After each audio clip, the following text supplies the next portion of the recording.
Oh, it was Liam. Like, definitely they're not about to let y'all do that.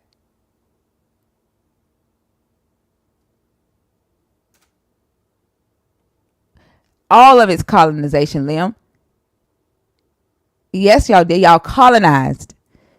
Y'all colonized people's minds. You colonized their lands. Yes, you did. You're in denial, Liam. It's okay. You're in denial. And that's the thing that like irritates my head, makes my head hurt.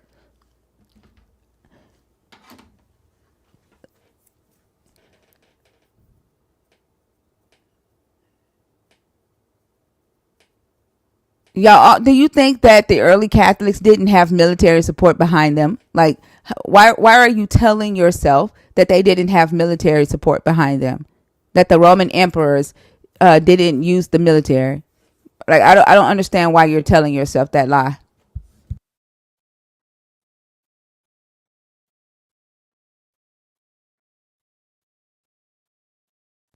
Do you think that when I say colonizing, first off, y'all went into Africa, you went into Egypt, you went into Ethiopia. Like what? I don't know what you think what you think that is, Liam.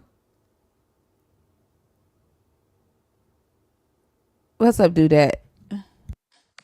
Hey, I come in and you fussing already. Yeah, because he talking about the Orthodoxy didn't colonize, like the early Catholics didn't colonize. That's a lie. Man, lying the truth ain't in him. Is Lala in the hospital? That's what she said. I thought she was getting better. No, she said the antibiotics they prescribed weren't working. So she's back in. Damn. I know. She was just on stage cussing somebody out 2 days ago. Well, she did it with all the breath she had. Shit. Cause yeah, it's kicking her butt. It's really kicking her butt. I hope she get better soon. Man. Um, yeah, so I was telling them that on the Red app, one thing that I noticed, no, she has pneumonia. She has pneumonia and it's deciding that it likes her body and doesn't want to leave. Same thing happened to my daughter, and she had to have a different antibiotic. So Hopefully they're able to get it under control.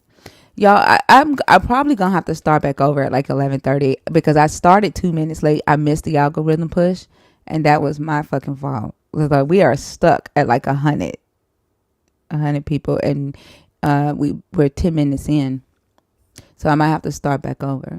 But yeah, no, I was telling them that like when I'm on the Red Note app, one thing that I notice is that the creators over there are constantly reminding or pleading with Americans to be positive and to not bring negativity to their app. And they're like, you know, this app has a really positive vibe. We support each other. You know, there are like a few bad apples. Like there's bad apples everywhere, but there's like it's pretty positive over here. And it just reminds me of, I mean, not reminds me, but it makes me think about how here in America, there's a lot of people are angry. A lot of people are depressed. We believe in America that we're either going to heaven or hell. Right. So a lot of people have this fear, this anxiety of death and what would happen after they die. And so they live their life based off of that. And just even thinking about the difference between what 666 means in America and what 666 means in China. Right. In America, it is a sign of evil. Right. And it's something that Christians are afraid of. They literally will fucking run from that sign. And they think that it's a futuristic chip that's gonna like steal their brain, while they don't realize that their brain has already been stolen without the fucking chip. But in China, 666 means, hey, you're doing an awesome job. Ain't that crazy? It is. And then like But I agree. we've been taught, huh? I'm sorry. I agree with them. I hope that um, no one takes the negativity over there Yeah. to that app. I agree. And I keep thinking like, oh my god, I hope they don't embarrass us. Like there was a couple did a video, okay. So they took the video of a dancer in China. I mean, her video, she's a choreographer. Her video was, I'm talking about top tier, lighting, editing, everything. They put her video, they like did a green screen with her video and made their own dance up. And at the end, did like this, like pulled their pants up and started like, I don't know what the fuck they were doing, but like kind of like the goofy, making goofy faces, and like and the comments, all you see is, this is disrespectful, this is disrespectful. And I'm like, why would they do that? Yeah. Just the ignorance.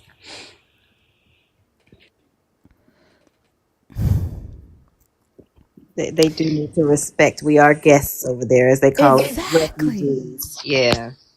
Like you can't go into somebody else's country, into the space that they built for themselves, and fuck it, make it about you. You can't go over there and do what you do over here on TikTok.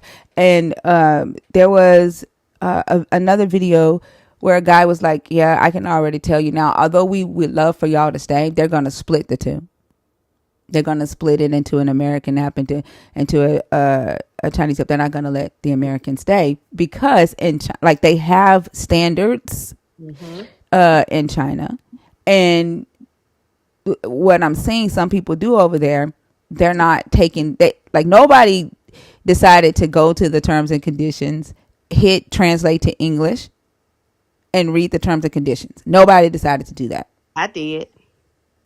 Well, you know what I mean. I'm talking about the content creators. Like, Yeah, yeah, yeah. yeah, because they're literally doing the same thing that they would do on TikTok over there, where you can't.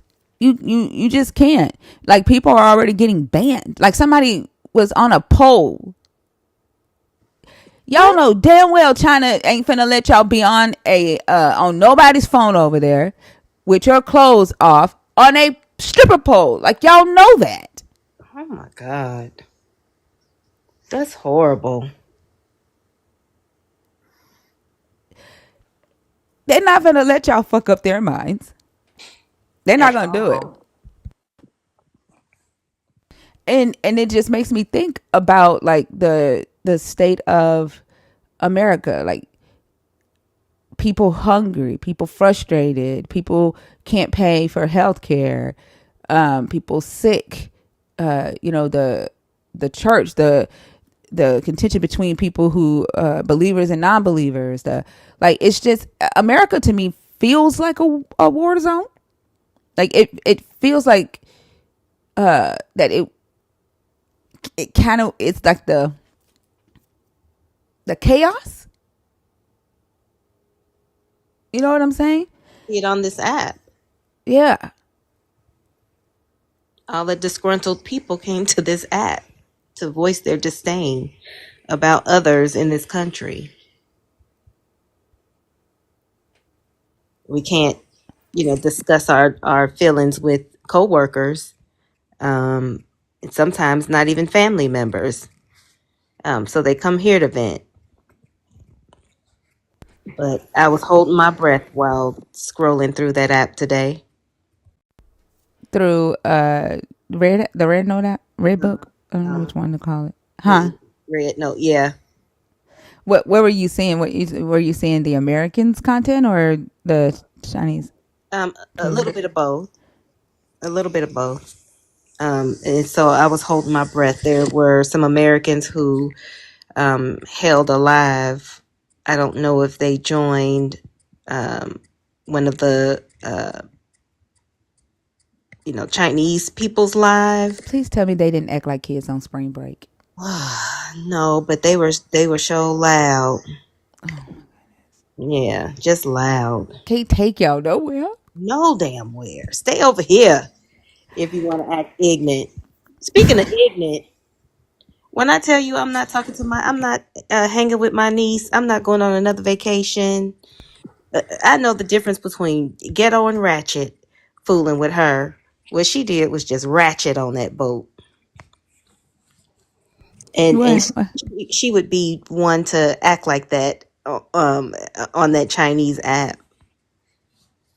The one I told you was Yeah. Mhm. yeah. Yeah, that's how they were behaving over there. I told my mom I'm not going anywhere else with them. Never ever again. Just ratchet. And that's how I felt about that live, that the person I saw talking on that live. It's just I don't know. Like it just it trips me out, and it literally makes me I look at America, right, and just and kind of see like I don't know, like it's just amplified if that makes sense. The fact that they for so long they taught us uh to fear China, not necessarily fear them in a way like, oh, they're gonna do something to us, but like, oh, they're so strict over there, you can't do nothing, um like rules. But from what I see, it's not that, if that makes sense. Like I don't see that. And like I keep seeing posts over there, hey China, do you like black people? Hey China, do you like LGBTQIA? Are we welcomed here? Right? And then people are making posts saying, yeah. Like, why are y'all asking that? And it's like they're asking like, why are y'all keep making these posts asking if you're welcome? Well, and I saw a post that said, "While the Chinese government does not allow for LGBTQIA to be like in movies and stuff, um, because the president said he doesn't want to like influence children, or that's what they said. But like they have a lot of communities for LGBTQIA. They said that people just like kind of stay to themselves, but they are welcome. Like it's that they're like, oh, you love who you love. And then somebody made a post that was like, you can't decide what type of fruit you like. So like you can't decide who you love. It's the same thing. Like, and they're talking to them like y'all are asking weird questions. Yeah, because they believe the BS propaganda that's spread here about other countries, especially China. The same way propaganda is spread about, well, most other countries know the truth about us. Let me just put that out there. They know more about U.S. history than we do. But it's that American exceptionalism that they want to teach us here. But after being in the military and traveling to other countries, I've always known that was a lie. So I saw it firsthand. But It's tripping me out. Like it almost feels like America is the hell that Christians are afraid of, or uh, America's a good country. Don't get me wrong. Like it's let me not say good. It's an okay country. not for long, Yeah, in my opinion. yeah. It's a we have freedoms. We have yeah. It's all right. It's all right. Um, but it does impose some hell, and these ideas that perpetuate the evils that we see towards other humans. It comes from American beliefs. Yep. when you see another country saying, "Hey, don't bring that hate, don't bring hatred here," it, it's like are we the problem? Yes.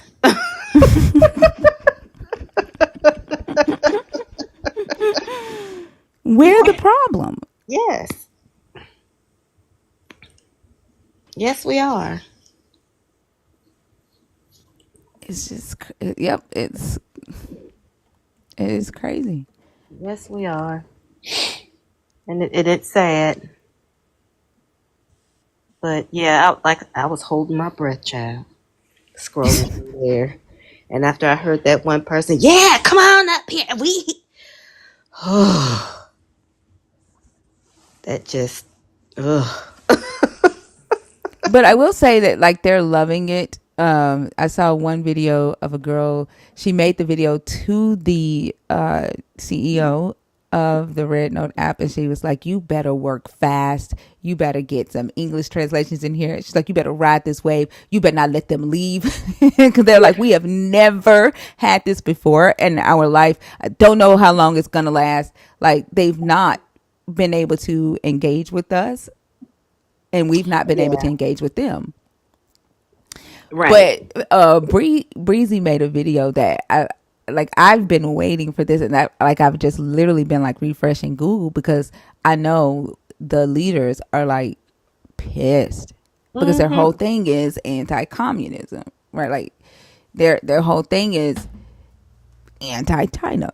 Like y'all want to live in a communist society. China bad, capitalism good, America good. And we've not been able to see how China lives. Like we've not been able to see any of it. And Breezy was laughing because she was like, "This is what the Black Panther Party was doing." Man, Breezy's video had me cracking Yeah, up. I love her videos. All of them. She was like, back in the day when we was pushing, the red book, and we had to go door to door, to convince people. She said it is like she said now y'all. She said America got motherfuckers running to the red book. Yep.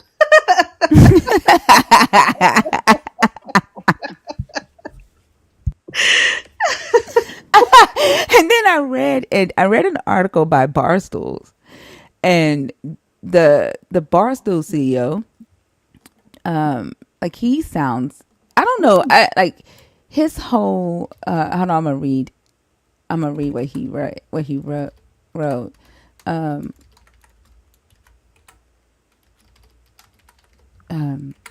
he said, in response to the U.S. government banning TikTok, Americans are giving their information to an even more Chinese app, Red Note. And then he said, barring a Supreme Court change of heart, or Mr. Wonderful presenting TikTok's parent company ByteDance with an offer they can't refuse, the United States ban will go into effect on Sunday, January 19th.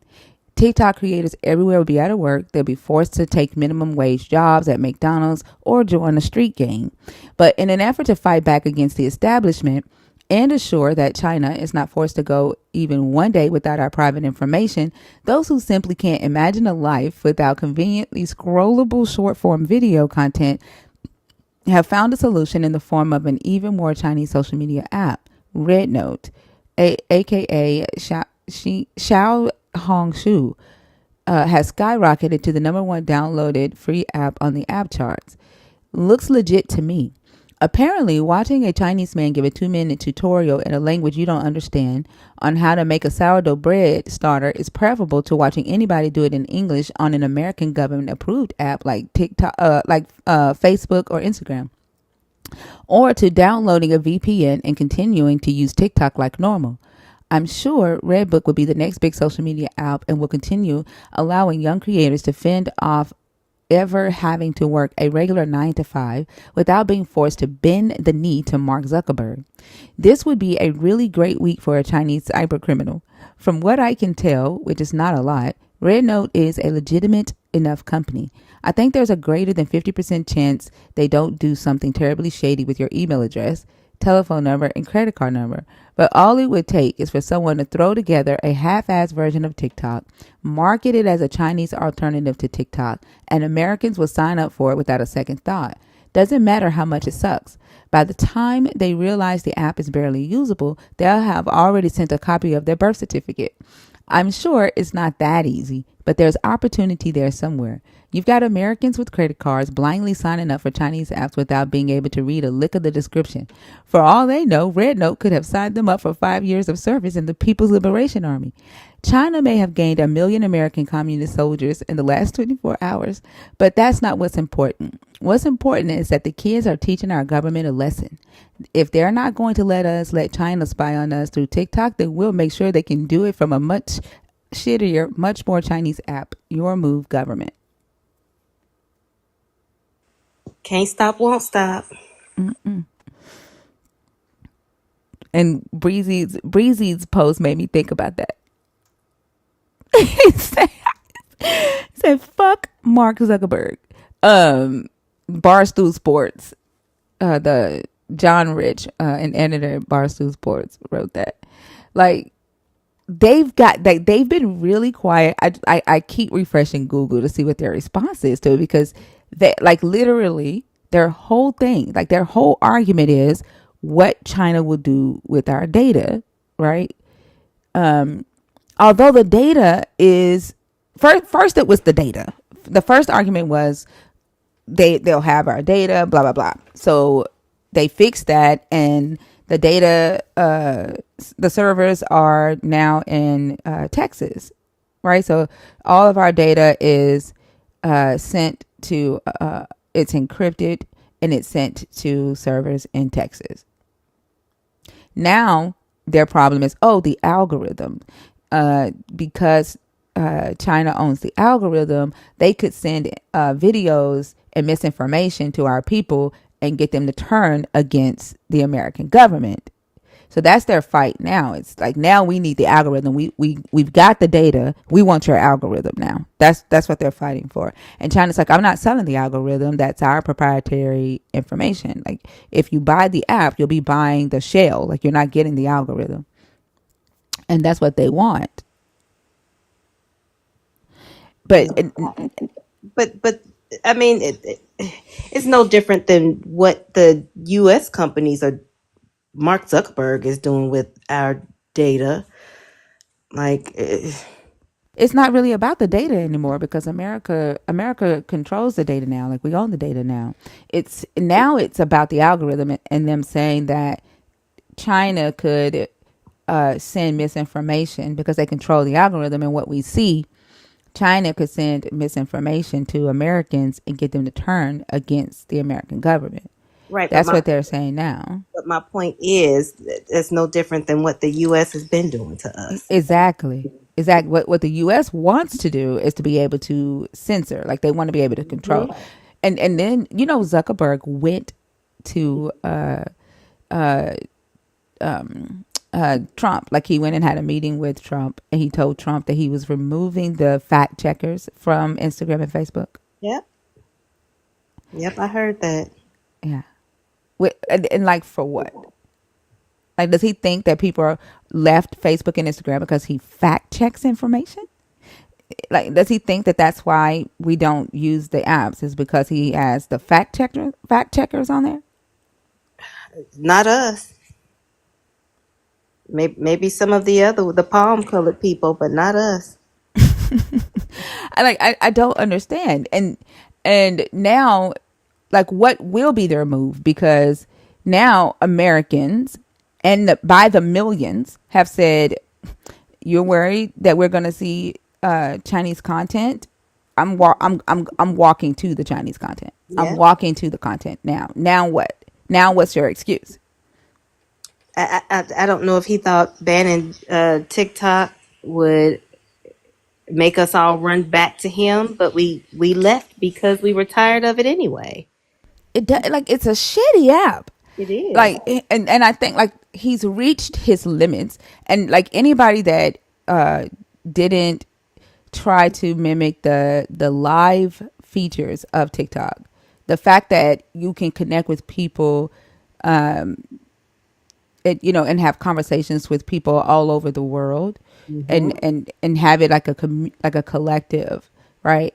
Um, like podcast style. Not one of these motherfucking American tech CEOs tried to mimic that. I thought for sure that YouTube, when YouTube did YouTube Shorts, I thought for sure that they would do that with their lives, and they haven't even done that.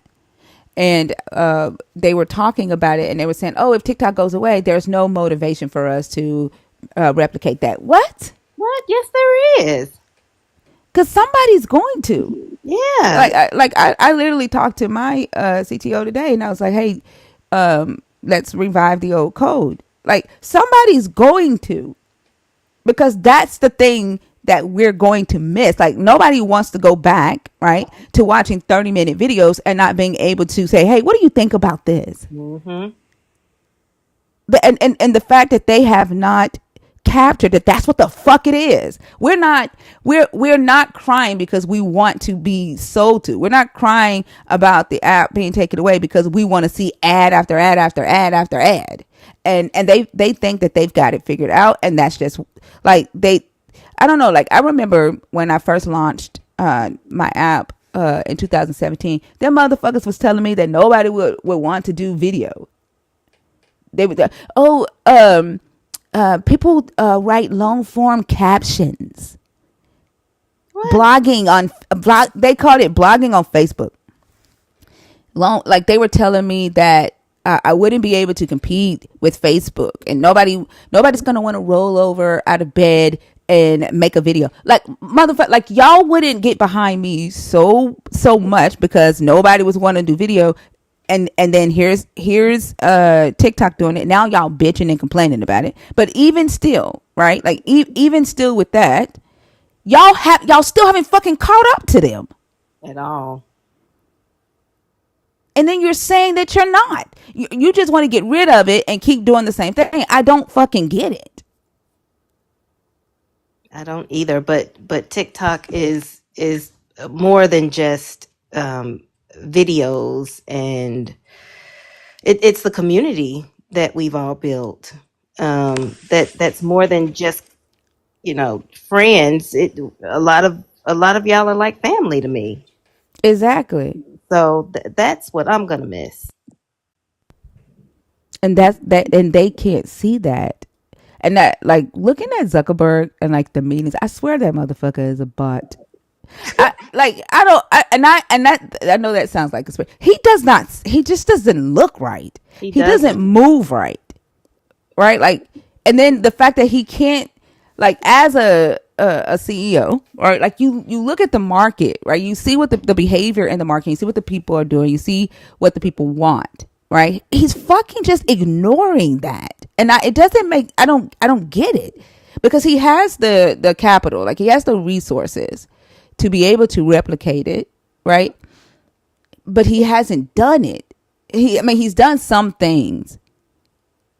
I don't know. Like, to But me, Facebook is like the ghetto it of social is. media. It is. It is. I don't know. Like, I keep waiting to see what their move is, but that they're very quiet. They're down to like maybe 4 days.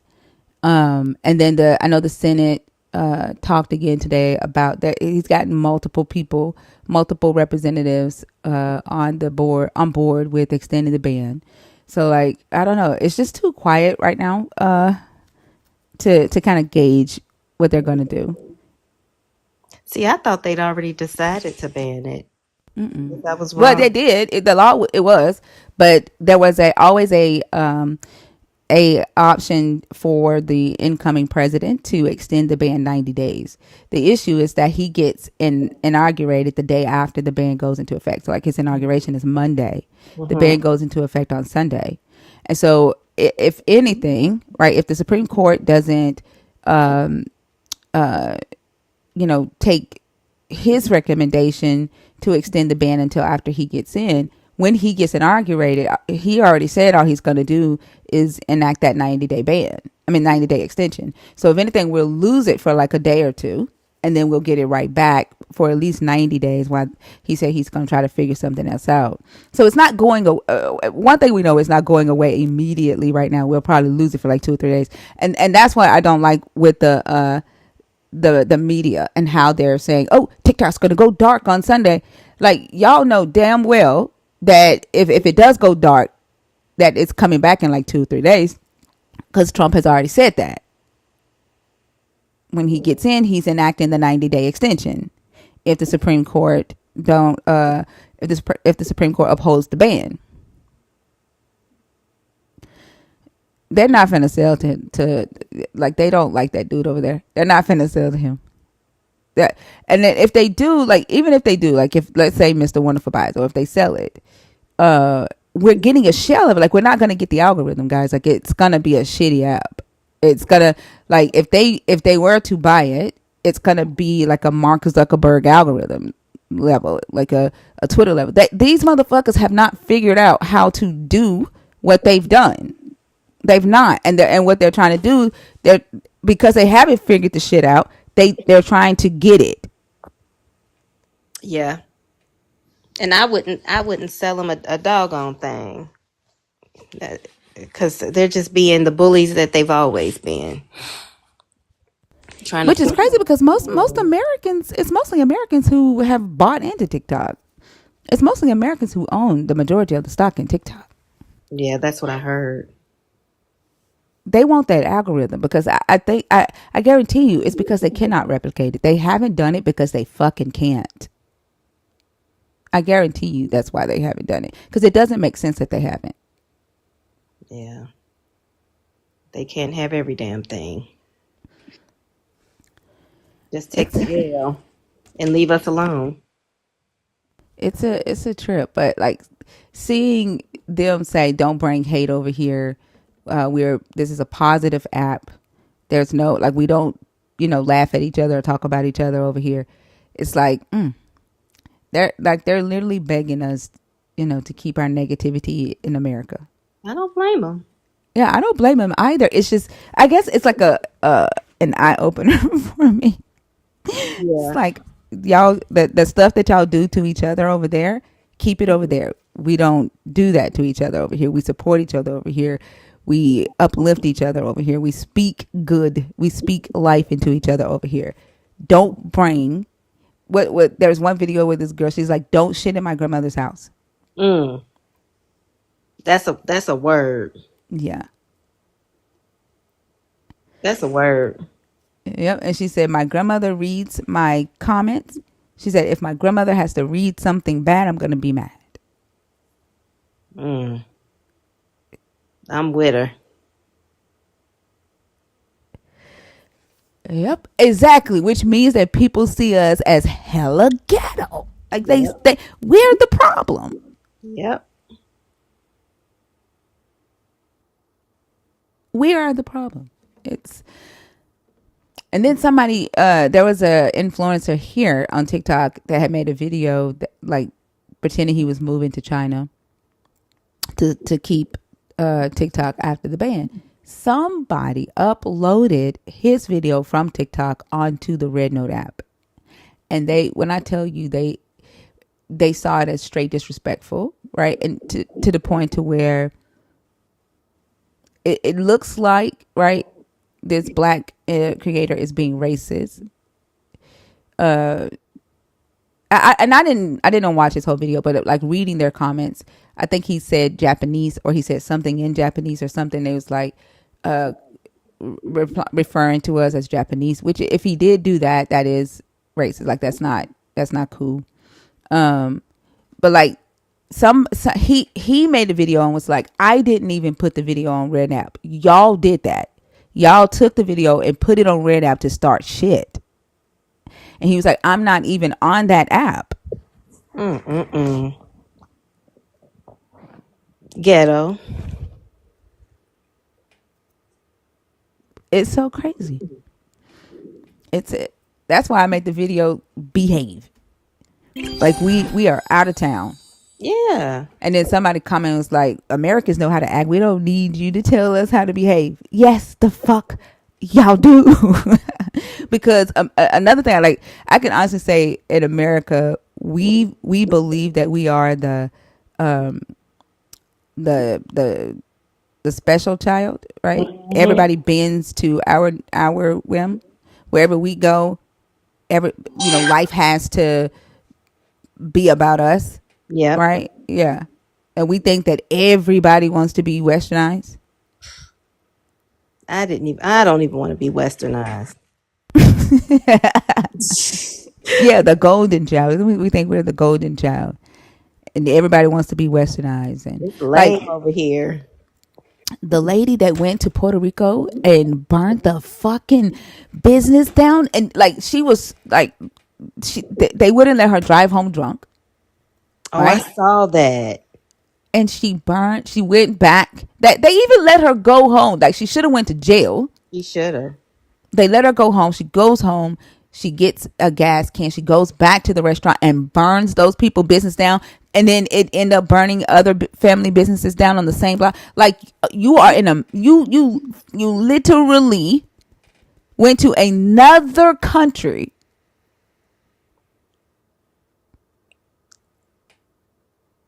Took that Karen attitude.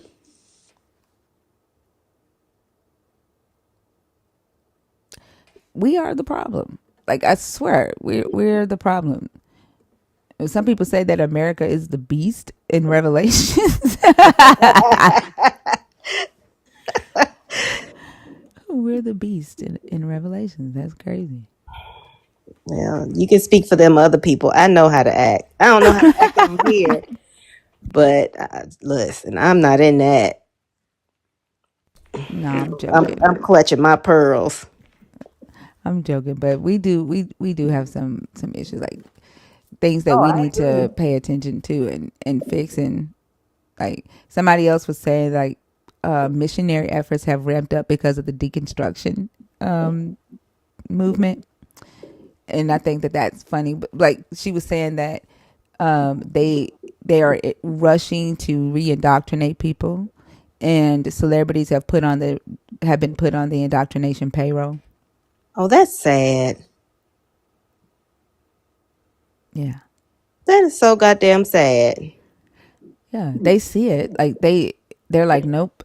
If we gotta get ahead of this, it makes a lot of sense, because if you're not indoctrinated into some type of fear that they can trigger you with, then they lose control, they lose power, they lose money. Just more proof that their God ain't real. Powerless and weak. That's why, like, when they get up here, do you get the feeling that they're defending an American God though? Not a universal God. Like, do you get the feeling that when they talk, that they in their head their God is American? Yeah. I do too. Yep.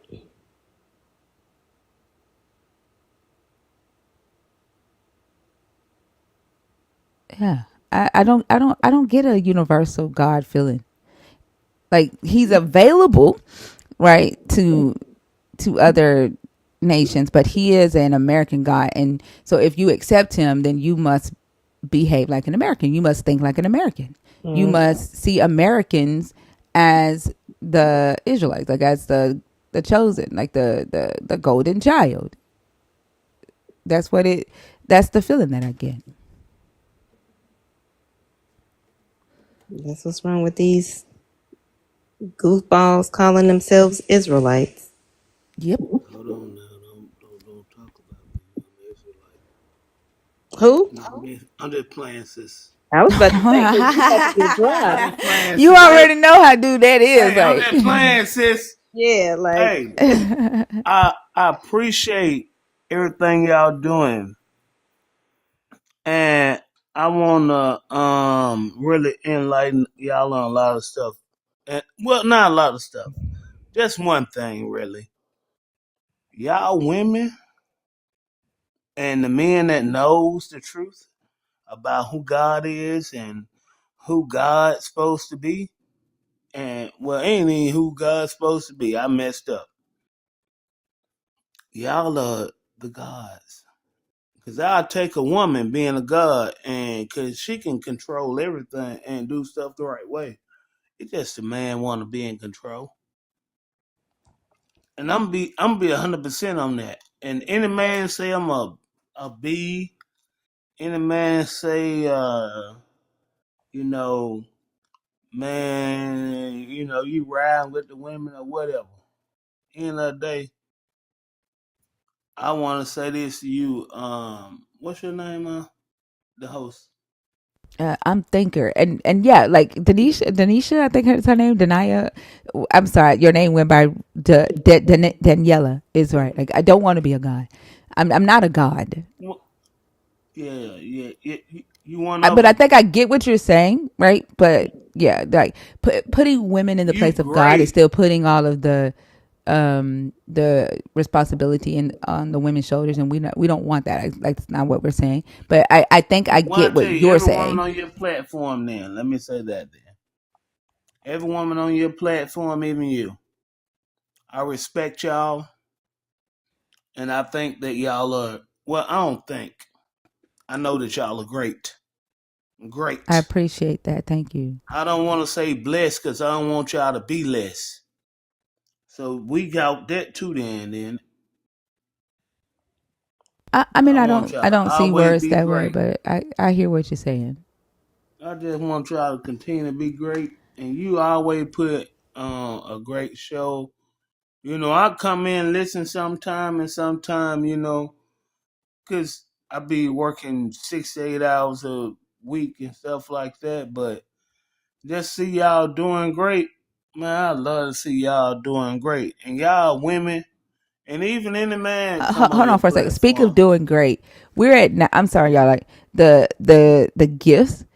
Like we're at 912 roses, and we've been live for almost an hour. So what you need? TikTok is not going to push us out to the algorithm, if the gifts aren't going. But also So what I need to do? hold on. Let me say this real quick. I'm Like sorry. like so we do put on a great show. We do this for 11 hours a night. I ain't talking no great show But of no bull hold on, crap like that. trouble. You know the rules of the live, right? I'm sorry. Thank you. And I'm just piggybacking off of what you said. Like we shouldn't have to be like, hey, gift, because we go into other lives, right, where there are men, right, doing the same thing that we're doing, and the gifts are nonstop. The gifts are nonstop.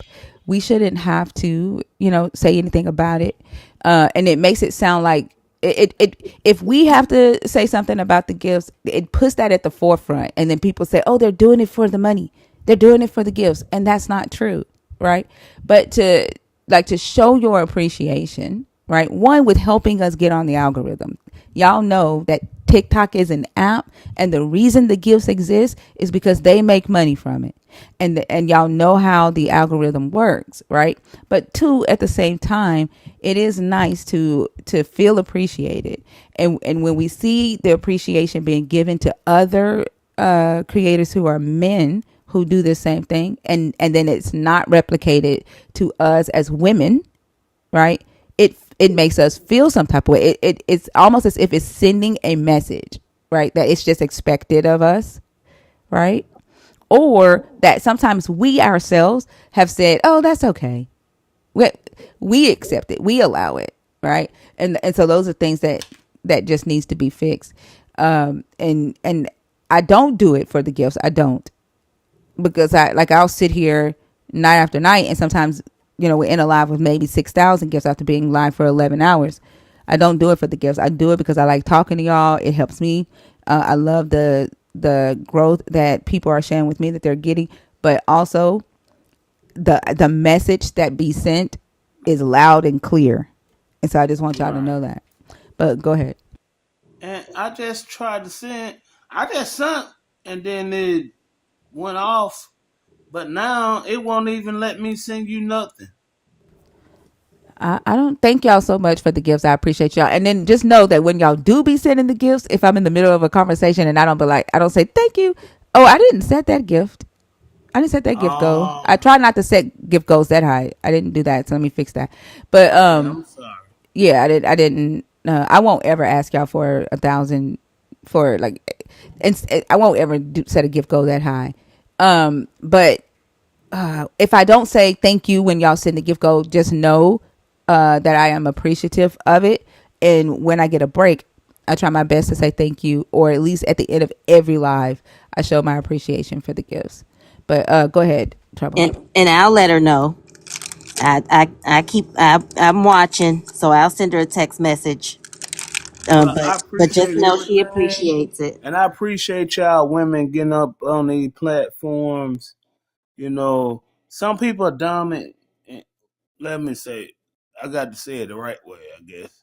Um, People may be dumb or they just, want to be disrespectful to women.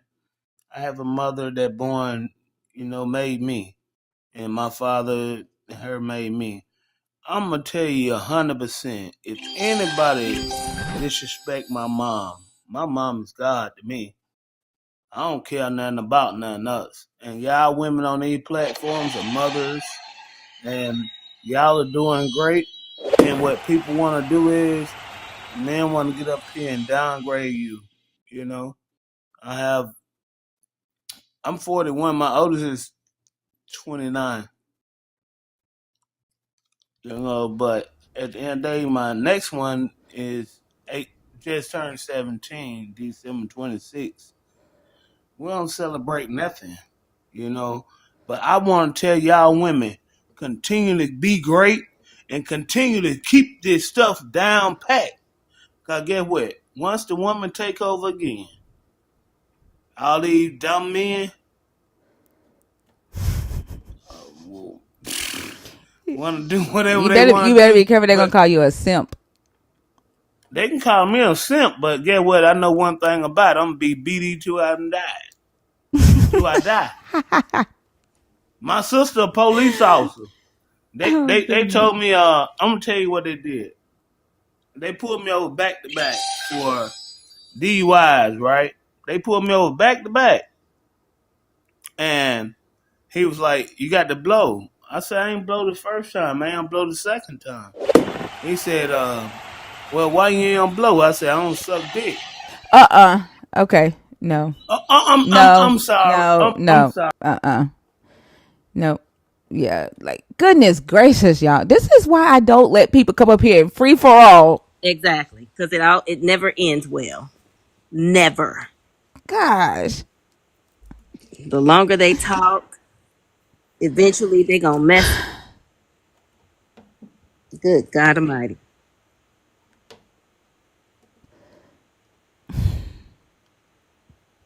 You can't. You can't. You got. Goodness gracious. Yep. Yep. But truly, hey, truly cosmic. But honestly, I heard it already. Right? Like I could tell. I already heard it. Laney, that better not have been Oso. Oso don't talk like that though. So Yeah. No, that definitely wasn't Oso. I think there's something wrong. I can't even open the gift box again. I tried to add the next guest and they popped out. I don't know. The guest box is open if you are a believer, if you're deconstructing, or if you're an atheist, or if you are a nerd and you want to come up and share your deconstruction journey, share something before the app gets taken down. If that happen, if that's going to happen, we have today and tomorrow, y'all. Are the last 2 days if the app gets taken down for at least I guess into the 19th or whenever you know Trump extends the ban. So take advantage and come up and ask your questions or share whatever it is that you want to share if you are a nerd. But if you are a believer or if you're deconstruction, the guest box is open.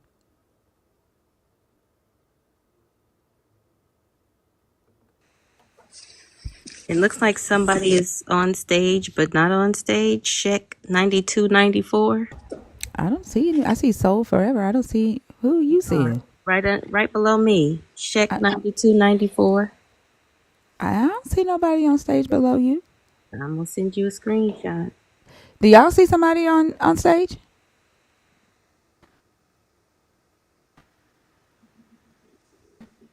I you the only one that said do that. Soul Forever, how are you? I think I'm gonna have to start over I'm here. good. Can y'all hear me? Yeah, like you have a bad connection. Yeah, Soul Yeah, I Forever is do. on stage. Do that see somebody else, y'all. We're seeing Soul Forever. Do that see somebody in the box below her?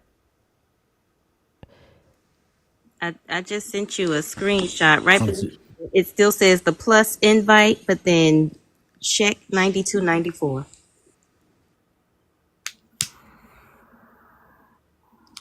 Where did you send it to? You, not the group chat. Oh, okay. Some otter said I'm using my spiritual eyes. Cause you're the only one that see it. Hold on. I don't see it either. Oh, that's Shecky Decky. I don't know. That's who I tried to add, and then she popped out. Shecky Decky, are you still in here?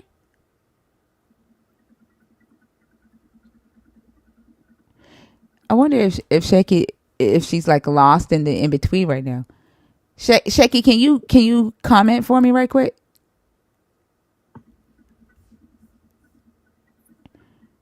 Where did Shecky go? I tried to add her to the stage. Shacky's lost. Yeah, That's She's crazy. I told you she's still there. and she's not commenting either. So she's on stage somewhere, lost in the in between. Oh my gosh! Damn, Shecky. That Mandela effect. Yeah, she in purgatory somewhere. Maybe she'll disconnect and then she'll come back in. She'll tell us all about the in between. So forever. How old are you for TikTok purposes? I'm 44. All right. And are you a believer? Are you deconstructing? Or are you an atheist? I guess I would say I am still deconstructing. I've been up here before. Oh, okay. I'm sorry. Please forgive me. You I don't okay? know. You okay? Okay. You So okay? what did you want to talk about? I would say I'm a type of nerd. I do a lot of research. With the app, from what I have been researching, they say that it may be banned, but the app won't go away until there needs to be an update. Right. So I think everybody's guessing at this point because the CEO of TikTok said that they are going to pull it down, uh, that it will go dark because there are, the hosting companies that have to provide the services to make the app work. If they continue providing services to TikTok, they're going to be fined every day, like $5,000 per user a day. And so the companies don't want to pay that fee, and TikTok said that they're just going to pull it down. So we hear people saying that it's still going to work, but TikTok is saying it's going to go dark. It's crazy. Like, do you know Yeah, how much money people have made? Like, people started businesses on here. yeah, It's I don't know. It's that America thing. It's the America thing. Another thing I wanted to speak about too. It may be a little off, but have you all seen all of the fires? yes. Hmm. I don't know. I'm a very spiritual person, and I feel certain things. Do y'all not think that we are at war?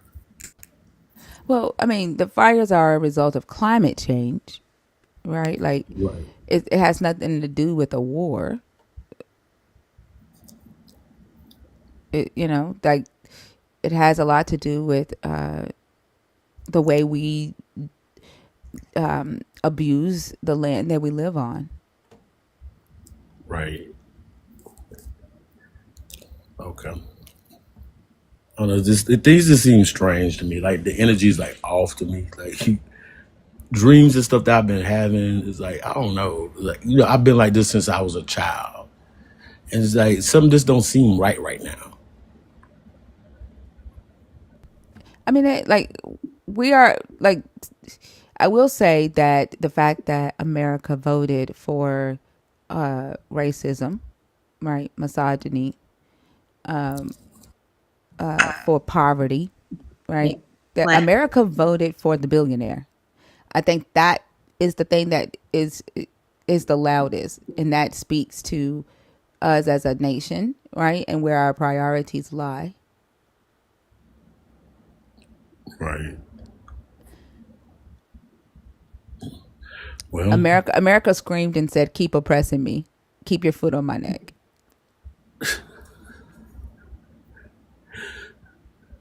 that's the American way, I guess. Yeah, that's what we were talking about when we first started. Like it's almost like right now, if people aren't recognizing that we are our own problem, right? And a lot of it has to do with keeping a position, right? White supremacy wants to stay at the top. They need to reclaim their power, and then men need to reclaim their power. So it has absolutely nothing to do with the well-being of its citizens. It's about keeping status and religion the same.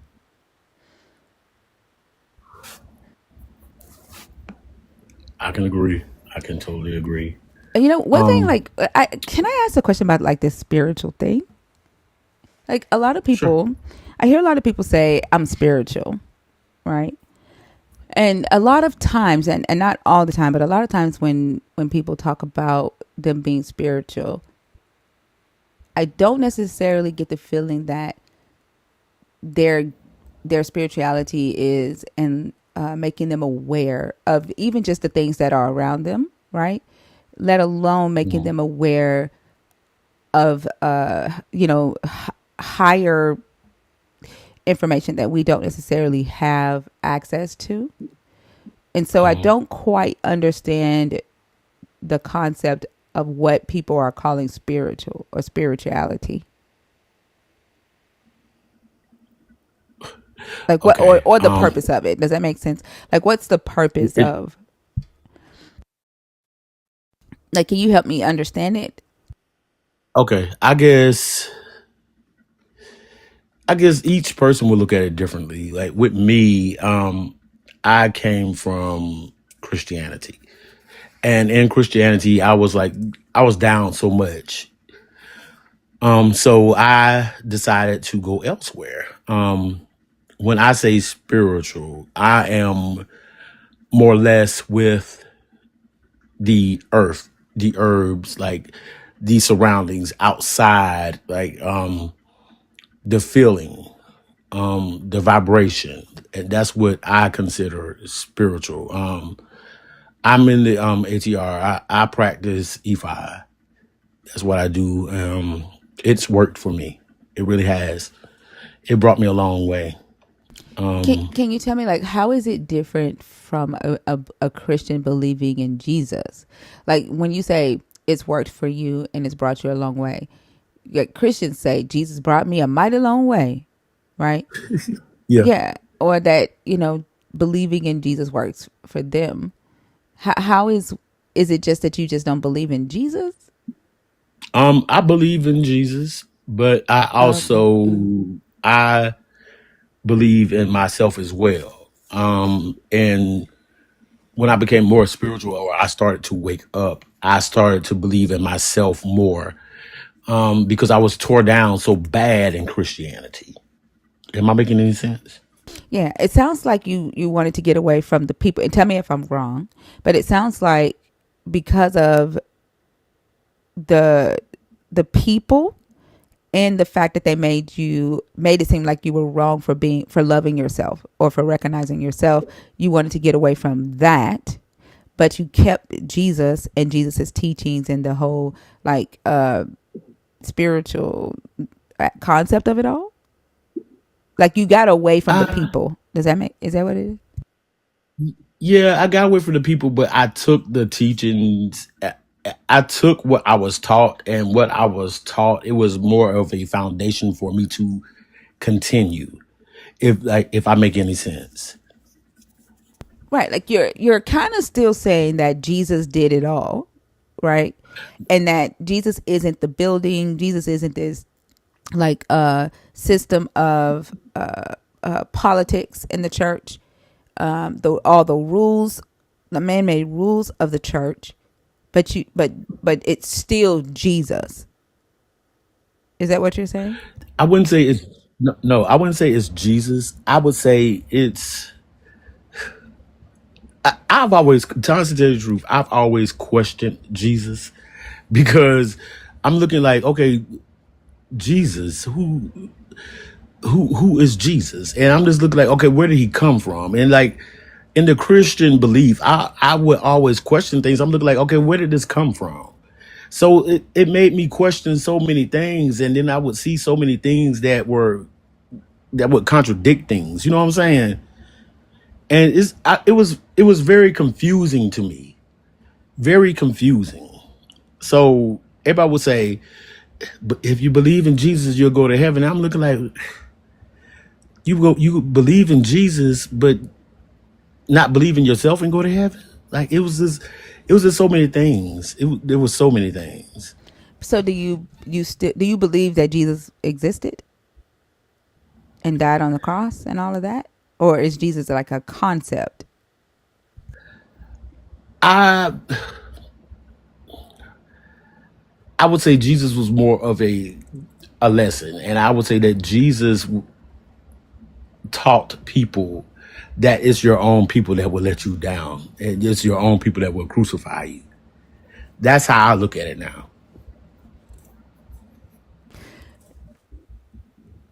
So, but the whole plan of Jesus was that they had to, right? Like that was in the plan. They had to crucify him, right? In order for him to like be brought to the Gentiles.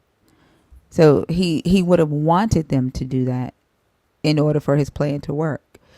But so like, are you saying that is Jesus just like when you say a lesson, is he did he actually exist and did he actually die on the cross, or is he like a story told that you learn a lesson from?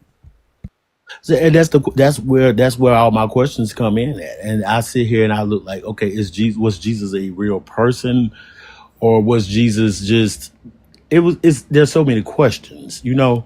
Um, Because how it did sounds like Jesus to me you look? might still be like a Christian, but you don't follow. You don't identify as a Christian, right? Like you don't. Have you heard of the term Sadak Macbethtage? Have you heard No, us use that term in here before? no, what's that? Hold on, let me bring it up right quick. Give me just a second. Let me take this sweatshirt off because I'm starting to get hot. Hold on.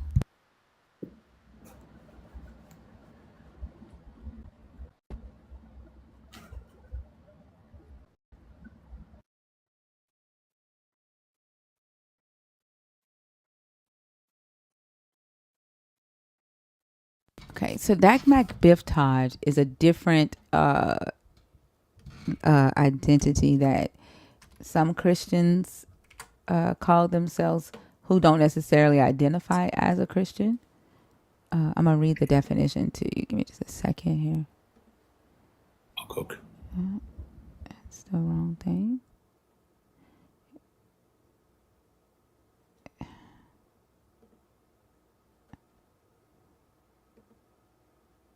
Yeah, my computer's moving slow. I can tell. I might have to reset. So a Sadak Macbethtage is a term for people who do not consider themselves traditional Christians for any reason, but do follow the teachings of Jesus Christ from the Bible. Is that you? It's a term originated in the early 1970s, but was used sparingly until recently. The original use of it was somewhat tongue-in-cheek and often used as a light jab to people who were lukewarm Christians. However, more recently, the word has regained popularity and has been taken back as a term for people happy to distinguish themselves from the Bible thumpers and the alt-right movement of Christians. Today, Sadak Max prefer to use this term in an effort to distance themselves from those type of believers. So, is that you? I wouldn't say that's me. I wouldn't say that's me. I would. It's kind of hard to explain who I am. Like I believe in different religions, different faiths, different traditions, practices. Like I'm a very open minded person, but I do know what has worked for me. But Christianity you was do still not. follow the teachings of Jesus. No, But you don't follow the teachings of Jesus? no. I take the teachings of Jesus and I study those, but I don't follow.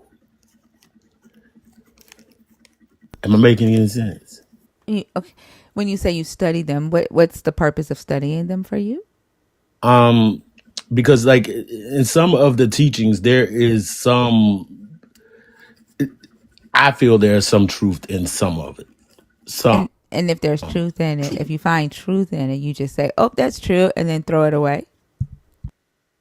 I take it for what it is and I keep moving, but I don't push it on anybody. No, I'm not asking if you push it on anybody. Do you follow them for yourself? Like if you find truth in some of Jesus's teachings, right? Do do you then take the truth that you find in his teachings and then follow it, or do you just throw it away, like throw it to the side? No, I don't throw it to the side. I take it and I apply it to what I'm going through in my life, and I just keep moving. So then you do follow the teachings of Jesus. I guess you will. I guess you could say that. Is there something wrong with following the teachings of Jesus for you? Like, is there a reason why you're saying no, I No, don't? no. There's nothing wrong. There's nothing wrong with it. But I just don't. I That's not what I gravitate to. Okay. I take pieces of everything and I move forward. And I just It just sounds like I don't know if you can understand why I would be confused, right? Like you're saying that you're spiritual, right? I don't necessarily know what spiritual means, and you're right. People define spirituality how they want to, so it's like so undefined for me, such a vague term, and it feels like anything, right, goes in the world of spirituality.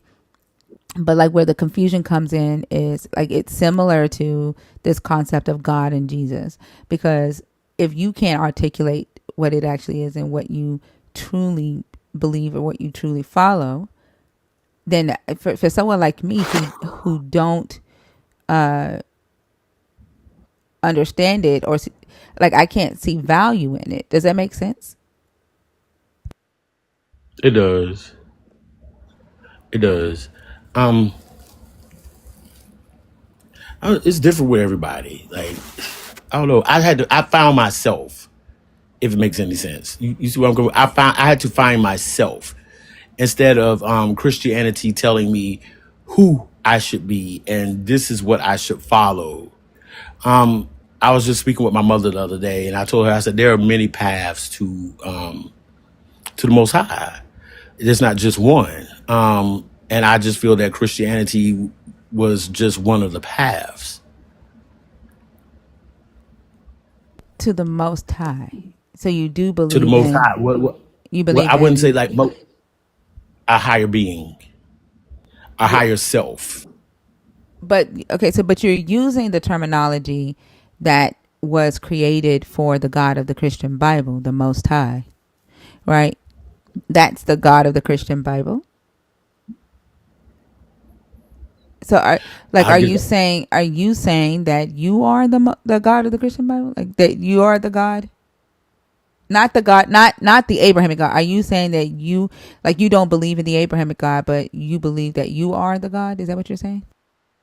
no, I wouldn't say that I am the God. I would say that I am a form of that energy. I believe in the energy.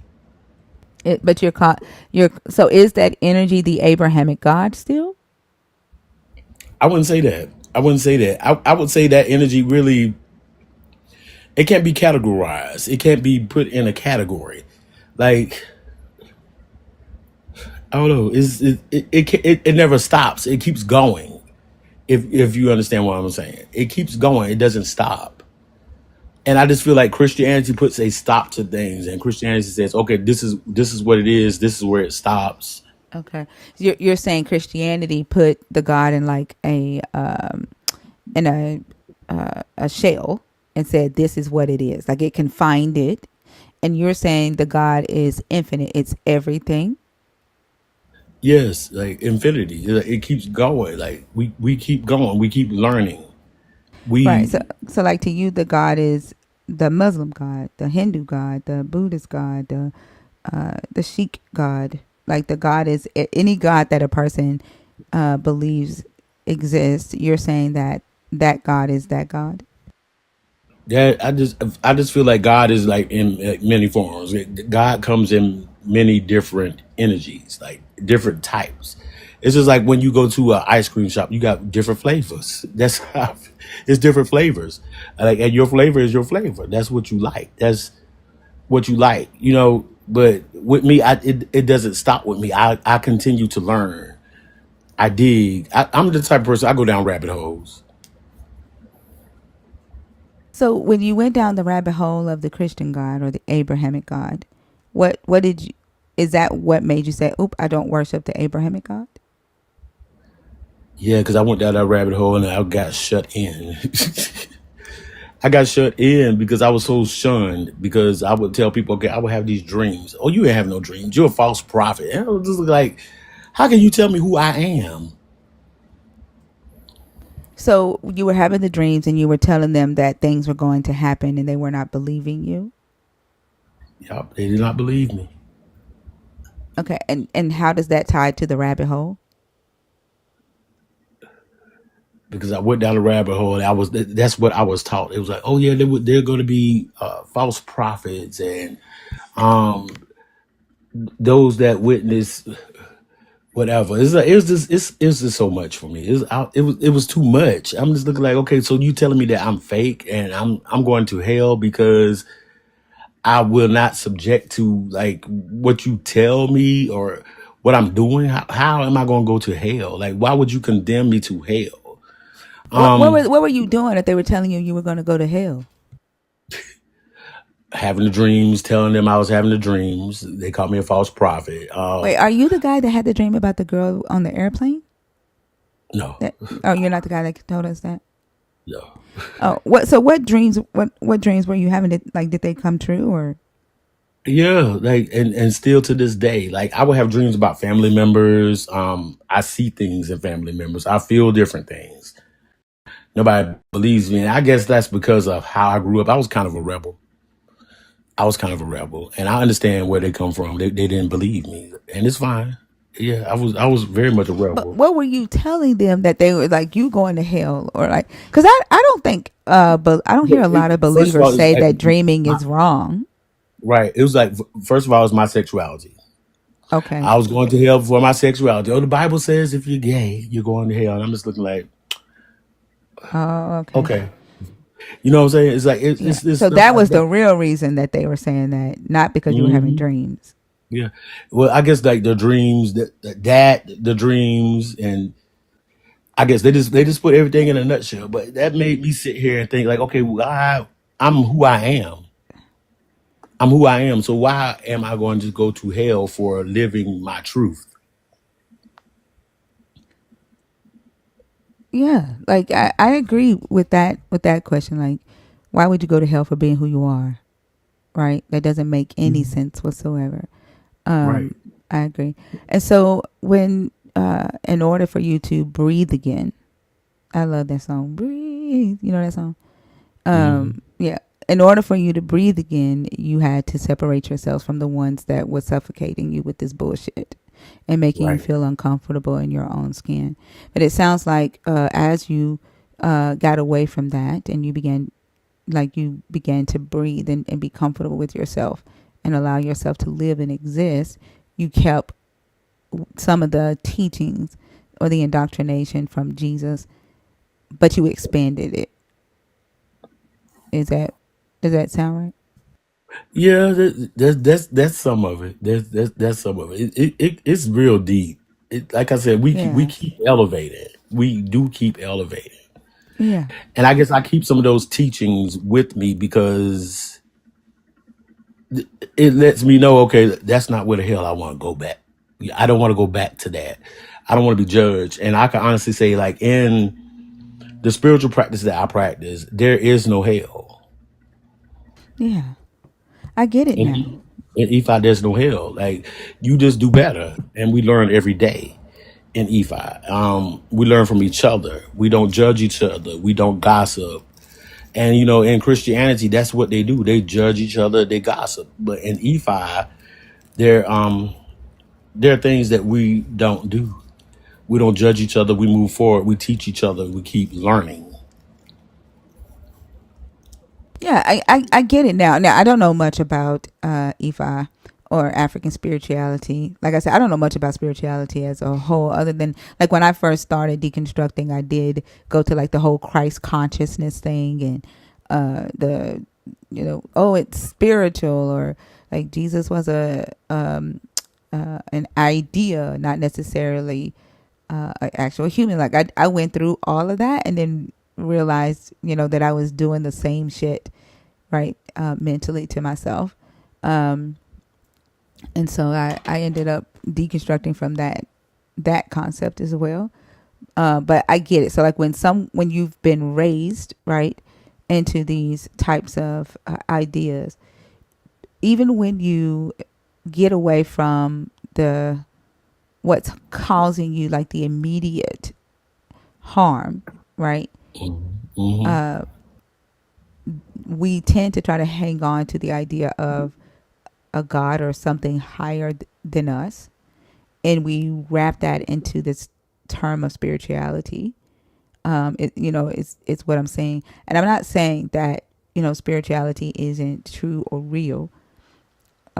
What I'm hearing or understanding from people who say, "Oh, I'm spiritual," a lot of times they're talking about their personality or the personality of others, the experiences of others, the uh,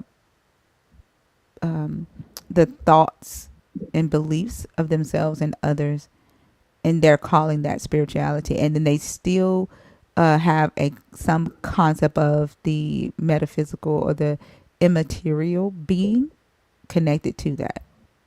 So they just kind of I get, replace God. They replace Jesus, like this idol, Jesus, with this immaterial source. I wouldn't say that. What I can say is like, you never forget where you came from. Um, Which is like, are you talking about like on the indoctrinate? Like you were raised in Christianity, and so you're yeah, I saying was that raised you in never Christian. forget that? Is that what you're saying? The Yeah, teachings of God. I would never, right. I would never forget the teachings of it because that's where I came from. And that's not where I want to go back to. So, how people say, never forget where you came from. And that's how I look at it. I don't forget where I came from, because where I came from is not where I'm at now. And I look at it as if I came from there. I'm not going back there. I feel like I've graduated. I've elevated.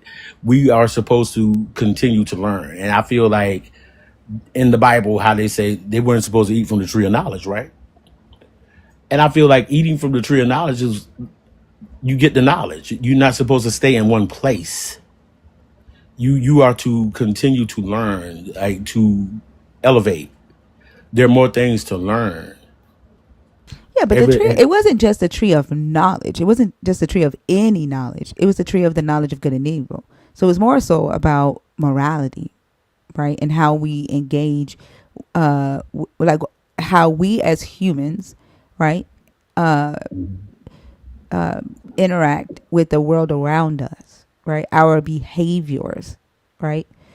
It was more so about that, not necessarily about, having knowledge about how trees grow, right? Like if we think about the fact that Adam, right, the God brought the animals to Adam and just dropped them off, right? And then he stepped back to see how what Adam would name the animals, right? If we look at that and just kind of like spread it out a little bit, one could see that as, oh, he was testing out Adam's capability. He was testing what level of knowledge did Adam have. So Adam had some sort of knowledge, but he did not have the knowledge of good and evil, right? In that sense, he was naked, right? He was that was undefined, and so it's not just about, you know. I hear a lot of people who say, "Oh, I'm spiritual," and they say that they reach this higher consciousness, and the source or the God that they're communicating with gives them knowledge, right? And I keep waiting for them to reveal this higher knowledge that they're getting, but they don't. They usually talk about things that, you know, we learn in elementary school, or things that, you know, our parents have taught us, or things that we can read in a book, right? Knowledge that humanity has already acquired, right? Humans before us have already acquired. And so I think it's because of that misunderstanding. Like, what that story is basically saying, right, is that humans lacked moral knowledge. I could go with you with that. And, you know, like when I look at Adam, I take it to the science. Like you have atoms, right? And that's what I look at. So like you had Adam, and like then I go to the science, and the science is like you have atoms, and I'm looking like, okay, atoms. This is like, you know what I'm saying? Like the atom split. That's how the world was formed. The atom split, and I'm just looking like it's very deep. It's real deep to me. So let me ask you a question. Was the word atom, atom, that as we know it today, was it used in the Bronze Age? You know, I don't know. I don't know. And just like for us to know, like we can't go back. And like I know, like the English language, it's like it's so many different languages. Like it's confusing. So we Well, we would have to think about it like this, though. Like, it was originally written in Hebrew, right, Adam? right. Hmm. And so the Hebrew language was first. We first see the Hebrew in like the 10th century, right? And so the word atom, atom, if Hebrew came first, right, and then the word atom came much later, do you think that it's a coincidence that it was made that way, or do you think that it was done like that like, do you think God did that? I think man put a lot of things and stuff. Like, I think it was done on purpose, and I just really think a lot of parts of the Bible were like written to control us, to keep us at bay, to keep us from knowing things and knowing who we are. You know, I can honestly say, like, melanated people, a lot of us, we really don't know who we are. We don't know where we came from. We don't know where we came from. And you know, when you do your ancestry, like, I know a lot of us, we do have Indian in us, but like, it will not tell you that. And it's just like, I don't know. It's crazy. I don't. We will never You mean know. like we have native ancestry, right? Yeah. Hmm. Um, like, I don't know. Are you under the impression that black people in the United States are the true natives? I wouldn't say that. I wouldn't say that. I think that we come from all corners. You think that every person that has melanin in their skin are the same people? I would say not the same people, not the same people, but it's kind of difficult. Like we would never know Yes, we can know. Like, I guess how. I'm not sure. Well, you say that you're a researcher, right? Yeah, Okay, so it doesn't take a lot, right, to find out where the word atom came from, the etymology of that word, the history behind that word, right? It was first used in the 5th century BCE by two Greek philosophers, and their name was Democritus and Leucippus. right?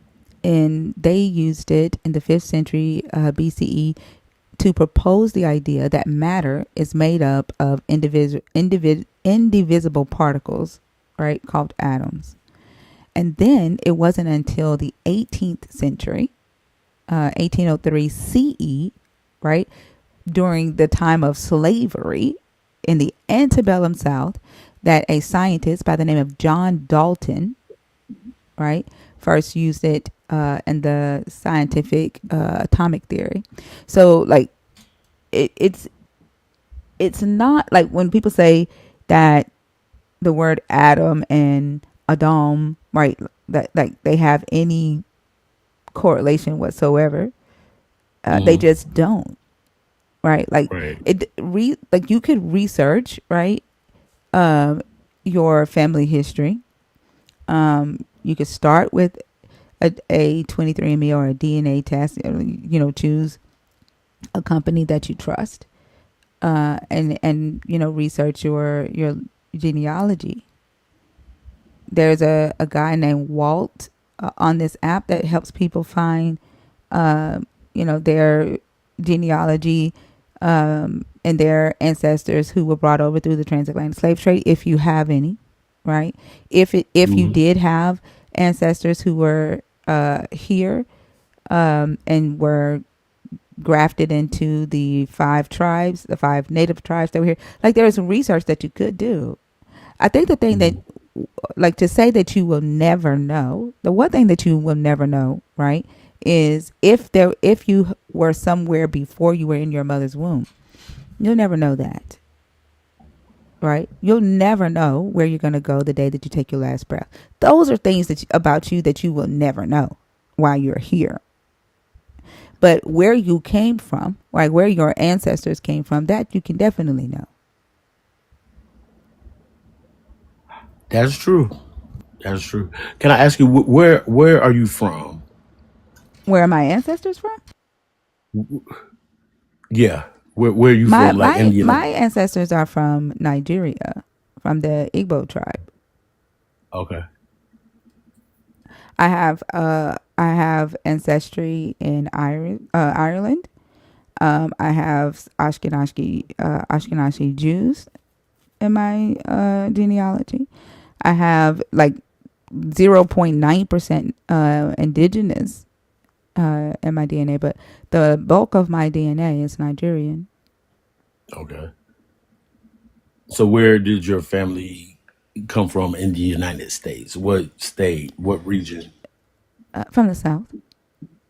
Okay.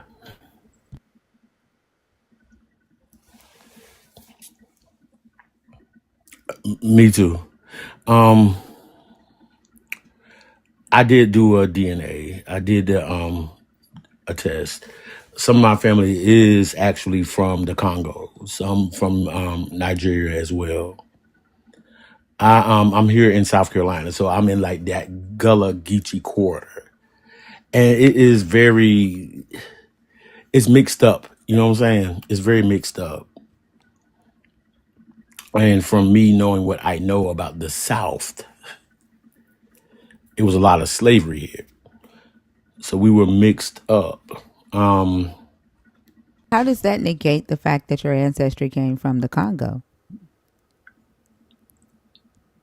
I'm just saying we're mixed up. Like my family's like they're mixed up. Like part of my family came from the Congo, and we have two sides. So, like I said, Well, like well, how, the how much? How much? What was the percentage of indigenous DNA that did you have? How much was it, your West African makeup? What was the percentage on that? it was 23. Your West African DNA was 23%. Yeah, What was the other? What was the rest? I had to pull it up to look at it. Like, are you telling me that I just this is what I'm saying. Like it's like I said, it's a rabbit hole. it like not because, like, if you're saying, like, okay, so I'm 19% Irish, right? Mhm. That's like, you're saying you're 23% West African. Like, do I look Irish? Like, that's not far away, right? Like, Right. It's not. Like, you see what I'm saying? You're saying Yeah. that you're 23% West African. What is That's the that's what's that's what the the other? test. That's what I'm saying. That's what the test said. You know what I'm saying? I, that doesn't listening to you talk, right? It doesn't track. Like to me, the percentage sounds like it needs to be like it would be higher. That's what I'm saying. Like I don't know. Like I said, it's a rabbit hole to me. Like everything's a rabbit hole to me. It's like everything. Like everything has a definition. Where did everything come from? You know what I'm saying? I'm not trying to like be difficult or anything, but like like you have every letter. You have words that have definitions. Every letter means something. It's always something. It's like it takes you down. Like if I'm making any sense, it's always a definition to something. And like I said, the English language, like we have words that sound alike, they mean different things. It's like it's different things. That this is why I don't do spirituality, because like it for me, spirituality seems like a world of confusion. And then like you may take words and say, like the guy that was up here earlier, he was like, I'm not going to tell you to be blessed because it means be less, right? Like it the word just means blessed, right? I think people like when you do the spirituality thing, I think it's a level of unnecessary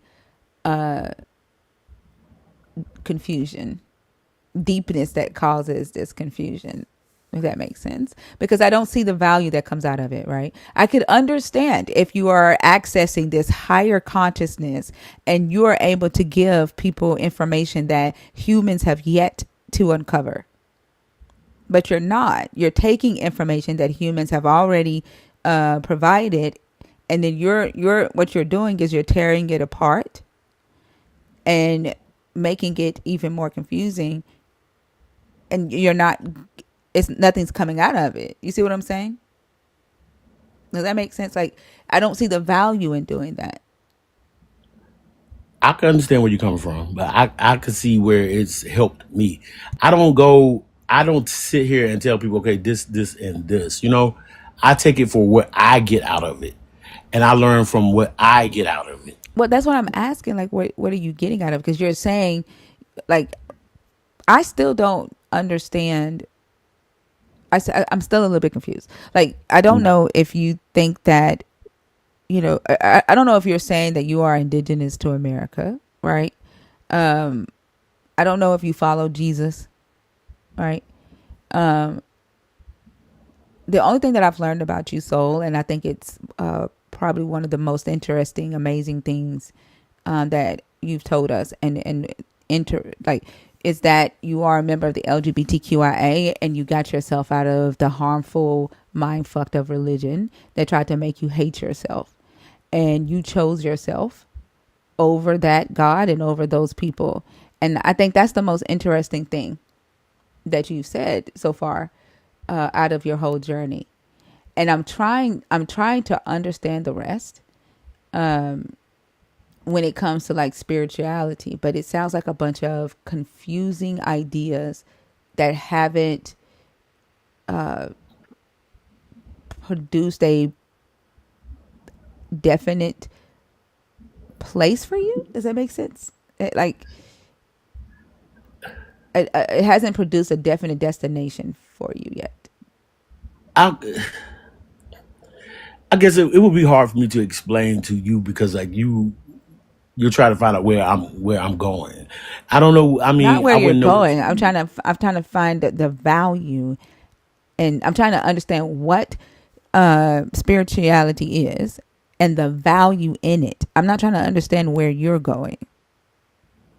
I guess spirituality, like to me, it would be like more like of believing in self and not letting people define you or put you in a category or a box. I would say like you're learning for yourself and you're taking what other people have told you and you're applying that to your own life so that you can move forward.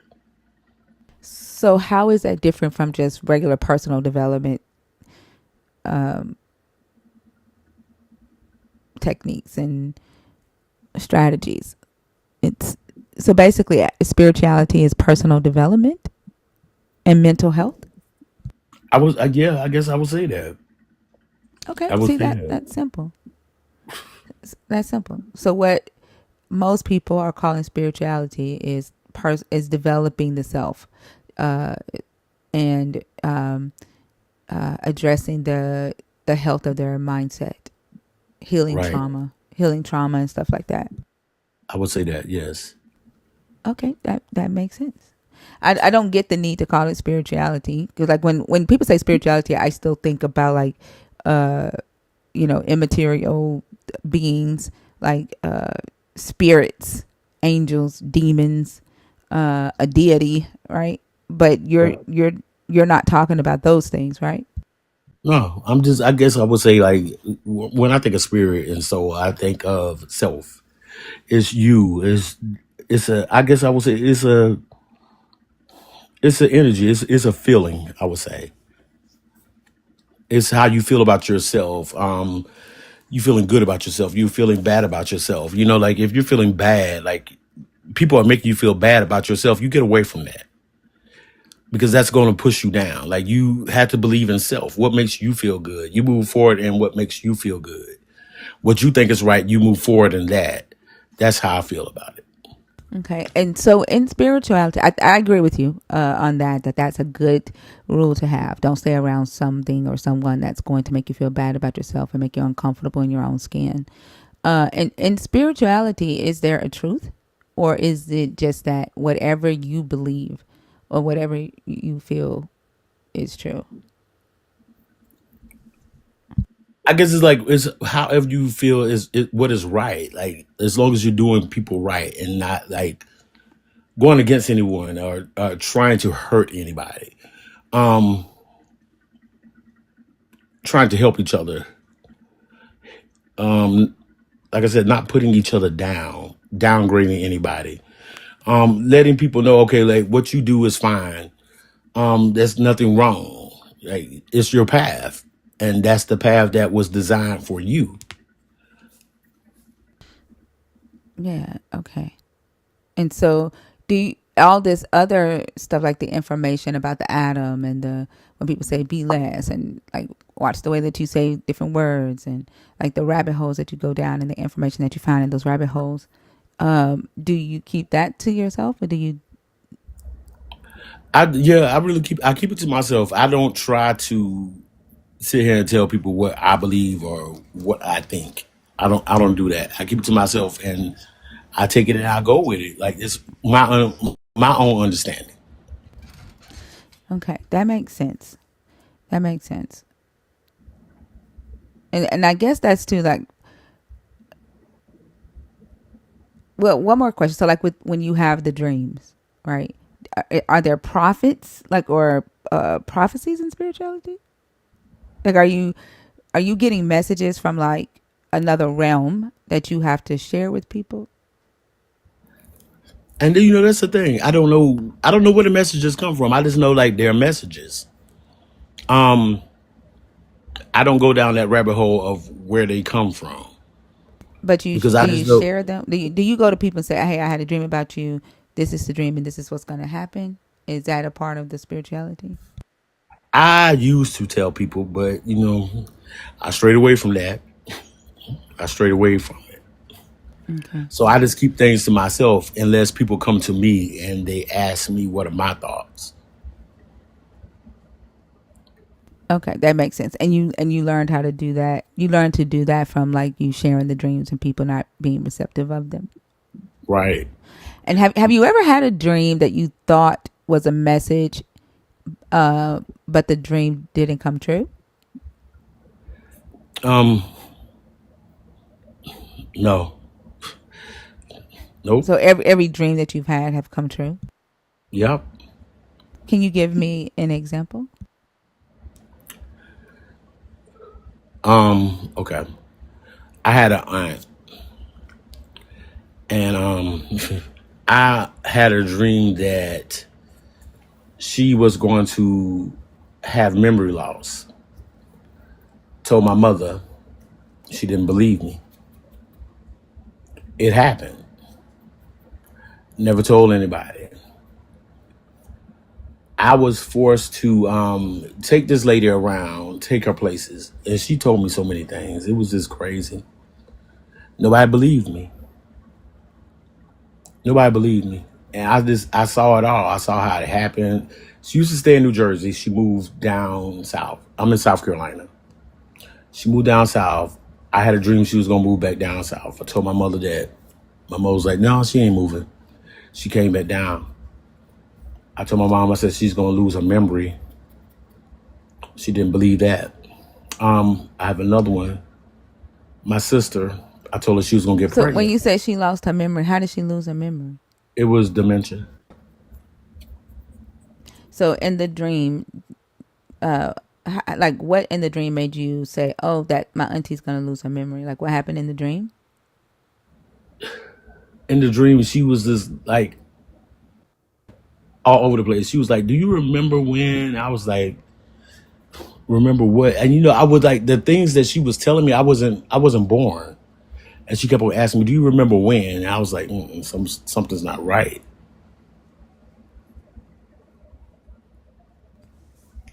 Okay, so she like you had a dream that she was acting like she had dementia or something. I had a dream that she was telling me things that I wasn't around, and she kept on asking me, okay, do you remember? But I wasn't around, and she kept on asking me if I remembered. And what? But I guess what I'm trying to figure out is what made you say, "Oh, that means she's gonna lose her memory." Because I wasn't around when she was asking me these things. Like I wasn't born. So like she was, I guess in the dream she was looking at me like, okay, I was there, but I wasn't there. Yeah, but like what? Like somebody who had that dream could say, "Oh, that was a dream of her coming in form of spirit, coming in the form of my auntie, telling me to think back on something." Right? Like I guess what made you I guess interpret that was it to memory that was my loss? I guess that was my form of discernment. That was the understanding that I got out of the dream. Someone may have gotten something else out of that dream, but that's what I got out of it. Yeah, I understand what you got out of it. What I'm asking is what made you say specifically memory loss? Just the fact that she said she asked you, you're like, why is she asking me if I remember it? She should know that I wasn't born then, so that means she's gonna lose her memory. Yeah, and that's how I felt. Okay.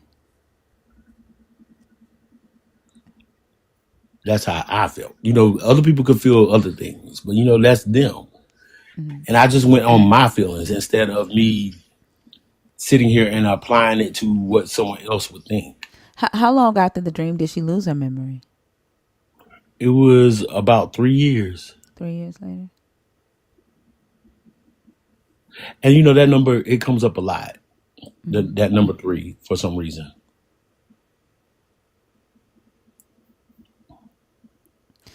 Yeah, I know a lot of people.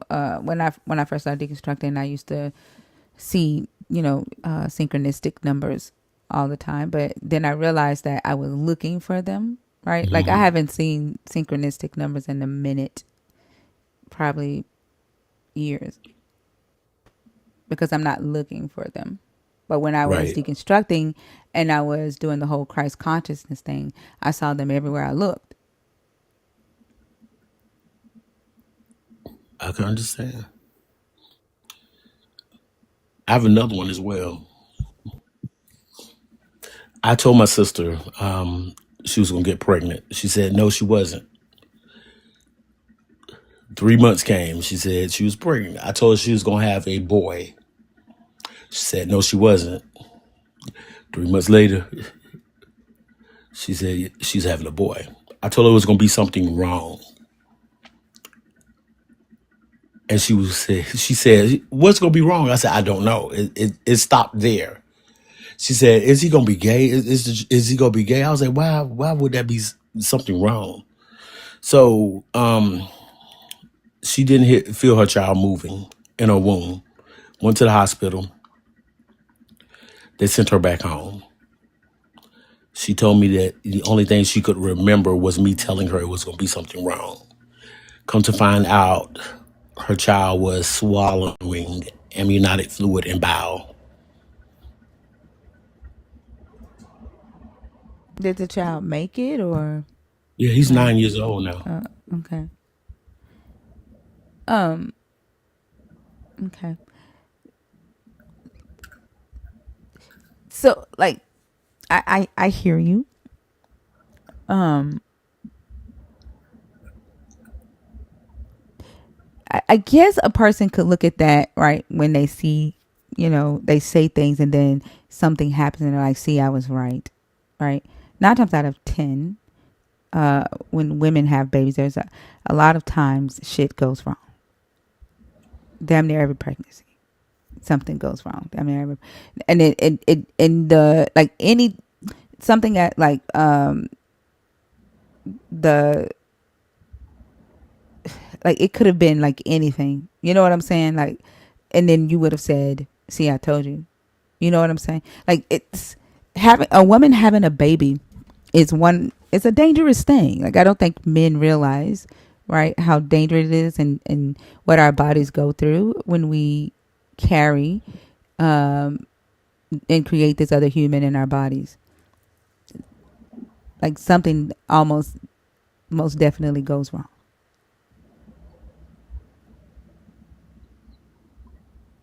I realize. Yeah, I wouldn't necessarily see that as a prophecy. But let me ask you a question. So these prophecies that you are getting, what's the purpose of them? Like when you got the dream that your auntie was going to lose her memory.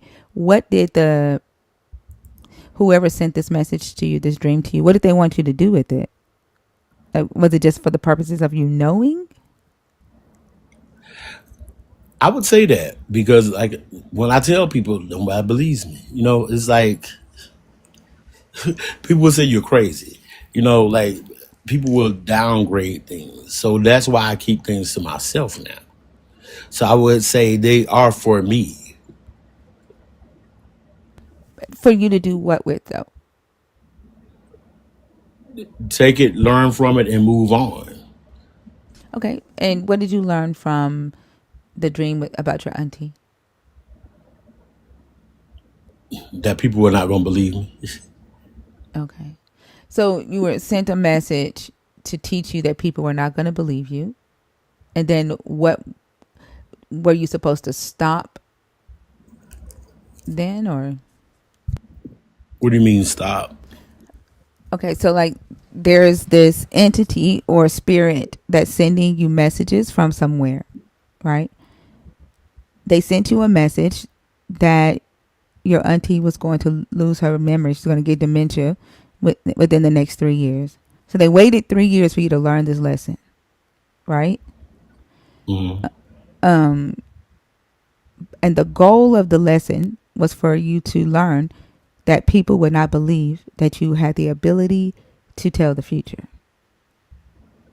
So once you learned the lesson, right, it's 3 years has passed. You've now learned that people are not going to believe you. Did the entity, the lesson, the overall lesson or goal of the lesson was for you to stop telling people your dreams, or like what did they want you to do? Like what, how the purpose of learning a math lesson is to know how to count, right? The purpose of an English vocabulary lesson is to learn words and how to properly use them. So what I'm asking now is what was the purpose of this lesson to that people won't believe you? Like what did the spirit want you to do with that information? I guess Spirit wanted me to take it and move forward because people are going to believe what they want to believe. And that's how I feel spirituality is. You're going to believe what you want to believe, regardless of what you've read or what you've studied. You're going to get your own belief. You're going to get your own understanding. And everybody's not going to understand it. So No, within I your get own, that. So I guess what I'm saying, so what I'm trying to understand is, right, you've learned the lesson that people are going to believe what they want to believe, but you still get the dreams, right? So spirit has taught you not to share your dreams. right? Through your auntie getting dementia, or your auntie, informing you that your auntie was going to get dementia.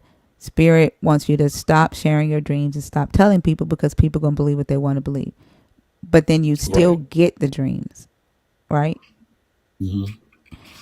And so spirit has taught you to stop sharing the dreams, and spirit is still sending the dreams. Now, for what purpose is spirit still sending the dreams? Are they all about you now and nobody else? No, the dreams they're about everybody else. Spirit, like I don't tell the dreams. I just react on them. Okay, so there are things that spirit wants you to do. When spirit comes and say, hey, next week John is going to fall at the grocery store. All right, so you've had this dream. John is going to fall at the grocery store 7 days from the day of the dream. Then spirit wants you to react on that dream. Is that what you're saying? I I wouldn't say that. I don't know John. You know what I'm saying? Like No, I'm my saying, thing let's say is you know a John. Spirit okay. gives you a dream about a John. John is Hmm. going to fall at the grocery store in 7 days. Hmm. What does spirit want you to do with that dream, with that information? Since spirit has now taught you, don't share the dream with John, because John's not going to believe you. But I'm still giving you this information about John. For what purpose is spirit giving you that information about John now? Okay. I'll say this. I'm a herbalist. I'm a healer. So usually when I get a dream, I have a dream, people usually come to me and it's something that they need, like health wise. So when I have a dream about somebody falling or whatever, they usually come to me, and that's when I react on the dream. Oh, so okay. So you get the information, the person comes to you that you've dreamt about, and then you know how to handle them when they come to you. That's what you're saying? Right. So I don't react on the dream until that individual comes to me. I'm not out here like some of these preachers. You are about to have a huge house. I don't do that. I don't do that. I sit back. And then when the person gets the huge house, you say, I had a dream about you. Nope. I keep it to myself. I'm confused. So what I'm trying to figure out, right, is let's say the person has a big house. Let's say you dream about somebody who has a big house, right? Somebody in your family. A year passes, that person gets a big house. What does spirit want you to do with that information? Just say, yep, had that dream, and then that's it. I keep it to myself. I don't Yep. tell people. I'm asking, Oh, what's the purpose of spirit telling you about your cousin getting a big house a year from now? What does spirit want you to do with that information? to believe in myself and my Oh, thoughts and okay. my dreams. Okay, I got it now. So spirit is sending you this gift and reconfirming the gift so that you can believe in yourself. Yeah. And I would say that's Okay, it makes spirituality. sense. It's like Okay. I would say spirituality is more of believing in yourself, your That thoughts. makes sense now. I get it now. Yeah, Yeah, it yeah, makes sense. So it's like it's as you see the dreams come true, it's reconfirming for you that you have this ability, right? And it makes you more confident in yourself, and you're like, I'm not crazy. right. Okay, I get it now. I get it now. Thank you for helping me understand that. You know, I love your lives. You dig. You a digger, and I love that about you. I do. Thank you. I appreciate that. Like sometimes, like it, all we have to do is just like sit down and talk to each other and try to understand each other. You know? Right, without arguing, right? Yeah, yeah. And you know, a lot of people they can't do that. We weren't taught to do that. We were taught to judge. We were taught to like. First off, we were taught to all live and look and think the same way. Hmm. Then we were taught to police each other. Hmm. You know, we weren't taught how to communicate. Like, do you know that a lot of us are just now learning that not all of us have an internal dialogue. And Mhm. if we knew that only a small percentage of us actually hear our thoughts in our head, and that affects the way that we actually communicate and the way that we see the world, the way we process information, communication and would be a very different thing. Right. But they didn't tell us, like those of us that do have that internal dialogue, they told us we were crazy because the majority of the world, it's silent there. Like the way they process images, they don't hear the image being repeated to themselves in their head, right? They it's different, right? We all, like, we think different, but they didn't teach us that. They made us believe that we were fucking the same and that we are supposed to be the same. One That's way, why I right? don't like the That one way. Like we yeah, all supposed to be one way. yeah. I meant to say monologue, not dialogue. Goddamn, y'all know what I meant. But but what was I finna say? Shit. No, that's why I don't like the term neurotypical. I fucking hate that term because it's like saying, oh, there is a right way to be. Like, no, the fuck it's not. Like, they're not. There aren't two brains that are the same. They're just not. And so I really feel like, no, it's not 50-50. It's not 50-50. And you know what? I could say this. Like, there's no fingerprint that's the same. And that's like those are the rabbit holes I go down. So if there's no fingerprint that's the same, so who are we to tell someone that they're wrong? Like, these are the rabbit holes I go down. yeah, like if a person, like, I'm not gonna lie, I've had dreams, right? And I've shared my dreams, but not all of my dreams. Let me say this, right? In the dreams that I've had, it hasn't always been about the person, right? I've had dreams of a situation happening. In the dream, it'll be somebody else. When the situation happened, like the situation will usually happen either that day or within that week. When the situation happened, it's happening to someone else, not who I dreamt about, right? And then so that ends up becoming like a confirmation bias, right? And two, what I've learned about myself is that I don't necessarily, at that time, I didn't know, right, that the things that I was dreaming about were the things that I was already peeping when I was awake, right? The night that my father died, right? So that night, the night before that, Thursday night, I came home from work around about midnight. I would go to school or like in the mornings. I was in college, and then I would work from 6 to midnight at Dell Computers. And I came home from work. My husband had the house filled with his friends. We had a studio in the downstairs part of the house. They were down there recording music, and I'm like, I'm tired. Like, can you send everybody home?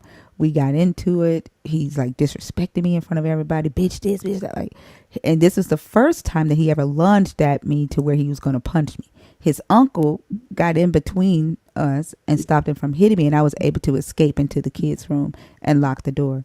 So I called my dad, and I'm talking to my dad about it.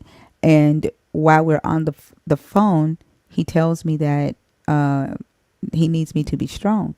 He said he doesn't hit you now. He said, but when I'm gone, he's going to knock you upside your head.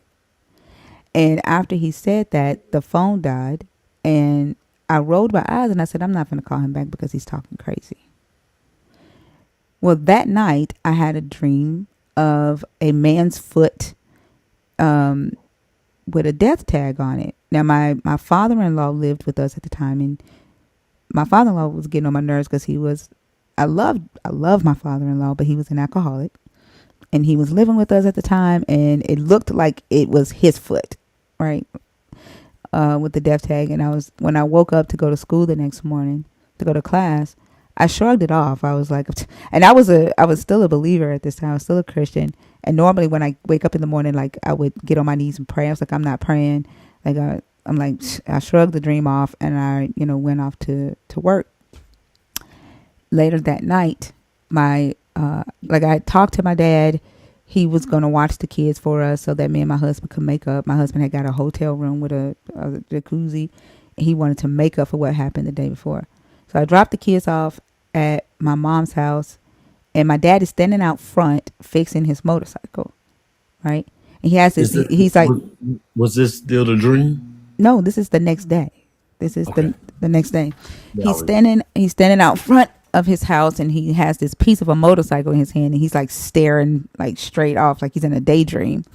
And after I took the kids to my mom, I'm like leaving to go get in the car with my husband. I said, "See you, Dad. I love you."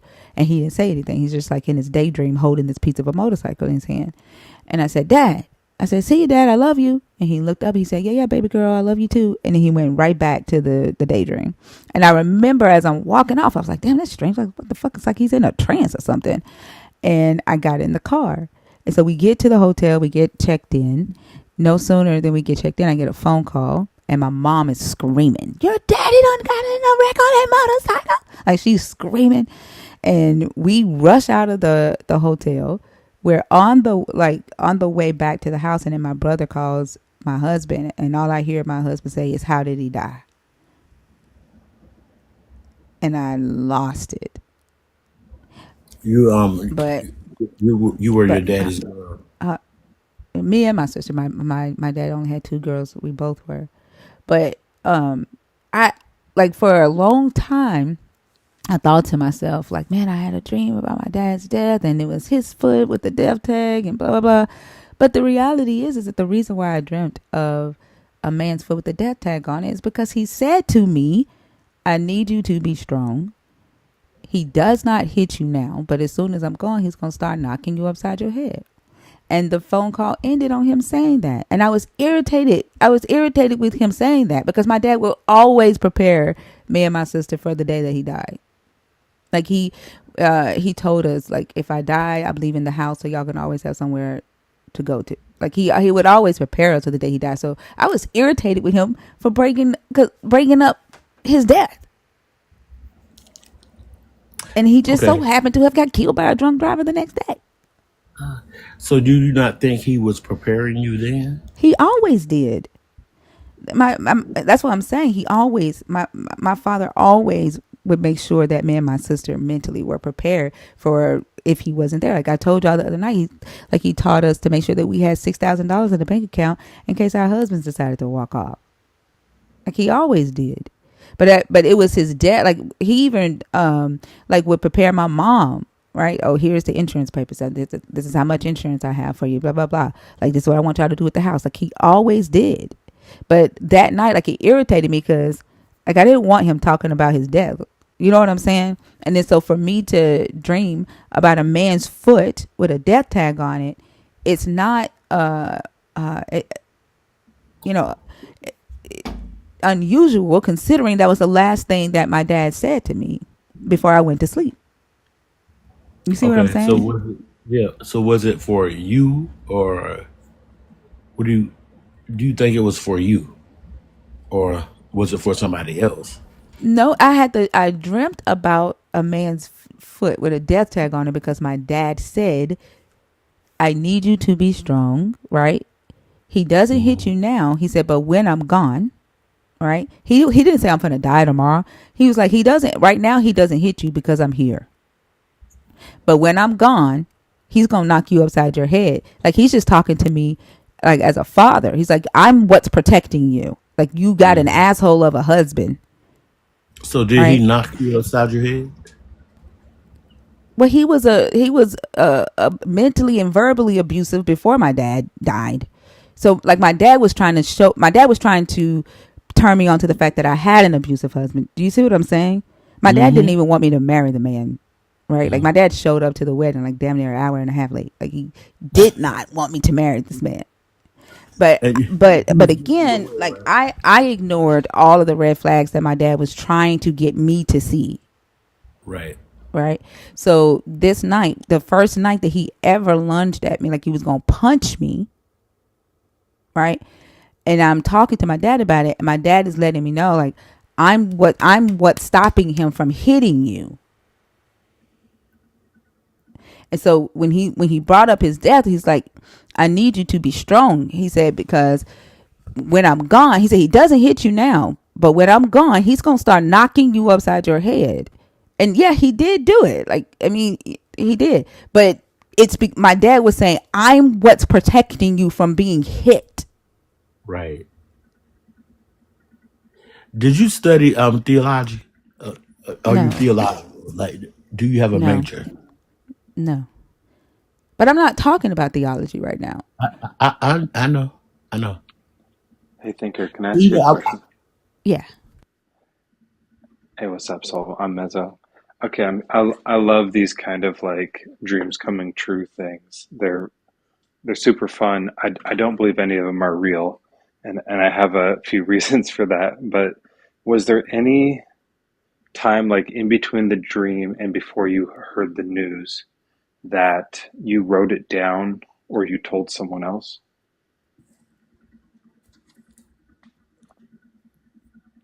Like that you had a dream about a foot tag?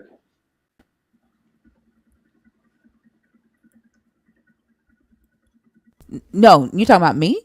Yeah, You, yeah. but between the time that my dad died, Yeah, like from the uh-uh. dream where you had the toe tag and then that. Yeah.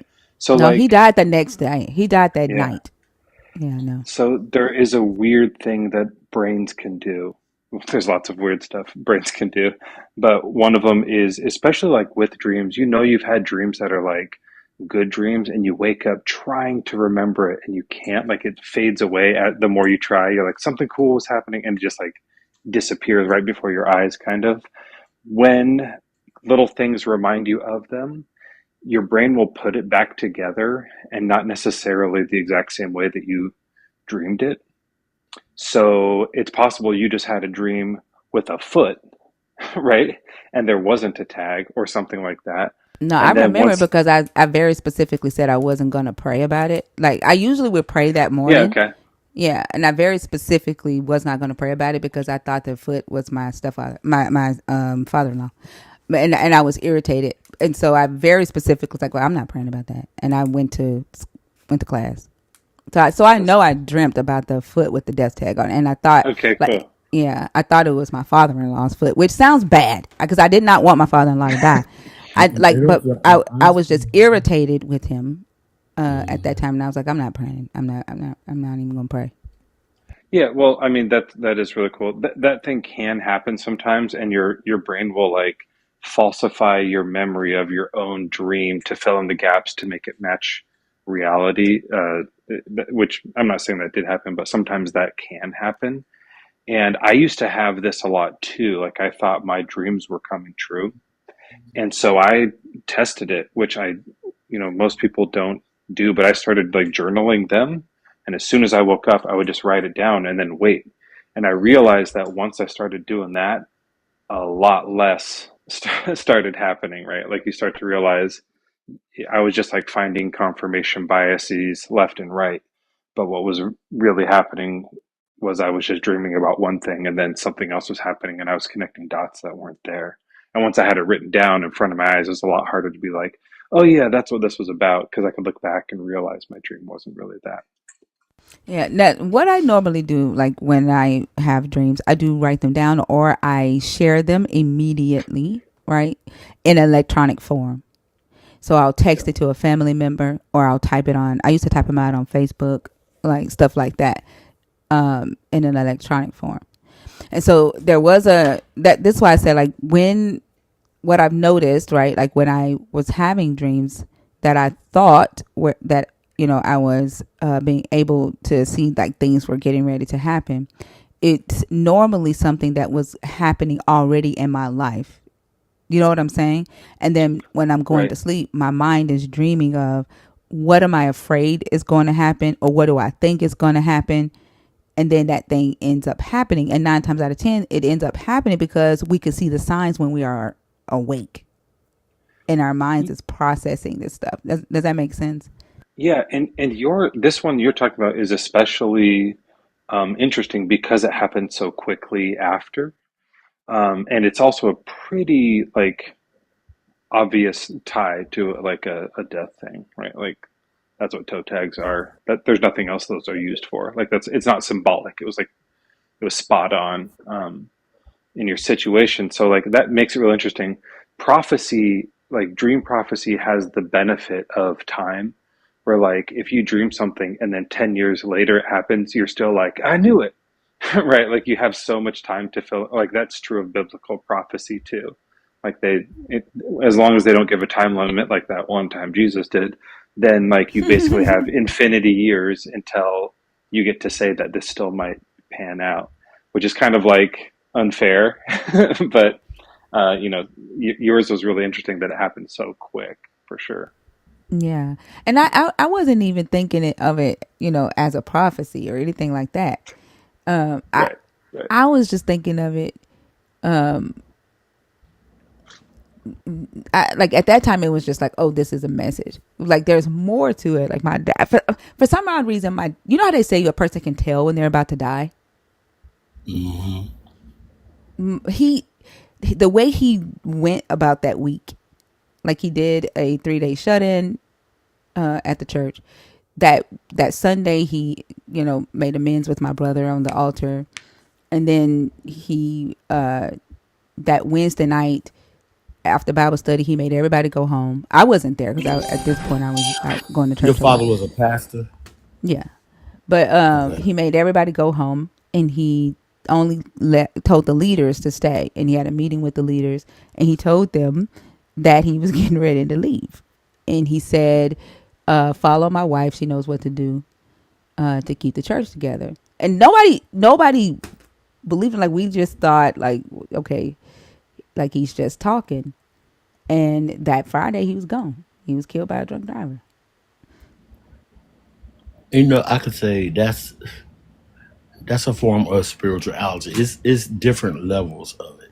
I don't think so because also like one of my friends who was a big time D boy was sitting on my front porch, and we were sitting out on the front porch talking, and he told me he was tired. He said, "I'm tired," and he told me that he felt like that day was going to be his last day on earth, and he was dead by 6 o'clock. He was shot up at a red light. I don't I don't think that it's people like maybe people can tell when they're near the end. Like our bodies talk to us. I don't think it's some entity, right? I told y'all my dad was tired of the fucking church. There was some things that was going on. 7 pastors did this whole campaign because they were jealous of him, and he was going through shit. Like he was tired. He told me he was done preaching. He said he was done with it. Like I think our bodies, I think we know when we're just fucking tired.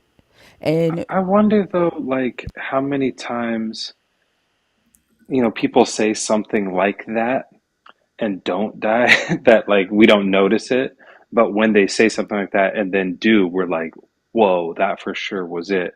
Like if I was like, I'm just so tired right now, and then tomorrow was fine, you wouldn't remember that I said that. Like it kind of just escapes your brain. It's not a big deal.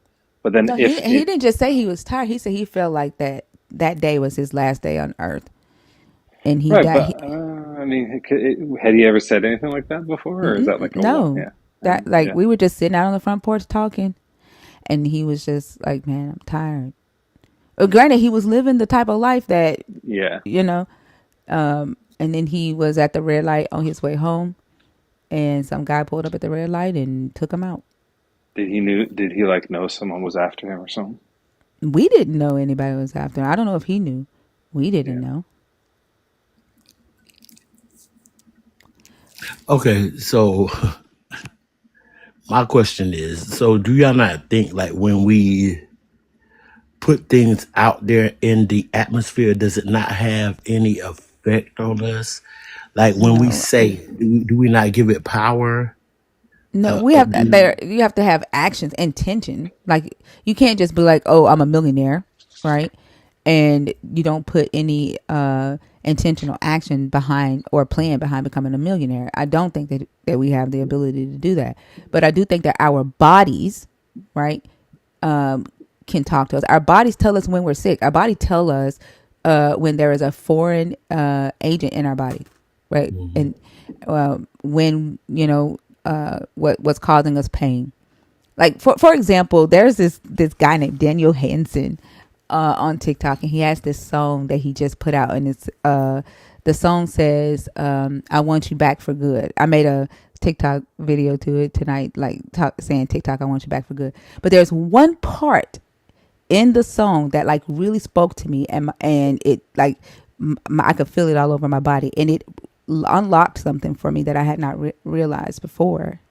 There's a line in the song that says, "Tell me when I'm wrong, tell me the song, and you'll be right and understood." That part that said, "and you'll be right and understood," it did everything for me, because it made me realize that the majority of my life I've been misunderstood. And those two words, like those two words just did not seem like they fit together, right? Like, you'll tell me what's wrong and you'll be right and understood. Because like if anybody in here has ever read my book, you know, like in the first part of the book, I talk about how whenever I would tell someone, "Hey, what you're doing or what you're saying to me, how you're treating me is making me feel a specific type of way," and then they would turn it around and make me out to be the person that's hurting them by telling them that they were hurting me. And so I started to internalize that, right? And I started to tell myself, you know, that I'm the problem. I deserve everything that I'm getting, the harm that I'm getting, the hurting. Like, I deserve it, right? Whenever my husband would do the things he would do, it's my fault. I deserve it, right? And so I've never felt understood. And so when he said those words today, it was almost as if my body was like, "That's it. That's it. That's what you've been trying to say. Like, you've never felt understood." So I feel like our bodies talk to us on a daily basis, but we've been so conditioned to ignore ourselves, to ignore the way our bodies are how they function. Like, there's the nerves in our bodies, right? The pain receptors in our bodies.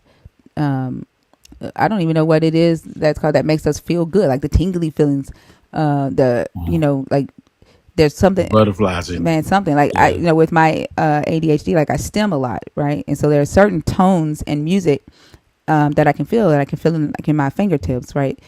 Our bodies speak to us. Like, if we just listen to our bodies, then I think that, you know, the guidance that we say that we need from these spiritual entities, like, we probably would get from ourselves, and then from engaging with each other and respecting each other, respecting the differences in each other.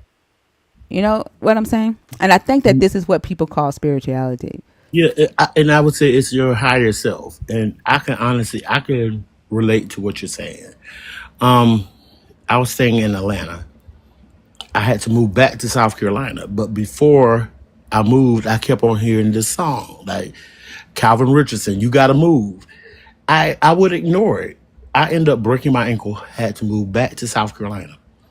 I healed, moved back to Atlanta, started hearing the song again. Almost broke my ankle again. So I moved back to South Carolina. I was like, why am I here? You know, it was crazy. So I started listening to songs like to keep me going because I didn't understand. I did not understand. And after I moved back here, I started my business. I I don't know. Things are just weird to me. I think I don't think that's what I was quite talking about. But Dudette has paid to drop you, so I do have to move on to the next guest. I appreciate you for coming up. Okay. All right. All right. Whatever I said, whatever I didn't mean it. I just want you back. Is it that song? I don't know. I've never heard that song. I Yeah. thought you were singing the exact lyrics of that song. It's not that song. Oh no, it's a song. Well, I don't know if he did a remake or what. Yeah, But it's a 80s song, or it's like early 90s by a band called Take That. oh wow, I don't know. Like, hold on, let me see if I can play what his is. It's all. I did a video to it today, but his is much faster though. That Yeah, he sounded. probably just did a cover, a new thing. I haven't heard it. But the lyrics, I was like, I know these words for sure. Y'all felt my pain too. Sorry, thinker.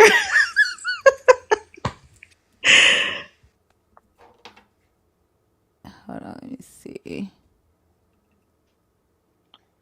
While you look for that, one thing I want to say about the listening to our bodies thing, I do agree with that.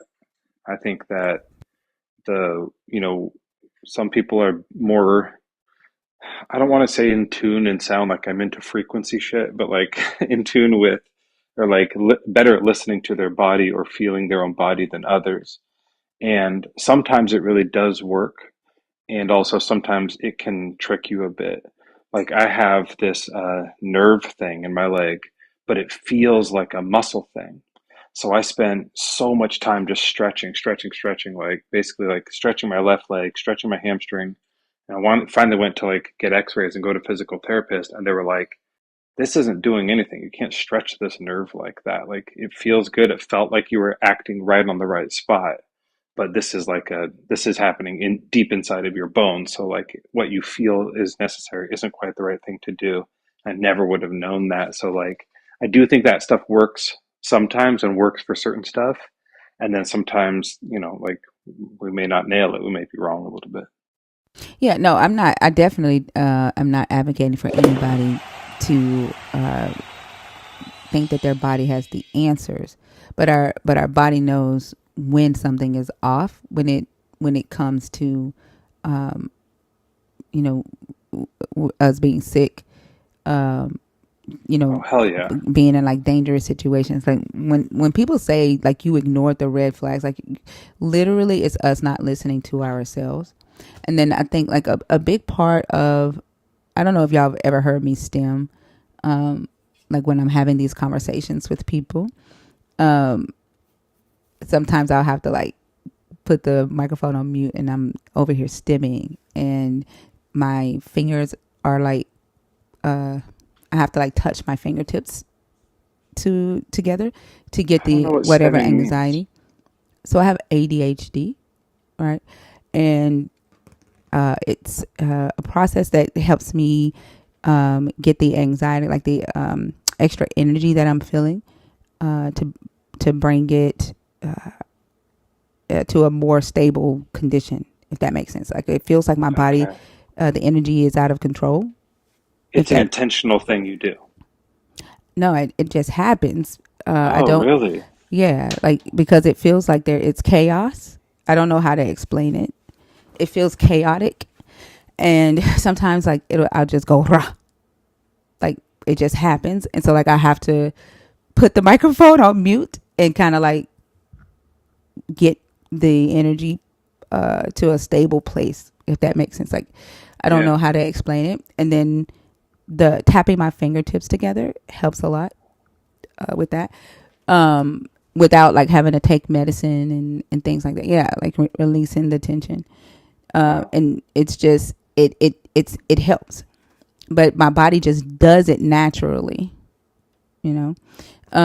So like when I say like our bodies know what we need, they like once we it does. And I'm not telling anybody that our bodies have the answers, but when something's off, we should definitely be paying attention to that, right? Yeah, And I like the closest thing we have to a spirit is like our white blood cells system.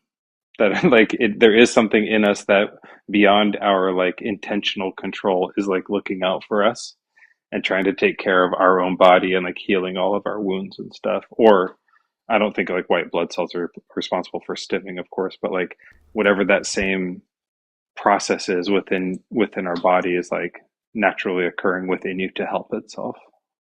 yeah, like I don't know what it is. All I know is I just live. That's all I do.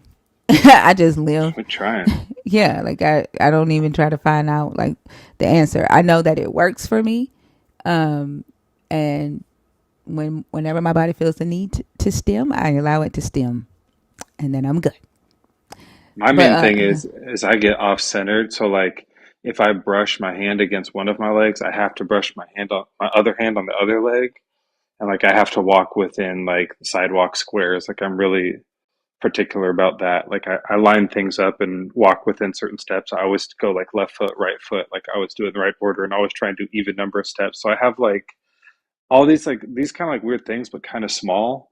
And it wasn't until I watched the show Monk where I was like, oh, I have a little bit of that. Like I see Yeah, what it that's what is it now, sounds and like. OCD. Yeah, that's yeah, why I said like, but who says that that's not normal? Like, you know what I'm saying? Like, I don't like when people say that. Oh, you have a neurotypical brain. Like your brain works the right way.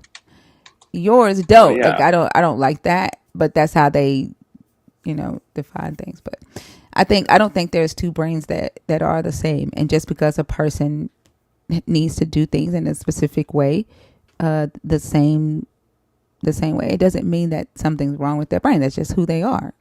You know what I'm saying? neuro perfect. Yeah. Yeah. But America says everybody's supposed to be created the same way. So, but yeah, this is the song. Hold on, let me see.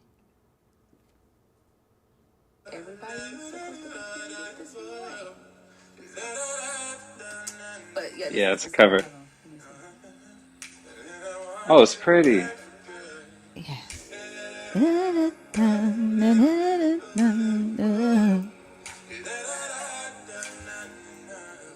Want you back?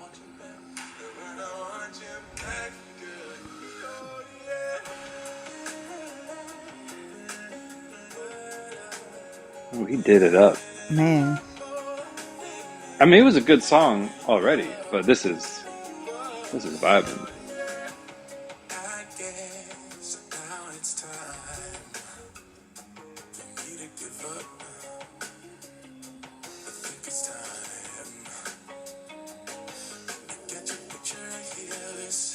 I'm all elevated, talking about future dreams, jamming in my garage. Like,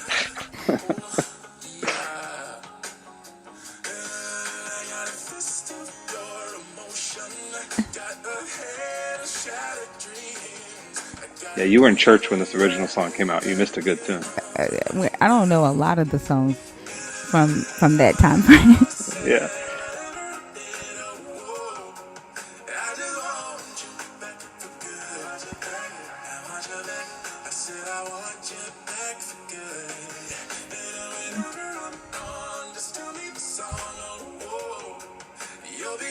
A pretty voice. Yeah.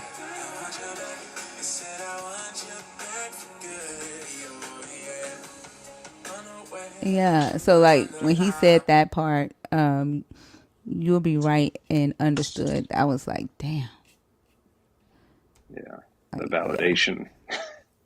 Well, it was a realization for me, not even necessarily validation, because I didn't even realize that it was something that I realized. Does that make sense?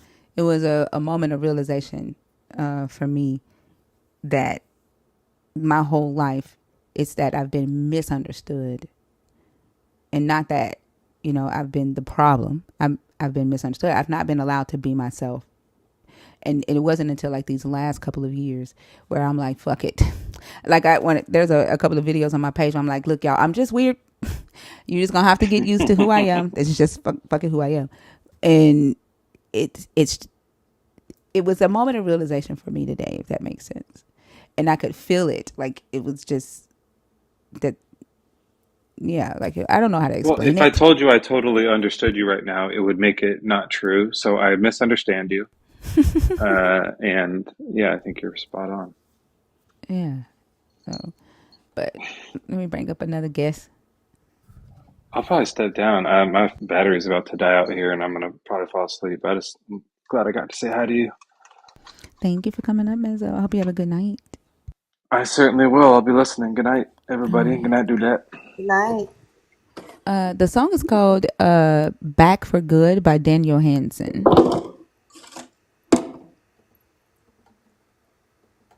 That's a sad song. It's not sad for me. It is. It's to me. It make me want to crawl up somewhere and cry.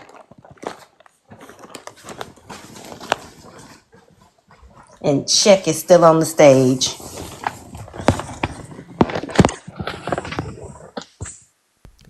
Nobody asked. How are you? I'm well. Thank you for asking. How are you doing? I'm good. The irony of you saying thank you for asking, and then your username is nobody asked. That's Right.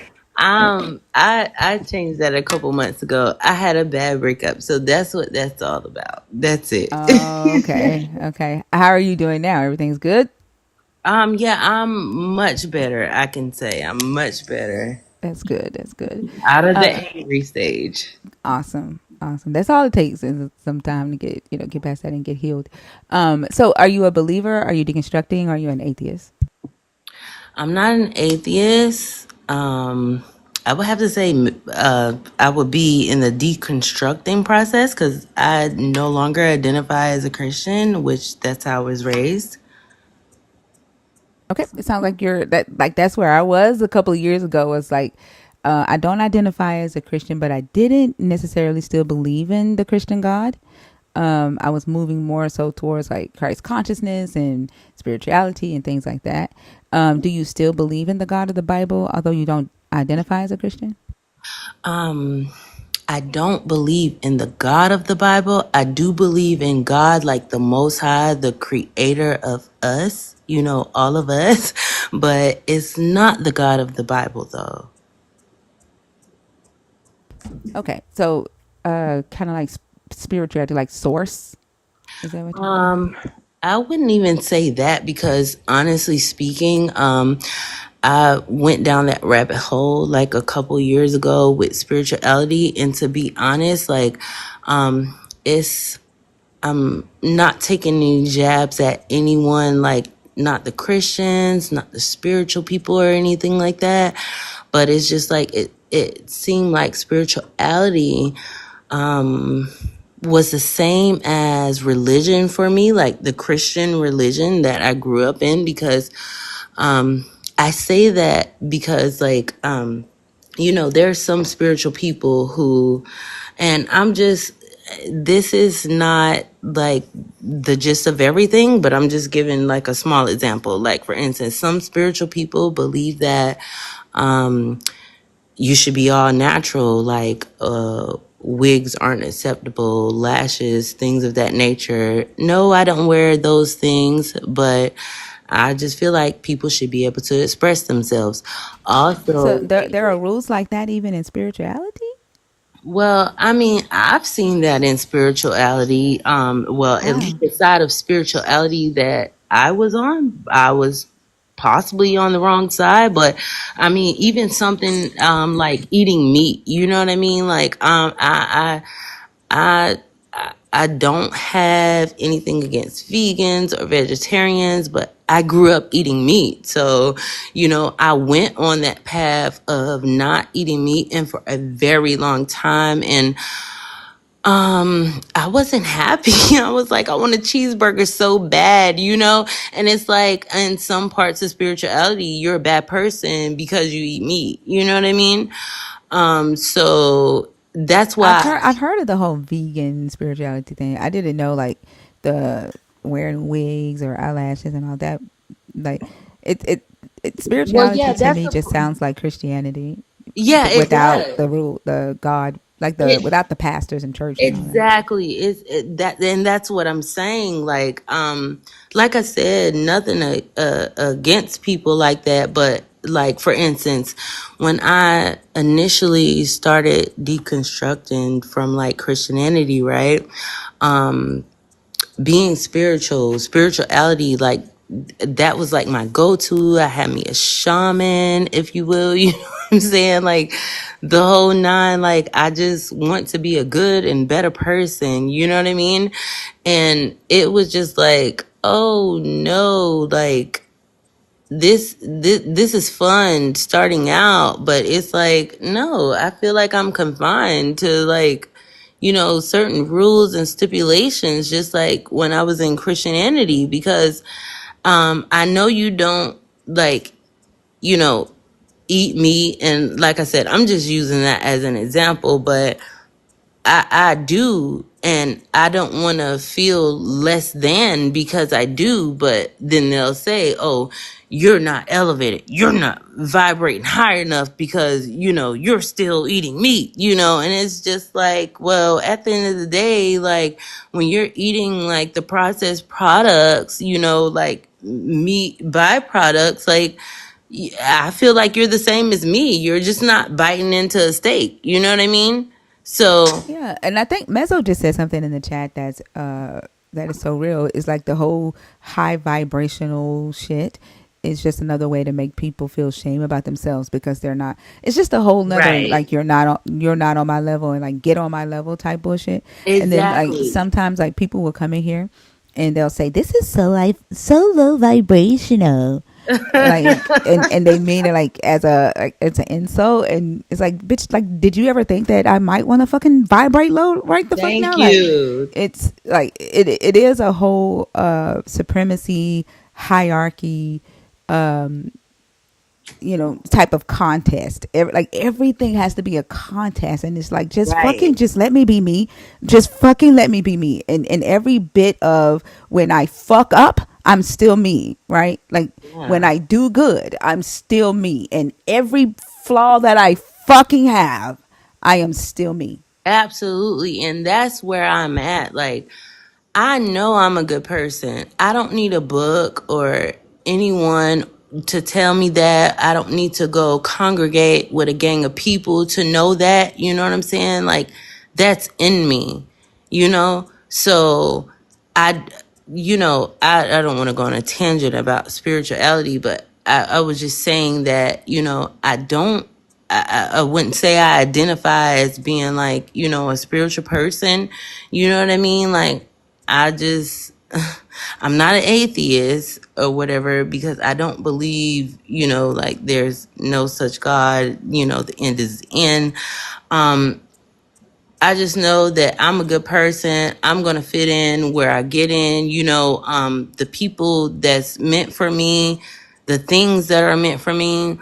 I believe that they'll come to me, but as far as being spiritual, it's too much because like I said, you can be on one side of spiritual TikTok and everything is all good, love, light, peace. And then you can be on the other side and it can really be dark, and that is the same as Christianity. Like I grew up like in a Baptist church, so it was really strict, and I don't understand why, because being a female and being in that setting, I was never protected. Like, and I say that in the aspect of, you know, I sat there through multiple sermons where, I, especially when I was younger, um, I've like, how the pastor is preaching and you start feeling bad about the sinning you're doing,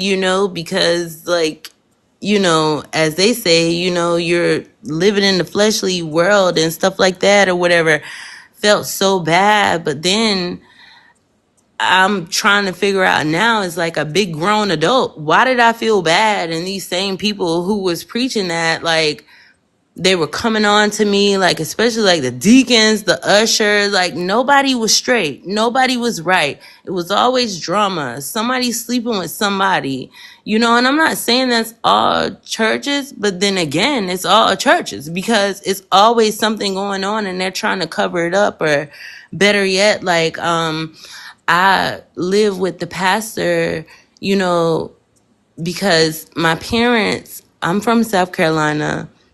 When I was like in sixth grade, my parents were relocating to North Carolina. And I didn't want to go. Like, we're from South Carolina. This is where my family is from. Like, I love the church people. Like, I'm a young girl, you know? I want to stay. So I live with the pastor. And that was like the worst thing for me. Like, you would think like you would be protected. That's the best space to be in. But he had a son who was, kicked out of a high school for, raping a girl underneath the You have bleachers. to say grape. You can't say Raping, I'm yeah. sorry. graping a girl underneath the bleachers. Um, and then, living in that space with that person, he went to bat for his son. I can see how he can do that, because for the simple fact is, like, I have a daughter, like, I'm gonna have her back, but I'm not a mother that's gonna uphold wrongdoing. You know what I mean? So it's like, I felt like the pastor, they were upholding his wrongdoing, because after that incident happened with that young girl, he was kicked out of school. They managed to work it out so that way he didn't get like any jail time, but he just couldn't come back to the school. The teachers were coming out to the house, like where I live with them, right? So it's like the teachers are coming out, but now, like, whatever frustration, whatever he was going through, he started directing that towards myself and the other young girls of the church. And it just Oh, made the me, pastor did or the son not the did? pastor, his son, the one Did, who did the did the pastor make the graping. son stand up in front of the church and? He did not. He did not. This was, like, nobody knew. Like, the pastor spoke out. Like, I didn't even get to that point yet. The pastor spoke out on other people, but as far as his son, this was forbidden. Like, no one could speak of this. Like, the close circle. So the church didn't know. They were like not aware of what his son had did.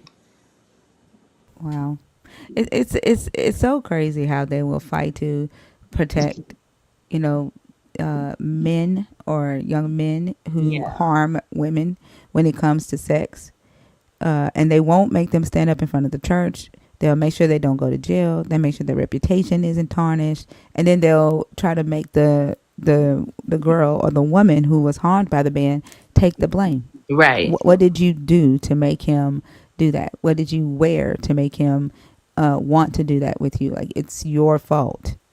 Exactly, because when that situation, the initial graping happened with that other young girl, here it is. It's like maybe a year or two later, some time had passed. Here it is. I tell you, no lie. We were in the church. It was myself. It was two other young girls, my mom, um, my dad, the pastor, the first lady, of course, the other girl's parents or whatever. It was his son and another young guy in the church. They were touching us inappropriately. So, we told our parents, of course. The reason why we had the meeting in the church is because he spoke to our parents and was saying, like, oh, they're sorry for this, whatever the situation may be, and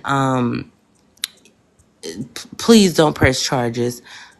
At this point, none of the parents pressed charges. Unfortunately, my parents did Wow. not press charges. They took the apology and Wait, moved this is the forward. same pastor?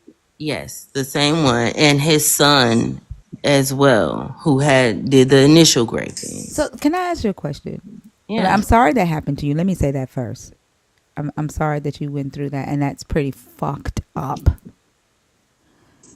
Um, wait. So, and you stayed a Christian after that? Like, you continued believing in God Well, at after this that? time, the story, that I'm telling, I was a child, so I was underneath my parents. So at this time, I Yeah. had to be about maybe like 10 or 11, Okay. possibly. Yeah. No, I'm not blaming you for staying a Christian after that. What I'm asking, right, like, is after that you stayed a Christian after all of that happened, like, well into your adulthood. You were still a Well, Christian. I can't really say that I was a Christian because I had so many questions that weren't answered. And so the family that I came from, like, I didn't have the opportunity or the ability to say, like, I don't believe in this. Like, I had to be grown before I was able to make that next step. So yeah, I Okay, so you did remained have that. questions. You were kind of like going No, through no, the I had motions. questions from the start. This same church, before any of that started happening, like I just had simple questions. Like for instance, by the way, I think you're very smart because I always watch these lives when I can catch them, and I see like you can pinpoint the Bible like it's nothing. But when I was young, I had a simple question. Like for instance, like why did God confused the people. I think it was like Genesis, like chapter The 11, Tower of maybe. Babel. Yeah. Why did God confuse the people if he was a good person? Like I thought he wanted everybody to come together and, unity and things like that. And also, I had questions about why did God say that his spirit wouldn't remain in us until up until like 120 years. At least that's the Bible version that I read. Like I'm asking like not like my parents, because initially I asked them, of course, they didn't, read the Bible like that. So when I asked the pastor, like I literally was in Bible study and he said that I couldn't, the same pastor, I could no longer ask questions, so I, I would have to say, of course, with my own research, of course, with, using my common sense, I was like, I don't think this is something for me. But just from my past, I was like, I know this is not anything for me because here it is. You're the pastor. You're supposed to be leading this flock, as you would say. And every time I got a question, and especially it's a question that you deem you can't answer, then you say, I have no rights to ask questions. And like I said, like my parents were there. Like I was a child, so they were in that church with me, and it discouraged me. Like I felt some type of way about them because I'm like, oh, y'all grown people, like y'all not standing up to this person, like y'all not asking questions like I'm asking, like you are condemning me for asking those questions, you know what I mean? So I was asking questions prior to all this stuff happening. So, I mean, moving forward, like in the current, times in the present, it's like I don't think God was ever in that church because it's not the same church. They moved buildings, changed the name, there's different people there, because I was caught up with these people for so long, like a large part of my life. When I had my daughter, I went to go visit them, and my daughter, by the way, is only 9. So it wasn't that long ago. It was a few years ago, but it wasn't like 20 years ago, So, when I did go visit them, like it was the same thing. Like the pastor, well, let me say this. Let me backtrack a little bit. The same pastor, he was accused of sleeping with multiple women in the church, which one of the women, like they were best friends with my mom, and he, of course, definitely was sleeping with her. But fast forward to the future, I go meet up with him, the church, if you will, at the lake, and in my face, like he was flirting with one of the church members, and I'm just like, oh my god, like the first lady, like I've known her since I was a kid, and like I feel like she's aware of this because this has happened before when I was a kid, and he stood up there in front of the congregation, not to admit to any wrongdoing, but just expressing how much he loved her. And then hindsight is like, oh, you were doing that because you done slept with so many women in the church, and you need to What give did her your her props. parents say? Like did They your were lost. I'm so sorry. That's the only thing I can say. They were lost because when I tell you it comes to Jesus, like it doesn't matter. It. I don't think it was a person, but all they kept saying was like, "I'm not turning it back on Jesus." Like even when I, like for instance, Well, as those what? questions I asked them, they said Nobody you have asked no you. right to Nobody question asked you. God. Nobody asked you. Please let Thinker ask her questions, please. Excuse me. What I was getting ready to ask is like what I was getting ready to say is I don't see how they are saying that they're finding Jesus in a man, right? Like that's doing things like that. And so like are they still like did they stay at that church even like well after Yeah, that? they did. They definitely they stayed a few years after that. Then we moved out of state. That's the only way we disconnected from that church. But however, when my mom's younger sister passed away, we moved back. Well, I'm from, like I said, I'm from South Carolina, so we moved to North Carolina. Then we moved back to South Carolina, and we Y'all, my computer is moving slow. Can y'all get that motherfucker out of here, please? I was trying to get him. My what the fuck? Humans are not okay. Thank you, Joshua. I swear my computer got stuck. I I'm muted sorry. it, but it didn't. They didn't disappear. Still there? I can. It's like the computer moved slow. Like the motherfucker wanted people to see what the hell he was doing. Like I couldn't even get it. You got it? Yeah. Okay, thank y'all. Yeah. Y'all. I'm sorry. Get these likes to 150K. I've been screaming it in the comments. I'm getting ready to turn the comments off, and you can get them back once you get them up. Sorry about that. Go ahead. Nobody asked. We had to take care of some spamming in the chat.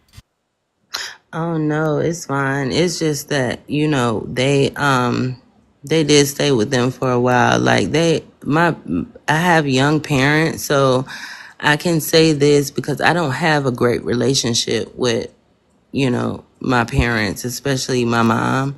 And I feel like it's a generational curse, if you will.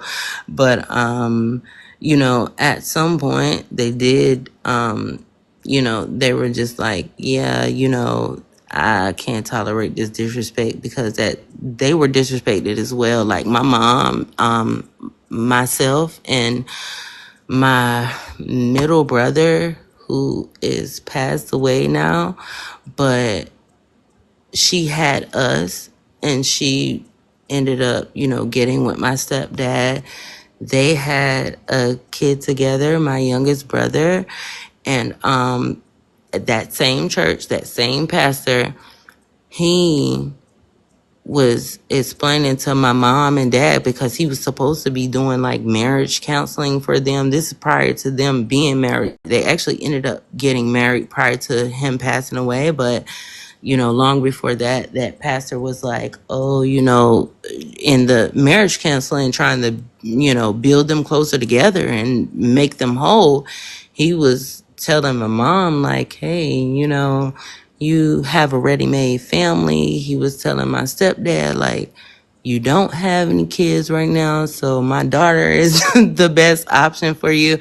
It was just wow. So I mean, it's a lot of things that turned me away from the church, but it's just like seeing it firsthand and going through it and seeing what, other people go through. It's like I mean, I know some things sound asinine, but it's like I wouldn't put it past the church, because like I've seen it firsthand, like. Okay, And I'm gonna stop you right there. Like I just want to make sure that we're not monologuing, so that way we can have a two-way conversation. Okay. okay. I want to ask you. So you said that you are deconstructing, and with all the things that you've seen in the church or gone through in the church, it sounds like you're still hanging on to the idea of Jesus. No. No, um, to the teachings of Jesus. No.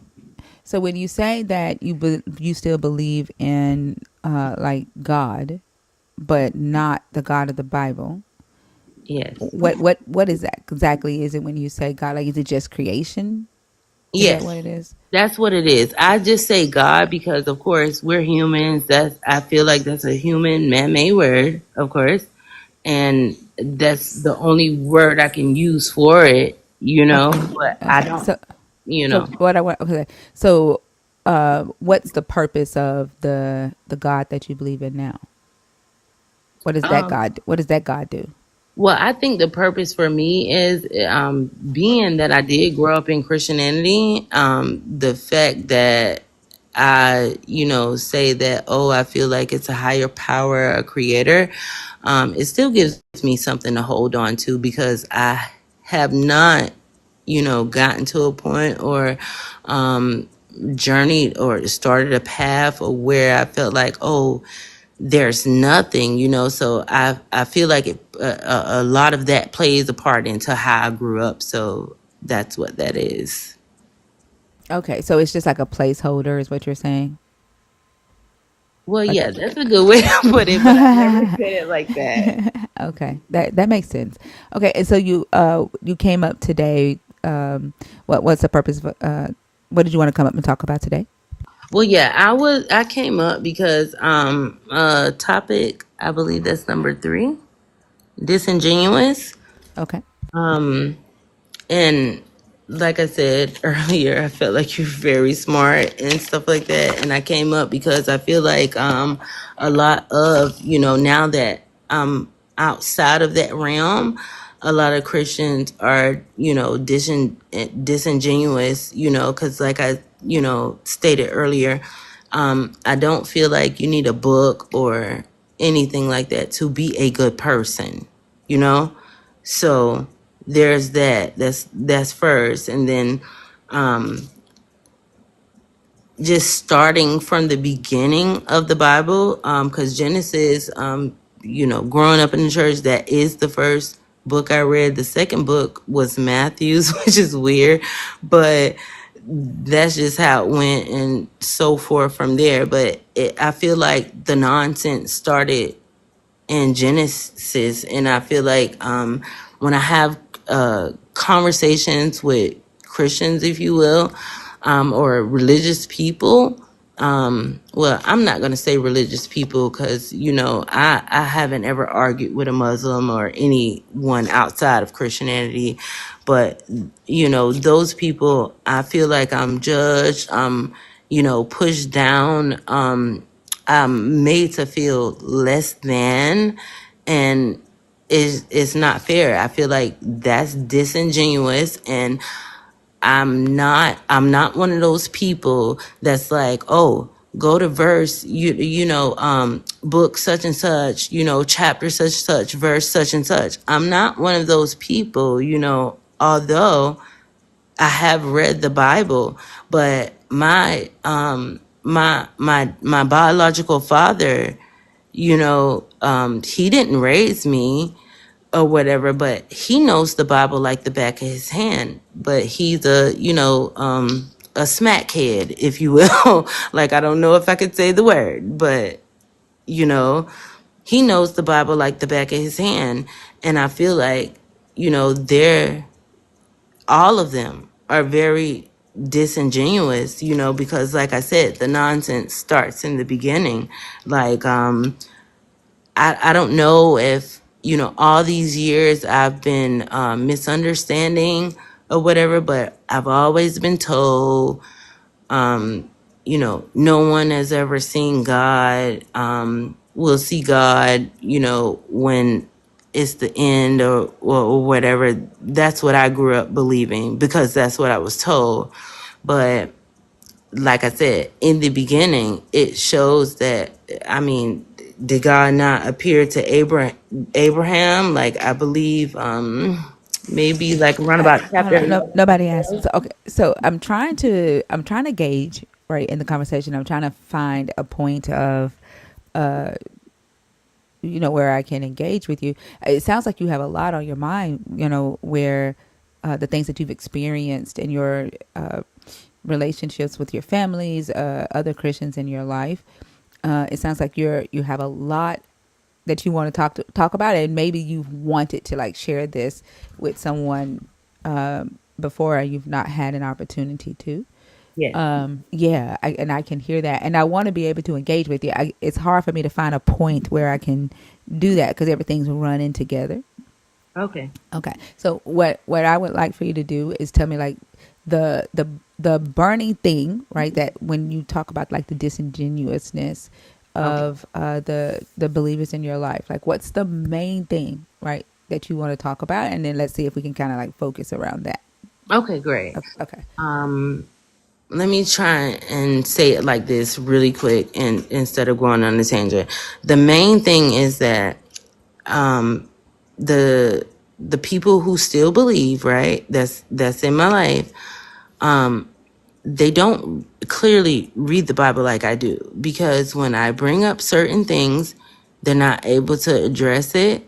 And I think that's probably what's bothersome to me. I'm not able to talk to them about it. So I hopped on the live because I saw Disingenuous, and I'm like, this is my opportunity to show like how you guys are disingenuous. So that's, that's pretty much it. It wasn't one, main thing or whatever, but it's just like I said, starting from the beginning of the Bible, um, I just feel like whether you believe there's a God or not, even the God that's in the Bible, is, starting from the beginning, is this a person that you would trust, follow, and be okay with? Because I'm in a space where I wouldn't be okay with that type of person. So, Yeah, was that I think enough? they're afraid to, right? Like they're afraid to ask the questions that you've wanted to ask since you were a kid, and so they don't necessarily,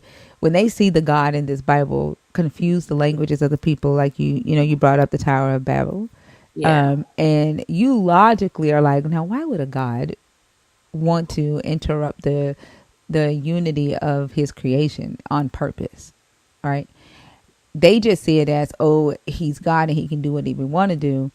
Who am I to ask that question, right? Who am I to judge God, right? Right. Who am I to question God?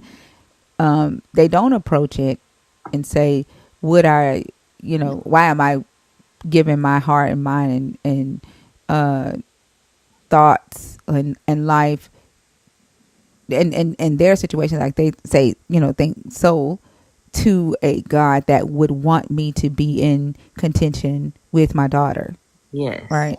They don't, those questions don't come to their mind.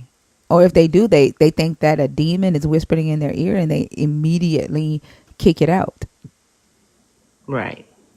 Yeah, and I wouldn't necessarily say that that's them being disingenuous, right? That's that fear trigger that Christianity has instilled in the believers of this God, right? Christianity has that trigger, right? Well, that takes Um, the number four, fear mongering, because I made the argument with these people, not, being mean or, nasty or whatever, because I have this newfound information or feelings or elevation, whatever, they perceive it as. But it's just like, if there was no ideal of hell, there literally, I feel like, and this is my opinion, this is not a fact, I haven't asked every question in the world, but there would be no Christians, because I feel like they're Christians because they fear going to hell. So it's like, I love God, I'm going to go to church because according to the Bible, I don't go to church. I haven't been to church in so long at this point because of, some of the things I was just telling you. But it's just like, according to your same Bible, you go to church every Sunday, but you're going to be burning and you know what with me, Yeah, I agree. Hell is definitely a fear trigger for a lot of them. Some of them no longer believe in the concept of hell. Uh, for some of them, a trigger is not being good enough too, right? Losing their status in society, Oh, whether that is that, the fact that they are a man, right? And they feel that they have some dominion over women and children. Some of them even think they have dominion over animals, but will run the fuck away from a lion while right. still say God gave me dominion over animals. Like, you know, like some of them feel like this God elevates them mentally or like socially.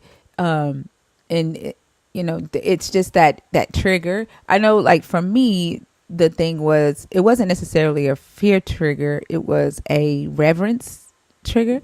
The word Christ for me just seemed really, really holy and sacred.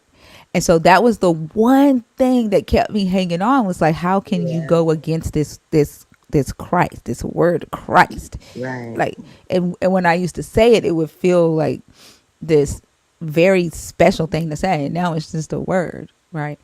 And so, like, I don't think that they're being disingenuous when they don't allow themselves to look at the text and ask themselves the same questions that they're asking you.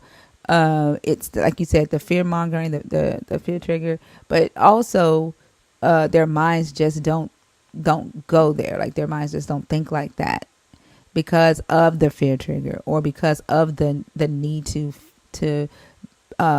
feel special or chosen.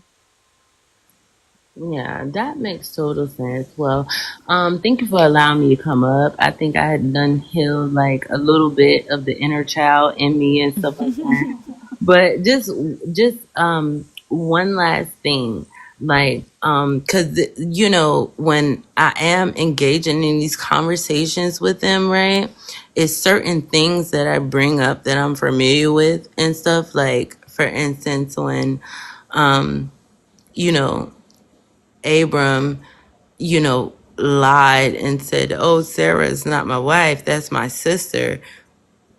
As a young girl, I didn't understand why God thought it was okay, because he did it with Abimelech, and She was Pharaoh. 90 and pregnant when he did that, right? She wasn't a young girl. Oh, when you No, were a no, young I said girl. when I was a young girl. Oh, I'm sorry. I thought you thought Sarah was young. I Yeah, said she was no, he 90 did. and pregnant. Yeah, but he did it with like two people, right? It was the Pharaoh, I believe. The Pharaoh Yeah. and Abimelech. And my whole thing though was like for instance, Abram had God's favor, and that means you're a good person. Like, at least this is what my human brain is assuming. You're a good person, like you're the ideal Christian, if you will. I know Christian wasn't a thing back then, but I'm just using that word. But it's just like, why, like, you know allow like, this person lied, the person that you favorite lied, but then fought the other people, because like that's just like with a woman. If you're dealing with a man, you know what I'm saying, whether he's married or got a girlfriend, like, when you first meet this person, you go off of what they say, I mean, aside from like the actions. Like, if the action's showing that they got somebody else, of course you move to the side. But I'm just saying, if you're initially told like, I'm a single person, you're gonna go for it, right? So I just didn't understand with like, I don't think it was Abimelech. I really feel like it was the Pharaoh, where that guy had a dream. He had a dream, and God was That's the telling him. Abimelech. But I Oh, get what that you're was saying. Like, we have that conversation on here a lot, and they won't allow themselves to say that it was wrong for their God to side with very wrong. Abraham. Yeah, they won't allow we that's one of the questions that I usually bring up to even see where their morality lies, right? Yeah, Because they typically ignore the lie and say, oh, he just didn't tell the full truth, or yeah. it's not God's fault what Abraham did, or it's okay that Abraham was going to kill the one who had integrity and who was innocent, because of what Abraham did, because Abraham was chosen. So But they say he yeah. knows everything. So at this point, he already knew he was going to tell the lie.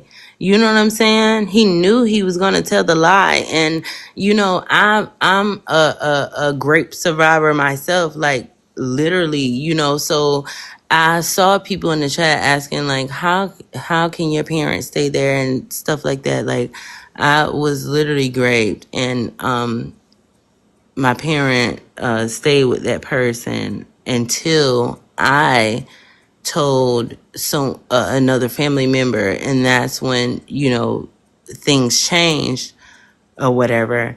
But even with Lot, the angels came and he said, take my, you can take my two virgin daughters. I just felt like, that can't be the God that I serve, because this is not okay. Now, I know it matters, the translations that you're reading. I was reading like the what is it, the New Living translation or whatever. And that's kind of what I grew up on, along with King James version.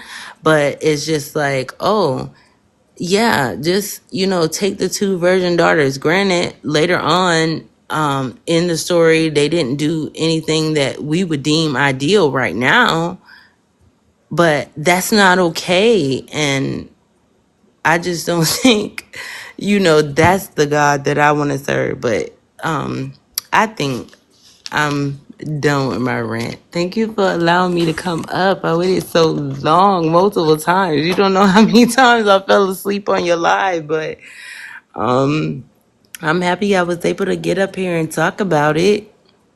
You're so welcome. Thank you for coming up. I'm happy, that, I did get to ask you a couple of questions, and I think that, people should definitely ask more questions when it comes to, what they believe in, and why they believe it. And then also ask more questions about the world around them and the life around them. So I appreciate you for coming up. Yep, no worries. Thank you. Can you boot me out of here? Yeah. Yeah, I got you.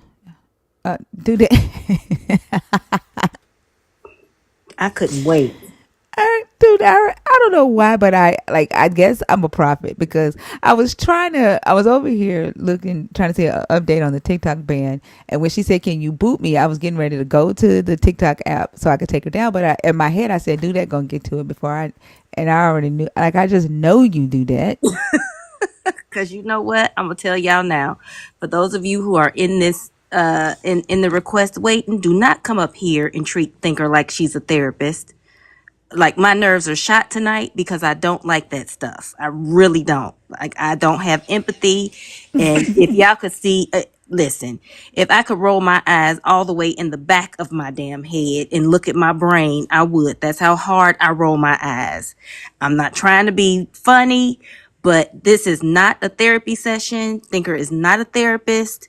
If you want to get that stuff off your chest, call your insurance company and ask for a list of therapists that are covered by your plan. I tell patients that every day when I'm talking to them. Don't come up here with that. We understand that everybody is hurting, but that's unfair to Thinker.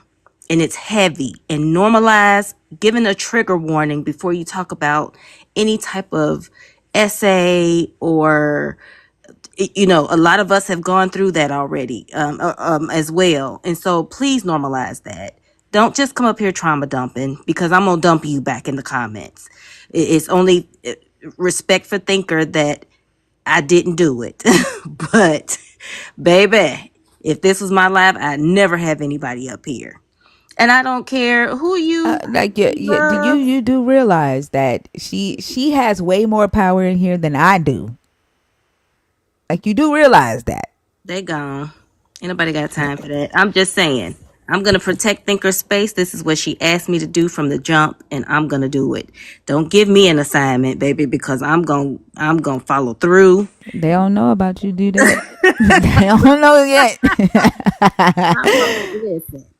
I'm gonna follow through. So, just be mindful that she is not a therapist, and normalize knowing how to tell a story without a bunch of filler words. Just get it out. I have to deal with this every day with patients, and it drives me crazy. This is supposed to be my relaxation time. I'm trying to learn something too. So just get it together, because I had $15 in my Cash App ready to send it to Thinker until she said she was about to drop. I got money, y'all, and I'm ready to spend it. That is crazy.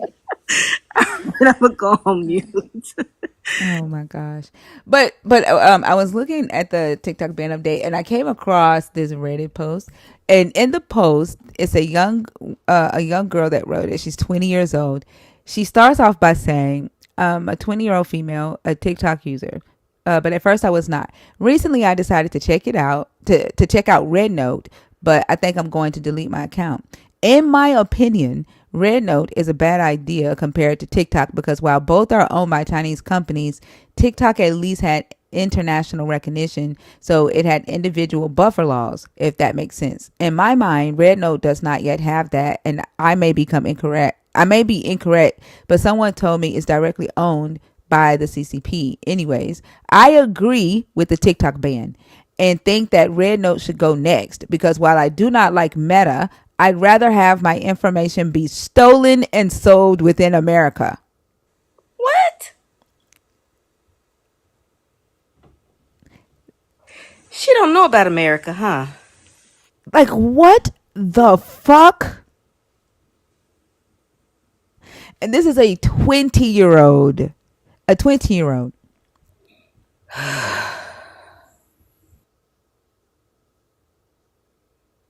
Then to say that you think that America can force a Chinese owned company in another country, you think that America can force a ban? Some people do. They think America has all the power. Somebody commented that on my page earlier today too. It's like America gonna force Red Note to shut down next. I'm like, are y'all like, what is wrong with y'all? Like, what makes you think that America can tell the CEO of Red Book that they can't do business, to shut down? That's what they've been indoctrinated to believe. It's so crazy. And then, like, you shouldn't want American companies selling your data either. And like, this is what, like, I swear, like, everything just seems to be coming full circle, full circle. Like, you should own your data. You should own your data. Companies should be giving you stuff for your data. Mm-hmm.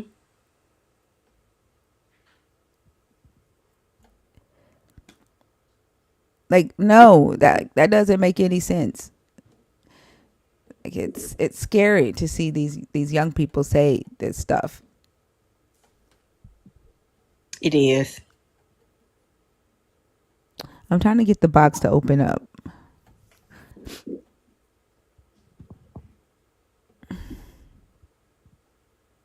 There are quite a few subscribers in here. Well, Nelly is one. Nelly's in the box. Can you bring them up? Yep. If you are in the box on purpose, can you please comment? I just tried to bring somebody up and they popped out. Can you comment and let us know that you're in there on purpose so we can bring you up, please?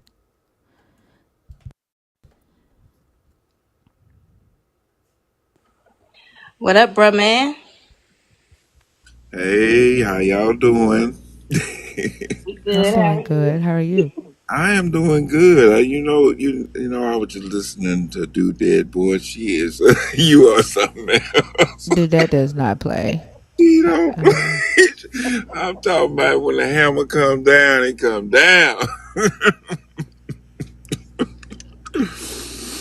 I'm telling you, she had me over here stimming, biting the inside of my lip. That's what I do. I know. I start laughing in the comments. I sent you a message. Had my nerves shot. It was funny. It was funny. uh, hey, Greenhouse, how are you? Hello, how are you? I'm All doing doing good. this evening, or it's morning time here. But I wanted to get on and actually give a little perspective, if I may, about the young man. I forgot his name, but he was like 31. He's the prophet guy, as well as the young woman who just got off in my deconstruction journey. So I just wanted, So I want to make sure that we don't talk about them and what they, you know what I'm saying, Right, right. about their conversation. Okay. Right. So this is just my perspective on, I think, why they may, and I think everybody was getting frustrated with them. But I will tell you, I've been in a number of cults. I call Christianity a cult. I call any empowerment group with a bunch of men and women, mean girls and boys disguised as empowerment groups. So I've been engaging in cults all my life, looking for some sort of connection. And I know that when I started deconstructing, I was looking for that. You spoke about the synchronicities and looking for connections and dreams and all of that. A lot of that, in my opinion, is just us looking for a connection. Like, especially if you're coming off of Christianity, I've experienced coming off of that, you almost feel like you're floating, because there were times when I questioned God and the things that he did in the Bible and the things that I've learned and have been taught. And then there were times where I felt like it's no God. Like, I just had my, because I used to always say when I was a Christian, oh, you got to believe there's a God. Look at how beautiful your children are. And look at the human eye. You just find reasons to believe regardless of what you're reading and learning. But I think that that's what they may have been experiencing, if I'm not, overstepping my boundaries there. And I think that when the gentleman was talking about, him being a prophet, for some reason, when you're taught that you're innately bad, I feel like you try to find a gift or something that you can give to your community or the people that you love and the people that you're around, to say that I'm contributing, and please accept me, I'm here. And being a prophet and being able to tell, if somebody's going to have dementia, you did tell them, like, there are physical signs that you can see in a person, especially if they're older. And dementia doesn't always happen with older people, but if somebody's older and they're starting to forget and misplace things, then you could, physically blame that on dementia. And maybe, like Mezzo said, when you connect something with something else, it manifests through a dream. And then you wake up and say, I have these dreams, and you're giving people information and they're discrediting you because they may have been Christian and they don't believe in that dreamscape stuff and all of that. But I did want to, I felt a little bit bad for them. I know you guys hear this all the time, so it probably frustrates the shit out of y'all. Like, these people's coming up here saying they probably, but I think that it was that, and I just had a little bit of empathy for them, and I think that's what they were looking for and searching for. And that's why you are such a powerful force out here on these internet streets, right? Because people look to you because you're so smart, because you have, moderators that are on it, like do that, and people who will cut you off. I think there's a bunch of people in a maybe psychological state, just saying in the way that they think, that they're looking for something to connect with, and they're getting up here and they're forgetting the rules, and they're forgetting, oh, this isn't a place of therapy. This is a place of, share your shit and then get up off of here. So I just wanted to get on here and reiterate again, that's why people are attracted to your platform, and even platforms that you get on and contribute to, because you're so smart. And if you're deconstructing Christianity, the way you present, I'm sorry, I'm walking. I got to start my daughter's car. The way you present and give information and disseminate it and give sources and cite sources and have all of these sort of experts per se in the comments and on the platform, I think that's why you're getting that influx of people that are just looking for an answer. And they present as, oh, I have these dreams and I'm a prophet, or, I have all this stuff and I'm doing all this stuff. So that, I think, is why. And I know it frustrates the hell out of you, but that's why we love you over here. We just trying to Yeah, get to the next level and get to the place where you guys are. they still won't do that to Thinker. Just letting you I know that. know. I It know, and happens. That's They why can you're take there. notes. They can take notes in the comments, but they're not going to come up here and boggle her down with the "woe is me's." Not while I'm here. Right, right. And that's, I think that's why you serve that purpose, right? Because you have to remind people. Because I didn't know that before. I just heard you say it because I'm on in interims, right? I'm not able to be on for a extended amount of time as like I would like to be, but that's why you're there to remind them. So that's what I just wanted to say. That's why you're so useful and helpful, and that's why we appreciate you so much. So I think they were like not purposely doing that to frustrate anybody. I just think that, I could relate to that because I was in a place like that before and still am. I'm still working through those things. So that's what I wanted to say, you guys. Well, I definitely appreciate you for coming up. And I do recognize that people need to be able to vent, and that's what I told her, right? I could tell that she's had these questions for a long time and not, been able to talk about them with the people around her. And this was the moment for her to do that. And she just, unloaded.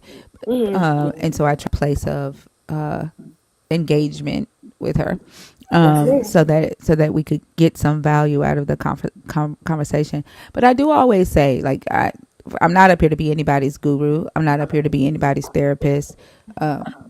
It's a research live, and that research don't only include text. It also includes asking the hard questions and understanding behaviors, understanding thought processes, and why a person believes what they believe or think what they think. To better help me, right? Because I can only assign what I get out of it, right? Yes. To help me, better engage with people who do have a faith system. But also, I just want to see the world in a better place than, how humans treat other humans. So I have, my my intentions behind it, and for why I do it. I'm not looking to be put on anybody's pedestal. I don't like that. I don't want that. Um, I'm not up here, making the claim that I'm the smartest person or that I'm even just, that damn intelligent, right? Uh, I'm a person that's deconstructing just like other people here. You know what I'm saying? So I appreciate do that when do that can speak up.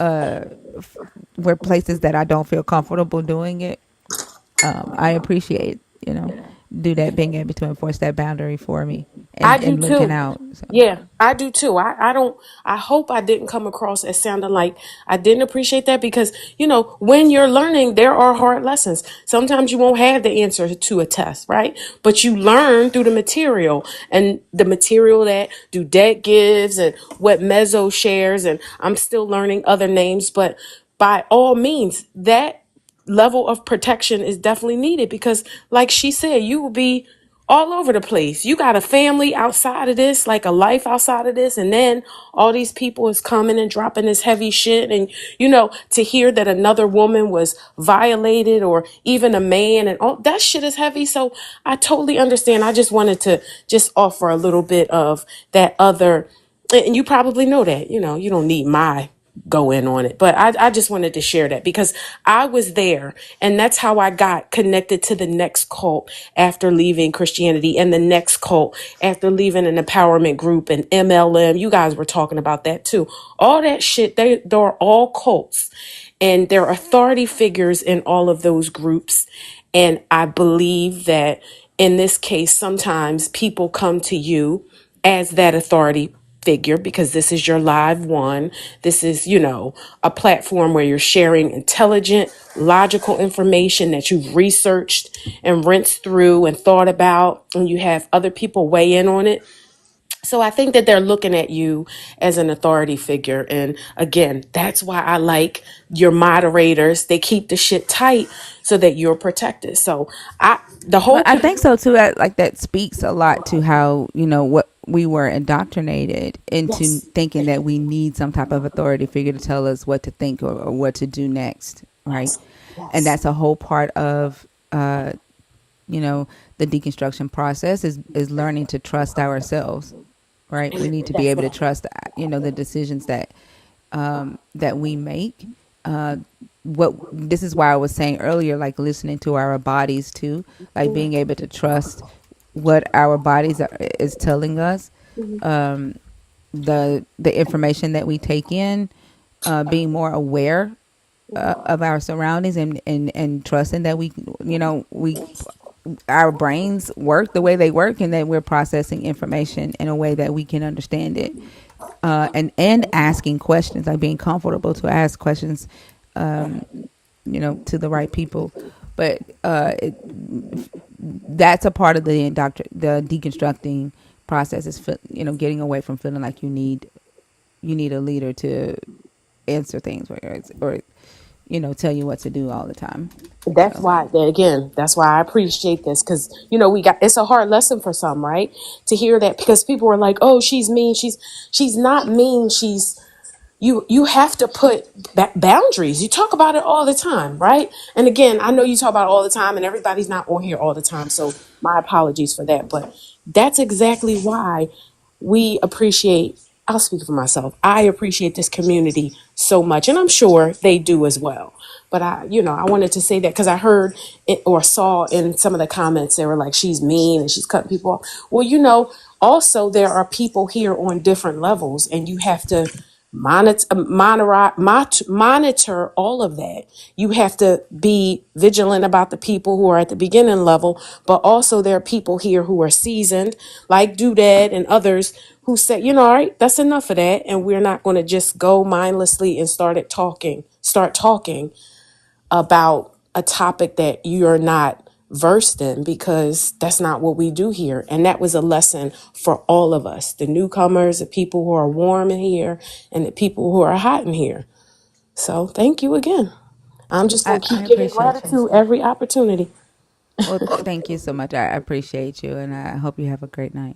All right, you too. Bye bye. All right.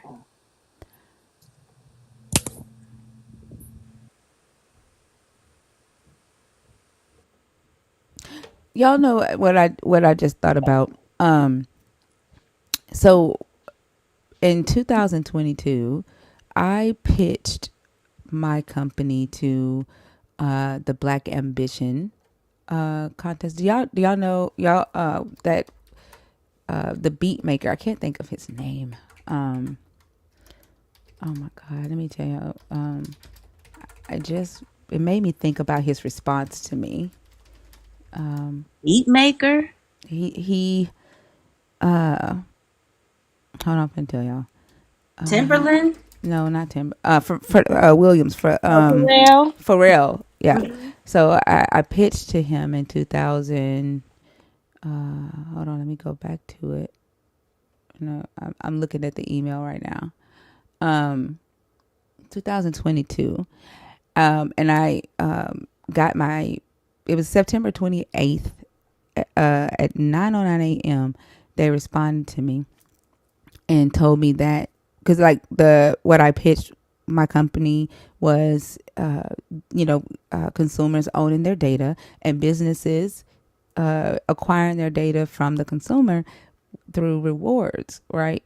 And then like you decide which companies can email you offers, which companies can send through push notifications through, like stuff like that, right? So their response was that consumers wouldn't want that, and that they don't think that I have adequately found the value in presenting a solution, like a platform of that source. And this is what I said to him, and my seventh point, because I responded back to him and I gave him 7 points, but point number 7 was Facebook, Google, nor TikTok are protecting privacy or empowering consumers to control their privacy. I told him that the head of Google Ads had told me at a conference the prior week the 3 things that they were going to be working on over the next 10 years, which was he called it the white space, which was first party data collection, modeling, automation, machine learning, and privacy first. And that those were all the things that I had built into my platform. And they passed on it. He chose not to invest in it. But and that was 2 years ago, September 28th, 2092. And here we are, right? Here we are at a point in history where data privacy, where consumers should be able to own their data and be able to tell businesses which businesses can have their data and how those businesses can use their data. Here we are at this point in time, and he passed on me 2 years ago, September 28th at 9:57 a.m. Ain't that crazy? That is. Should have listened to you. We always tell people to listen to black women, but Yep. Yep. But it is what it is. We keep going. They say it takes 10 years. We're in year 7, so we keep going. That's why, like, don't let people tell you that you don't, like, that you can't do what you're doing or what you're doing doesn't make sense. Just because they don't get it at that time, don't mean that you aren't doing something valuable. Like, always pivot. Like, take feedback and pivot where you need to pivot. But don't let somebody tell you that you can't do something or that your idea is stupid just because they don't get it right then and there. Like, that's why I wanted to bring that up, because we're at that point where he couldn't see what I saw 2 years ago.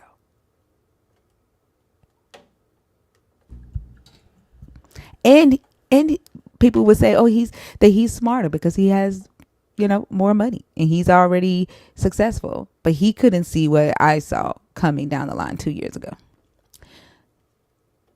Jonathan Cook.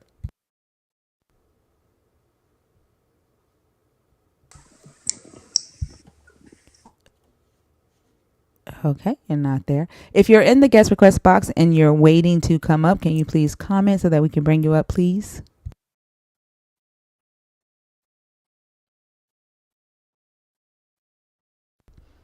Meme activist, thank you.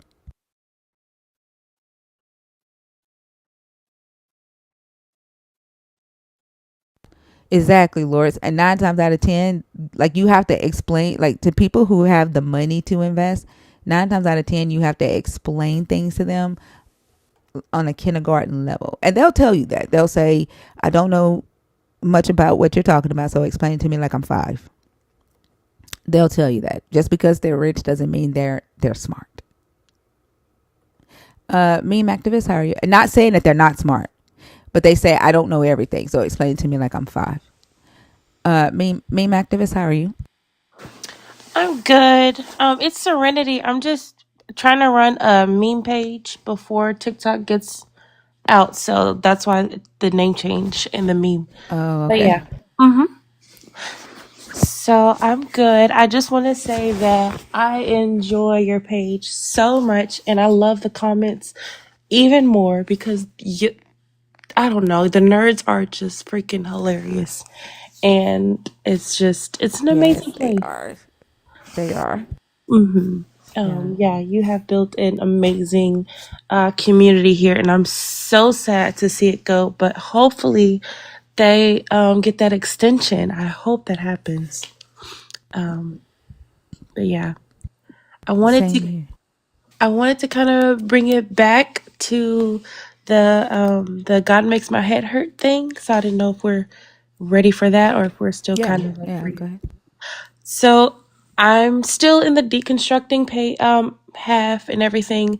However, everyone else around me is still very Christian. Aside from my mother is probably in stage 1 of deconstructing, and everybody else around me still prays all the time. And every single time I get triggered, like it literally, I get like Rhea almost when people start praying around me, and I like in a good way though. Like it's just I get frustrated because it's like, how do y'all believe this? How do y'all how are y'all still like this in 2025? And it's not like I'm trying to be self righteous.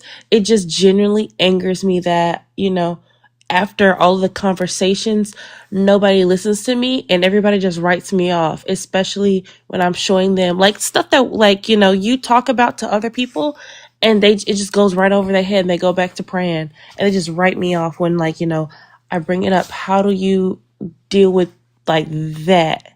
Like deal with, the Christians in the family because I grew up Kojic too. So, I don't. I'm not around them when they're praying. I don't go oh. where they go.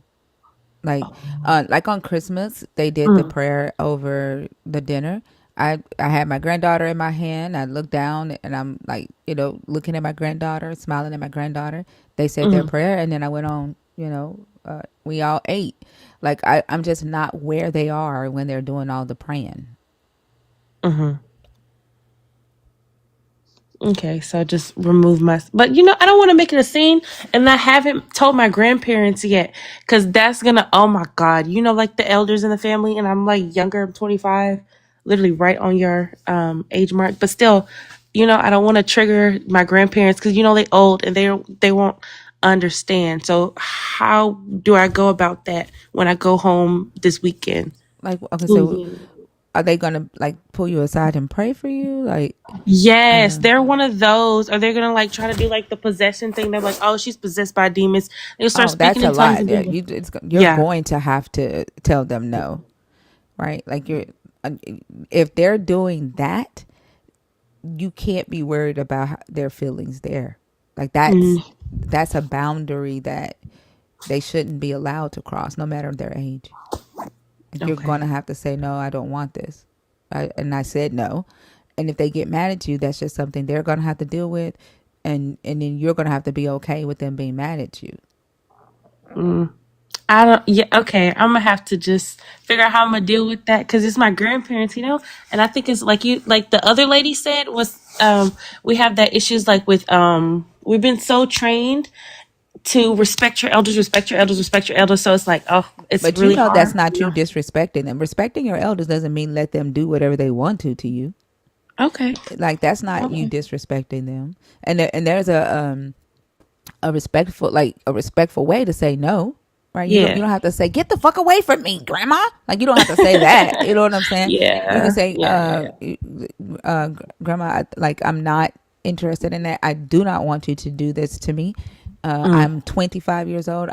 On top of that, even if you weren't 25, right? Like this is your body, your mind, right? And at the end of the day, no one can force you to have a relationship with a God.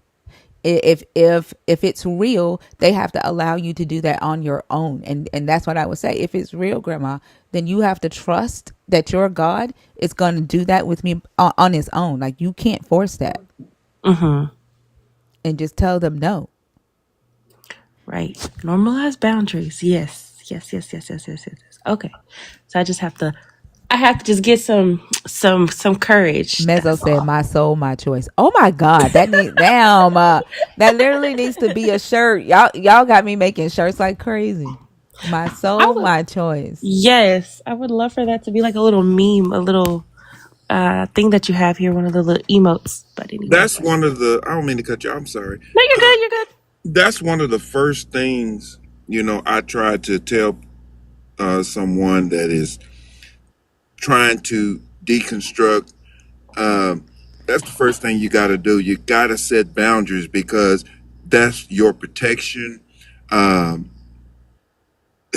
if you don't protect yourself, nobody's going to protect you. So you have to set those boundaries. You have to set them Yeah. and enforce them. Okay. Absolutely, no matter how old they are. And just for you know that you're not disrespecting your grandmother. Like sh- that's not disrespect. She doesn't have the right to force you to think like her. Yeah. Yeah. You're all right. Just But get I some. did want to show y'all the shirt. So I did put the shirt on the merch shop, and then the back of it says, let me see if I can show you the back. Let's see. The back of it says, "I'm tired of this shit." And the shirt is only $13. So I did price it low. but it's on there. And I'm gonna do my soul, my choice mess up.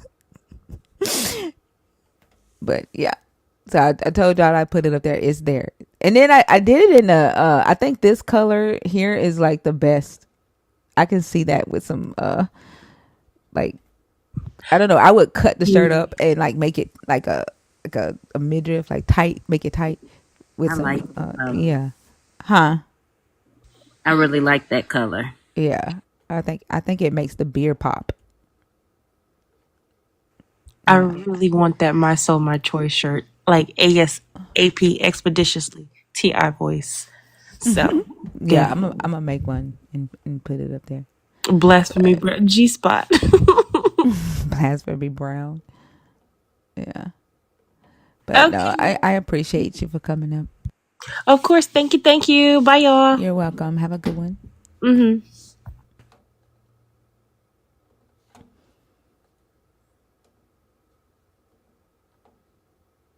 I don't know. My computer is moving so slow.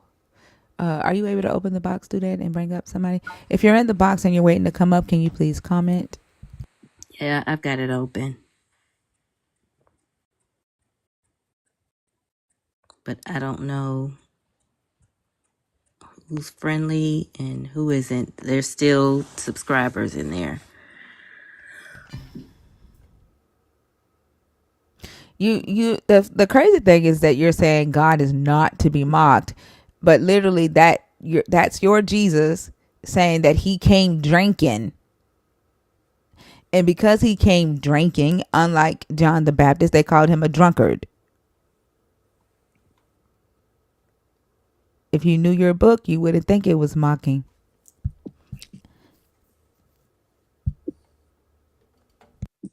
Now, I'm only seeing 9 guests. Sometimes you can see guests that I can't see. So, I just brought up Boss Hog. oh, okay. Boss Hog, are you there? Are they connecting? I still got the box open, so I can't see. I can see their name, but it's just a black box. Okay, can you take them down? I have 11 people in the guest box. If you're in the guest box on purpose and you want to come on stage, can you please comment so that we can bypass these accidental requests?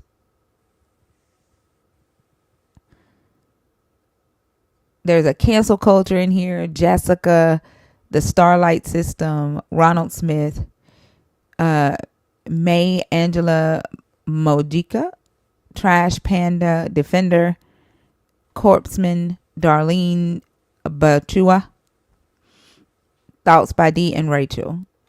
If nobody comments, I'm just going to clear the box out.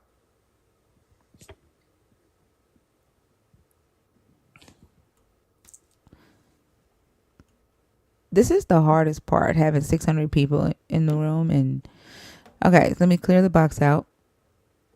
If you are a believer, if you're deconstructing, if you are a non-believer or a nerd, the guest box is open. And then y'all also know that I'm not going to sit here and try to think of stuff to talk about.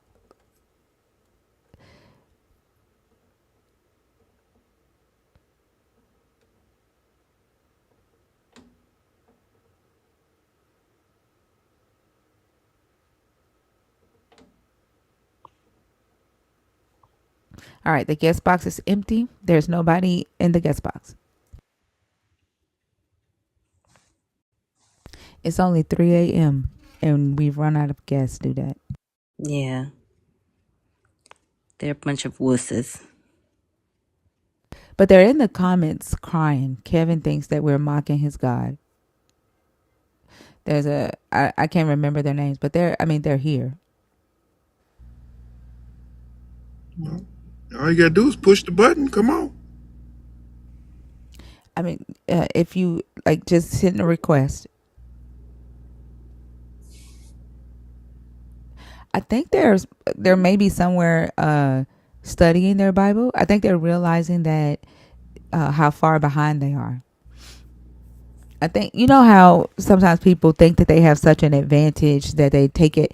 They don't necessarily prepare when it's time, and I think they realized how unprepared they were for the non-believers.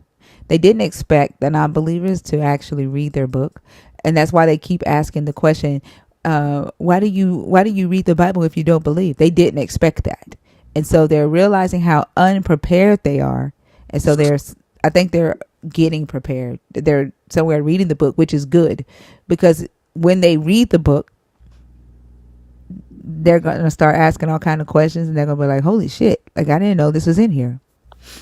So then we may get more deconstructed Christians since they're off reading their book now. Yeah, that's why they get so upset when they come up here to talk to you. Yeah. No, I don't stay live 24/7. That would be ridiculous. What, they think you're a robot or something? I don't know. I have no idea. And then like they know they don't see me during the day, right? Like you don't see me on live during the day. So like why would you ask if I stay live 24/7? Madam Fifi, what's your question? Type it in the comments first. Because I'm going to start making y'all send $20 to Thinker's Cash App for every question you want to ask her, if it's not related to the prompt. That doesn't make any damn sense.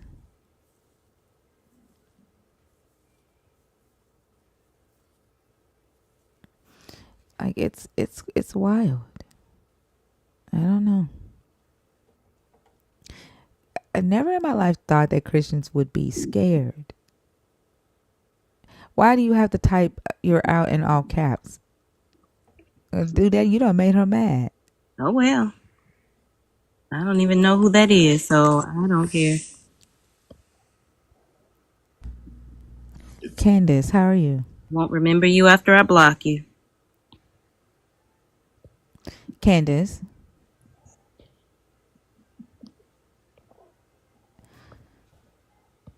it's so weird because you can hear Candace in the background, right? Yeah, like we can tell you're there.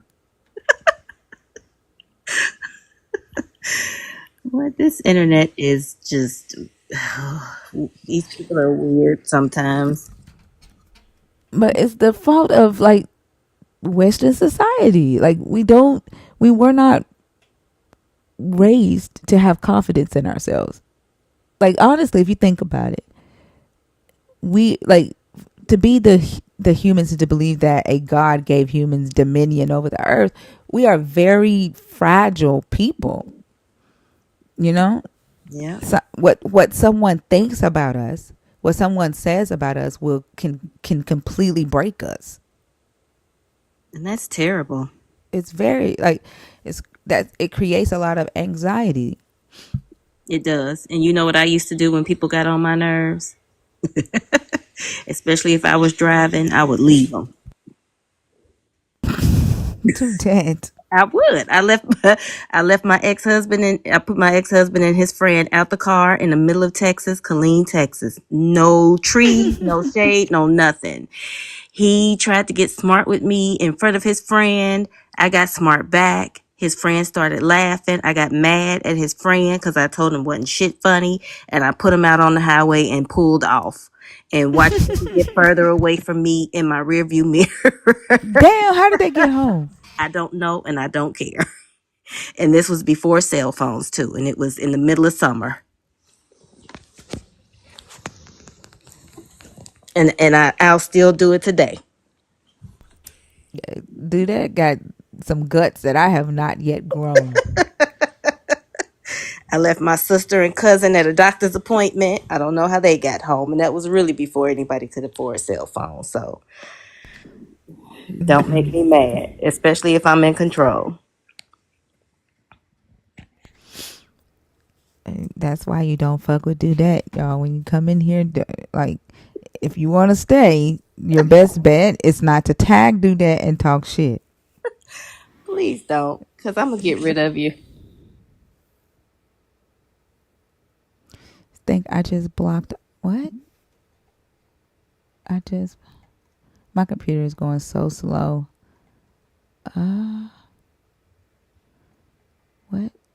I just blocked on main account and I was responding to the lady saying I'm out.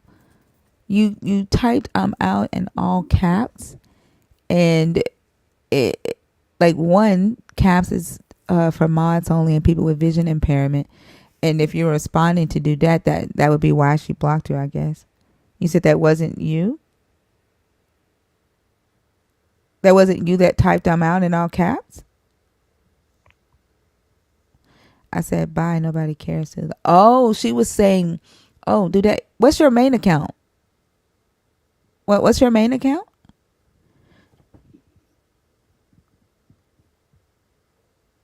Do that, can you unblock this person? I think they said they were responding to the person that said I'm out and they accidentally got blocked.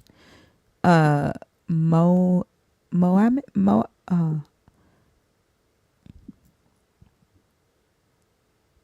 Oh, Nanik, I am boss. Did you accidentally block that person?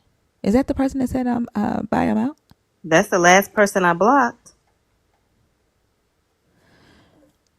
No, you blocked I'm just me. That's who said I'm out. This person's account is Nanik, I Oh am no, boss. no, I didn't block that person. It looks like Lords did. Oh, can you unblock them? Yeah, Thank you. I don't know what happened.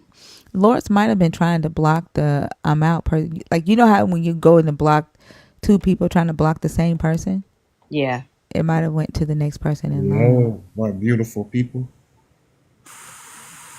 Hi, how are you? I'm gonna go on mute. Why? What did I say? I said something nice, no? Dude, that doesn't like nice. Uh, How are you? I'm good. How are you guys? I hope you guys are doing well. I'm doing good. Can I get your age for TikTok purposes? You're welcome. I am Nanik. I'm I'm 20. sorry that happened. I'm Can I get 21. your age for TikTok purposes? I'm 21. Do you see that you have to be 25? Uh, is 21 like? Ain't nobody got time for that. Like, what's the next thing to say after that? Like, you're 21, and I say, do you see that you have to be 25? Like, why not just say, oh, okay, sorry, and then drop? Like, what? Why argue it? Like, what do you think is going to happen by you argue? Like, I think what we have to do is we're going to have to build the prompt in Flash. That way we can take the host note 25 plus and make it flash on the screen. So they'll notice that, you every time make it glow, something. He was being a smartass in the comments anyway, asking why talk about something you don't believe in. That's why I sighed like that, because he came up trying to talk all nice while talking shit in the comments. That well, is so crazy to me. Why would you say that? It's like they think that we woke up or we were born not knowing nothing about this God, this, that, and the other. And then when we found out about it, we want to talk about the God. Like we wasn't in it. Exactly. that's why I say it comes from a selfish place, right? Them that, like, they actually think that they own this book, right? They think they own the idea of the God, Yeah. and yeah, and because you don't believe in it, you have no right to even talk about it or read the book or anything. It comes from a very selfish place and an oblivious place, because they think that their belief system doesn't affect anybody but themselves, and they don't see how Christianity or the teachings of from Christianity affect society. Mm-mm-mm. They're usually surprised when we like point it out, and then they say, "Well, you can't blame God for that." But why at the same time saying their God is in control, that their God is all powerful, It's crazy. and their devil, like their God and their devil, are both in control. Yeah, I try to get them to look at the time period.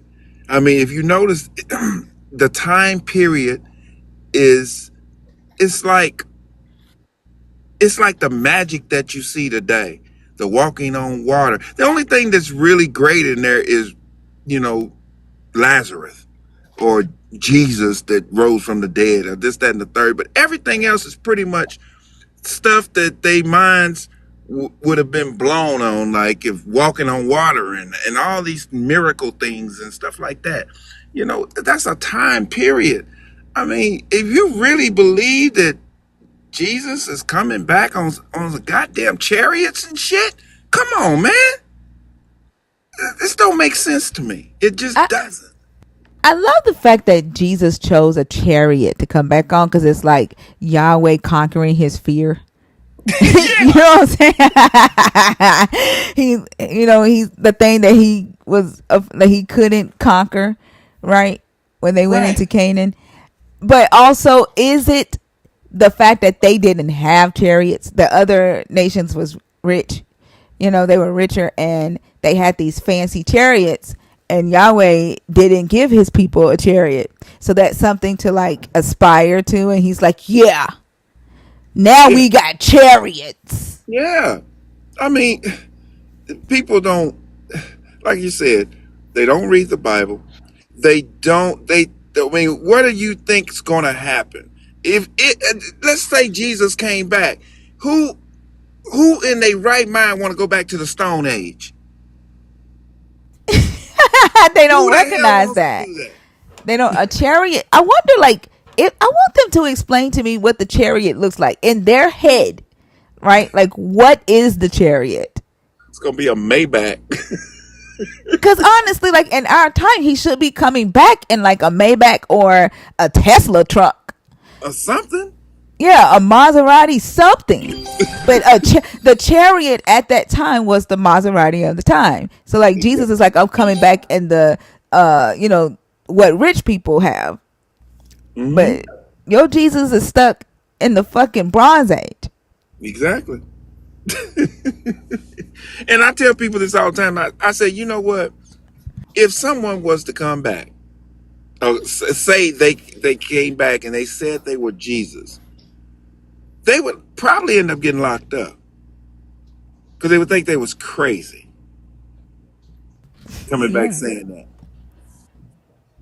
So I don't get it. It's okay though. This is crazy, y'all. This is what Jesus is gonna be riding. Hold on. Like, this is insane. Mm-hmm. Well, maybe when he come in, I don't know. Maybe he'll stop by the car dealership before he just really make his entrance. Oh my God. I think they have thought about this and they just don't give a fuck, because this is a updated version of his chariot.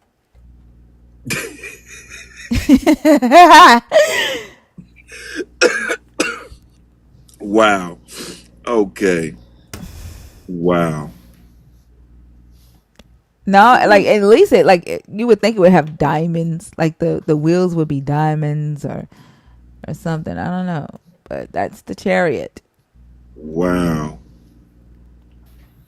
Boy, the imagination is something else. Rocco, how are you?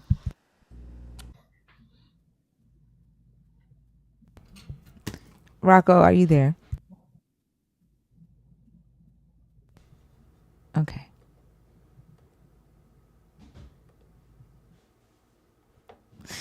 This is very hilarious.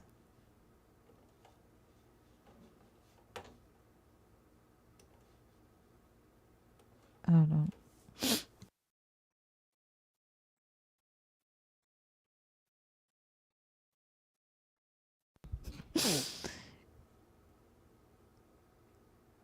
Katie said I had to wake up and see what the chariot looked like.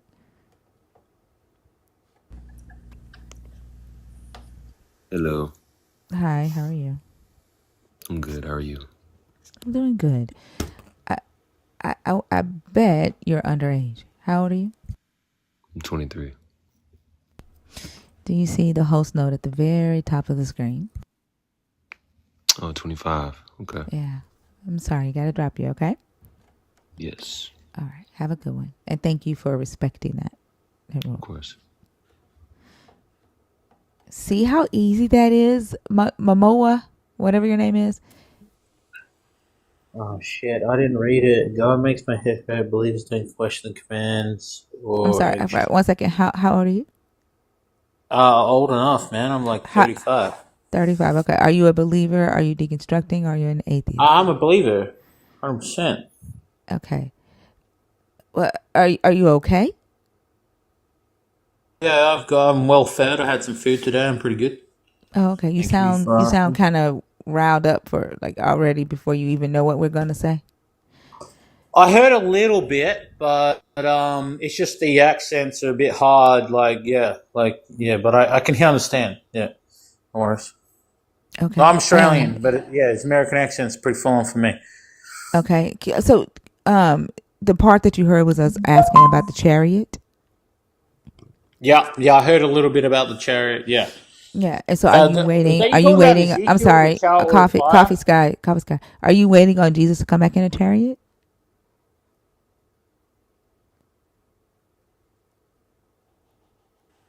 Coffee sky.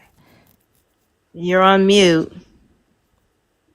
Sorry about that. I don't know how I got off mute, but I was going to say I don't really think on the transport that God's going to give him. I don't really I don't know. If you got like a heavy rigid license, I'm not really thinking on the transport. It's not Well, my what does your Bible say? What does your Bible say about how he's going meet to him come on the back? clouds. Meet him on the clouds. I don't know how. In fact, I don't even know how he ascended. I don't really. I didn't. I wasn't there. I didn't ask him. Hey, Jesus, how did you ascend in the sky? Because you disobey the laws of aerodynamics. Don't Why don't really you write ask that. that question? Why don't you ask? Like that, you Because I have a wasn't there. relationship. I didn't. You have a relationship with Jesus. Yeah. That's nothing to do with aerodynamics and No, how he no, does no. Wait, stuff. wait, The wait. relationship. But hold on. Right now, I have a So hold relation on. with you, Coffee but I don't know Sky. what you're Coffee doing. Sky. Goddamn. Oh shit, man! Look at this.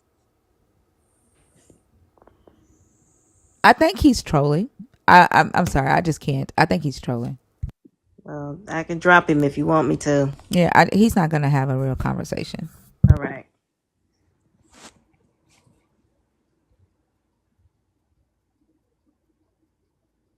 That was ridiculous. I wasn't gonna say nothing. I I don't know. He just loved to hear himself talk or something, or I don't know. He didn't like what we were saying about Jesus and the chariot. Well, I guess I So have he to say came it in. again. Yeah, he came in here trolling. Hey, John, how are you? John,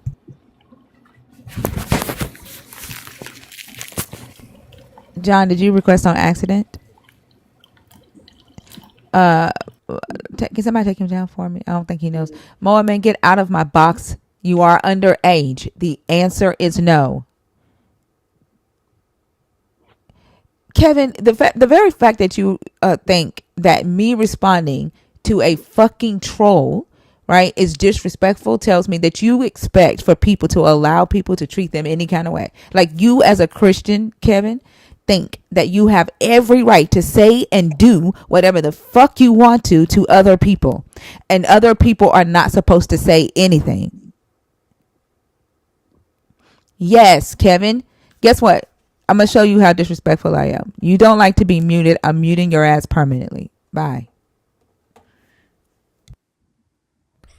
Meme activist, you've been up once. I'll bring who up.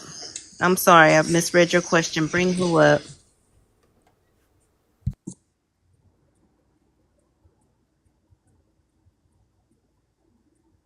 He won't come up. Kevin's been in the comments all fucking night whining and crying. Momoan, if you put your young ass back into my request box, I'm going to block you too. Can we block Momoan? I don't know what you thought was going to happen by you constantly requesting, other than your ass getting blocked. That's childish.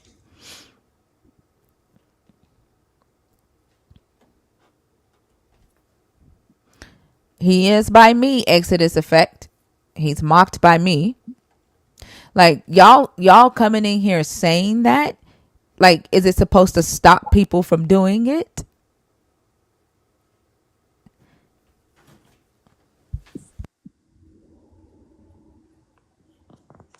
Like, is it supposed to stop people from doing it?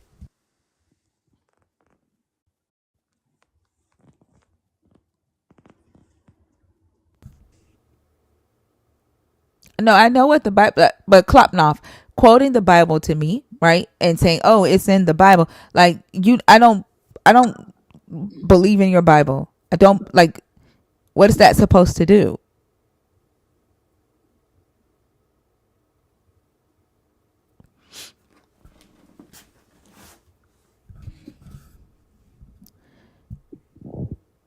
Yeah, but I'm talking to Exodus effect, like him coming in here saying God would not be mocked, and then what? Like what's the point of him saying that? Like what's supposed to happen next? Oh, you're welcome, Exodus effect. I guess you're welcome. What do you think's gonna happen? We're gonna get struck down or something? I don't know. But you know what is so crazy? It's like when they go to thank you for promoting our God, or thank you for you're doing the Lord's work. Thank you for talking about our God. Like that I feel like they've gotten to like the end. They have nothing else that they can say. You know what I'm saying? Other than like trying to use like reverse psychology. Like that's their last stop, because the God should not be mocked didn't work. Like the fear mongering didn't work, right? So the only other thing they can do is try to use like reverse psychology, and it's like, oh, you're doing this. Like in their head, they try to say, yeah, they've gotten to the end. It's like you're doing this for God. Like they thought that I was gonna be like, no, I'm not. What that's a good question. I'm thinking about it now. Uh, where did that term come from? God will strike you down. Where did that come from? And with the Because lightning, they know that this God will fuck some shit up. This God has very low self esteem. He like think about why he gave the Israelites a new heart. but but I Think can't about, find it in the Bible where he used lightning to strike somebody down. no, and he comes in like the whirlwinds, like storms and stuff like that. That's what they're talking about. There ain't nowhere in the Bible he used lightning to strike anybody down. But he has they like the reason why they say what they say. Like he has very low self esteem. Like if you talk about him, he's gonna get mad. He gonna expect you to defend him. Oh, he struck a bush with lightning. Oh yeah, he did, I guess. And he talked through the same bush. So I don't know if that's really striking the bush. I think maybe that he maybe transformed himself down to the bush so he could talk. I don't know. He's like Zeus. He's got Zeus powers.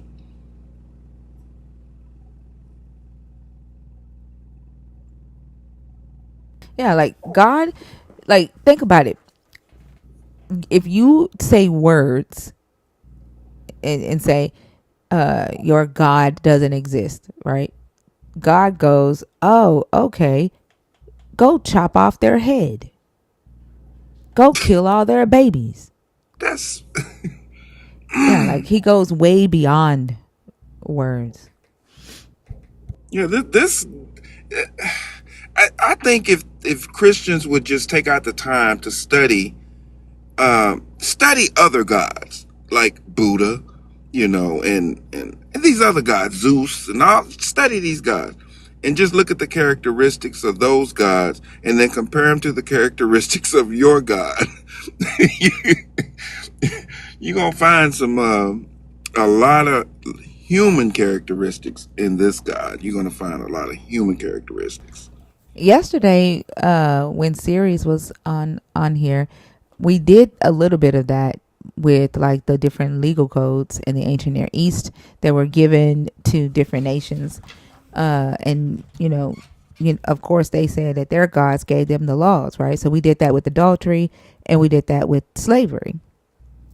And what we saw, right, is like in Babylon, when a woman committed adultery, her husband could spare her life. Like the people that committed adultery, their hands would be tied, their feet would be tied, and they would be thrown into the sea. But the Mhm. woman's husband could step in and save her life, right? That was the Mm-hmm. only nation that had a mercy clause for the woman that committed adultery. Israel, who is supposed to be the God of mercy, didn't have that, but Babylon did. Now, granted, all of the laws were fucked up, like people being killed for fucking, right? Like they were all messed up, but at least Babylon had a way out, Right. right? And then with slavery, the same thing. Like Babylon was theirs, they didn't have lifetime servitude. Their slavery was 3 years. Um, Egypt had chattel slavery, but Egypt's slavery was more so like a work gang. It was war criminals. Not that it was good, but they had like a way to work yourself up to specific roles and earn your freedom. And then if you didn't do that within 6 years, the seventh year you were set free. So Egypt didn't have lifetime slavery either. But when you get to Israel, had lifetime slavery with no way to earn your freedom, and then it was slavery based off of nationality. Exactly. And their God is supposed to be the God of love, the God of everyone, the God of mercy. But yet you don't see the decisions that this God makes. It doesn't reflect that. And so Right. a logical person is going to say, why is it that these other nations that your God claims were demonic nations and nations serving other gods, why did their God give them laws that were more merciful than the God of Israel? I, and another good point is that for some reason, and I'm guilty too. I always say I'm guilty. Why do we believe that these laws, thou shalt not kill, thou shalt not commit adultery, they act like those laws didn't exist until this God came along? That's what they've been told. Like they're shocked when they learn that you know the other legal codes were way older than the Mosaic Law, and that the Mosaic Law was influenced by these codes in Mesopotamia. They're shocked. They do think that the God came up with this revolutionary law: don't kill another person. Yeah, the King Leopold letter explains that when he's telling them. He's telling them what not to go in there and say because they already know this stuff, Mm-hmm. but they don't read that. Well, even when they do hear it, it still don't clock that way, Mm-mm. because all they hear is fake God, false God. Like it's not clocking with them that even with a false God, they know not to kill. They know not to commit adultery. It doesn't clock. Like And see, if the Ten Commandments, which is what they always say, the Ten Commandments is why Jesus came. Like Jesus had to like reinforce the Ten Commandments. Like if that is the case, and then you go into another nation that already have these moral laws for themselves, then Jesus is unnecessary. There's no exactly. reason to take Jesus into these other lands. You're right. I mean, like I said, I don't. I get it when I put my mindset, which it's hard for me to even do that now because it's been so many years. But I try to put my mindset back to where I used to think, so I could try to understand where a Christian's perspective is coming from. You know, but I'm almost to the point now. I done got to the point in my life to where I don't even have the empathy no more because you refuse to use logic. And that to me is just mind boggling. When you refuse, you want to use logic in everything else in your life. But when it comes to this God, you're unlogical. That don't make sense to me. I would beg to differ. I don't think they even use logic in every other places in their life. They Well, I think they even fight against that. Like, and then Miss Lovely, I don't know what, like you're saying that's not Christian. What's not Christian? Because The Bible? Logic. No, she typed that before you started talking about logic. Oh, really?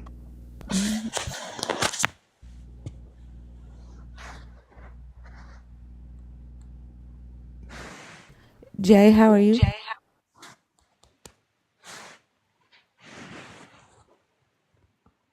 Oh, you were saying that you said hello and then you said that's not Christian. Or I was trying to see what you meant by that. Jay, did you join by accident? Look at Logic's name. Logic said wrong previous, bro. Hold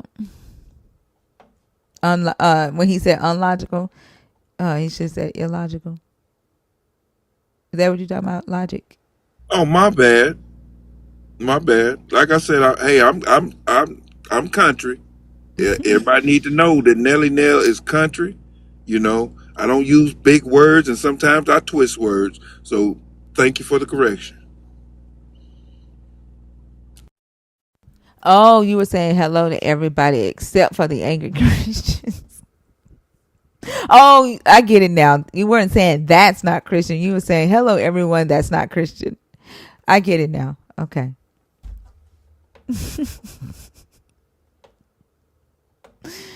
Okay. All right, y'all. It's 650 people in the room. It's 3:30 in the morning. It's too quiet in here.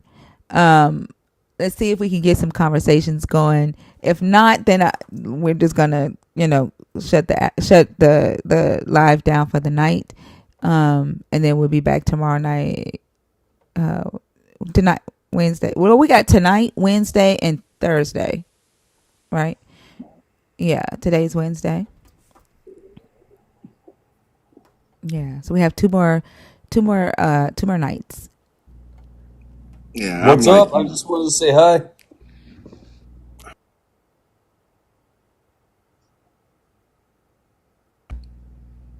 no disrespect, but could you like wait till the host introduce you before you just come in just blurting off, please? Do we know you? Whoa, are you talking to me or are you talking to him? I'm talking to you. Do we know you? Oh, did I cut you off? I don't think I cut you off. Do we know you? I already have a problem with you. You're a fucking bitch. Wow. That's what you wanted to come up here and say? Yes. Are you a Jesus follower? Man, who did he run or did somebody take him down? I didn't take him down. I was waiting for you to Damn. say what you wanted to say, and I was going to block him. I needed to know if he was a Jesus follower. Right. I wanted to know too. Yeah, I just wanted to know if Jesus was still mad at me. Oh, he's definitely a follower. Why do they run though? Like if you're going to act like that, like stand in it. You know what I'm saying? Now TikTok Exactly. didn't clip him. Like there's no need to run. And that depowers the bitch. That's the same thing I say when I read the Bible. I say, ain't that about a bitch? So yeah, hey, okay, I got you. Yeah, like that. I don't know. That just yeah. I Like may that's not some remember what I. wussy shit. Like that's like like to me you just proved that your God is weak. Like you came up here and you did some weak shit. Like you came up here and was like, "Yeah, I got a problem with you, you bitch." And then you ran. Like you did the bitch thing. Like if you like you should have stood in it. You should have sat there and stood in it, but you fucking ran. You see how angry they get, and that's what kills me about it. You're supposed to be this Christian. You're supposed to be this believer, and you see non-believers on this panel, but you can't come in and have a civil conversation and talk about your God and use the Bible. I mean, that's what you're supposed to do. You're supposed to be trying to save lives, but you come up here and disrespect people, call them out their name, all this old bullshit. That shows Yeah, just but how it's weak because you they are know and your what God. we're saying is true though. right? They wouldn't get so angry if it wasn't true. They wouldn't get so angry if it wasn't like hitting a spot, like it's hitting that logic bone, right? And then in their head, they're like, "Oh damn, that makes sense." And then they get angry and they're like, "This bitch is making me make sense. Yeah. This bitch is making me think. Mm-hmm. This bitch is trying to take Jesus away from me. I don't want to lose Jesus. Let me tell this bitch off. Let me try to scare this bitch off." Like that's what they do. Yeah. It's hard to debunk facts. It's hard. You Yeah, can't debunk facts. yeah, and that I think that's what they don't like. They don't like the Bible because they have not built their relationship with this God based off of the Bible. And so, how can you like? They're getting beat up by their own book. Yeah, and you know what? I've said this before. As a matter of fact, I did a video on it. I said that, because of the lives that are being held by you and non-believers, because of what we say, this, that, and the other. Have you noticed there's a bigger count of Christians who disassociate themselves and say they're not Christians, but yet they still hold on to the God? Yeah, because they're disassociating themselves from the people, right? Not the God. It's Right. like, and honestly, like this is why I say the God is real because it exists inside of the people, right? But a lot of people haven't, recognized that. So when they disconnect themselves or disassociate themselves away from the people, and they still take the God, they think that that's the problem. That's why. But they're not recognizing or realizing that the reason why you're uncomfortable around these people who are also claiming this God is because that literally is the God. You're just taking the same shit with you. It's crazy. William, how are you? I'm good. How old are you for TikTok purposes?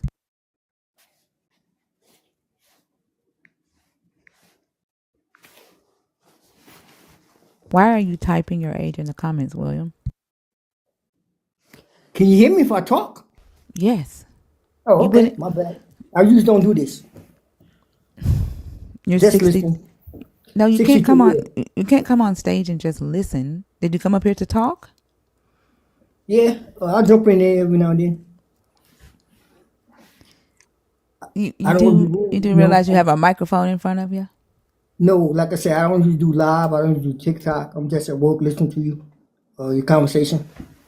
Yeah, but you requested to come on stage though, right? I hit that button by mistake, so my Oh, bad. okay. Do you want me to take you down? No, go ahead. No, it's up to you. I'm just listening. No, it's not up to me. I don't want you to just listen on stage. Does that make sense? Yeah, I understand. Okay, I'll chime in, when I feel the need. No, that you do you Does realize that you're work the like that? only do you realize that you would be the topic, right? There is no chilling out on stage and you chiming in when you want. Like the conversation would be with you and only you. Do you realize that? No, this is my first time, checking out your platform, period. So I don't know how Oh, you work. I don't know how it works. yeah, it's a one-on-one conversation, Okay. okay?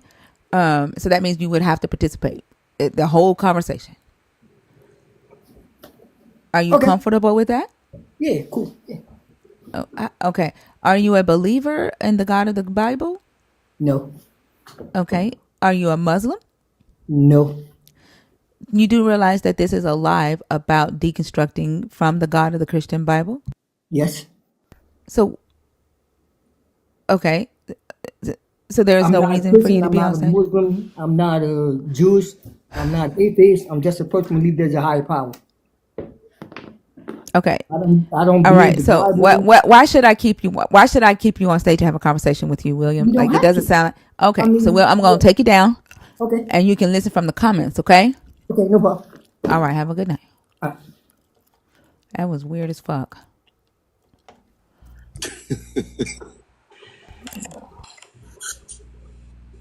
Wow. My day goes every day that I'm working. Every day. This is the norm. Ooh. Uh, That's I swear. exactly how I feel. I'm just ready to find a beach with a nice bikini top and allow men to motorboat my boobs for money instead of Do working that. as a nurse Do that. longer. You think I'm lying? mm. Boy. Do that done scared the Christian off. Do that done scared the Christian off saying, oop, I gotta go. She done packed up her shit. No, she could sit here the whole time we blasphemed Yahweh. But motorboat and do that titties is too much. She done packed up her shit and she said Mm. she gotta go. Boy. That's where I am. I'm over it. Hey, I ain't mad at you. I'm sorry. I'm not mad at you. Hell, I'll do it for charity too. There you go. There you go.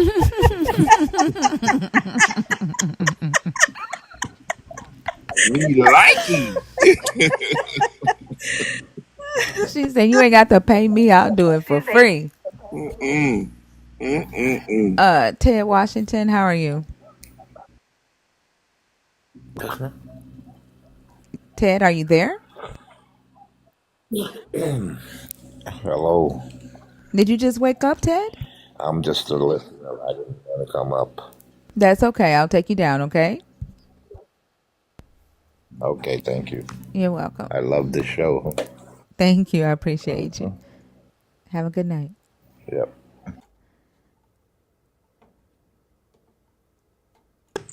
My grandmother always told me, why worry about something as common as money? You can get money anywhere. And I got plenty of equipment to make some. So motorboating is easy.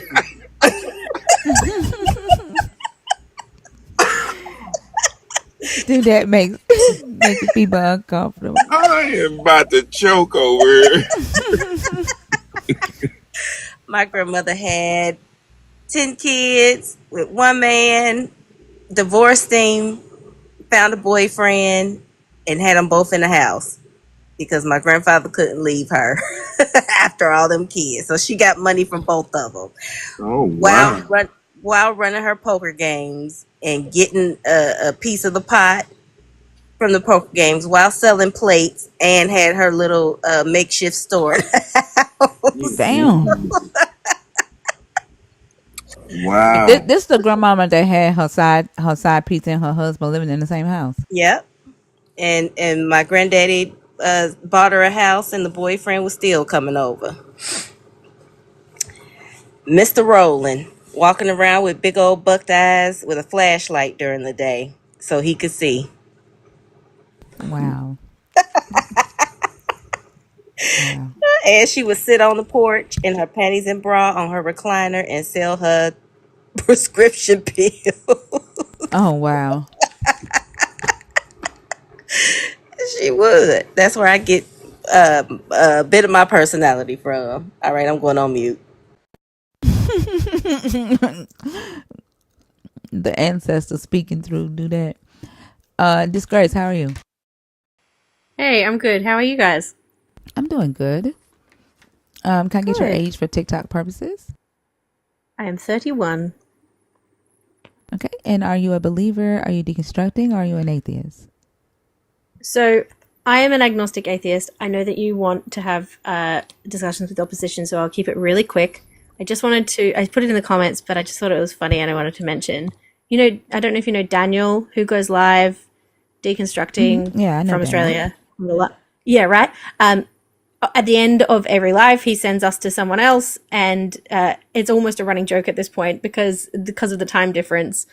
You finish your live, he goes live, and then by the time he's finished his live, you're going live again, and we just Oh, wow. rotate Really? between you two. It's hilarious. Almost every time, it's almost a running joke. We're like, when does Thinker even sleep? Like, of course Thinker's live. Go to Thinker.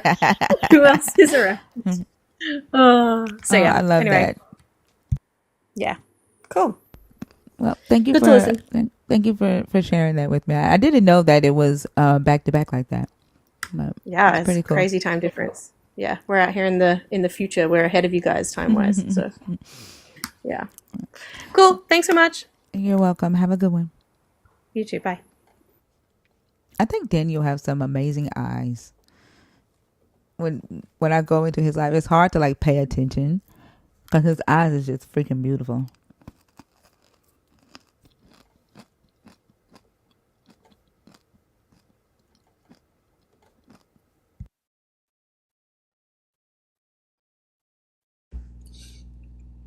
Hey, Yeah. do you get the question a lot? People asking you, "Are you single?" In my DMs, I'm getting that a lot. I'm like, why does it matter? y'all, Jesus wants to know if our pussy squirts or cream. Huh? What? That's what Jesus is typing in the comments right now. You don't see it? Oh my goodness! See that's just damn right disrespectful. They come in the name of Jesus and in the name of the Holy Spirit every goddamn time. Wow. That. Wow. Mm. That is just disrespectful. I'm sorry. It's nothing intelligent about what that person just said. But Nothing. you gotta ask yourself, like, think about it. Like, they're mad, right? That we don't believe in Jesus. They're mad because of what we say about this God. And that's their response, right? Is to come in here and spam the chat with It's to racist, sexist, derogatory stuff. Like, that is the spirit of Yahweh. That's how, like, they're behaving this way to defend their God. Wow. Like, you literally, like, if they actually had, the God that they're proclaiming to have, it wouldn't have them do. They wouldn't do that. Like, the God would literally be able to stop them in their tracks and say, "No, I don't want you to do that. Don't do that." Right? Or, like, it would convict them. It doesn't. That's why I call it out every time. Like, this, y'all prove every goddamn day that your God, that you don't have shit. Wow. Denzel, how are you? Fine, how are you? I'm good. Can I get your age for TikTok purposes, please? Yeah, I'm 35 years. Are you a believer? Are you deconstructing? Are you an atheist? I am a believer, but I'm not a Christian. Are you not a Christian But I because believe, Christians type yeah, stuff like "Does your pussy squirt" no, in the comments? no. I believe in God, even though I'm not a Christian. So Right, I get that. But I watch. I'm asking, do you not identify as a Christian because of how Christians behave? Because they come in and they call people niggers in the name of Jesus? No, I'm not. I'm not. I'm asking, why are you not a Christian? Why do you not identify as a Christian? That's the question I'm asking. Because I'm not a Christian. I'm asking, do you understand the word "why" before that? Yeah, I understand what you're asking. That if I'm a Christian, I'm not a Christian. I'm just a believer. I believe in the existence of What God. is That's all. happening? Why don't Jesus like y'all to answer why questions with a why answer? Right? Why are you not a Christian? Because I don't think it makes sense. That's the first thing. I don't believe in the Bible. You don't believe in the Bible. Do you believe in the Quran? Yeah, I believe in the So you're a Quran. Muslim and you know that we're talking about Christianity? Yeah, but I didn't come here to talk about Islam or Christianity. I watched your video, so I just wanted to ask some few questions For what? But why? about your way of approaching the text. For example, the Bible. Why? Are you going to study the Bible now? I'm saying that I've watched your videos and I've seen how you try to deconstruct Christianity. No, And you mean how I have deconstructed Christianity for myself? yeah, according to your videos, which I've Yeah, for watched, myself. and The videos that that you watched is me, right, talking about my deconstruction journey, right? Yeah, And so you yeah, came in here yeah. to correct me on my deconstruction journey. No, no, no, no, no, no. I just want to ask some question and see if we I'm can, asking why. because I saw something and I want to just try to have a conversation. I understand that you want to have a conversation. I've already explained to you that the conversations on this stage are for people who are Christians, right, or deconstructed from Christianity, which you are neither. And so what Okay. I'm asking you now is why, right, should I go into a conversation with you? Okay. So I think the foundation of somehow Christianity and Islam, they are like the same, even though we have the same, we have different perspective on who is God and what makes God and all that stuff. They're So not your the same. deconstruction, they're not the same, but we believe they are Abrahamic religions. They all stem from Abraham. So your deconstruction is good, and I liked it, but I just somehow had something to like ask you to see I'm not what interested I in just want. Islam. Listen, I'm not interested No, in no, I'm Islam. I think the Quran is a much more nonsense book than the Bible. okay. I'm not talking about Islam. I came here just to ask you a question. It's $20 to her Cash App, and then you can ask. Hmm? Yeah, I don't think that y'all understand. Like when I say, right, there is a purpose to the life, right, and that the conversation is for people who are Christians or deconstructed from Christianity or who have deconstructed from Christianity, right? I don't allow people from the audience to just come up, right, and just ask me questions. I also don't allow people from the audience to just come up and talk about whatever they want to talk about, unless you have that special badge that says nerd next to it. No, no, no. I said that I'm not here to like I know what you ask said, question, but but do you fit the criteria for the conversation? Do you fit that criteria? yeah, I feel because You I told don't. you Are the you a foundation, Christian? Are you a Christian? the foundation for Christianity and Are Islam are you all the are same. you a Christian? No, I am not. You're not. Are you deconstructing from Christianity? Nope. I just wanted to Nope. ask you. You And one of are the you a non-believer? Are you an atheist? no, I'm a Oh, so believer. you That's what I'm don't saying. fit the criteria, and you're not a nerd. So you I don't don't get to fit come. the criteria. Listen, you don't because you don't have that badge. You see that badge, that beautiful badge next to it by not Gregarious' name that says nerd with a butterfly on there. Only those people can come up and ask whatever they want, can talk about whatever they want, can change the topic. Only those people can, right? I'm not trying. Other I'm than not. that, Denzel, the purpose of this live is for to study the history of the Christian Bible, right? Of the Bible and Christianity, and to deconstruct from Christianity. I'm happy here because I've studied the Bible, I, even though I'm not a Christian. So am I not fit to ask a question? you can't ask me a question, Denzel. You are not a nerd. You don't have the badge that allows you to come up and ask me a question. What don't you understand about that? Okay, okay. Listen up. Let me say something. Okay. No, You studied the no, Bible. You deconstruct the Bible. Denzel. Wait. Why don't you You understand studied the this. word no? Why do you think? Good grief!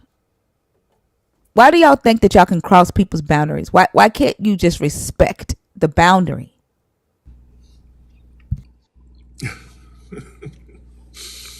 Wow.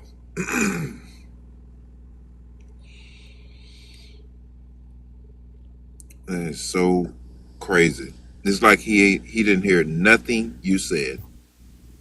No, and then Yeah, I like you don't. can be nice, like you can be nice. You can say it a little firmer the next time, and they still will try to cross your boundary. And then the moment that you get aggressive with them to enforce the boundary, it's oh you're rude. Yeah. Y'all want people to beg you to respect them. Y'all want people to beg you to not cross their boundaries. I'm not fucking doing that. How Nope. you all doing tonight?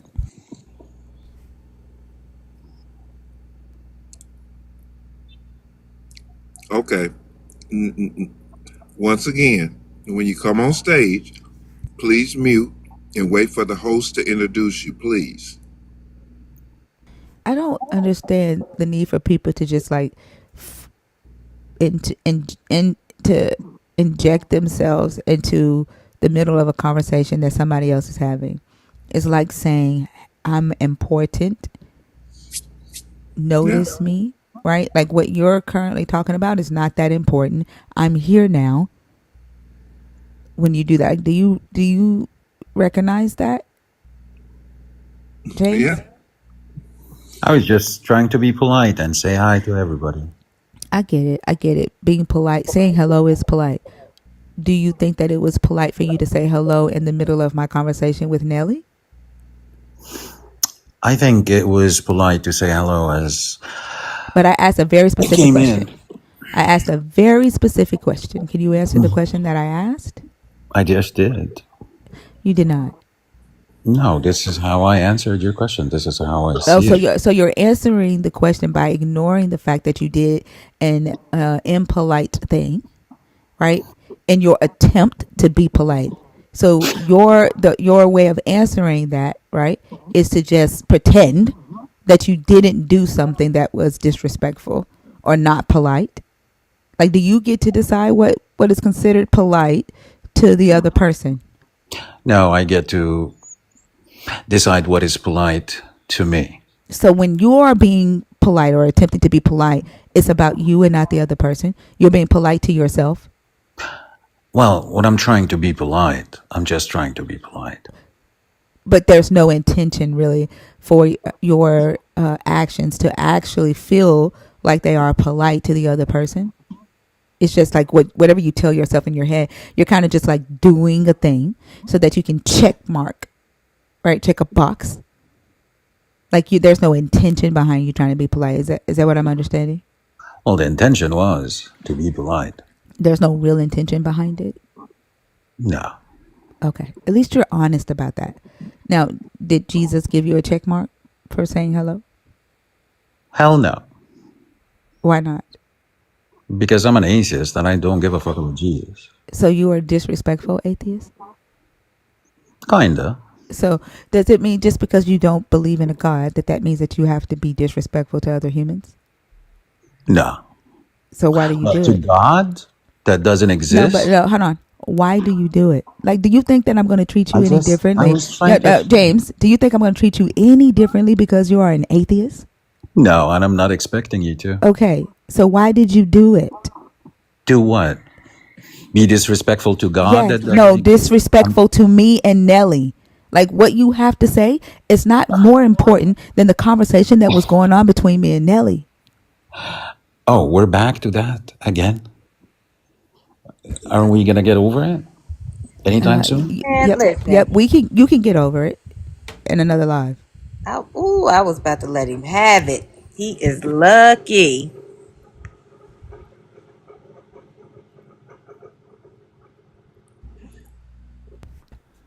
Oh, condescending bitch ass. Shit is crazy. Boy, people are just weirdos. Just weirdos.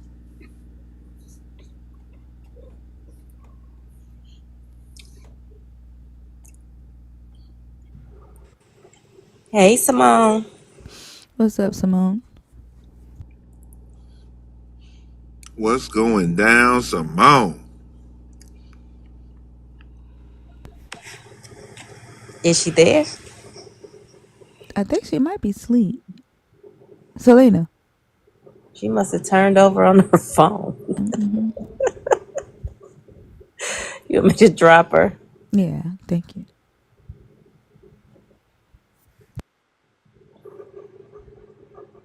This is too much. Like we haven't had a real conversation all damn night.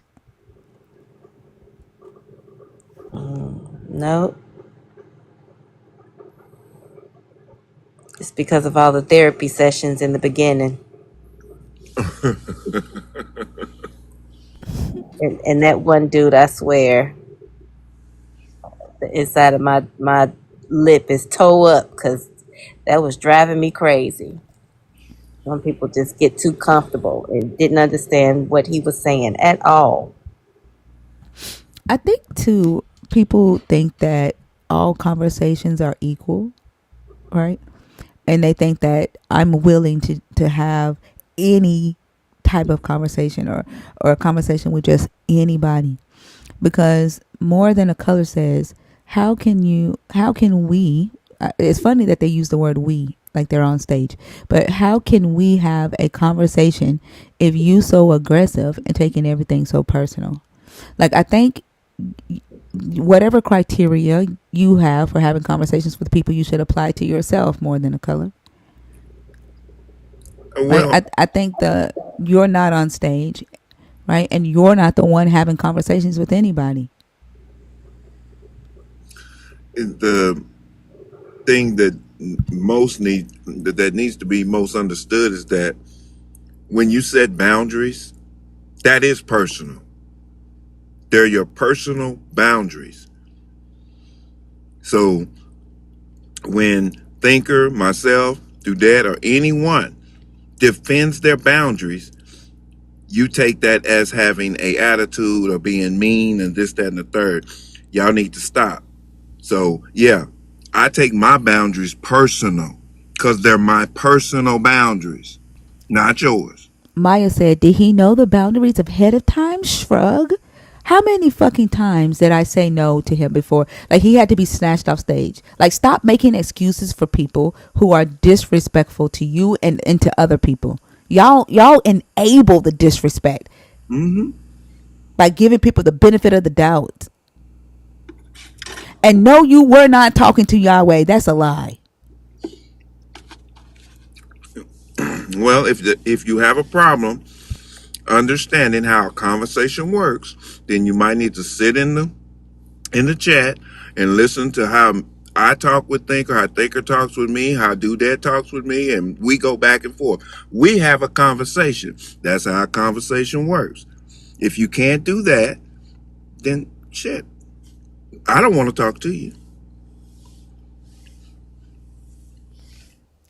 I mean, you can, like, the okay damn thing, like, you can get upset at the fact that I pointed out that even just you asking that question, like, you didn't know, right?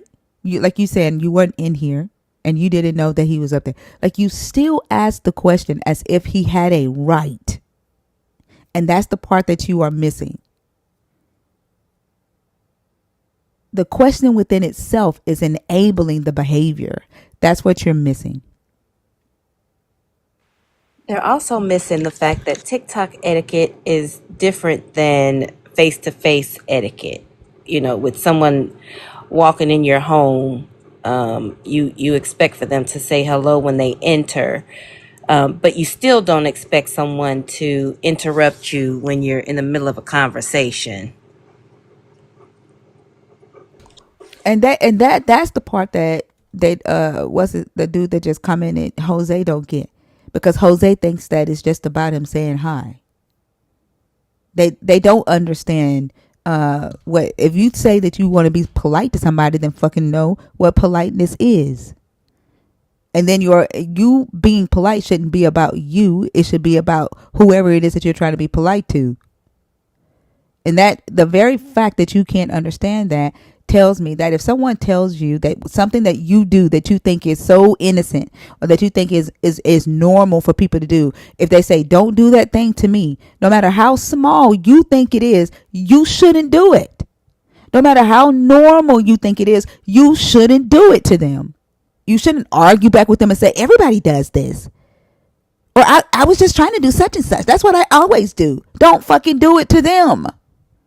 It's simple. That's what you're not getting.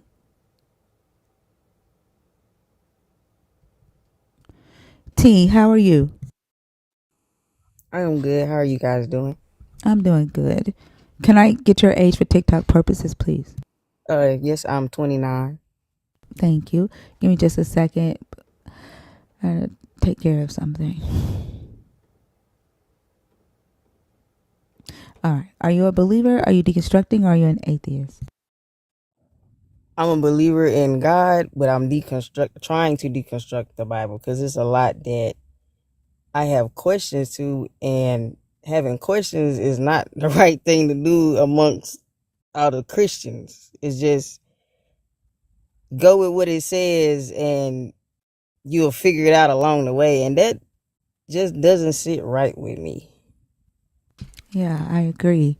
When you say you're trying to deconstruct the Bible, are you are you deconstructing your faith, or are you researching the Bible so that you understand it? What do you mean when you say deconstruct the Bible? For just understanding. Like, Okay. I don't want it to, for them to say it just has to be one way, but not tell me why it has to be that way. It's just so many questions. Like, I have a lot of questions every time I read, from story to story or chapter to chapter.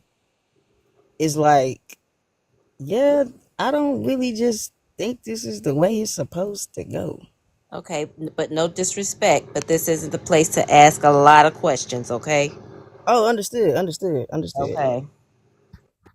But what I will say, right, like if you're wanting to get an understanding of your text, right, since this is your belief system, let me tell you what this space is used for. The hard questions that you have, bring them here, right, and ask them to us. Like if it's a conversation that we're having, it's a great place to challenge your faith or challenge your understanding, the current understanding that you have about a part of the text. Does that make sense? Yes. Okay. And then if you want to get a more correct understanding of the text, the best place to do that is in like first off, identify. You have to identify whether you want historical accuracy or if you're looking for Christian theology. Do you know what you're looking for? Are you trying to understand the text from a Christian theological perspective or from a historical perspective? More so historical. Okay. So one thing that I would do is look for books written by biblical archaeologists, uh, and look for an author that is unbiased. Like they're not necessarily atheists and they're not Christian, right? There's always going to be some form of bias in their text, but that's the least amount of bias that you'll get from someone who doesn't have a goal of trying to prove or disprove the text. So works written by those type of authors, biblical scholars, biblical archaeologists. It's going to be one way for you to get the historical accuracy. Also look at books written about the other nations that existed during that time, like the nation of Babylon, Egypt, Assyria, like the archaeological, historical context of the book. And so that's one way that you can begin to get a better understanding when you're reading it, when you learn their culture, the historical culture and what was going on in the world at that time. When you read the text, you'll have a easier time kind of gauging what the author's intention was when they were writing it. Does that make sense? Yes. Yeah. So that's the best way for what you're trying to do. Because what we do in here, we're deconstructing the faith, the God in the text, and most people in here are deconstructing away from it, not deeper into it. Understood. All right. Did you come up to answer one of the questions on the board?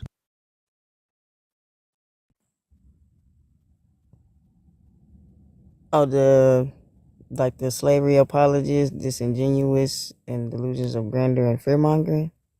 Yeah. Or did you have like a question that you wanted to kind of like I ask know. to see? I actually agree with what you have on there, honestly. Okay. Did you want to talk a little bit about believers don't question the commands or actions? I know you said that, in your, which is normal, right? Like we all have experienced not being able to ask questions about what we're being told to believe. Did you want to dig deeper into that?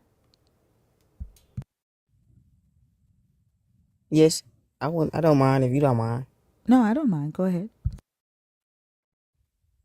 So when it comes to the whole, I say with number one, the slavery apologist. It's hard for me to grasp the concept of how can I phrase it? Because this all goes together. One, two, three, and four out just plays a part in that.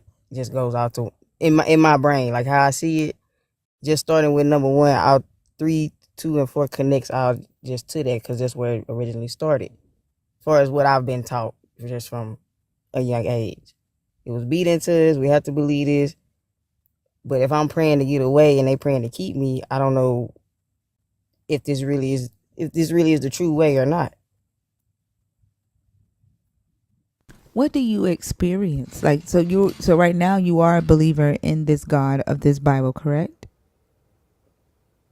Well, well, I don't want to say yes because I really just don't, because this just can't be the God of it that's in this Bible for me. Okay. And but you do, like you said, you do still believe in So yeah, I believe in God. something higher than myself. So you've already deconstructed the Bible then? I guess if that's what that's meaning, then yeah. I'm a little confused because at first it sounded like you said that you wanted to understand it more because this was your faith. Oh no no But no no, I wasn't trying to come off as if like it's not my faith. I can honestly say it's not my faith. It's just something that I just want to understand better. okay. And the reason is because when people try to come to you with it so that you can better articulate why you don't believe it. Yes. Okay. So then this would be the room for you then, because that's what we do in here. Um and so like you said that when you read the text, like the Mhm. scriptures about the God condoning slavery, Mhm. the question that you asked yourself was, how could this be a God for me if this God is telling them to enslave me and I want to get away? Mhm. How can this God be for both of us? Right. Yeah, that's a legitimate question. But you've never gone into a conversation with a believer and asked It that it question before? it be hard. They just, well, that's just the way it is. No, okay, if that's the case, why are we still being pushed to believe this? If There is that that fear God is never mongering. exactly, that's why I said it all plays a part back into the number one, because we are taught to turn the other cheek when something bad happened to us and all of that extraness. But isn't it an eye for eye, or is it only an eye for eye when they do it? Is it only fair when they do it? Those that pushed it onto us. Yep, I would say so. I would say so. There's a lot of special pleading in this religion where they will tell you that Jesus came to change that law and that it's no longer eye for an eye. But then if they do something to defend Jesus or do something to further their own interest, they'll say, "Well, we're all sinners. That's why Jesus died uh, for us, so that I can be forgiven. And nobody's perfect." Right? And nobody will be perfect until they go to heaven. Like there is a built-in uh, mercy trigger, I should say, a built-in excuse for them to do the outrageous shit while also pointing the finger.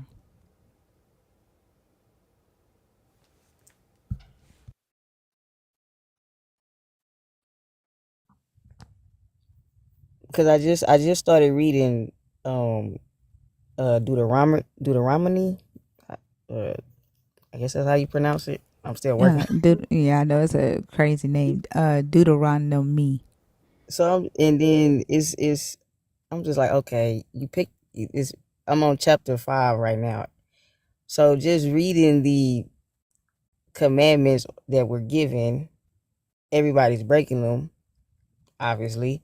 And it's like there's no way that you're gonna be continuously forgiven over and over, or there's no way you can just kill your whole life and then finally on your deathbed you can just repent and just get into heaven. Like that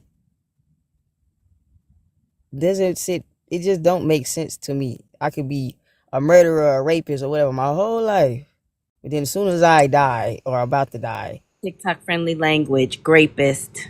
Can't use the oh R word. I'm sorry, rapist, and just ask for forgiveness, and I'm getting through the pearly gates. Yep, that's exactly what they believe. But then they'll say that they like it. You have to change, right? They'll say you can't just say that you believe, or you can't just ask for forgiveness. You have to change and not do it again. But at the same time, like I said, that special pleading is there because if it applies to them, right? Forgiveness exists. They can do that. So yeah. And if it applies to the characters in this book, because the characters in this book did a lot of killing, but Yes, they did. yeah, yep. And then Jesus forgives.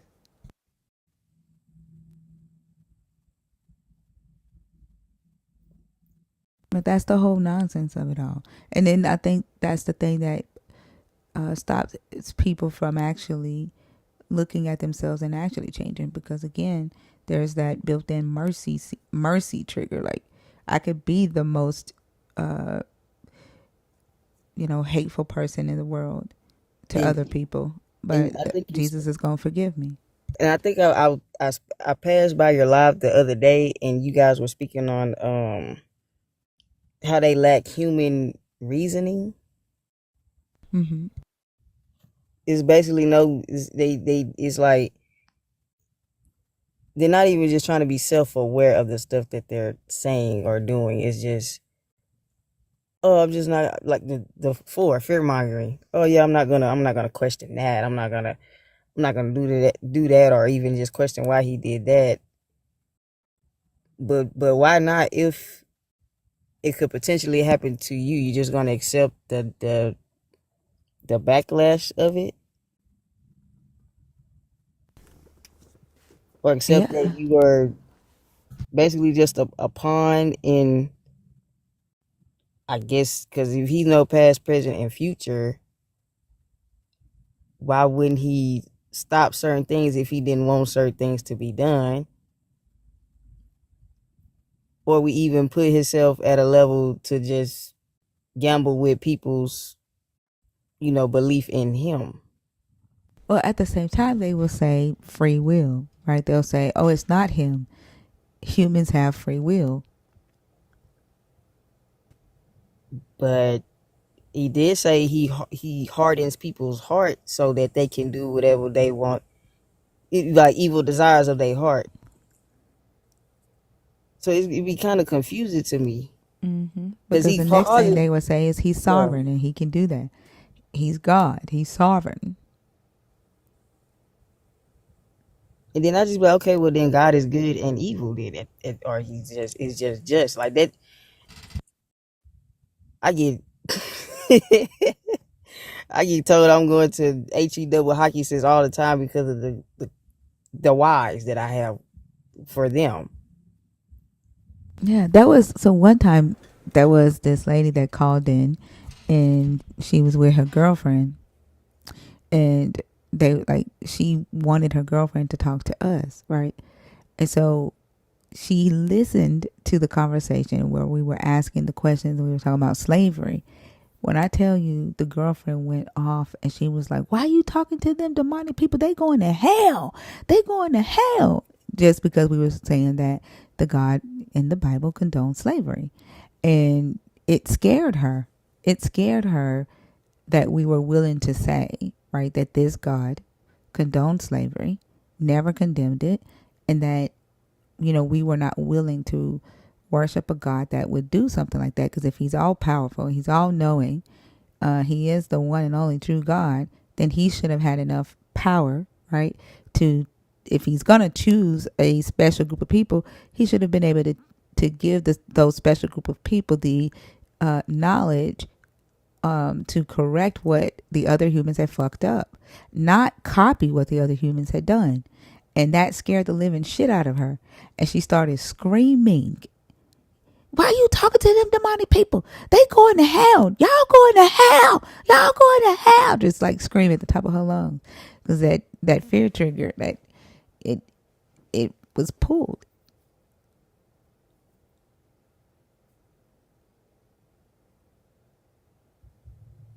It just be just so just fascinating to just see how something can have such a psychological hold on people to the point to where they do not care to just question it or even question the reality that they live in, because they think this is how it's supposed to be based on just, I don't even really just know how to just put it.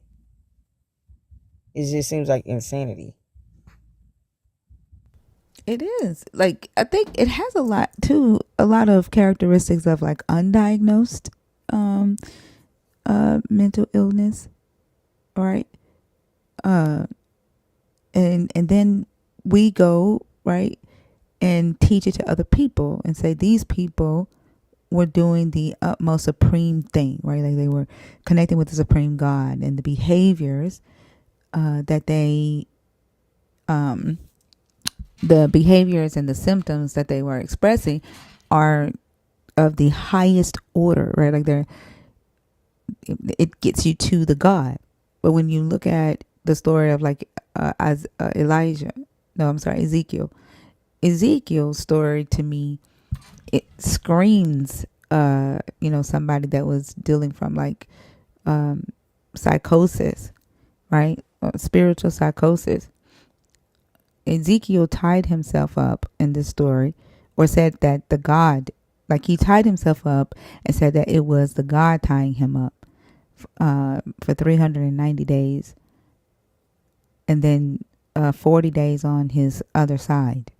He starved himself for the entire time, right? And said that the God wanted him to eat bread cooked on top of human shit. And then he negotiated with the God. It was like, not human shit, God, but I'll do cow shit, right? And like for somebody, if somebody were to do that today or come to you today and say, God told me, right, that I have to take on the guilt and the shame of America, and that in 410 days, God is going to bring judgment on America. But for those 410 days, I have to tie myself up with a rope to my bed. I have to eat 3 ounces of food a day. I have to drink water once a day. But the food that I eat, it has to be cooked on top of human shit, so that the fumes from the shit and the germs from the shit gets in the food. And this is a symbolic message. God is manifesting the dirt that he sees in America. God is manifesting the famine that he's about to bring onto America. And God told me to do this to let the world know that their judgment is coming. What would you say to them? Ooh, that's a deep. What would I say to them?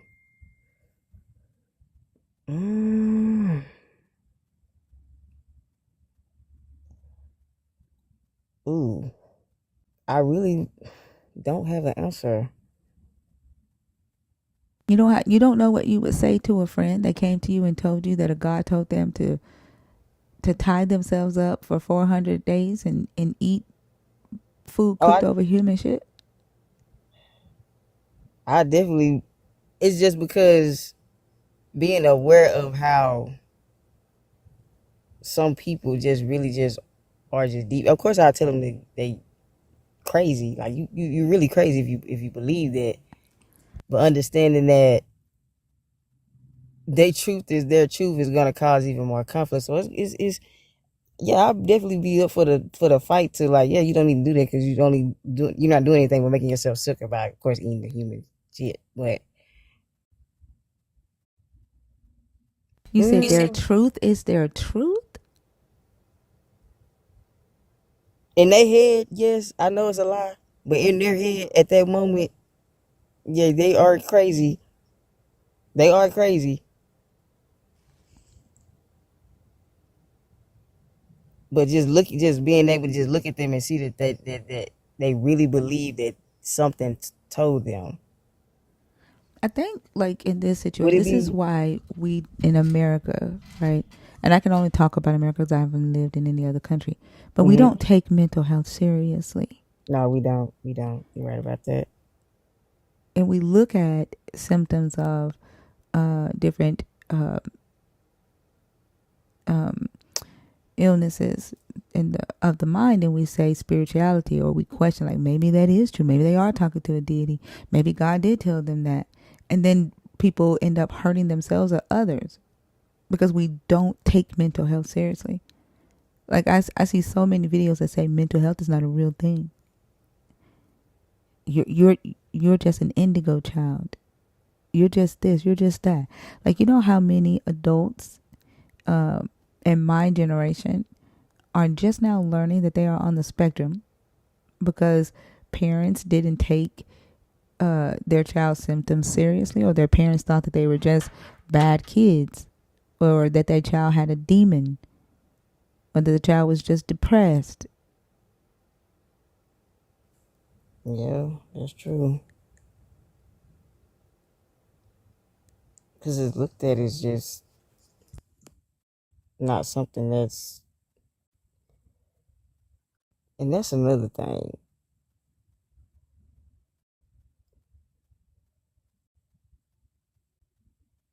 You know something is wrong with the child, but instead of actually taking them somewhere where they can get checked, you just choose to pray. I mean, there's nothing wrong with that, but there's also other resources you can use, and versus holding the kid back, like you said, they just now finding out they have so many symptoms as they get older. Yeah, and like, but let me ask you a question, right? The questions that you're asking yourself right now, like, you're asking yourself these questions because you know logically it makes sense to take a child to the doctor, Yes. but yet you still feel kind of cautious to say, like, to ask the question that you just asked.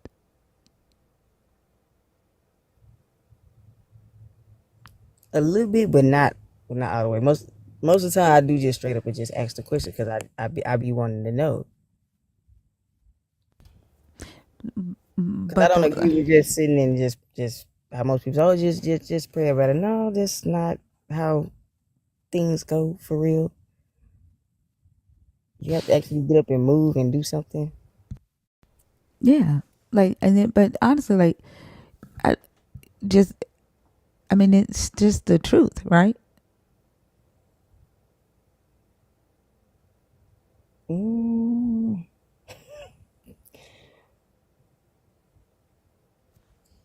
not for me. Cause I just it's just because I just don't sit and just pray.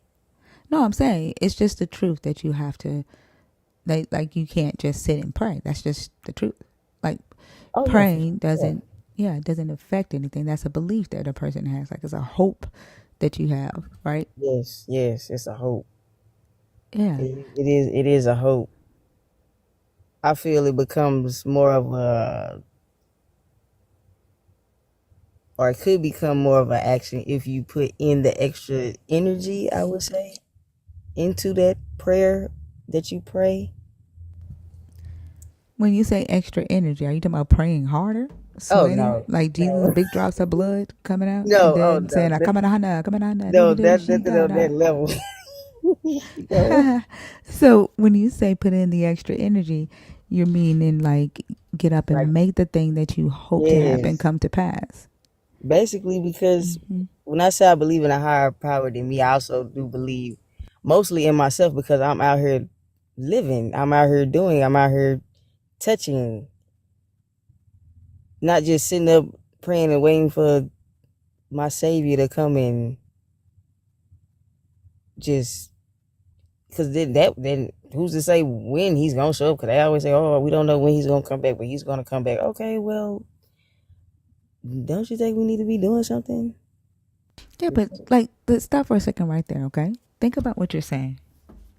Mm-hmm. You pray, and I'm talking about you. I'm not talking about everybody else right now, okay? Okay. You pray, but you already know that nothing's going to take place unless you put in the work. You know that already, right? Yes.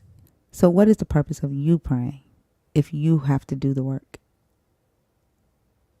What are you hoping for?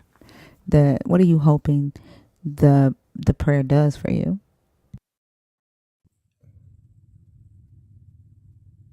Just for protection, I would say, for things unforeseen. Even though I know I could play a part in my own protection, but I don't know what's coming, if that makes sense. So you pray and say, God, please let me get this job, or God, I'm going for a job. I need a job, right? And then you know that job's not going to come unless you go out and put out the applications, you rock the job interview, and then you accept the offer letter, the offer that the job gives you. And so in all of that, you did the work to get the job. What protection are you asking the God to do in that situation?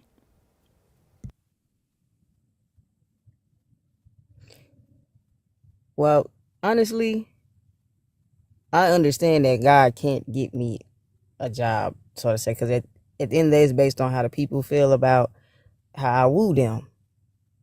So me praying to get a job is just me hoping that they see past, I like in just in the world, the color of my skin, how my hair is, how I talk, my mannerisms. Because even You talk so, very well. true, but to some others that don't think how I think would say, it will come off as condescending, or she thinks she's a know-it-all, or no, she has too much charisma. Because people do just come up and just start talking to me, even when I'm not just being friendly. So I feel like something is gravitating them towards me for them to just want to start talking to me. But when it actually comes down to it, yeah, we're the complete opposite. But I have no problem with that. It just be on the other end, they have a problem with it. So understanding that, yes, I can pray, but also understand that there's free will in this world. People could just not like you just because they just don't want to like you, or just don't want to not like you. Like I you know do my realize friend. that that's gonna happen regardless, right? True, true. Yeah, and like I was telling them tonight, and I do that. Don't like the song, but I actually had a realization tonight. Like you said something, right? Like you're praying and asking God to make you more understandable to other people. Does that make sense? Yes, like on a real, just deeper level. Because like I said, I just believe in God. All the stuff in the Bible and Jesus and all that. I honestly feel like we could just do away with it and then make something fresher and make something better. Yeah. And one way, like for me, what I had to realize tonight, I didn't even realize that I saw myself as being misunderstood, right? I just knew that, like when I was younger, I was always arguing with people because I was always asking like logical questions. And in my mind, I thought everybody's brain worked like mine, right? I thought everybody logically, would ask questions or would see,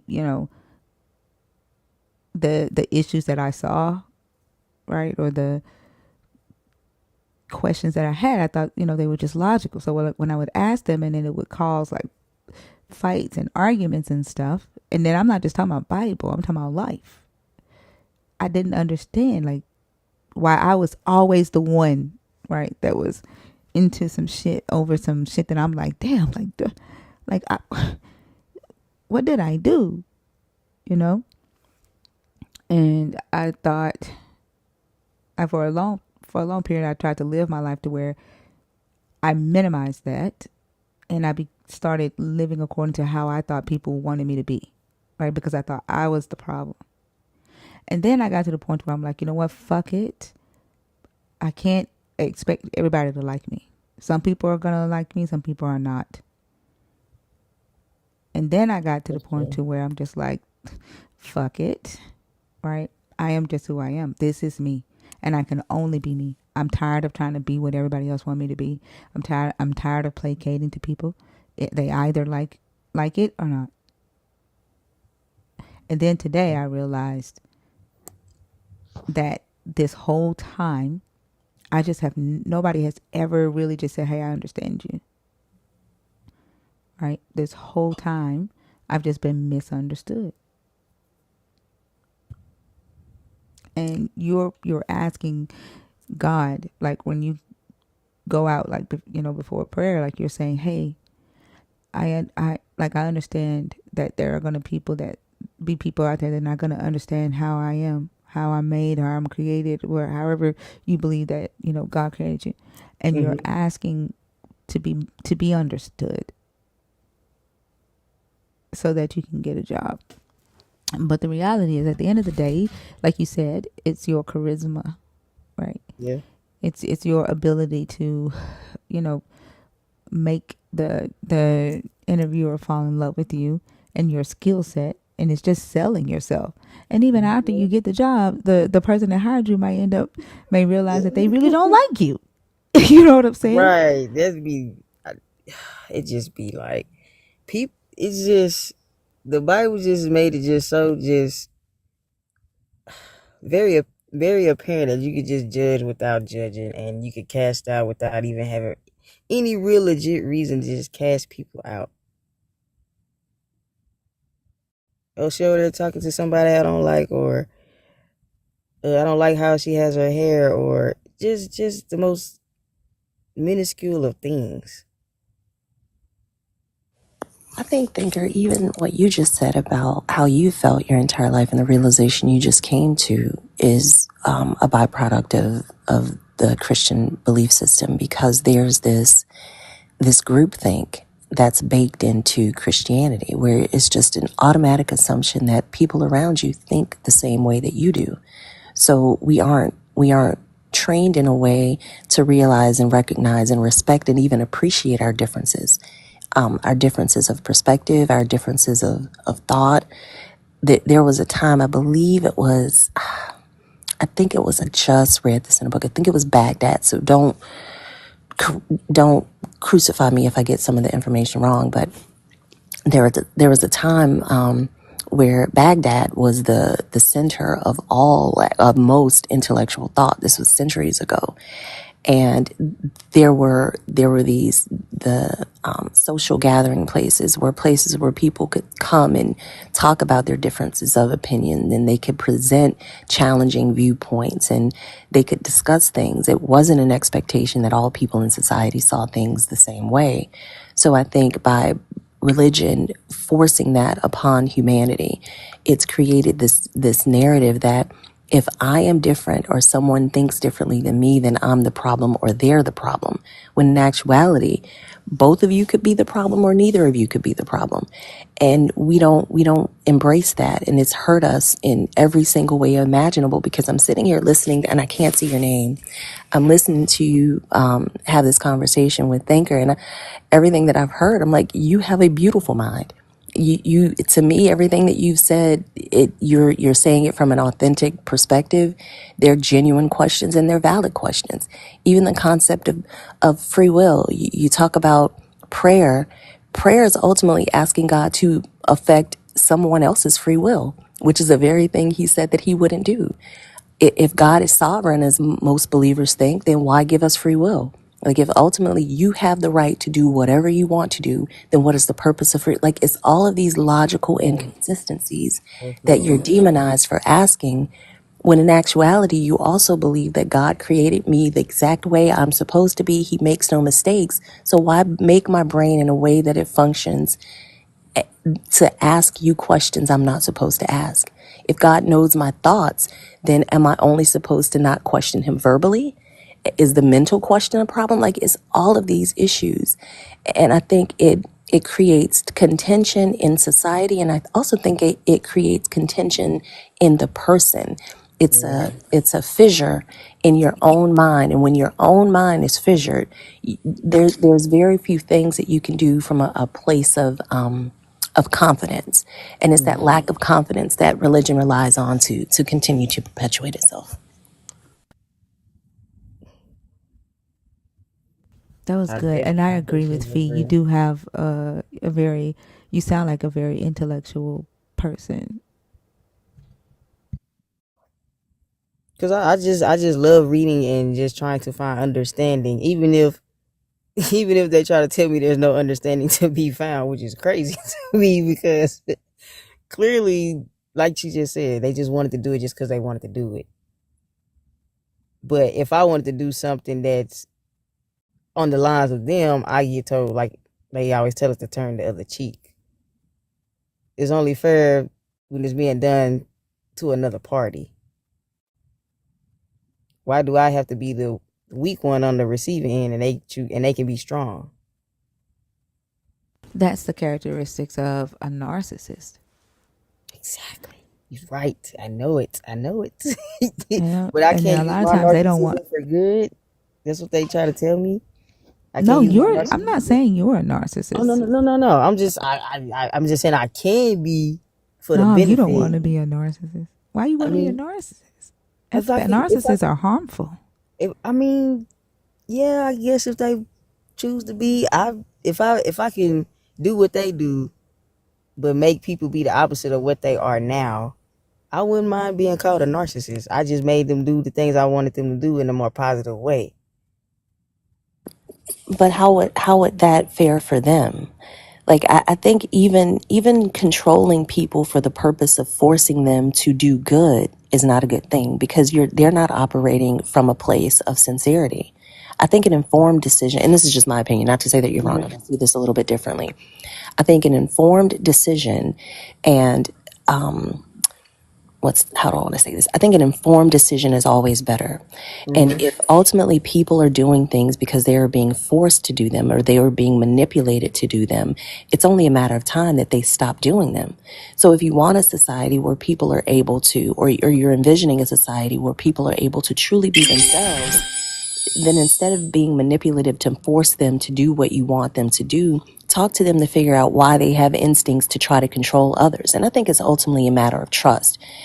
We don't necessarily, I think even with narcissists and people that are in control, I think it's power, it's control, it's greed, it's all of these negative things that they don't want to recognize in themselves. But if I have a belief system or I have a practice that that I want to do, but I'm not willing to recognize that this practice harms other people, and you're in a position of power over me, and you just tell me, nope, don't do that, don't do that, don't do that, but you never explain to me why it is I shouldn't do that and the ramifications of me doing that thing, then at a point, I'm going to rebel against your power and do what I want to do anyway. So I just feel like narcissism is a way of controlling other people. It's seeing yourself as better than other people. I didn't like when religious people did it, and I don't want to do it to religious people. I just think doing the thing that's been done to you for the purpose of getting your agenda met is literally the same thing that religious people are doing. And I think as a society, we've evolved enough to be able to figure out more collaborative ways of doing things and achieving goals that benefit everybody. I also just want to say how is that different than what Christianity is doing now?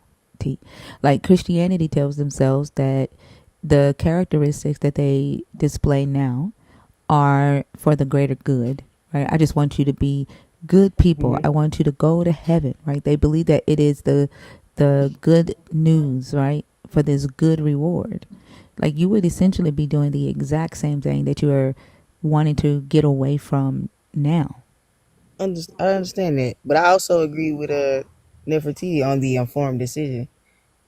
I understand that I can't just go and tell people, oh yeah, we got to do this, we got to do that. Yes, I need to come with information. I need to come with layouts. I need to come with blueprints. I need to come with guidelines, agendas, specifics. Um, Something that the people can all agree on, like collectively, collaboratively, and work towards to getting. Because I feel at the end of the day, all of this is gonna fall on the people who have kids, or if they have kids and they leaving them behind in this world, and understanding that, or I hope they are starting to understand that this is flawed. What we're believing in, the belief system that's that's just so prevalent and relevant. And then if they trying to put it back in the schools, it's gonna pique some questions in the kids that's gonna have them really turning away from themselves. Essentially, how I feel. Yeah, but what it sounds like I hear you saying, right, is that okay, you figured out that this is the indoctrination that we've currently been living is bad, it's negative, and it's harmful, and so now you want to create something new, something different to indoctrinate them into a different understanding, a different belief that you feel is better, Or right? not just Is it? to not even really just to get them into believing something. If anything, get them to believe in themselves. Honestly. Well, regardless of what it is, like, but you're saying that you've figured out that this is bad, and now you want to create something different that's better. Or just continue to run into people who think the same way and are not so attached to things that really just, well, to me, really don't have any meaning besides just life and experiencing it. I guess. Well, I'm still stuck on the if I could use my narcissism for good, right? I know. just Because just like what I hear you saying is like just to pique their thinking interest, like the critical aspect. I feel most, well, I feel most people should have it, but they don't choose to dive deep enough. Whether it's them questioning themselves or questioning everything out here. What do you think narcissism is? Maybe I should ask that question because I'm not sure we're yeah, that talking was gonna about be the my same next thing. question. Really? Yeah, I'm not sure we're Yeah, talking because I about the don't same think thing. like what do you think narcissism is? A form of manipulation.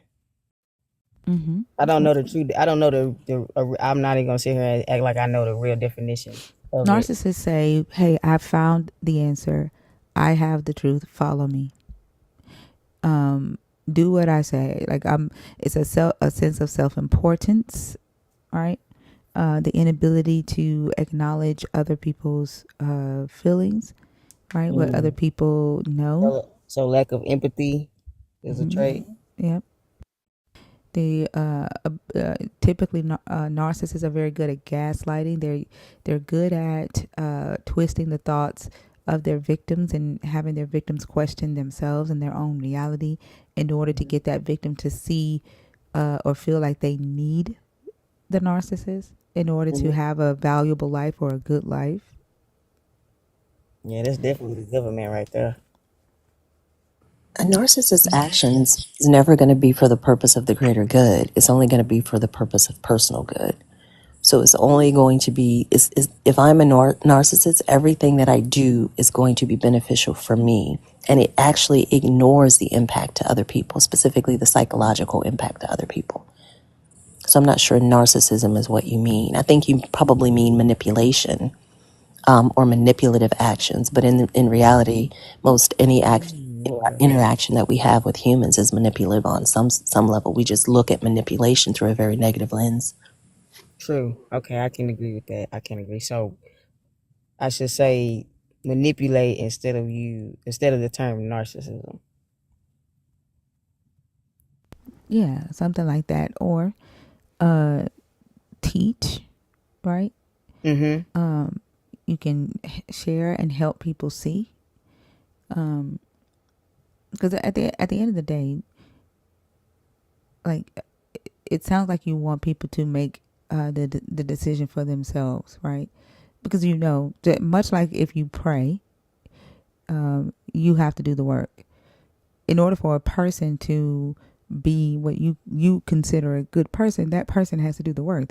You can't do the work for them, and you can't manipulate them into being a good person either. That's true, because everybody is different aspects of what we be considered a good person. Most definitely that. Like the conversation that we had before you came up, there was a fellow atheist that joined the stage, and Oh, I was here to see yeah, that. and you see his definition for being polite didn't match ours. But a narcissist doesn't care, right? Doesn't hear that. Narcissists are typically not able to even look at self and say, "Hey, I'm sorry." And I think too that's why the words when he say in the song, "Tell me what's wrong. Tell me what's wrong, and I'll name the song." And then he says, "And you'll be right and understood." Right? And a lot of times when dealing with narcissists and you say, "Hey, what you did has bothered me," you know in your head that you're right, because who can tell me about me? Who can tell me how your actions have made me feel mentally or emotionally or physically? Nobody can tell me that but me. But when the narcissist says, "I didn't do that. I can't help how you feel," or "You're wrong. That wasn't my intentions," right? Then they're telling you that you're wrong. You see what I'm saying? And so usually a narcissist does not see, like they don't define love the same way their Mm-hmm. victims do. They don't define goodness the same way their victims do. They don't define right and wrong the same way their victims do. And That's they're true. incapable of, uh, looking at self and then saying, "Oh, you know what? Let me shift. Let me change how I did that." And if they ever do say they're sorry, it's to be manipulative. It's to, because they feel like they're losing control, and they have to like shower you with what you think that you need from them or what you're not getting from them, to the point to where you let your guards down, and then they yank it back out from under you. And it's an ongoing cycle. And I think also part of the interaction is an effort to convince you that what you saw you didn't see. So, and it's exactly what we see in religion. Like we see these discussions where we read a scripture and it says a thing, and then the Christians try to tell us that that's not what it said. So that's definitely a hallmark of interactions with narcissistic people. Because I didn't experience it. I'm like, I'm seeing it right here in the text. How can it not be that? And you still can't even tell me what it's actually supposed to be, but yet still say, find your own interpretation. Okay, what?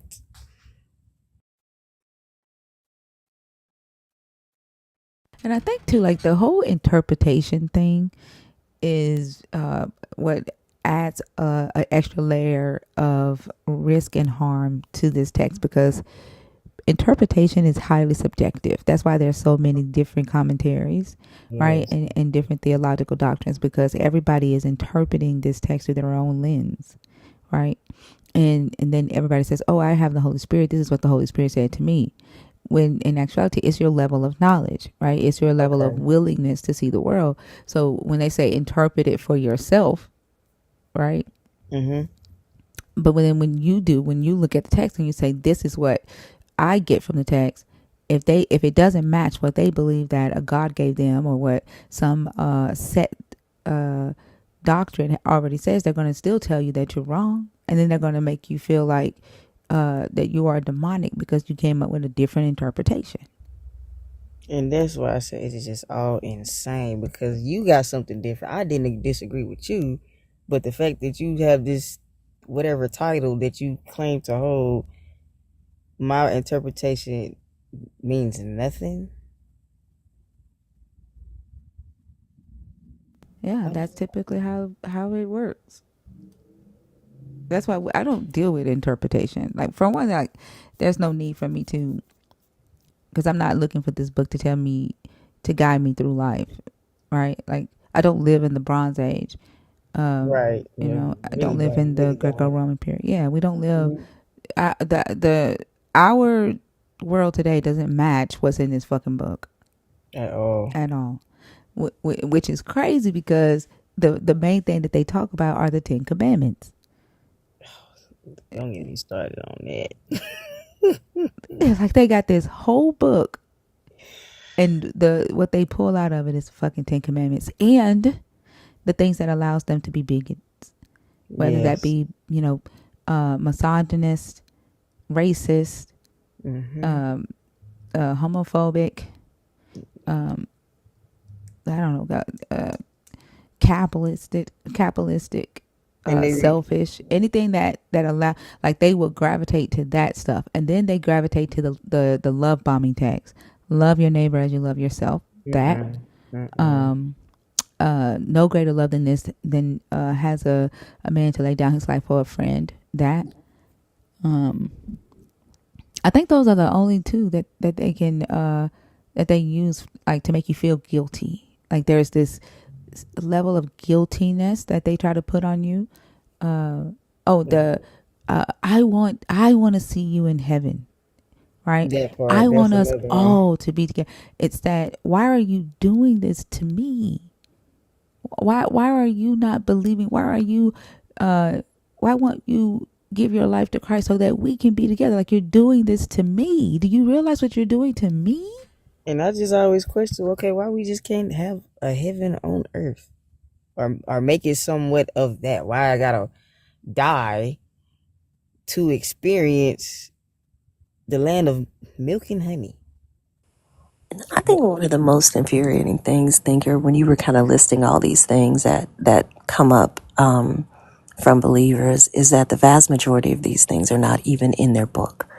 And a lot of the belief systems that they hold are the opposite is actually in the book. Like you talk about, why can't we have heaven on earth? The book tells you New Jerusalem is on earth.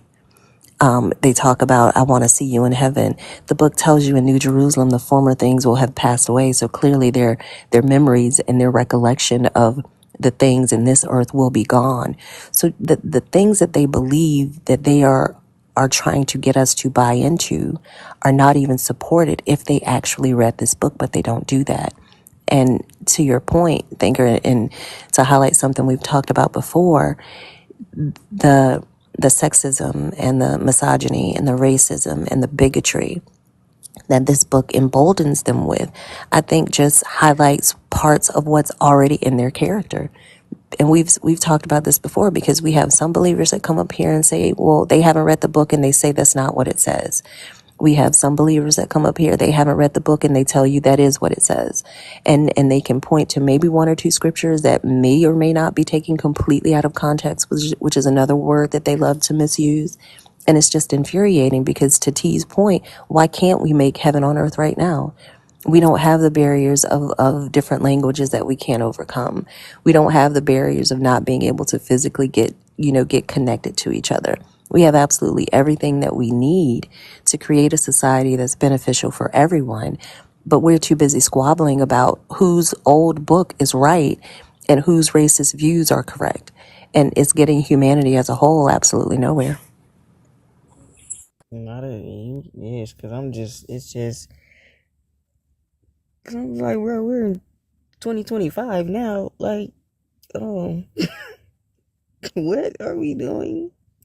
Why are we still fighting about this? This is just seems just so just small minded, closed minded, just thinking, and to accept the fact that you're gonna teach the same thing to your kids and expect them not to question you while you're teaching, or even question it even more when they get older, is like you're not thinking about stuff like this. Like they not even like they are living in bliss or oblivion. Is that the best way to put it? Yeah. Like, do me a favor? Say we're in 2025 now. Like, what are we doing? Say that again. we're in 2025 now. Like, what are we doing? Like when you said it a minute ago, you said it almost as if you like. I don't know if you recognize that there are moments when you speak, when you say some things, you get kind of you say it kind of quiet, like and It's then a question. It'd be a question just out in the. I say it as a question, but then also as a statement in the sense or like exclamation point, like all together. almost like you still kind of afraid to question or to not even question, like you're almost still not as confident to say it, or there may be some shame still felt there. Yeah, very much so. Just for on my own terms, I'm ashamed of myself for not recognizing things sooner and not taking heed to it sooner, or waking up sooner, or questioning sooner. So if it seems that That's way, it's because okay. it's Don't beat yourself up for that. That's okay. You're like all I didn't recognize until I was 39. Yeah, And I it's think not your fault. no, it's no, not. I no, think no. I totally get that. I totally get it was because of systems put in place and trauma and of lack of seeking understanding and of course of self, not doing the inner work of myself. Did you know what inner work was 10, 15 years ago? I'm not sure how old you are, but 10, 15 Oh, years ago, did you know what inner work was? no, ma'am. I did not. I didn't know it at all. So I give myself a little leeway because I didn't know. My mom didn't know. My grandma didn't know. Nobody around me knew anything about inner work or they don't even try to do it now. So it's like, Right. And I think that's the point. Like, none of us, Thinker spent 39 years. I was in it for a little over 30 myself.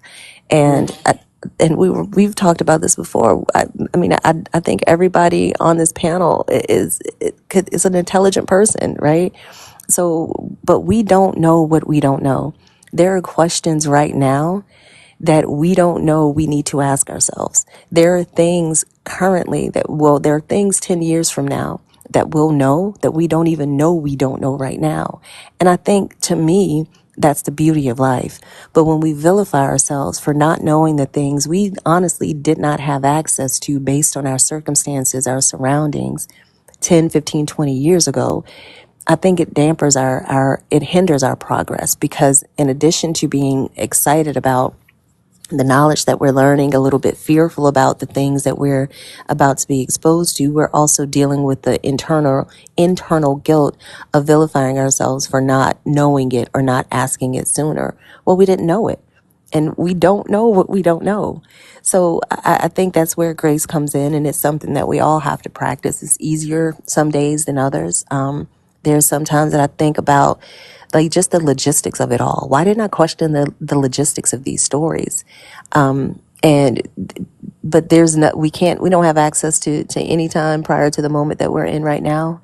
And the only thing that we can do is take advantage of right now. So having these conversations, being able to walk a walk or live a life that is authentically representative of who and what you are and your core values, walking in alignment with who and what you are, despite society telling you that this system of belief is the goal. When we see the problems in it, that's literally the best any of us can do. you're right about that. You're right.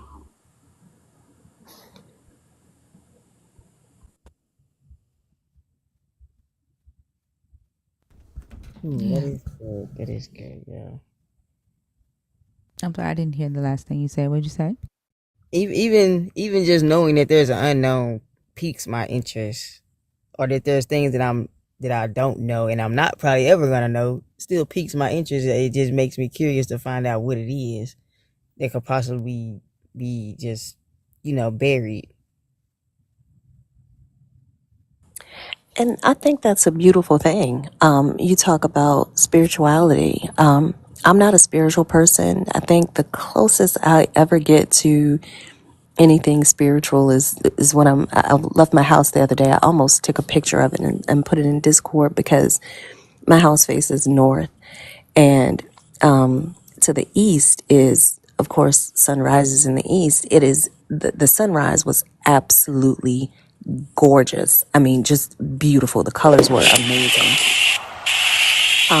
I think experiencing nature or certain songs that I listen to is probably the closest I'll get to spirituality. Nature, songs, and like connections with the people that I love.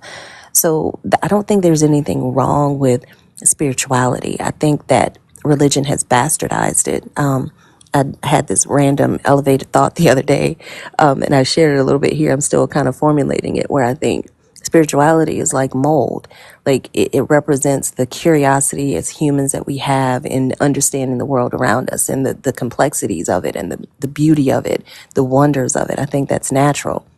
But if it's left unchecked, it can be damaging, because it'll allow us to kind of fall into conspiracy theories and believe things that are unfounded, and accept the things that we want to be true, as opposed to, really using critical thought and staying rooted in what we do know. But then I think religion comes along, and it's this manufactured thing like penicillin, where it can have some helpful properties, and it can be beneficial in certain situations, but if overused, it can be deadly. And I think that that's a really good representation of the juxtaposition of those two belief systems, or those two manifestations of human curiosity, because that's ultimately what it is. We want to know, but there are things that we can't know right now, just because of our limitations and where we are as a society. So I don't think that just to abandon religious beliefs is to say that you can't be spiritual. Is to say that you can't be curious. I don't think those two things are mutually inclusive.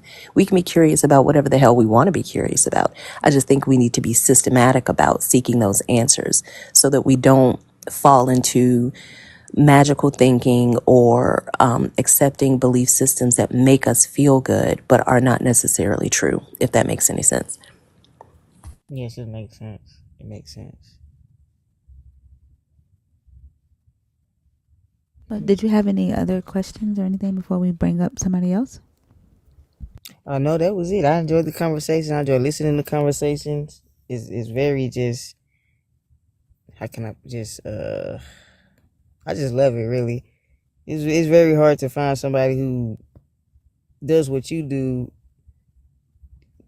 and doesn't, you know, where you allow people up on your panel. Other people really just don't do that because they don't like to have conversations or just back and forth. If somebody challenges, like, in a sense, not saying that I challenge anything that you said, but more so just having just the back and forth that we was able to have. Yeah, I enjoyed the conversation as well. Like, these are the ones that are my favorite, because for me, it means that, you're going to, when you get off of the live, 9 times out of 10, you're going to think about something that, that we talked about. And it's just a process of, your process that you're going through, a process of growth. And the same thing with us, like the things that you've talked about. We chew on it. We bring it back up in other conversations, because it expands our thought, right, on what we are trying to learn, and areas that we're trying to grow into. So these are the best type of conversations that we've had since we started doing these lives. So I appreciate you. All right, thank you. I'll You're be welcome. below listening to the next person. All right. Thank you. I hope you have a good night. Hey, thinker. Hey, Fee, how are you? Good, good. How are you? I'm good. I can't believe it's already 5 a.m. I know, right? Is it? Did you guys have good conversations tonight? No, like, literally, they've been afraid all night. I almost shut down around 3. Really? They've been afraid to get in the box all night, but they've been in the comments. That's Been, typical. yeah. Yep. But it's been more so of a spiritual night, if that makes sense. Like, almost every guest has been spiritual, and not necessarily Christian. Mm. Yeah. I mean, if Yeah, you ask enough questions at a certain point, if you're being honest with yourself, you can't just go on holding two conflicting belief systems. So I can see that shift happening. yeah. Either that or the Christians are somewhere reading their book, getting prepared. That's why I was saying earlier. I think that a lot of them have, the expression "been caught with your pants down." Mm-hmm. A lot of them been caught with their pants down. They didn't expect non-believers to know their book, and so they didn't read it. Like they didn't prepare themselves, and so now they're trying to catch up. I think. I agree. I mean, I think it's a good thing. Yeah, because a lot of them gonna read that book and be like, "Holy shit." They're gonna be like, "Damn, they were right all along." Yep. They're Dr. B. Hey, Dr. B. Good morning. How are you? I am well. How are you? I'm doing good. Excellent. Let's see, we can bring up the next person.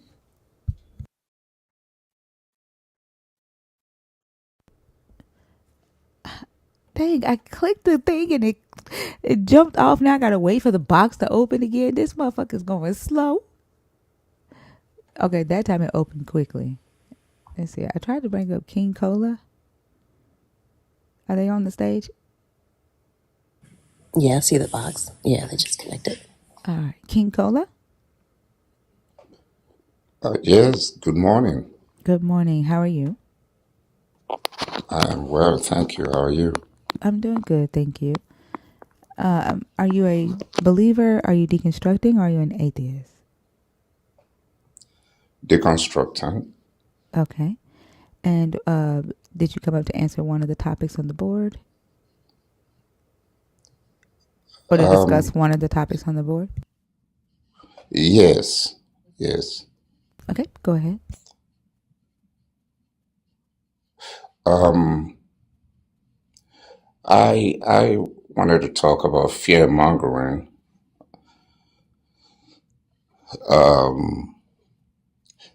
And my take, I just want to kind of discuss with you what my take is on this, and probably why one of the reasons why I'm deconstructing is the fact that, talking to believers, I realized that one of the reasons as believers is the fear of the unknown. And sometimes I just wonder if I'm right about that. If people believe what they believe because they have this fear of what's going to happen after I die, or is there really heaven or hell? So I think a lot of the system of belief comes from that fear, and sometimes I wonder if I'm right or wrong about that. And I just want to kind of get what your take is on that. No, I think that is a big part of it, right? Like and then I think it's one of the reasons why they're so stuck on like the Genesis story, because the biggest question that's answered there is why humans don't live forever, and then there is a promise, right, to that they will live forever. And so they read the promise, the prophecy of Jesus into Genesis 3:15. So it's like, oh, Genesis 2 tells us why we die, but in that same situation, in that same scenario, the God sent a promise to give them eternal life, right? So that it's like the whole religion, I think, is geared or based upon this fear of death, the fear of death, and this the hurt and fear of losing people to death, right? It says it has the promise that you'll see them again too. So I definitely think that it has a lot to do with that. Okay. Um, That's interesting because one of the reasons I think about that also is the fact that uh, I think as human beings, I think we just love life so much, and we don't ever want it to end. I always find it interesting because, like, I will ask friends that are believers, or even I asked my dad one time that, where were we before we started living? Where was I before I was born? And I never really get a good question. I mean, I never get a really good answer to that question. And I think once we are born and we start living life and we're enjoying life and life is good and we are enjoying all the benefits of life, especially if we are in good health, um, then the idea that this is going to end one day becomes a very fearful thing, to the point where we have to make sure that we have a system in place that promises us that this is never going to end. And that even after this, then we have this everlasting life, life that is never going to end. And I've always kind of thought that was I don't know, because like when I look at what really aligns with reality, I see that there is nothing that has a beginning and that don't have no end. Nothing. Even this universe, I'm not a scientist or anything, so please don't quote me, but um, I've heard that the universe is expanding, and then eventually it's going to stop expanding, and then it's going to stop contracting, and then it's going to contract back to wherever, and there's going to be another continuation of that. So it just seems like even there's a beginning and there's an end. Well, maybe not an end, but there's going to be some kind of retraction and da da da da. And and when I look at believers, they just don't want life to end. And they're saying like, okay, so if you believe in this, then you're gonna have like this everlasting life. And I think that this fear that they inject into the whole doctrine and philosophy of it, for me, I think that's like one of the downfall of religion, or it's gonna be. It's just a matter of time. Uh, just in my lifetime, I've seen a really big decrease in the belief in the doctrine of Christianity. Not only Christianity, even Islam, or I mean, just religion as a whole. And so I appreciate the fact that I just wanted to get your thoughts on that matter, because I listened to your live quite a bit, and I just wanted to know where you stand on that. So I appreciate that. You're welcome. Thank you so much for coming up. I appreciate you. I appreciate you too. Thank you. Mm-hmm.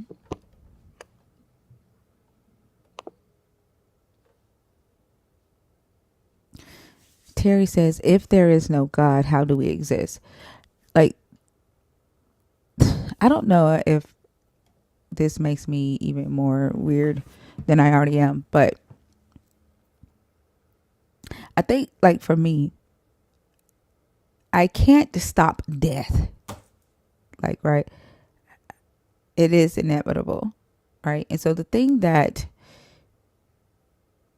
I think, what for me logically that makes sense for a person to ponder upon, or even if they were going to have any type of anxiety, would be the hurt of losing someone, like someone dying and you still here experiencing that death.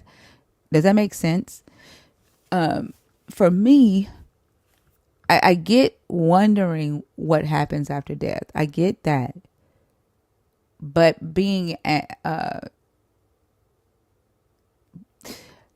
having like all these conversations about the fact that we die when we can't change that. Does that make sense? And I don't know if that makes me an asshole. No, I don't think it makes you an asshole at all. I think it's very practical because, I mean, we can all agree that generally speaking, being alive, life is preferable to death. I mean, I know that there are some situations that people experience in life where it may not be preferable. And I think that's all absolutely at the hands of humans. But to to contemplate a curiosity is one thing, right? Like where did all this start? What prompted the Big Bang? Like all of these things I think are beautiful questions. But then to posit an answer that you have absolutely no justification for just because you read it in a book is asinine to me, specifically in 2025. And I agree, like I don't stay up at night thinking about these things. I think I wonder about them. I think I marvel at them. I understand the things that we are capable of understanding right now, and I accept that there are things that we don't know right now. But that doesn't impact my life. And I also feel like contemplating what happens after life pretty much ensures that you don't enjoy life while you're here. Because Yes. I'm not going to, I don't know if I'm going to be aware of what happens after I'm dead, but I know I'm aware right now.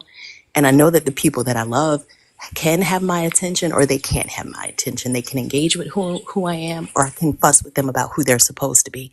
And I choose the former rather than the latter because that works for me. And I think that it would work a whole lot better for a lot of people. It would reduce a whole lot of stress if people just accepted the things that are as opposed to trying to make them be what they're not. Yeah, I agree 100%. And I think that's like I don't know, irritated when people want to focus on like death, like what happened, the fact that we die. Because I'm like I want to just like cut them off and say like, can you change it? Have you like figured out a way to like not die? Because other than that, like you're boring me right now. That's what I want to say. But I think this is just evidence that you both have a devil. So I think so. That's what it is, Dr. B. It's something, Fee, because we're not like our whole entire existence isn't filled with anxiety of death. Right. Yeah. And I think it's because we've experienced what it does, like you said, we've experienced loss and we know that it's sad. And like for me, if I think about my death, which when I don't talk about my death, like if I die, like I can remember growing up, that was also, if I'm, when I talk to myself, I'm like, when I'm gone, these are the things. I'm like, don't have no funeral. Like, don't do that. Like, y'all better go take some shots and eat some cheese dip and play bash a song. Like, I know that we all understand what it's like to lose someone. So maybe they're vicariously thinking about the fact that they don't want their loved ones to experience that. I don't know. I don't know if it's all about self-preservation. I don't understand that because it ain't shit I want to do forever. Like I don't even care if I enjoy, I don't want to do anything forever. That concept is insane to me. Like, And I think they don't understand like why when we say that, right? Because they're like, you get eternal life, and we're like, who the fuck said we wanted that? I mean, is there one thing that you do, even in these conversations, which I absolutely enjoy? I love that. I don't want to do it forever. Exactly. Exactly. Like I don't know. And then they can't even like they have this, which I think a lot of it has to do with the fact that they are in love with life, and they're in love with the life that they know on this earth. You know what I'm saying? Because I mean, the reality is, like, let's say there was eternal life. It might. Who the fuck said it's gonna look like this? Exactly. And You if might it be did, on a would you planet want it? where the animals talking your ass crawl. You know what I'm saying? You remember that scene from Planet of the Apes when they traveled through time and they landed on a planet where the apes were in control and the humans were not? Oh, I've never seen Planet of. I've not never seen it, but It's not the old one. I think it's the new one with like well, not newish. It's the revised one with like Marky Mark. Like at the end, they travel back in time, and it was completely different. Like they ended up at the Lincoln Memorial. They looked up at it and it was a ape of some sort. So I mean, you're right. Like who knows what it's going to be? But the fantasy that they have created in their head based on a book that was written 2,000 plus years ago, the evidence, I don't see where that could be it at all. That's not a well thought out plan at all. All I know is when I hear conversations like this, just like when a big Saint Bernard comes running at me, I just claim the blood of Jesus, and it stops. There's power in the blood.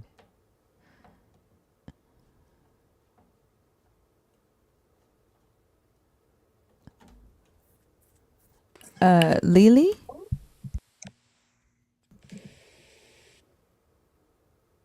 Lily, did you join on accident? Okay.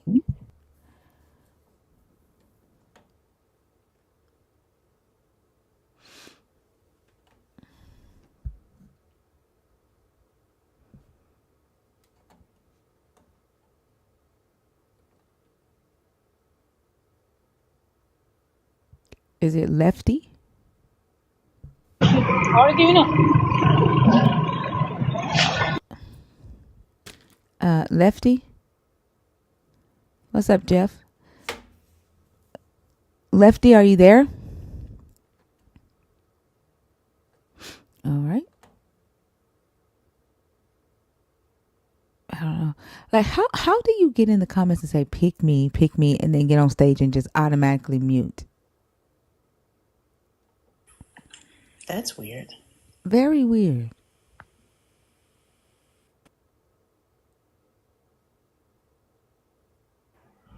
Andrew.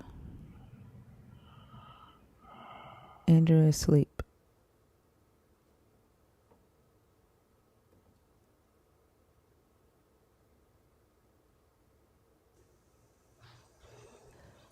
Key, hey, how are you? Hey, how are you? I'm good. What did you got? Well, okay, so I wanted to tell you a way that I got a different kind of healing from your live. I know it's usually community, it's usually the religion thing, but there was something different I got the other day, and I wanted to share that. Is that okay? Yeah. Okay. So, and I'm so glad Dr. Bowen is here because it involves him. My background is kind of different because I was raised in a predominantly Hispanic city in a predominantly Black community. Like I was almost 17 before I had even been around extensive amounts of like white people. I wasn't necessarily even like Black conscious, so to speak, because there was no need to even be taught necessarily like Black pride or anything. We was just, I could count on probably two hands how many white people I ever went to school with or even was around as a child. And so when I got to my senior year of college and I said, I'm going to I don't want to go to a HBCU. I already know how to be around Black people. That's what I've done my whole life. And so I picked to go up the street to a PWI that was 8% Black. And I was aware of what I was doing when I did it, but that was where I first experienced racism, right? Just things that I had never really, again, things I had never seen, accusations of people not wanting to be my roommate, just weird stuff that I had never experienced. And then I kind of came into my Blackness with like some anger because once I started doing research, I was just like, I should be mad. I think I started off on the Malcolm X end of the spectrum. So I was very angry, and I just haven't had a whole lot. I say that to say I haven't had a whole lot of positive experiences around whiteness. And like the older I've gotten, it's like, okay, white centering and patriarchy and all these other things. But Dr. Bowen did something that was so amazing. one day. It was when you were talking to the older gentleman. I think his name was Ronald, and he had a sick wife that he was taking care of. And he had said, and I heard when he said it, when he said, even though she's a woman. And I heard the misogyny in what he said. And y'all were kind of trying to call him out about it, but in a gentle way, because again, y'all were handling him with care. And Dr. Bowen was onto it. And then whatever he said kind of triggered something in Ronald, who was an African American man. And he said, well, all I know is something, something, how to be a black man and something, something. And Dr. Bowen said, I'm gonna go ahead and I'm gonna bow out. Now he didn't say it like that, but he basically said, I'm gonna back up. And he let Fee take care of it. I think you had stepped away, and he let Fee kind of jump in and take care of it. And it was the most humbling thing for him to.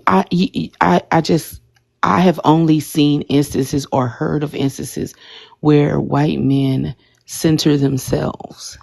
And I expected Dr. Bowen to kind of be like, no, I'm going to keep going. I'm going to keep saying what I'm saying. I'm going to keep doing what I'm doing.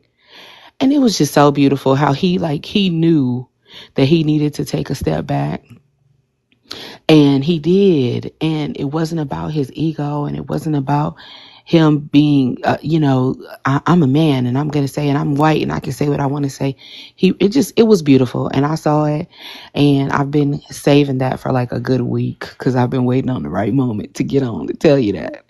But I needed that little bit of healing. I needed to see that. I've had to stop my forward motion on wheels on the side of the.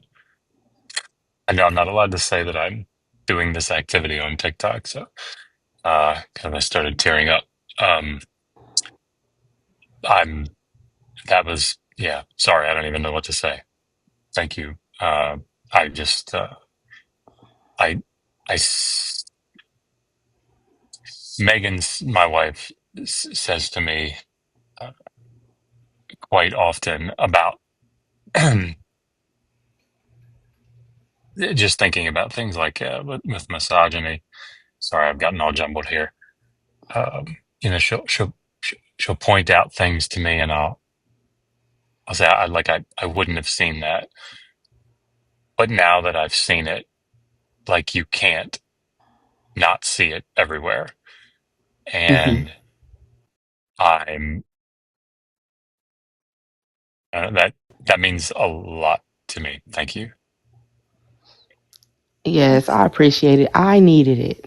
I needed to see that because it's so hard to, especially with everything that's going on politically right now, it's so hard to think positively about patriarchy and about whiteness in America. And I'm just in a different place. And again, it was so lovely just because, again, you are so intelligent and you're so qualified and it would not have been shocking for you to push on, but for you, in all of your knowledge and in all of your ability to handle most topics on here, you just had a humanitarian moment enough to just say, you know what? I'm just going to back up. And again, you didn't necessarily have to, but it was just a beautiful gesture. And so I needed that. I needed to see that there exist people like you. Again, not a lot of positive experiences with white male patriarchy, but you did an amazing job. And I just wanted to say that. Thank you. Oddly enough, I'll shut up. But I went to bed the other night, and I rolled over. Megan was talking about something that a man had said online, and to have the confidence of a mediocre white man. But um, I said, I don't think I like men very much. She said, yes, that's that's that's the feeling. So anyway, thank you. No, I appreciate y'all. That's all I have for today. That's I've been waiting for a while to get up here and say that, and I was so happy to see him here today because I needed to say that. Well, thank you for coming up and sharing that. And I think like it's important to hear that it's not just right religion, right, or Christianity that people are deconstructing in here. Like it's what you're saying is, hey, I saw a human be a Oh, human. he's not white. I'm sorry. It doesn't matter though. He's not. I'm sorry. Yeah, I get what you're saying. I'm sorry. I made an assumption. Um, but even still, even if we go just from the patriarchal place where he could, again, as a man, he could have asserted himself, and he decided to back away. So I apologize for the assumption. But I still needed to see that. So it doesn't change much. I needed to see it. I think the most important thing here is that you're saying you saw humans be human to each other, right? Which is the thing that we talk about a lot in here, and that's the benefit of deconstructing these harmful belief systems and uncovering biases that we may still be holding from the experiences or the traumas that we've gone through, right? Mm-hmm. Including the indoctrination. And so I thank you for sharing that because it's important to see other people be human to other people. I also think it touches on the difference between knowledge and wisdom. Like you mentioned, Dr. B's extensive knowledge, but wisdom is the application of knowledge. That And part. sometimes, yeah, and sometimes in the application of the things that we know that it's wiser to let somebody else say it because they have a connection with whoever they're engaging with that maybe we don't have. There are times that I know as a woman, I can say something to my son that may land differently if his dad says it. So I may have the knowledge to say it, but wisdom is going to tell me, you know what, that's a conversation that he needs to have with his dad because I don't walk in the world that they walk in. So I think that that's the beauty of this community, the fact that it's diverse, the fact that it has multiple people from multiple backgrounds and we can learn from each other. And it's recognizing the humanity in the other person and identifying and keeping in mind that common goal. The common goal is compassion. The common goal is peace for people. And if ultimately you hearing what I know from the word from the mouth of another person is going to impact someone better, then that just tells me I need to close my mouth. And there's nothing wrong with that. Do you, Yeah, I do you don't know mind? what. Oh, Yeah, okay. can you say because I think there was some somebody in the comments said that you're not white. What like I don't know, and that we don't want to assume. I'm not gonna lie, I did think Me, that you were white. me? Yeah, Yeah, I'm very, very white. exactly. So Um, I don't know, and then like they're in the comments saying Key needs to work on like not assuming that people are white. Like y'all, until that person put in the comments that Dr. B wasn't white, all of you probably thought Dr. B was white, and he is white. And I've heard Dr. B say multiple, call himself like he said this mediocre white man is saying this thing as a joke. Like I've heard him say that. Like, and well, I don't want us to like jump to conclusions. If somebody makes a mistake, right, that's not the opportunity to like jump to conclusions and say, oh, she's biased or she's this. Like that's not the thing to do. And like she came up here to give a compliment to Dr. B, and then to point out that there's much more than just deconstructing from religion happening here, right? Like that moment should not have been turned into anything like that. But go yeah. ahead, Dr. B. I just wanted to ask. So I actually noticed something after that moment, and I actually wanted, and Key, I'd be very interested to hear your opinion on this. I, Megan has talked to me about, and I've seen it, and I'm wondering if this is an example of it, of sort of the bruised male ego and having to like tend to it in order to stay safe or in order to, I think, Fia, as you said, like move a conversation forward. And that's what it seemed like that's what ended up happening with him because I think, uh, I think the women in the room took on this role of, um, Mr. Ronald, you sound like such a great guy. You sound like such a nice guy. We really love having you here. It's so wonderful. We need your wisdom. And that, I mean, you correct me if I'm wrong, but the way that came across to me was he was upset, and then it was almost like in order for him to not leave or to like, I don't want to say coddle, but that's kind of how it felt. It was like, no, no, you know, we're not angry. You're a nice person. Um,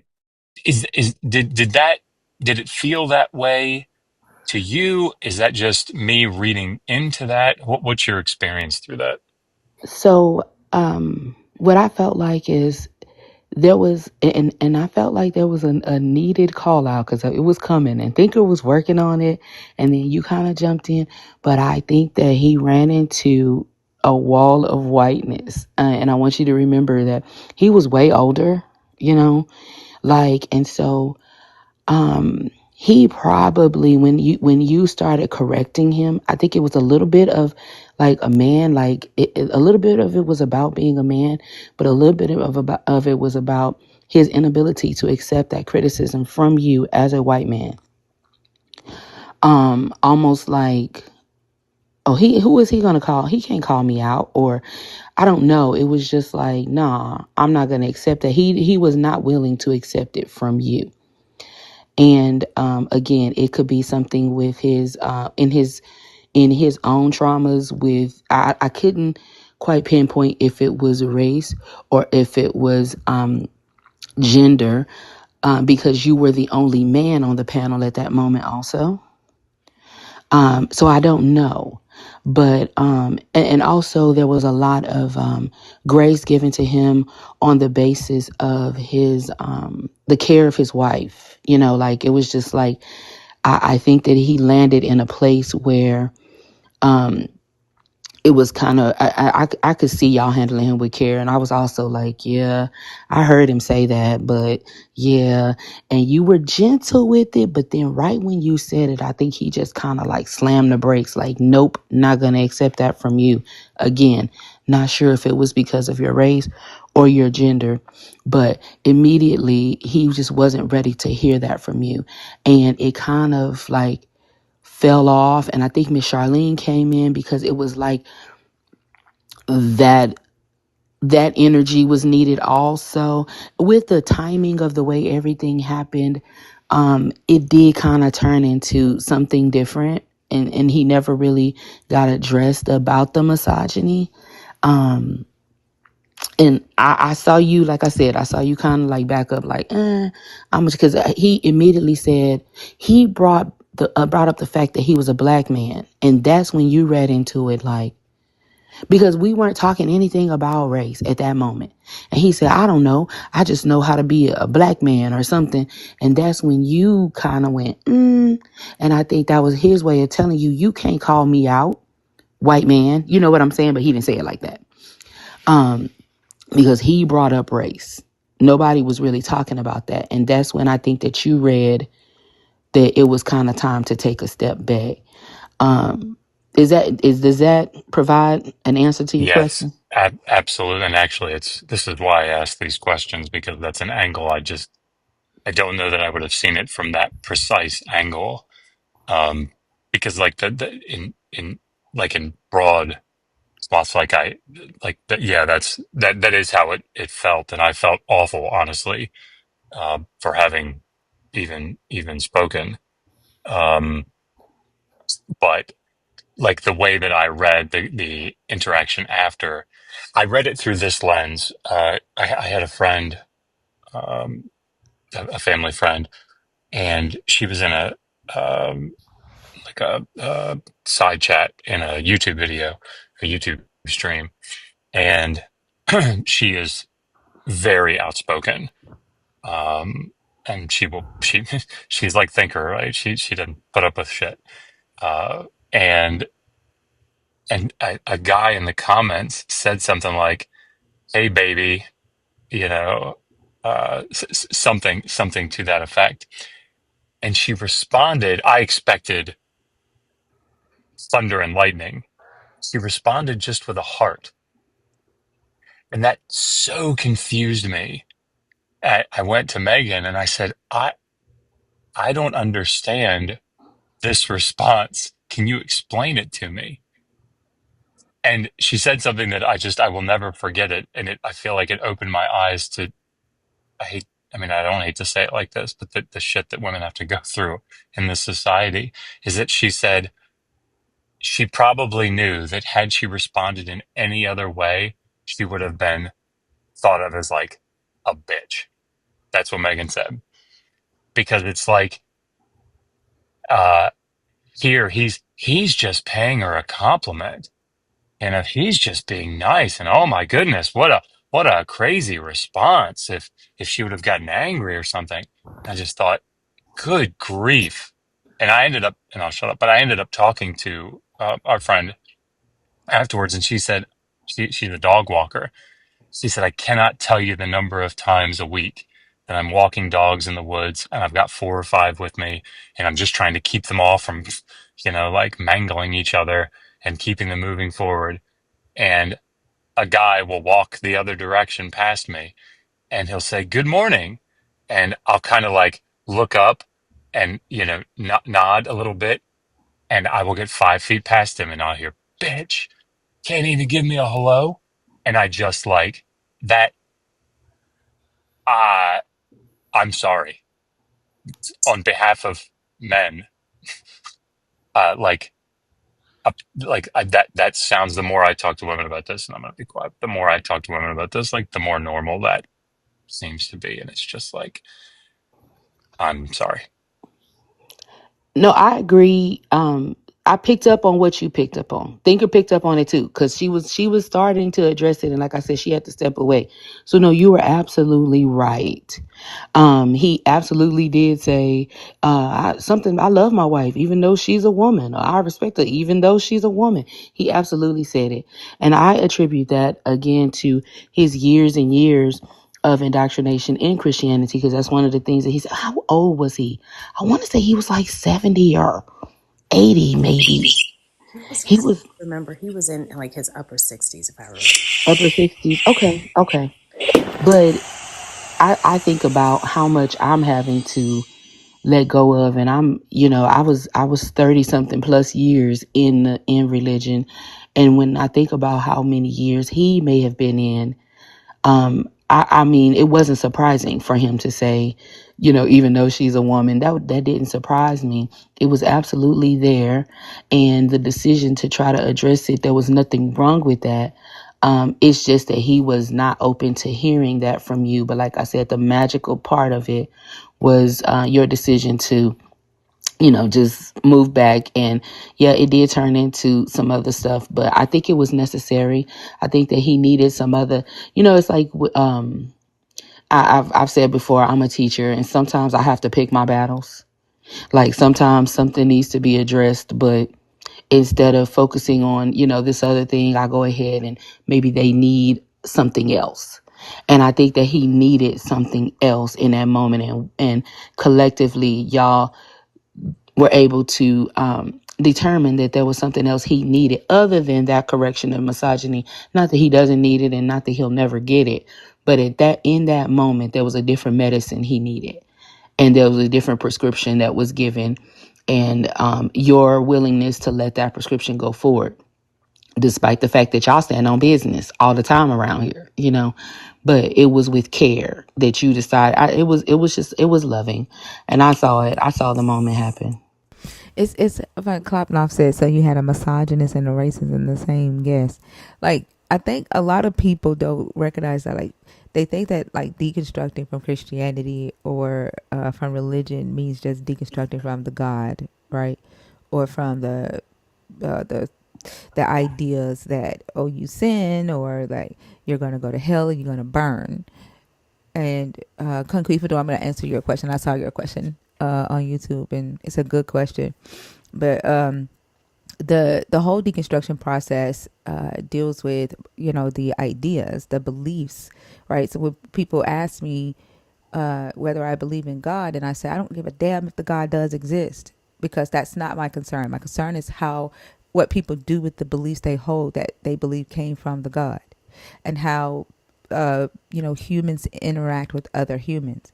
Because even if you decide to say that you don't have a God, it's because we live in this society where these religions have touched the ideologies that come from this religion have touched you, and in some way they are like you've been indoctrinated by them, whether that is through misogyny, whether that is through racism, xenophobia, homophobia. You don't have to necessarily believe in a God in order for you to take hold of some of these harmful beliefs, and you may not recognize them. They may be really covert in you, and it's just something as simple as thinking that because a woman is a woman, she's weaker than you as a man, right? And you may not mean any intentional harm by thinking that, but it's something that you were taught growing up, and you took a hold of that, and you thought that it was truth, right? And so you approach life in that way. Conquistador asks, like, what is whiteness, and what does that necessarily mean? And when we say whiteness is a thing, it's an idea. And one thing that I say, if I did believe in spirits, whiteness is a spirit, and it's the supremacy ideology that we see in religion and Christianity a lot of times. And when I was talking yesterday with a series and put the slavery laws side by side, and I said, do you see the difference between what Israel did versus the other? Like, all of their slavery laws, anybody could get it. Anybody. If you were captured, it didn't matter what nation you came from. Anybody could get it. But when you get to Israel, there was the distinction, right? That's where you begin to see these the supremacy ideology be introduced, and that's the belief system. That's the God of Western society, and so that's what we see in our society. So it's not just like getting rid of the God. It's not getting rid of your pastors. It's not getting rid of having to pay tithes. It's not just getting rid of the idea that you are inherently evil or that you're going to burn after you die. It's also getting rid of harmful belief system, harmful teachings, right, about gender, right, about sexuality, about ethnicities and race, and so that we approach each other in a more humanistic way, and we're able to be empathetic and sympathetic towards each other and relate to one another, and respect the right of each other to be able to exist on this planet, and then also like to respect the planet that we live on, because it's where we get the air that we breathe. Like, if we can't fucking breathe, then yeah, we're all gonna fucking die. If we can't eat, then we're all gonna die, right? So it's more than just getting rid of the God. You know what else I thought while Key was talking is that, you know how believers come in here all the time and they talk about discernment that God has given them. I think, Key, what you just described about that interaction with Dr. B was literal discernment. He looked at the reality of the situation. He looked at all the variables. And if y'all hear my coffee maker in the background, that is my coffee maker. Don't listen to Oso. I'm in my kitchen. He listened to what was going on, and he discerned that there was a better way to handle it. He discerned that there was a more effective way to deal with it, and he adjusted accordingly. So I think even in understanding how that applies, that's the beauty of these conversations that we have, because it allows us to see that how we have been taught to deal with situations or how we've been taught to understand situations may not necessarily be correct or the most effective. Absolutely, I saw discernment. Absolutely, and it didn't require a religion or Jesus in order for him to have that discernment. So, beautiful. And I also want to say, somebody said that Mr. Ronald, they described him. The thinker was talking about that comment, misogynist and a racist. And I'm one of those people that Number one, I wouldn't think of Mr. Rano as a racist. I do believe that there was some sort of prejudice within him that made it difficult for him to hear that critique from Dr. Bowen.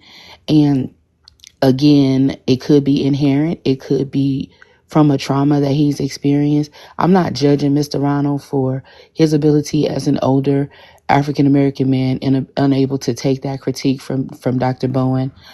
Because I don't know what the root of it was, and we really didn't get into it a lot. And I don't really feel comfortable as labeling him as a racist because I don't know that to be true. I did hear the misogyny, absolutely. But I just sometimes we are so quick to give people some labels that we don't like. I don't really have the means to say that he was a racist. I can say that I think that he had a hard time receiving it. And again, I've also said I don't know that if it was gender or the race of Dr. Bowen that made it hard for him to receive it. So anyway, the only thing I feel comfortable saying is the misogyny because that's what I saw and that's the only thing I feel comfortable speaking on. And I think it's important for me to say that. Well, I appreciate you saying that too, and keep in mind, like you didn't say it, Kloppenhoff did. But it so I want to get away from this I'm conversation. sorry. Yes, I know No, this is that's not okay. the focus of your Yeah. live. But I Well, did. the focus, like I do want, like the focus of my life is humans, no matter what ethnicity, no matter what race, no matter what nationality. If you fucking breathe and bleed, you are the focus of my life. That is the Absolutely. focus of my life. And I appreciate it, and that is why I come and I enjoy hearing it, and I learn new things all the time. And thank you again for everything that you do. That's all I needed, and y'all can carry on, and I'll continue listening. Thank you, Thank you, Key. Key. You've made my month. Thank you. Yay! Glad I could do Have that. a good morning. You too.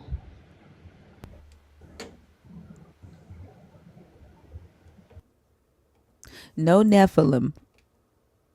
No Nephilim. I'm scared of dogs and cats, but I care about them too.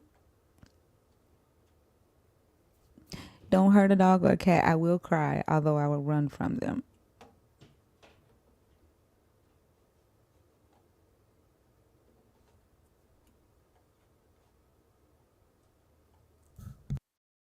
Dumadi,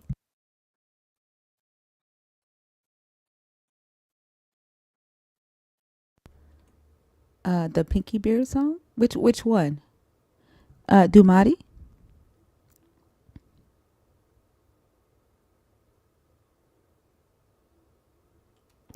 I'm terrified of animals, y'all. I did have a dog. I had a Shih Tzu, and I got over my fear and took care of the Shih Tzu. Um, it's the germs. I don't know how to. It's their unpredictability. Like they jump on you whenever they want to. Like if I could like calculate when they were gonna jump, I'd be good. And then their germs. I can't do it. Uh, I don't know. Like I remember when I was young, my dad had a German Shepherd and a Rottweiler, and he picked me up from school, and I was sitting in the back, and he had the dog in the back, but my brother was like holding on to the dog so the dog wouldn't get next to me, and I remember, like I reached out my hand to touch the dog's back for the first time, and I was so proud of myself, but I held my hand in the air the whole time until I got home because I felt like my hand was dirty, like I had germs on my hand, and so I held my hand in the air the whole way home. And that I've just always have been like that. Like I don't know. That's just how I am. So, but I do care about animals. Like if I see somebody doing something to an animal, like it's gonna piss me off. So just because I'm afraid of them, don't mean that I don't care about them. Are Manny you are Phoenix, you huh? sure Huh? you weren't holding your hand in the air because you were having an experience with the Holy Ghost? No, I'm sure. I'm sure. I couldn't wait to get home and wash that hand. I held it in the air the whole time. Manny, how are you?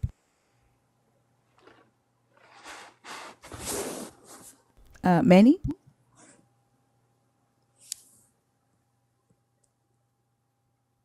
Manny, are you there? Okay.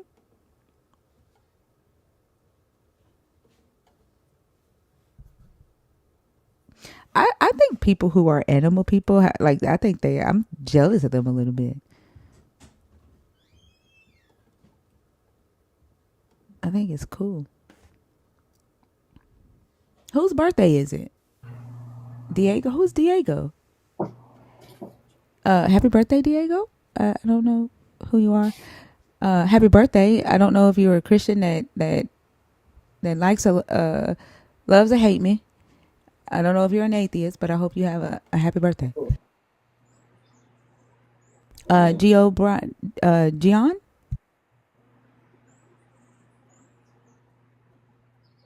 Gian.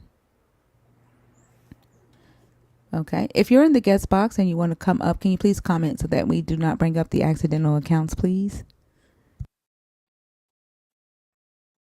You're a listener? Okay. Well, happy birthday to you, Diego. If you're in the guest box and you are waiting to come on stage, can you please comment to let us know so that we bring you on stage and not the accidental accounts?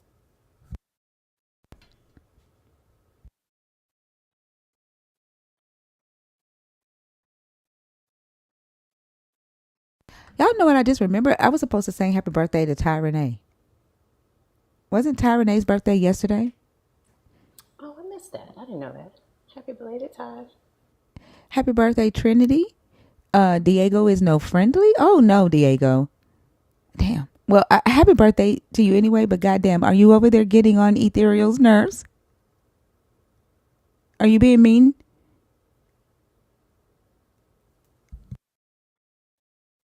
Diego, God told you you can't be mean on your birthday, so you have to be nice today.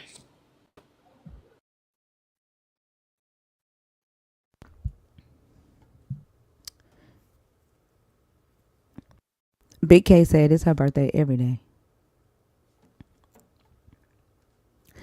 Let's see. Sierra, you said you're in there on accident. Let's see. Margie, Kim, Emir, Layla, Cajun, and Margaret. Are y'all in the box on purpose or on accident? There are 750 people in here. And y'all, we shouldn't have to ask for people to come up. Like, if we only have 2 days left on TikTok, if you are a nerd, if you are deconstructing, this is the time, right, for you to come on up here. Okay, because we don't know, when we get to YouTube, it's like invite only, right? So take advantage. Emir, hey, how are you? Good morning. Hi, I'm doing well. How are you doing? I'm doing good. I Oh, just had wait, hold on, Emir. yeah, I'm What do sorry. you mean it got extended, Blue? When did that news come through? Oh, okay, Diego. Oh no, Diego, don't act like that. They extended the ban. When did that come through? Oh no, they issued a bill. They wrote a bill asking Congress to extend it for 270 days. They haven't voted on that yet. Sorry about that. Go ahead, Amir. Yeah, hi. I'm sorry. I just had a quick thought, and I'm about out the door for work. But on the topics, the number 2 and 4, I guess, kind of, and related to an earlier conversation. You know how you often get comments, text comments in the chat, and some people will, believers will say, well, everyone's gonna kneel, when they unalive, or you'll see, one day you'll see, you'll pray, for forgiveness and things like that. And I just never could come up with a good comeback to that has, a snappy comeback. So, the only thing I could come up with, like, well, you will not be surprised at all because you will not be aware of anything anymore. But it just doesn't sound as good. And I didn't know if any of you had a good comeback that has a similar impact as like someone threatening you, like with eternal damnation. I don't know. Do you understand what I'm talking about? I just asked them if teeth. I just asked them if spirits have teeth. right? Like the weeping and gnashing of teeth. Like I just start like throwing logical shit. Like, do spirits have teeth? Like, how are the teeth going to be gnashing together? And like, oh, so your God's gonna like put us all back together so that he can burn us again? Like I just start kind of asking very logical questions in like a really silly way to let Okay. them know I don't give a fuck about what they're saying. All right. Well, that works. That works. I tend to Well, call attention to the fact Okay. that we're technically in the same position. Like for every God that they don't believe in, there's a hell that God them to. So Oh, they're you're not in a cutting better out. You're position than cutting I out, am. P. I'm just not in the same position. Oh darn it! I'm doing the thing. Okay. I can hear you now though. Is this clearer? Yeah. Okay, yeah, I just asked that question. Like, how do you know you chose the right God? Like, we are quite literally in the same position because we're all going to hell in somebody's religion. And I think they oftentimes lose sight of that because they only consider their God to be true.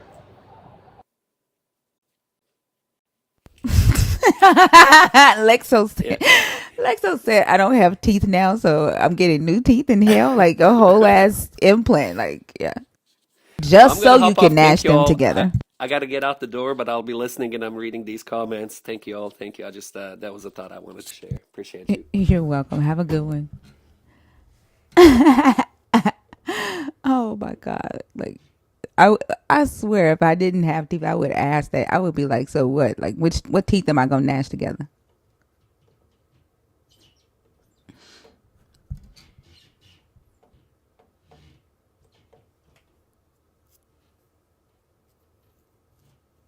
Cajun Ragin? Cajun Ragin?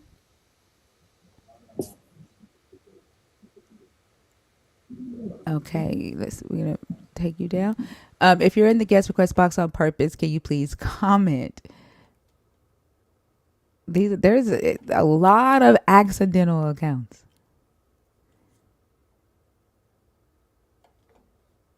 John, we brought you up yesterday. Did you know that you were brought up yesterday? Yes. Yeah, I was at work Oh, and okay. I butt requested. I apologize. No, you don't have to apologize. I was just wondering if you knew. But I had a question for all three of y'all. Y'all brought something up the other day we were talking about in regards to God's will. Here's the question that I formulated. It was something that Fee had said that made me think of the question. You guys were talking to people. They were talking. You know how they always bring free will up, and it's or God's will.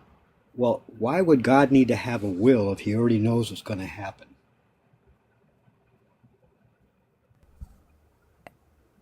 Well, You isn't his understand what I'm saying? will? Why would? Isn't that his will though? Like the Yeah, plan. but that's what I'm saying. I mean, yeah, I mean, and when people are praying, and Dr. Bowen mentioned things about how women are treated. You guys have all mentioned those things and things like slavery. If these were things that is directing people to do and they don't do it, they're violating His will.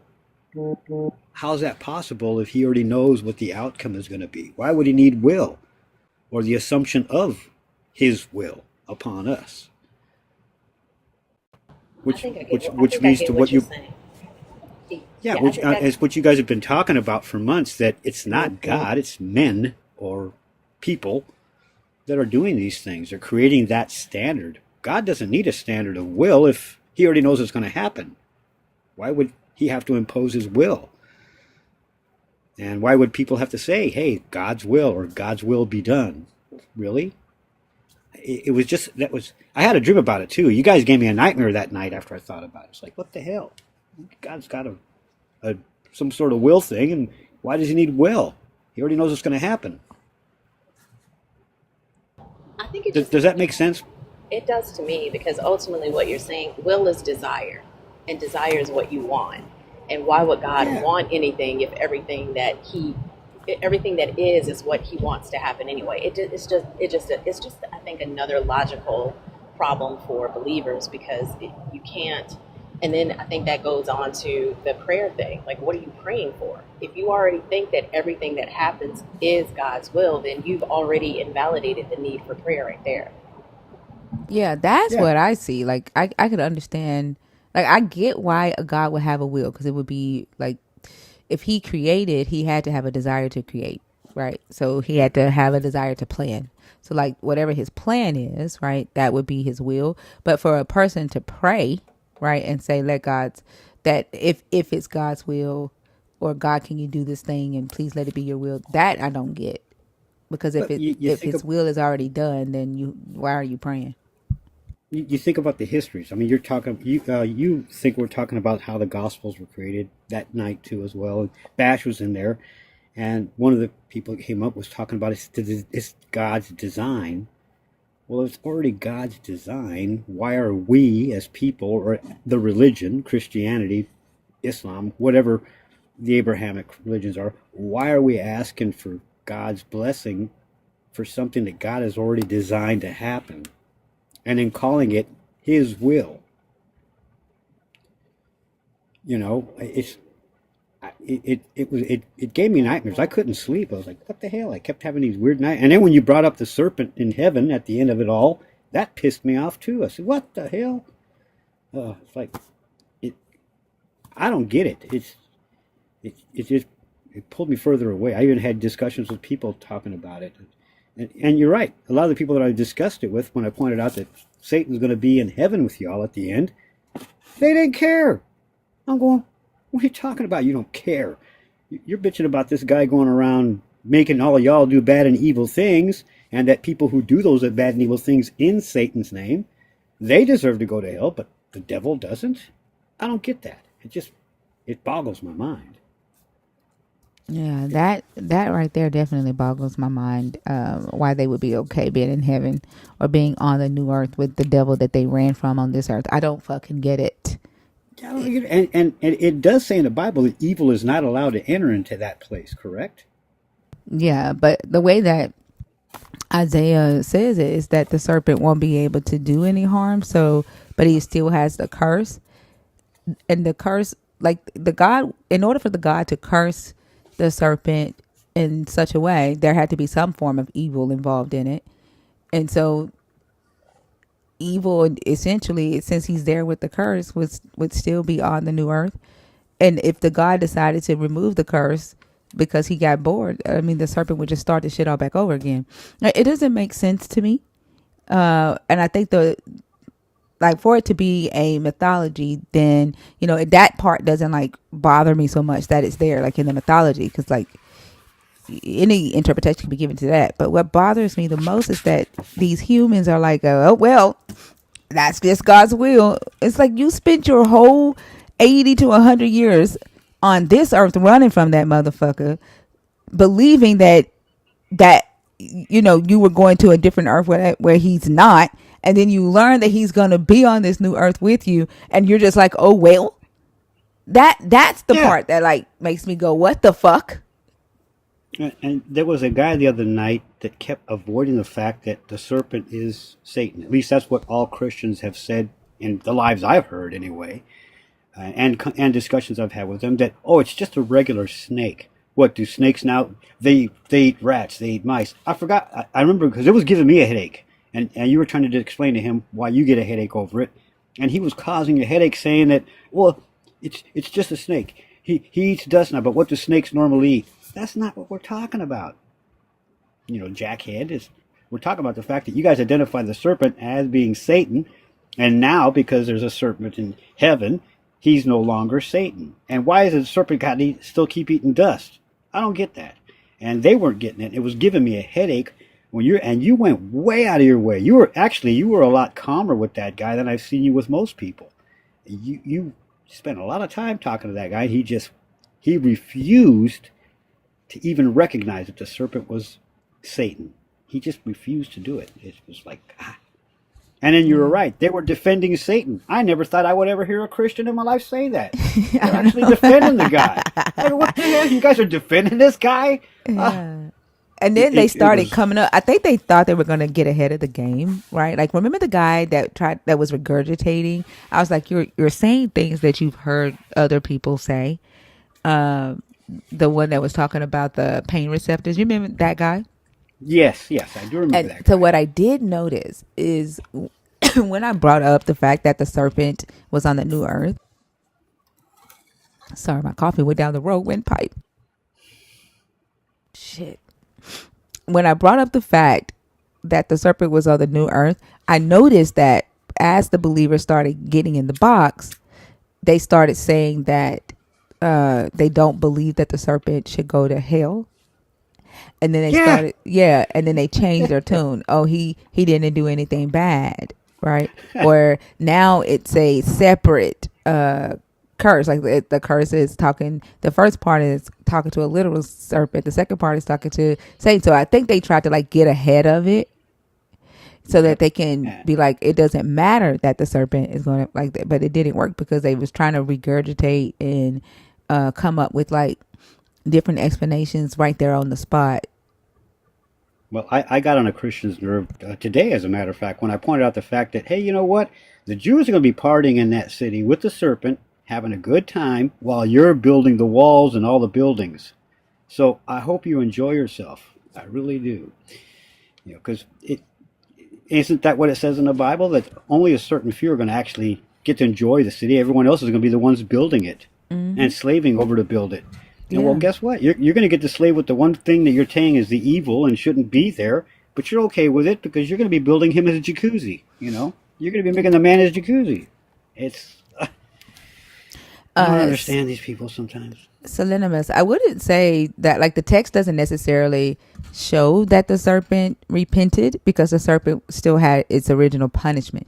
So when something or someone repents, that means that they are forgiven, right? And so with the serpent still being in New Jerusalem with its original curse, it's meant to show that that original enemy, right? Or the, I guess you can call it the devil or evil or whatever, it's still contained and it still has its original curse from the old earth to the new earth. It didn't show like that. It was, to me, it doesn't say redemption. It's just say the God keeps trophies like a fucking serial killer. The serpent, you know what I'm saying? The serpent is a trophy.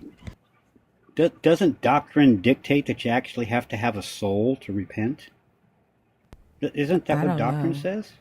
I'm not sure. Because I mean, does Satan have a soul, or the angels? Do they have souls? Is that what Well, I separates mean, them from God said us? God said he has a soul. So if he has a soul, then I can't imagine that he would have created angels without one. If he created humans with one, And here's another thing: why would Satan have to repent? He's been doing all the shit that God's been telling him to do all along. Why? What the hell does the Satan have to repent for? I don't get that either. Because I've read the Bible again after listening to this live, and you're right. There's no time in there that the devil is actually doing things without God's consent or direction. You know, it's like, wow, I don't get it. I think Bash was the one that did. I think what Satan's killed what 5 or 6 people, or unalive 5 or 6 people in the history of the Bible or this religion, while the great Almighty has killed what, billions, literally, which I don't get. I don't get that at all. yeah. Conquifador with the $10 super chat says, even if the serpent repented, it doesn't make sense.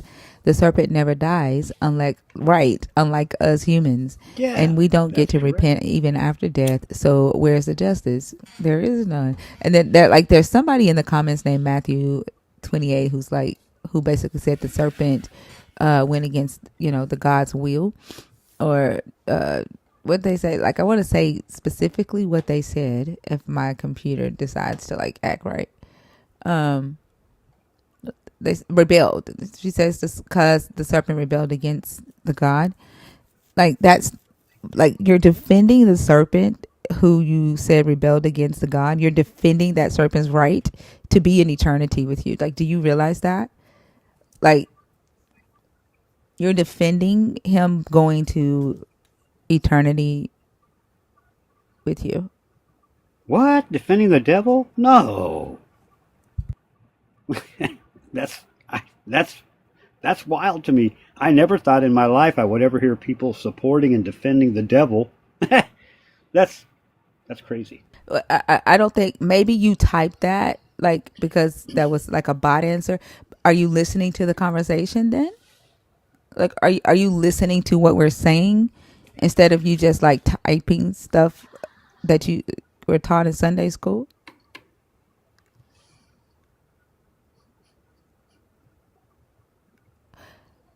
You realize what we're saying right now is that your book says that the serpent is on New Jerusalem, is in the new earth with y'all in eternity.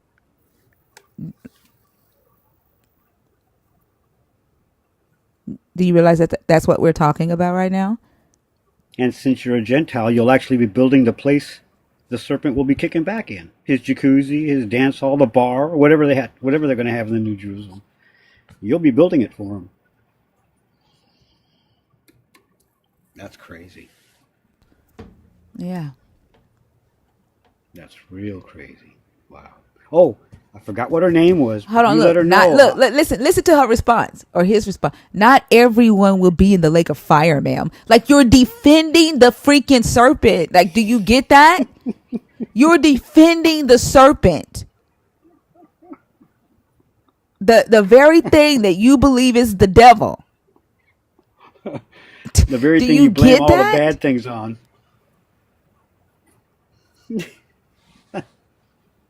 That's crazy.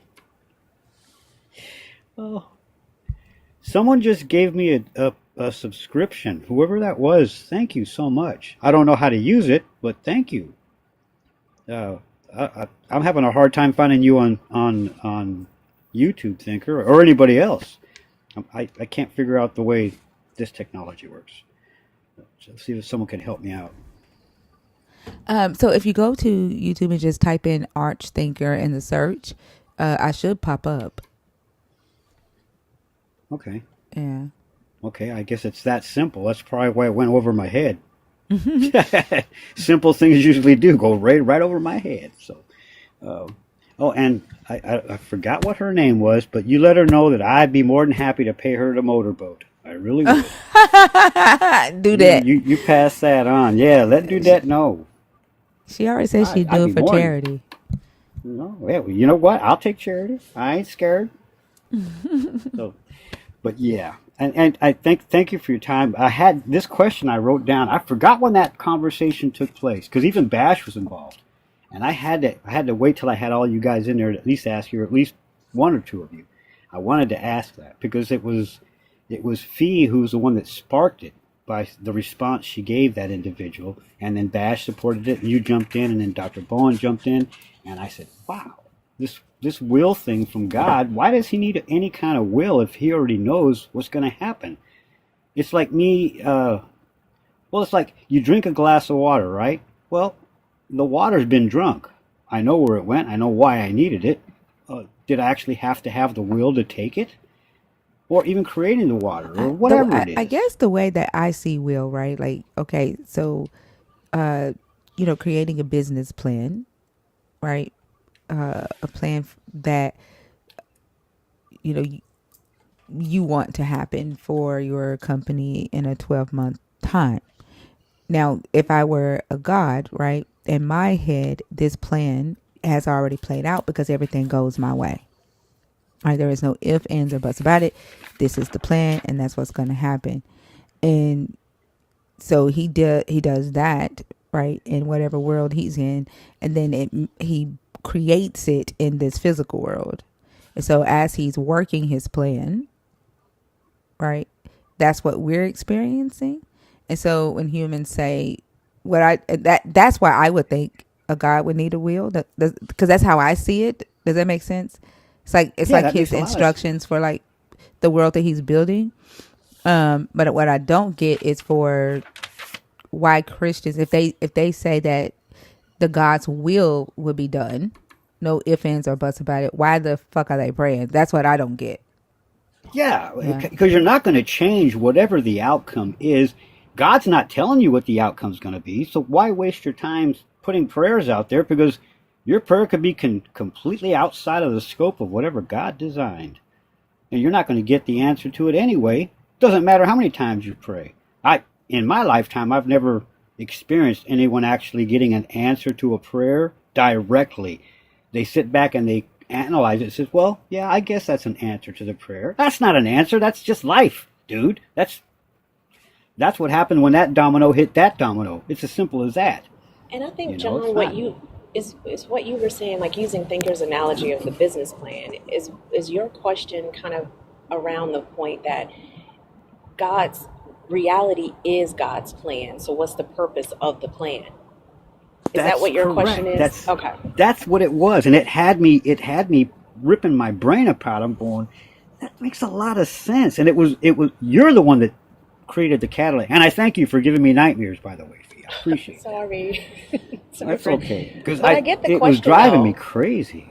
Yeah, I get I, the I, question because it's like Thinker was saying, like you can have a business plan, but your business isn't up and running yet. Your business is an idea. Your business is a hope. Your business is something that's going to happen in the future. But according and to there's no believers, guarantee. there's no guarantee. But for God, whatever his will is already here. Like there's no distance Mhm. between what he wants and when it comes to fruition, according to believers. So what is the purpose of his will then? I think I get what you're saying. Yeah. Oh, and I wanted to add one more thing from a discussion. I don't know if it was earlier tonight or not. Hey, I want the chariot with the spinners on it. That's what I want. Yeah. That's what I want. I want to flash my chariot all over the place. But anyway, that was it. And I'm about halfway through with Dr. Bowen's book on the laws. I finished Henrietta Lacks 2 weeks ago. I How to Read the Bible while you were reading it on live. I read it. I read that book. I got a few other books I'm looking at to read. Jesus Before Christ, I believe, is one I want to start reading. But there's a bunch of books that people have brought up. You know, Fee, you brought up a few books I wrote down. I want to just start.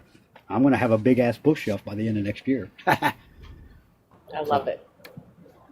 and I really appreciate everything you guys do, man. I swear you solidify everything I've been thinking about for the past 20 some odd years in terms of the God and religion and how people actually act. And love is upside down for Christians, and atheists seem to understand that love is up right side up. And it I, I don't think, I'm sorry, just one second. I'm sorry. Roy, do you think we're Christians? Like, I keep seeing your question. Like, do you think we're Christians in here? Or do you think John is a Christian?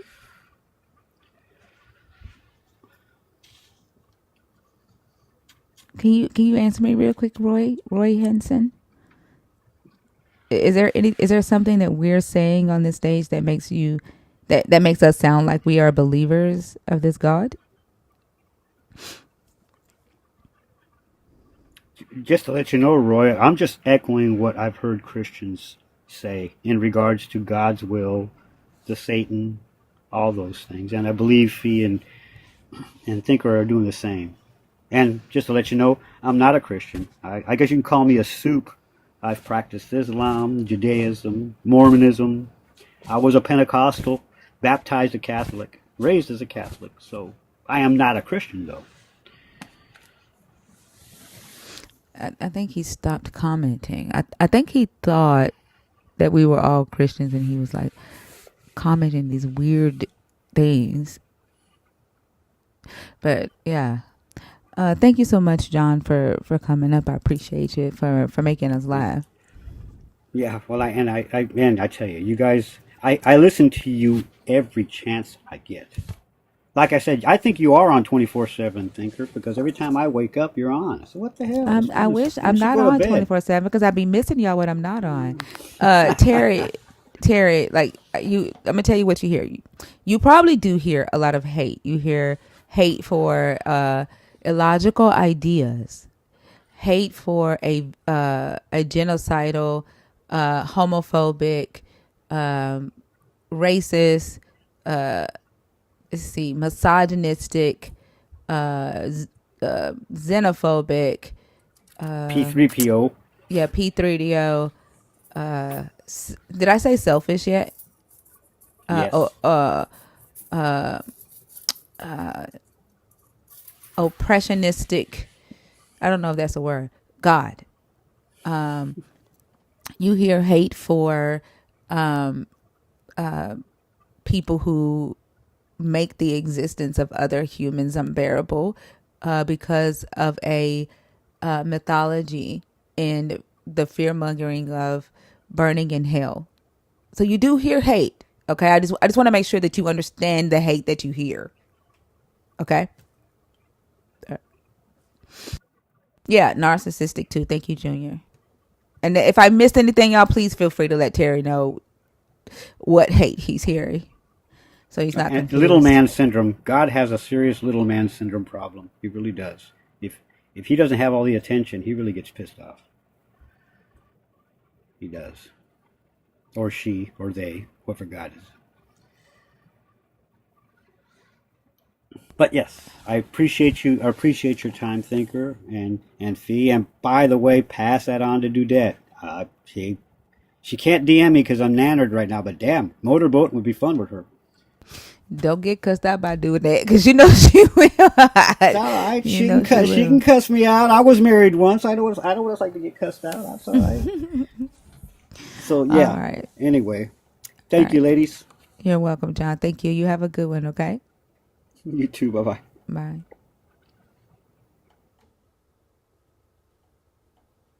Yeah, jealousy, all that stuff. That's what you hear, Terry.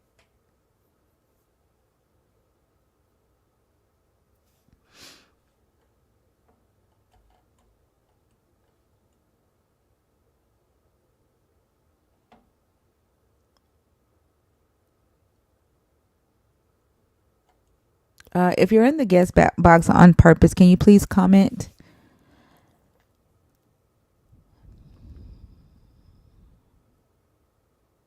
If you're wanting to come up on stage, please comment and let me know. Did Roy respond? What did he say? What did Roy say?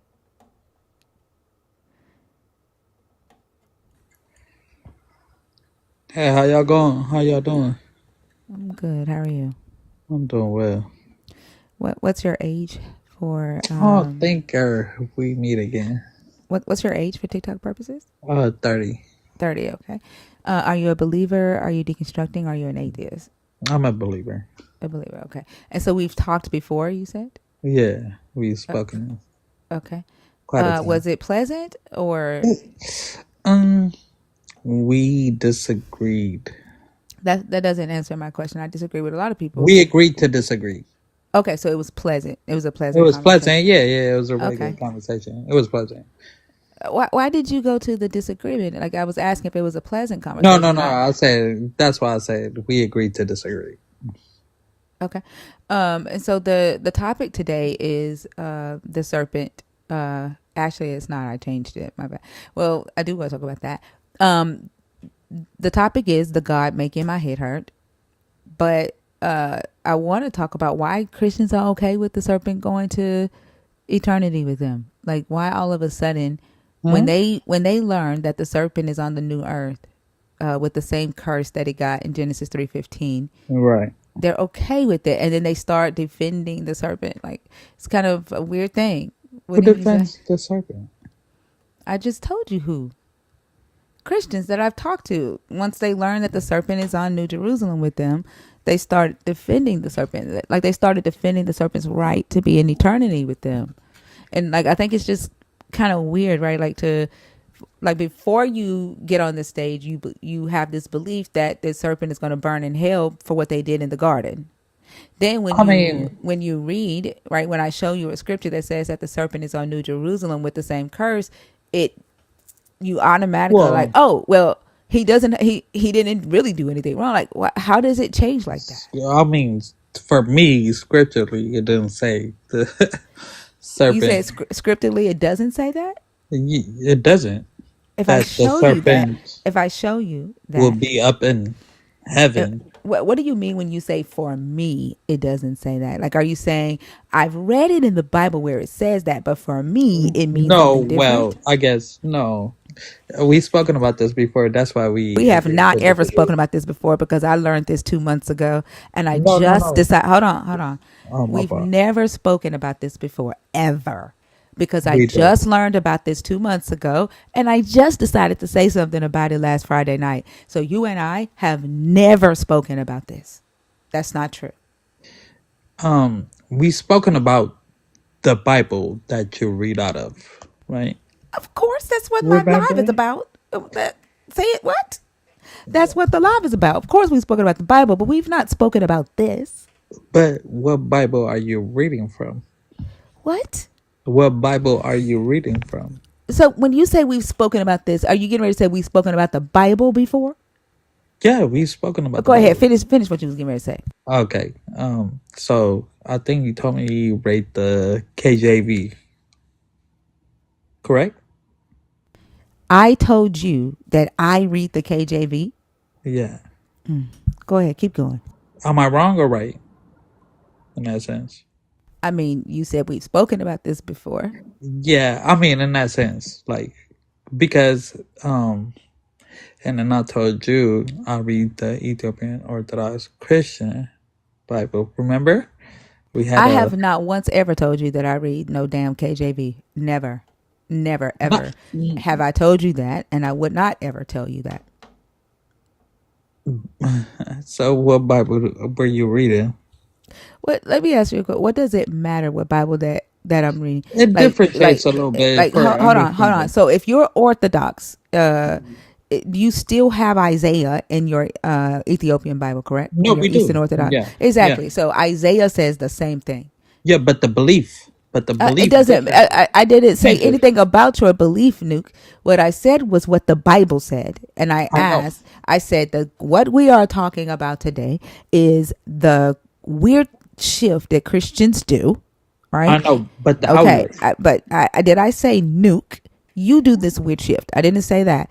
I told you what the conversation was about, who we've had these conversations with, and what they do. And you Uh-huh. asked me, right, where in the Bible does it say? No, you said it doesn't say in the Bible, right, that the It serpent's doesn't. gonna. It literally does. I'm not. I didn't ask you about what you believe about it, right? It literally does say it. And when you said for me, scripturally, it doesn't say that. I tried to clarify, right? And I said, when you say for me, scripturally, it doesn't say that. What do you mean? Are you saying, I know it says it in the Bible, but I just don't accept it because I make it say something else? No, no, no, no, no. I don't make my own. I'm not a Protestant. I'm a Orthodox Ethiopian Christian, and we take the word, the scripture as it is. But the meanings when you translate from certain, for instance, when you translate from Greek to Ethiopian language, when you translate from Greek to English, and when you translate from Hebrew to English, and etc., it kind of Oh, serpent doesn't mean differentiates. serpent. Yeah. Oh, what does serpent mean when you translate from Hebrew? Like when you go from Hebrew, right? To Gaius. Like your Bible Oh, is in yeah, yeah, yeah. Gaius, Oh, right? I like that. I like the fact that you know that. What does it translate to? A serpent. So, for instance, back in the day in Ethiopia, there was a serpent belief. Give me a second. Hold on. I'm gonna have to mute for a second.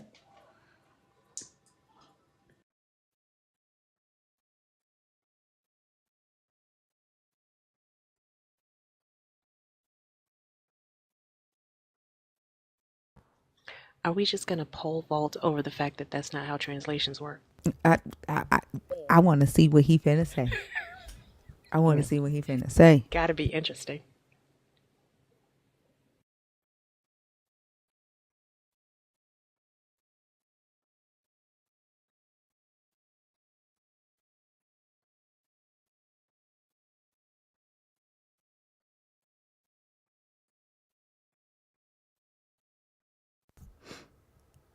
Nuke, we can't wait forever for you. Sorry, I had to keep you prolonged. I was using the bathroom and not you feel me? Oh, I don't okay. want to be disrespectful. I appreciate that. Yeah. What does Um, serpent translate to, Nuke? In serpent, Gaius? dragon, etc. So the dragon, Yeah, but right, will be and the dragon. So, but it's still the like you might the call it word, a yeah, yeah, dragon, but but it's still the same the character. Is that what script it is? never says that the dragon or the serpent Do you have comes your into Ethiopian Bible right there with you? no, I don't, unfortunately. Why not? Are you a believer? Yeah, I am a believer. Why don't you have your Bible? On me right now? Mm-hmm. Because I would have to translate it from good to English. Well, I mean, but you know how to read goods, right? You know how I to read read it. good, but I have to transcribe it between Amarnia into English. But if you read it, then you can understand it, and then you can just say, "Hey, this is what it says," right? Yeah, but there's other stories that help you better Oh, understand. you're talking about your oral traditions that has nothing to Yeah, do sure. with No, whether or not. Hold on, you're talking about your oral traditions that have absolutely nothing to do with whether or not the Bible actually says it, though. okay, so if you know the Orthodox No. You Christianity. made a claim that the Hold up. Bible doesn't. Wait. Again, Okay, go I'm not ahead. talking about what you believe and what you interpret. You made a claim that the book does not say it. Not what your oral traditions say, not what your religious leaders taught you to understand about the text. You Hmm. said it doesn't say it. You do realize that that is two different things, right? I understand that. Yeah, and so Yeah, and it does say it. but at the same time, we are taught those oral traditions help you better understand the Bible and the way of the word. So tell me, what does the oral tradition teach you about Isaiah's prophecy of the new earth? What does your oral tradition say About what? about Isaiah's prophecy of the new earth, New Of the Jerusalem? new art? Yeah, Um, I understand it from Daniel. but I'm asking, what does I know, your but you're gonna have to say I the script. I can why are you talking to me about Daniel when I'm talking to you about Isaiah? I mean, because it comes together because What do they tell you so like you about have to Isaiah's put part? No, Nuke. What do they tell you about Isaiah's prophecy? all of them are part of. So it's like a structure, right? Like when you build a house type of thing. Daniel built the house. He tell you this what you gotta do, and Isaiah built the next part of it, etc. It's just a building. What do not how he It builds wrote it. What you. do they tell you about the So I don't prophecy? like me personally. I don't like to take a single context, right? A So single so they verse. didn't tell you anything about the prophecy. Am No, I no, no, understanding? no. They did. They did. Well, then what did they tell you? Daniel told Not me. Daniel, Isaiah. What did your Okay, religious and leaders? that's what I'm Nuke, trying to tell stop. you. Nuke, For nuke, you to nuke, understand Isaiah, nuke, you have to nuke, understand nuke, nuke, Daniel. nuke. All I want to know is what they told you about Isaiah's prophecy of New Jerusalem. Isaiah. That's it. You're saying there are oral traditions that go with it. What is the oral tradition for Isaiah's prophecy regarding New Jerusalem?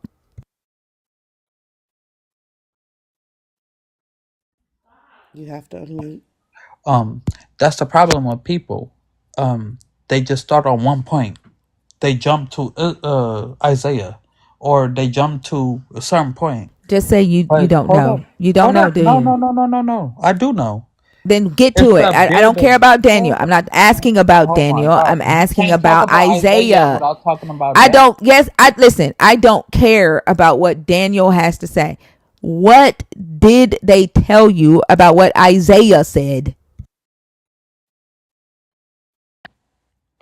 You don't care, but I do care.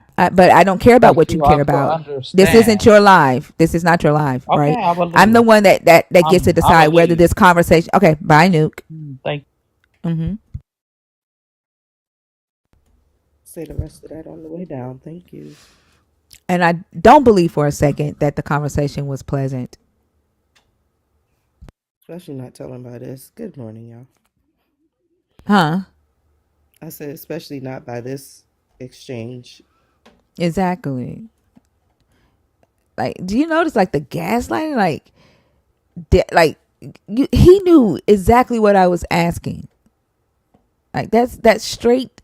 Not even, I wouldn't even say. Well, he was gaslighting a bit, but the what the fuck? Like the manipulation, like the That trying to like confuse, like the like word salad it so that he can confuse the conversation. He was I don't know what word it. obfuscating. He was what? Obfuscating. Say it again. Thank you. Obfuscating. I can't even say that. I He can't was even pronounce he that was word. avoiding the point. He was literally trying to Yes. distract from the point that you were making when it was very clear that he knew what the question was that you were asking. He just didn't want to say, you know what, I don't know. That's why he kept going to Daniel. And then and it's crazy to me, the oral traditions. It's like I don't know what the oral traditions are, but whatever they say, they're going to back up the fact that I'm right, and they don't see the error in that way of thinking, because they just want to claim that they have the correct understanding when they don't even know what the understanding is. And that's just a wild position to hold, in my opinion. I agree. Thank you. I love Barnabas because Barnabas knows what the fuck I need. Okay. Obfuscate. Thank you, Barnabas. Yeah, Because I that was just no put it in the fucking way chat I was too. finna. Okay. I'm sorry. That was no fucking way that was coming out of my mouth with the way this tongue works with this overbite that I have. That wasn't going to work. Obfuscate. But Thank you you. get Hebrew. Think or make that make sense. I don't know. Like English does not make sense to me. Certain letters being next to each other, they don't work. They like it's gross. I don't know. It breaks my brain. Yeah, English is one of the most difficult languages to learn. I'm not gonna lie, it is. Neenan?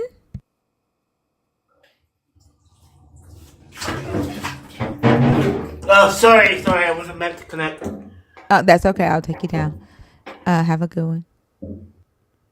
Right. Kate, new word unlocked. Brian said oral traditions. He said or blowjobs are oral traditions.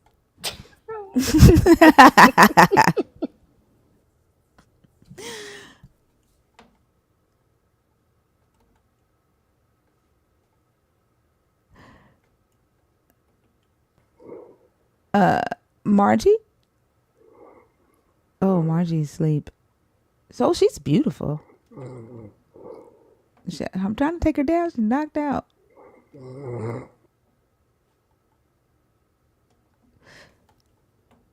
Let's see.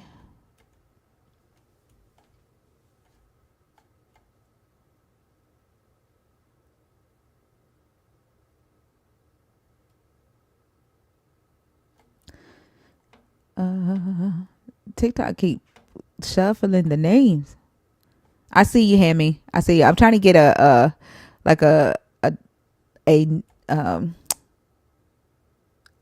opposition right quick because we've had like a lot of agreements tonight, and so, but I do see the friendlies in the box.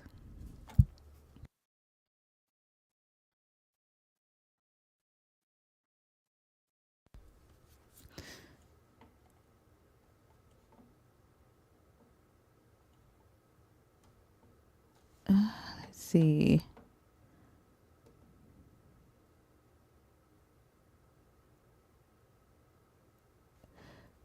Simon? Is it Simon Lulu? Simon, are you there? Gotta be there. Why are you typing? Like, can you come off mute? Are you able to come off mute?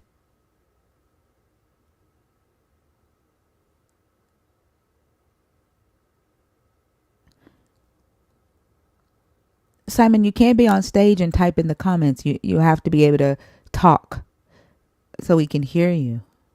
Oh, you speak Spanish?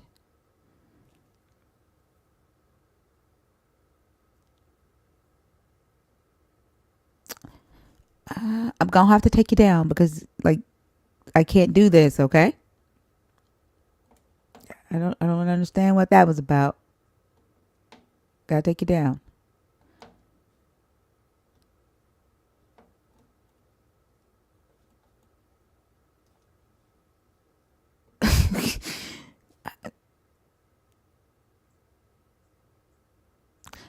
Apollo.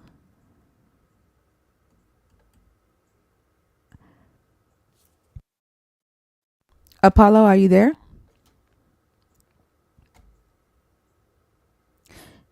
Can you disconnect him? I also say, can you disconnect him, Simon? Oh my gosh.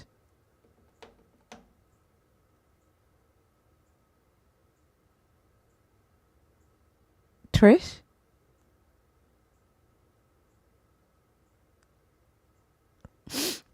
Okay, can we disconnect Trish? It's okay. So T is for therapy. Margaret. Was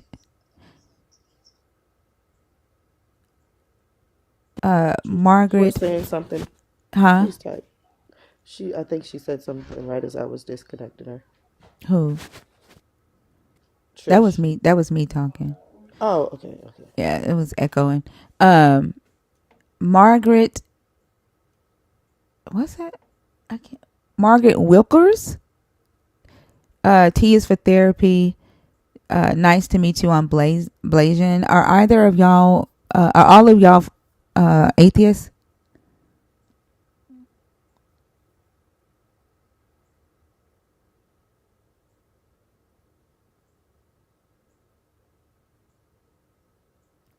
That are in the guest box. Okay. Margaret Wilkerson.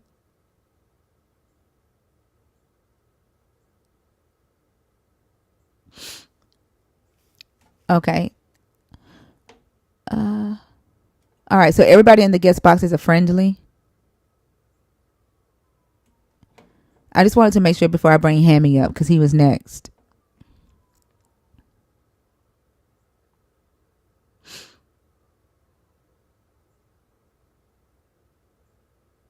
Okay. So everybody's a friendly. All right. Do we have 748 atheists in here? That's what it's starting to feel like. Ain't it? We have 748 atheists or non-believers in here. Like whenever I was like, yeah, I'm here because I just I knew that you'd asked a little bit ago, and I was like, I'll just like let her know, and then you're like, yeah, but I'm trying to get some opposition, and I was like, oh damn, like everyone here atheists, come on now. I think it is. I think we have 748 atheists in here. Except for I think Nuke. that's Nuke is awesome. in the chat still. Oh, Nuke is still in the chat. Yeah. I don't know. I don't know what it is about when I hear the term. Whenever I hear someone say, "Well, I need to say the oral tradition," but to me, that just feels like I need you to tell you what I was indoctrinated with. Yeah, so like I know in the Eastern Orthodox Church they do have extra traditions that the Protestants don't have, and so what we were taught about a specific thing in the book, they believe they have extra information that we were not given, even though it's not written in the book. Like they do have extra books in their Bible, like they have 88 books. But they also have extra oral traditions that they go by that the Protestants didn't keep or don't teach. Out of those extra books, are any of them just any of the like the apocryphal text that was just excluded from the regular Christian Bible? I don't know how to word that. Yeah, but they also have like oral teachings that they go by that are out even that are in addition to the apocryphal text. Damn, yeah. Like that. Like I'm sorry, but like I said, I just like I get like the telling of oral traditions, and it's very important. I mean, that's how we get in every state some kind of urban legend about like the town you're in, where you hear, you know, some kind of spooky story about something. Oral traditions are great, fun, entertaining sometimes, but like if I need to know that, like if I have to know about what happened in a book that we're not even discussing at the moment, and then because it's the oral tradition to get to point B, which we're trying to get to, I think, like I said, to me, it just seems like it's like, let me tell you what I was indoctrinated with. That's just what it seems like, it feels like to me. Yeah. Yeah, I agree. But it's somewhat like the Talmud, you know, how the rabbis would fill in the blanks with information that the book doesn't provide. So their oral traditions is somewhat similar to the Talmud, like what the Talmud would be for the Jewish people, and then what the commentary, the Christian commentary, would be for Christians. Oh, okay. So like if you get like the annotated Bible, like that kind of thing. Kind of like, for example, like some of the stuff that we believe about Nimrod that's not in this book, it came from like oral traditions that were created. Ah, okay. Yeah. But is that what you came up to say, or did you have something you want to talk about? Oh, no, I didn't really have anything to talk about. I just, you know, didn't. I was hoping that by the time that I actually got to come up, like there would have been like something that happened between the time I sent the request and the time that I came up that would be a great jump off point to talk about something. But it was kind of, besides the, you know, the back and forth between you and Nuke, like they were like, which was really tame as compared to like say yesterday, whenever there was that dude who just went off the rails and just went bat crazy on you. It wasn't too bad, so it was like there was nothing really to add commentary to. But if anybody starts talking about like if you ever have a live where like that I'm in the chat and you talk about, somebody brings up how DNA is like code, please let me come in and explain that, because that's like the field I'm in, that I'm learning, and I have so Start much talking to about talk God DNA or something like that. Yeah, well, like you know, I hear it mainly with a lot of younger Thracians. It's like DNA is just like code, like a computer code, and they explain what, like, try to explain the similarities between the two. Oh, And the okay. thing is, they never know what DNA is. What was that? Know what it is. They never know what DNA is. Oh no, they misrepresent DNA. They don't even know what it is. Yeah. Oh, let me make an announcement right quick. Ems is on stage. If you are a Muslim, now would be the time to send your request. Okay, I don't allow the conversations about Islam without Ems. Ems is here now. So if you are a Muslim and you're in the comments and you want to come on stage and you have something to say, now is the time. So to the Muslims that were here pressing my boundaries, okay, now is the time to send your request. Don't do it with M's leave and then get mad. All right, go ahead. I was just gonna say, to add on to M's, what M says, like they constantly misrepresent it since they don't know what it is, and then they do it in a manner that misrepresents both DNA and what coding is. Yeah, they just be saying stuff that they regurgitate from other people, but yeah. Oh yeah. But I got you. If I don't get that a lot, they usually try to talk about the God DNA, like the God gene or something like that. The God gene. It's been a while since I've heard that one. Remind me what it is. It's a code that they're saying is in our DNA, like that spells Yahweh. Oh, that's still freaking has something to do with vaguely about coding, and that's like that. I don't know. That sounds like really like. I'm sorry. Just to me, it sounds dumb.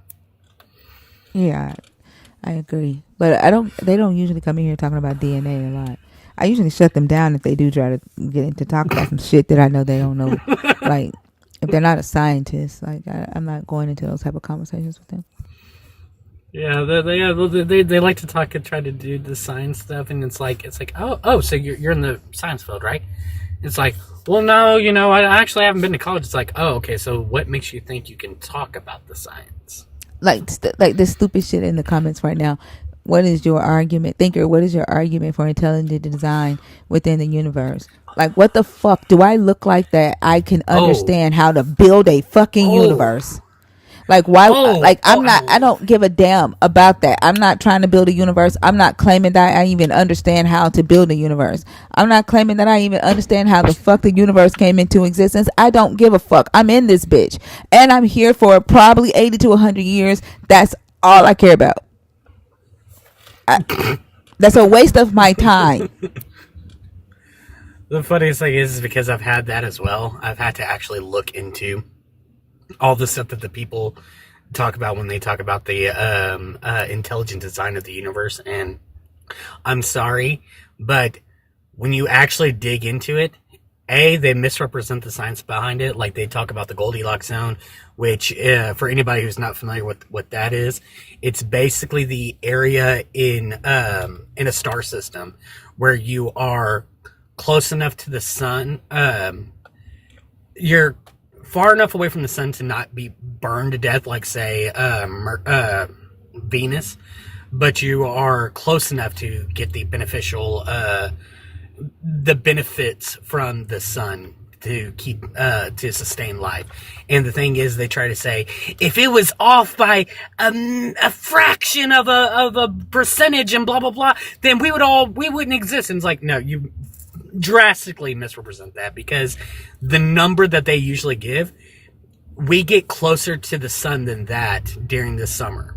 And so, like, so it's just a big misrepresentation of that. And then on top of that, I don't know of a universe, or I don't know how the universe is intelligently designed if there is the fact that the different galaxies eventually collide into each other. Like, right now, we are on the Andromeda galaxy is on a collision course with our galaxy.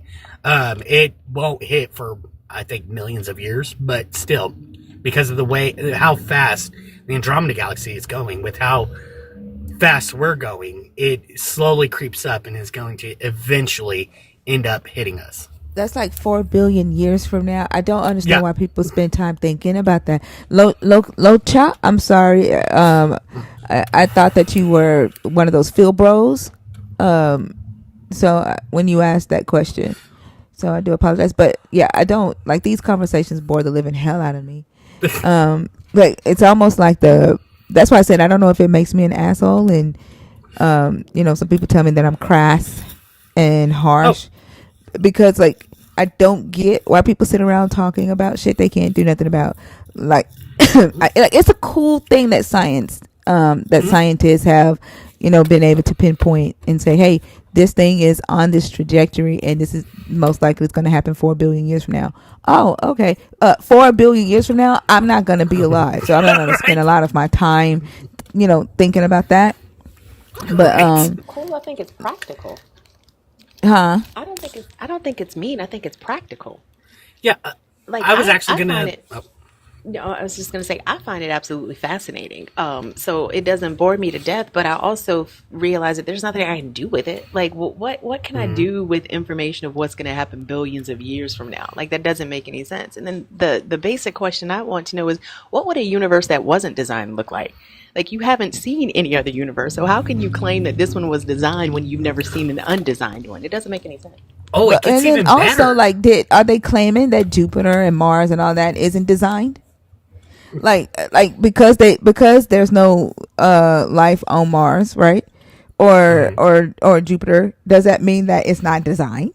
Like, I'm trying to figure it out. Like, it gets funnier because the thing is like whenever you actually look at it logically, in their worldview, everything is designed. Everything, absolutely everything. And so the thing that breaks the Hold on, Hammy. simple Give me question. just a second. 1 second. I'm sorry. Story Messenger says it's not useless information. It gives us insight on how galaxies collide and interact. Okay, and now what do you do with that information? What are you going to do with that information tomorrow? What are you going to do with that information in a year, Star? That's what I would like to know, and that is a real question. Now that you know this, what are you, the average person, going to do with that information? What does it help you do? Go ahead, Hammy. That's what I want to know. Seriously. Okay, so what I was saying was like in their worldview, everything is designed. Absolutely everything, from the minuscule quantum particle to the entire galaxy. And the simple question that breaks this logic down is, if everything is designed, how can you tell the difference between something that is designed and something that isn't? And whenever you ask that question, it breaks them down to where they're like, well, but and it's like, yeah, see, look, you don't have an answer for that. And I think like people are mistaking me saying that I do not spend my time talking about, what's going to happen 4 billion years from now, or worrying about something that is the inevitable, with me saying that I'm saying that, it's a bad thing that scientists know that. I literally said that it's a cool fact, but what the fuck? Like, why am I going to spend hours talking about it or worrying about it? And I still want to know, what do you plan to do with that information in your lifetime? How is that going to benefit you in your lifetime? I get that it's fascinating, but like you said, it's not useless information. Yeah, I think what Starry is trying to say is not useless to him. Which, because that's what I'm trying to figure out. Like, what is he going to use? How is he going to use it? Like, useless means that it's useful, right? So, like, it can be a cool, useless fact. How is it useful? And I didn't say it was bad information. Using the words good and bad, they're not the same. How is it useful? And I think useful to us is important too. Like, I think the information is useful because it gives us insight into the universe. Like, it does benefit the grander scale of humanity and all of those things, and allows us to plan. But for people who work a 9 to 5, not in this field, how can we benefit from understanding that, or delving into that, or losing sleep around that? Like, I go to sleep listening to stuff like that. Starry Messenger, I don't know if Starry Messenger knows this, but that's like the name of a book like that talks about this type of thing, and I'm pretty sure that's where they're coming from. So, but just because somebody doesn't find a topic interesting doesn't mean that you're wrong for it being interesting. Thinker doesn't have to want to know how the universe is constructed. Like, people have the right to be interested in the things they find interesting. I don't understand that pushback. I don't get, and I literally said, right, average everyday people, I understand why a scientist, right, would want to know this information. Or like, if a scientist is working on something that they think the next generation of scientists can pick up on to stop it from happening billions from years from now, like, that's different. But why do we need to know that, worry about that information, or debate about that information? And then if you say just because it can't be used doesn't mean it can't be used, help me understand what that means. What does it mean? Just because it can't be used doesn't mean it can't be used. What does that mean? Oh no, God of information! Don't say that. That's like some woo-wee bullshit right there. It's passed down through our DNA. No, like science facts don't get passed down through our DNA. Don't be saying all that. But go ahead. I hear you about to talk. No, I just like the thing is that I think this is an issue with like communication too, right? They're hearing that I'm saying, oh, it's not good information, because I'm saying it's not useful information to me, right? They're hearing in their head, they're hearing good, bad, not true. You know what I'm saying? They're hearing Yeah. everything except for what I'm actually saying. Well, here I can give a great example. Like so, like I tell people all the time that I am a book full of useless information. Like I know why jaywalking is a crime. That is that interested me whenever I learned it, but at the same time, it's a useless bit of information for everyday people. Like no one needs to know why it's a crime or why you could possibly get ticketed for it. They just know that I will get ticketed for it if I have an asshole cop, because nowadays jaywalking is not something that cops tend to really crack down on unless you like are cutting in front of a car that had to slam on its brakes type of thing.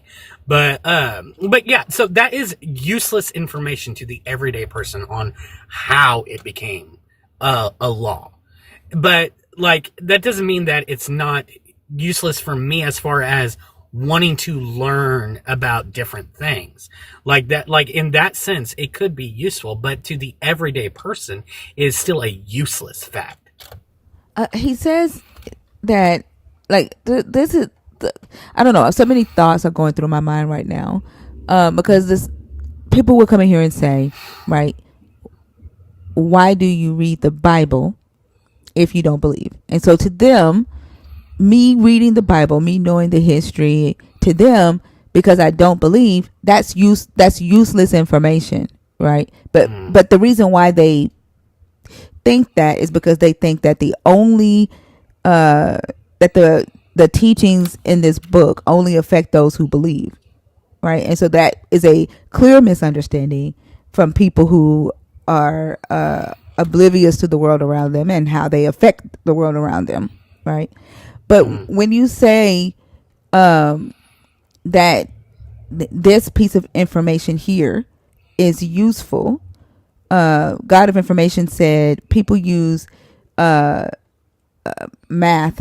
People learn math every day, but only scientists use it, or something. He said, like I'm not, I don't get how people engage with information. You know what I'm saying? Like it seems like the like I get wanting to know stuff because it's a cool fact, right? Right. Or just like knowledge is a really cool thing. As if you can learn something good, cool. But to then try to say you need to talk about this because in 4 billion years the earth it won't exist anymore, Yeah. therefore you need God, like, or therefore there's a God, like it doesn't make sense Yeah. to me. Yeah, no, that's one of the biggest things that I always try to tell people whenever people say, "Oh, talk to him, he knows a bunch of useless facts about things." I sit there and tell people, like, they're like, "Why do you have this?" I'm like, "Because it's interesting to me," but like I don't ever try to push people. Hey, you should know this.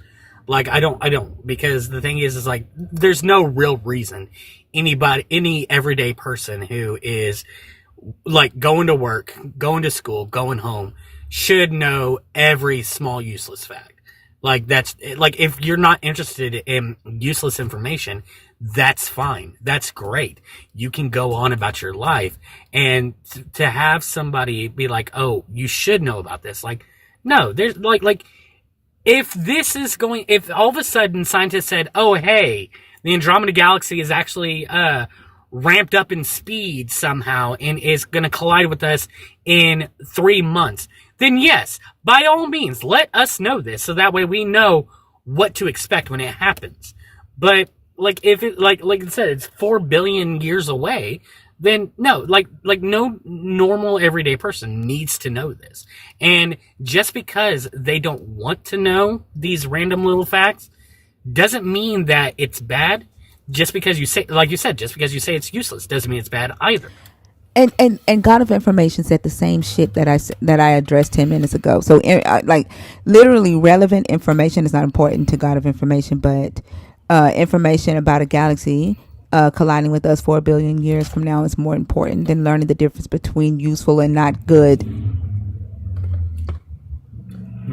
That's exactly what I'm talking about when I say it's hard to have Like, this is why communication between the humans that exist on this earth right now is really hard, because we don't actually use the same words for the same meanings, and then we hear what we want to hear, because there's no reason for him to be defending whether information is good, right, when I never said the information was not good. Yeah. I think that when people hear useless, they, like, for whatever reason, they automatically think bad. And the thing is like, that's not the case. Like, there's a lot of useless stuff that, a lot of useless information that doesn't mean that it's bad. It doesn't mean that it's good either. It's a neutral thing. Something being useless, like, unless it's like an important thing, like, so for instance, if you're in the military and you are in the middle of a firefight and your weapon like breaks, it's now useless, and in that case it's bad. But like in everyday lingo like this, where we're talking about facts about like the universe or facts about, you know, whatever, just because it's useless, that doesn't mean it's bad or good. I would say that it is an amoral instance. It's just amoral. There's no good or bad to it. It's just a fact. So, God of information, I'm going to ask this question again. Okay. What is the use of the information? Since you are saying that just because it's useless to me doesn't mean that the information is useless. So then tell me, how is the information useful to those of us that are not scientists on this earth right now? How is it useful to us? What am I missing? And that is my third time asking you that. And I want to address something he said, because he said that just because, or they, I don't want to misgender, but what they said was just because something is broke doesn't mean it's useless. I'm sorry, but as somebody who was prior military and who grew up as a Texas boy who went hunting every winter with his dad, when a gun breaks, you can fix it. However, the thing is, you can never trust that gun again, because of the fact that that breakage actually causes it to break a lot more easier over time. Same thing with swords, knives. Oh, I'm sorry. Pew pew. The pew pew will end up breaking easier over time. That's the same thing that happens with is knives okay to say on here? I don't know. But anyways, blades of some sorts, they the same thing happens with them. Once they break, they are more susceptible to breaking again, and therefore, in the what they're supposed to be used for, they become useless.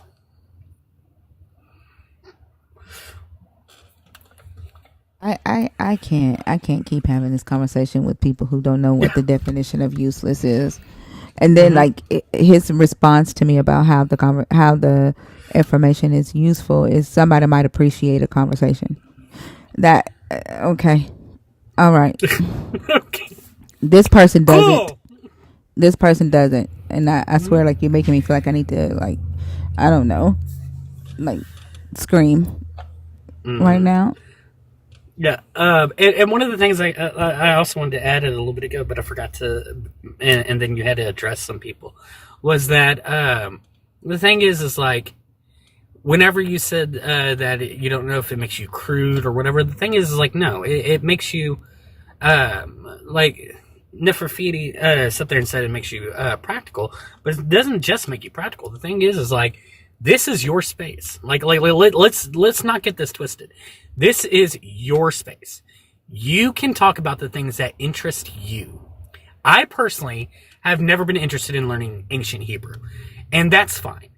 You have, and so you sit there and you're learning it, and you're in the process of like learning this, and you want to talk about these things because it interests you, and that's great, because this is your space. This is what, like, at the end of the day, you may pick certain topics because you think that there's going to be a lot of disagreement on it or whatever like that. But the simple fact is that still your topic that you want to do as well. And so because this is your space, you should be able to talk about whatever it is that you want to and not have to sit there and be like, well, let me talk about something that doesn't interest me. I also think this kind of ties into what we were talking about with T earlier, where it's almost like there's this undercurrent of everybody needs to see everything the same way. So to Hammy's point, you're absolutely right. This is Thinker's platform. I have no interest in, well, I do have interest in learning Hebrew, but I do not have time to do it. But there are things that I know that would be considered useless information. There's things that Hammy knows, there's Simone, that Ems, that Thinker knows. But if we were all able to come together and have a conversation, then think of the power that brings. But we're sitting here arguing about whether or not useless means useless. Let people explore the things that they're interested in and be willing to share. But no one is under any obligation to process information in the way that your brain processes information. And I think that's just such an odd hill to try to die on. It's weird to me. I think I just figured out why we are. I think God of information is God of the gaps, aka Sky Daddy. Oh, you think that could so? be it. I think it's hilarious that, you know, we have to sit here and have this discussion about what the definition of useless is. Like that's just, it's just when you point it out, it's just so absurd that we have to discuss what useless means and how somebody has a niche understanding of what useless is, and then we're all supposed to just be like, oh, yep, they're right. Like, no, like, we all have our own definition on what useless is, but like everyone in this panel seems to agree about that, just because like it's the normal usage of the term. But I think it does change, right? Like for me, I don't know if anybody else here, like y'all know I'm a sign language interpreter. And it's not useless for me to know that signs about men originate at the forehead and signs that are female originate at the chin. That may be useless for you because there's going to be no application for that in your life, but it's not useless for me. So useless is not ubiquitous.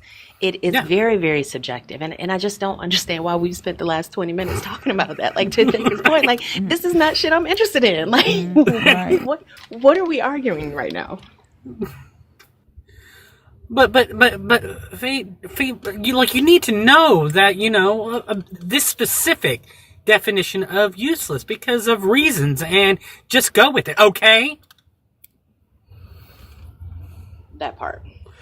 Oh, Lordy. Did you have anything else you wanted to say, Hannah? Nope. As long as nothing else stupid ends up getting brought up, there's nothing else I have. All right. Thank you for coming up. I hope you have a good day, okay? You as well. All right.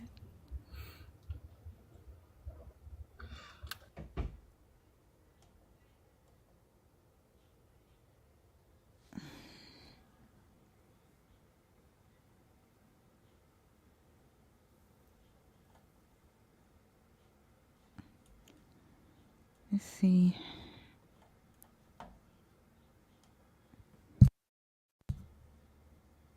Margaret.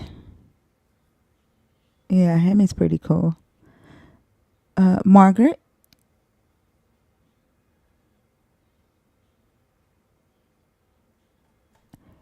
Isabella, don't come in here asking people to send you money.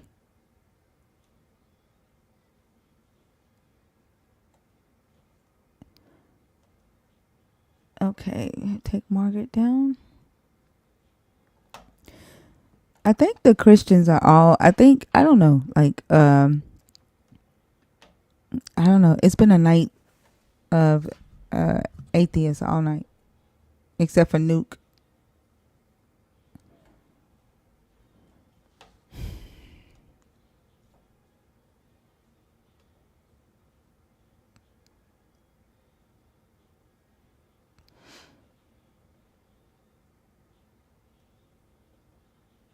What happened? I just tried to.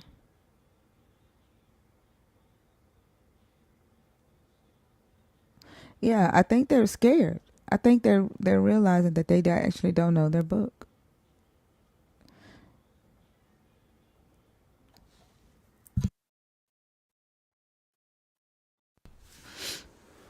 And then it could be the speech we gave the other day where we told them that they have failed, that they literally had a chance to like show people that there was something to what they were saying and they failed.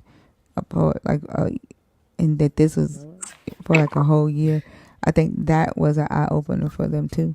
I also wonder if a lot of the discussion that's happening in mainstream media about the deconstructing process and the deconstruction conversations that are happening online has them a little shook as well.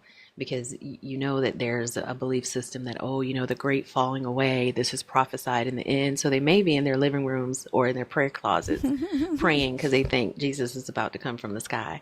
I don't know how long they'll stay in there. They might peek out, you know, in a couple months and TikTok is still around and start back joining in the conversation and be like, y'all still here? Who knows? Fluff, how are you? Good morning. How is everybody feeling today? Hey, Fluff. I think this is the first time I'm coming up on the panel since the new year, and I wanted to say something so awesome. Thank you, by the way. You were the second live I jumped up onto, and it helped because I think the second time I came up on a live, my voice was still shaking. I wasn't so sure if the information that I had was credible, valuable, useful, or even correct. You know, I thought my research was actually kind of pointless until I found out that my research led me into a lot of positions where I could help other people see something. And it took me a while to realize that a lot of my own perspective was a little bit more critical. And this weekend, yesterday and the day before, I spent hours on end in consistent discussions about biblical law. At some point, I think I threatened 2 Christians with eternal damnation and told one person I was probably Satan, and they failed. I had gotten to my limit. But I did want to thank all of you because throughout that process, I've been able to sit on other panels with you guys. And I have found that some believers that I ran into 3 months ago are still part of the deconstruction following that we have, and I have to give you guys a fantastic and wonderful round of applause. You're cool, you're calm, you're emotional, intelligence and wisdom has given a lot of soothing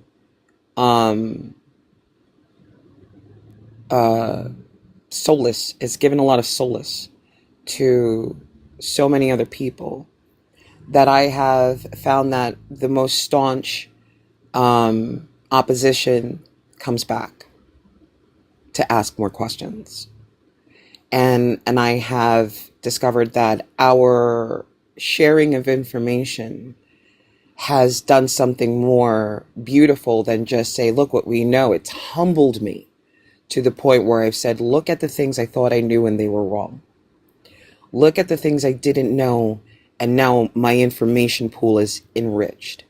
And I have to thank you so much for being that calm, welcoming, accepting presence in a real-time social setting with strangers, where your patience on something that is very, very controversial, dangerous in some aspects, has helped other people realize their particular part to play in this. For many years, I was always told, you need to be around your peers. I'm like, they don't exist. I'm probably crazy. No, I'm not. I'm a lover of information and a lover of sharing that information. And I love that we have a large array of streamers. I'm sorry to be so long-winded, but I did want to say every single last one of you, thank you. And something is wrong with my luck because I'm never on the panel when Dr. Bowen is on the panel, so he has no idea his name is Dr. Spicy Doctor. So Thank you very much. I did one day 17 hours of biblical law, and I have discovered I have not met one believer yet that has fully read the book and actually cares what it says. It's not a case of whether or not they know, they don't care. Yeah, that they definitely don't care because what they've been taught isn't necessarily in the book, but also they feel like once they've got their mark, you know, they're good. All they care about is their belief that they're going to go to heaven, and then their mission of getting other people to, like, convincing other people to join, and they don't necessarily need the book to do that. So now, what they do use the book for is the fear mongering part and the guilt part, like show you that Jesus died, you're responsible for Jesus's death, and here's the punishment for it, but here's how you get out of it. That's all they use. They don't care about anything else in that book. And I put up a topic because I got tired of asking them what they knew about the law. What kind of Christian are you? Are you an Old Testament Christian? Are you a Pauline Christian? And even there, they don't want to look. Anytime I get ready to finish the sentence that says see, they lose their crap. At first, it was interesting to watch the crash out. Now it becomes very heartbreaking to watch the crash out. Because now you realize that what's going on is they're afraid of losing Santa. They're terrified of losing Santa. They're terrified of losing that magic and that good feeling. I don't blame them. Life is ugly, right? But being complicit, complacency, and the indifference to the immoral behavior around you just to be part of a community structure, I think is worse. I think it's the deletion of the possibility of having what is considered a soul. And you give it up to just be dust. Nothing more. You till the ground, you return to the dust, and there's nothing more to you. And I look at what preachers and pastors say all the time, and these people do not pick up the book to say that's not true. It just sounds so wonderful. And yeah, it bothers me. They'll throw out science, they'll throw out reason, and then when you say, well, this isn't true, the next question, well, who made the universe? I'm like, dude, let's talk about the solar system. All right? Let's just take one step at a time. They don't want to know. But I did want to say thank you guys so much for the community that I have discovered. And thank you for the knowledge, information, the ability for me to correct my arguments, the ability for me to find out that I am wrong is something that has helped me greatly. And I have been able to slowly give that to other people. And that has made that knowledge share pool even stronger for me. I don't know what it does for all the other individuals, but I do know the first thing that I wanted to do when I realized what I could do was give that back. So I did want to say thank you very much again to everybody on the panel, in the comments. You have been a fantastic source of mental easement, emotional easement. For many of the people that talk about religious trauma, you have been a balm for the soul. And you were the first live of my own thought process that let me in and helped me get over my shaky voice. I did not know how confident I was and how much I belonged in that space until you were the first to really just sit down and talk back. I'm going to drop down, but I do want to let you know that your impact is incredibly powerful every damn day. All right? Thank you, Fluff. I appreciate that. Thinkers out I changing think, the world. huh? I said thinkers out here changing the world. I love it. I was just gonna say, I think one thing that, well, it has not got. I haven't reached the level of it's sad to see the crash house yet. I think the harm that Christianity has caused still outweighs the crash outs for me. So I haven't gotten to the point to where they're sad yet. But I think like for me too, my goal of doing the lives wasn't so I could say, hey, I want to, like, you need to know this information. Like, I wanted to challenge the information that I knew, challenge whether I believed in the God. I wanted to challenge the ideas that I was taught, and get other perspectives from other people. Right. And I still want to hear what other people think about what they know or believe about this God. And like you said, something that was very prevalent. You've gotten the opportunity to say, hey, my information is wrong. And I think one of the things that irritates me the most is like when having the conversations with the believers is that they have not done that for me. Like there isn't anything that they've made me realize that, oh, this piece of information is wrong. And I think that they don't, like y'all said, they don't care.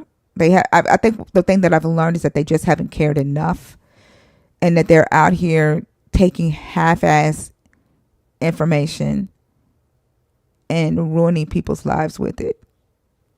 And so, like when I learned that fact, like I already knew that Christianity was harmful when it came to like the division of families and mental abuse, homophobia. But like seeing the tactics that they used in order to do this harm and learning more about those tactics, it did something for me. I will say that. But what I was hoping to get out of the conversations with allowing believers to participate, they literally have failed. They have like with me trying to challenge what I have learned, like because like I said, I'm still deconstructing. I've only been deconstructing for 5 years, and when I first started doing these lives, I still wasn't comfortable to say that I didn't believe in the God. And so with me trying to challenge that, it didn't necessarily fail me in that area, but they have failed to try to convince me otherwise. Does that make sense what I'm saying? Like a person that leans on like information, facts and data. If your God to me was real or existed, the God should have been able to stand up to that scrutiny. And it literally, what I've learned is that is the enemy of the God and the destroyer at the same time. Is literal information, literal facts and data. That literally is your God. Your God is scared of that. I'm sorry, I got a call, thinker, so I missed that last part. I was saying that facts and like information, facts and data, that's the thing that, like, instead of a Satan or a devil being like an entity being their God's enemy, is literal information. It's knowledge. It's facts and data. That destroys the God. And I think that's why we see a lot of Christians, and not, I'm not even saying that it makes them a bad person that they are afraid of the facts and the data, because like Fluff said, some of them are afraid because they're afraid to allow themselves to go there because they know that it'll make them question the God, or it might take the God away. Some people just might not be able to handle it, but there are some people who can face the facts and the data and will completely deny it because they don't want to let go of their status.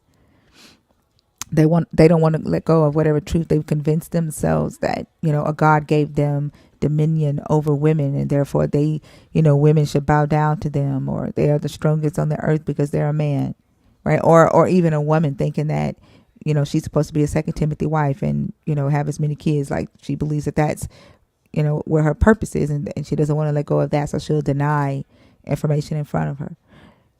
And I think Yeah, I think that's absolutely spot on. I also think that we don't spend enough time as individuals contemplating where we are wrong.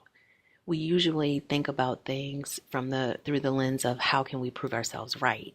And I think that's a huge juxtaposition between science and religion, or a scientific approach and religion, or even a growth mindset and a religious mindset. Because there's even if a Christian is talking about what they've done wrong, it's always through the lens of sinning against God, sinning against the law, sinning against the Bible.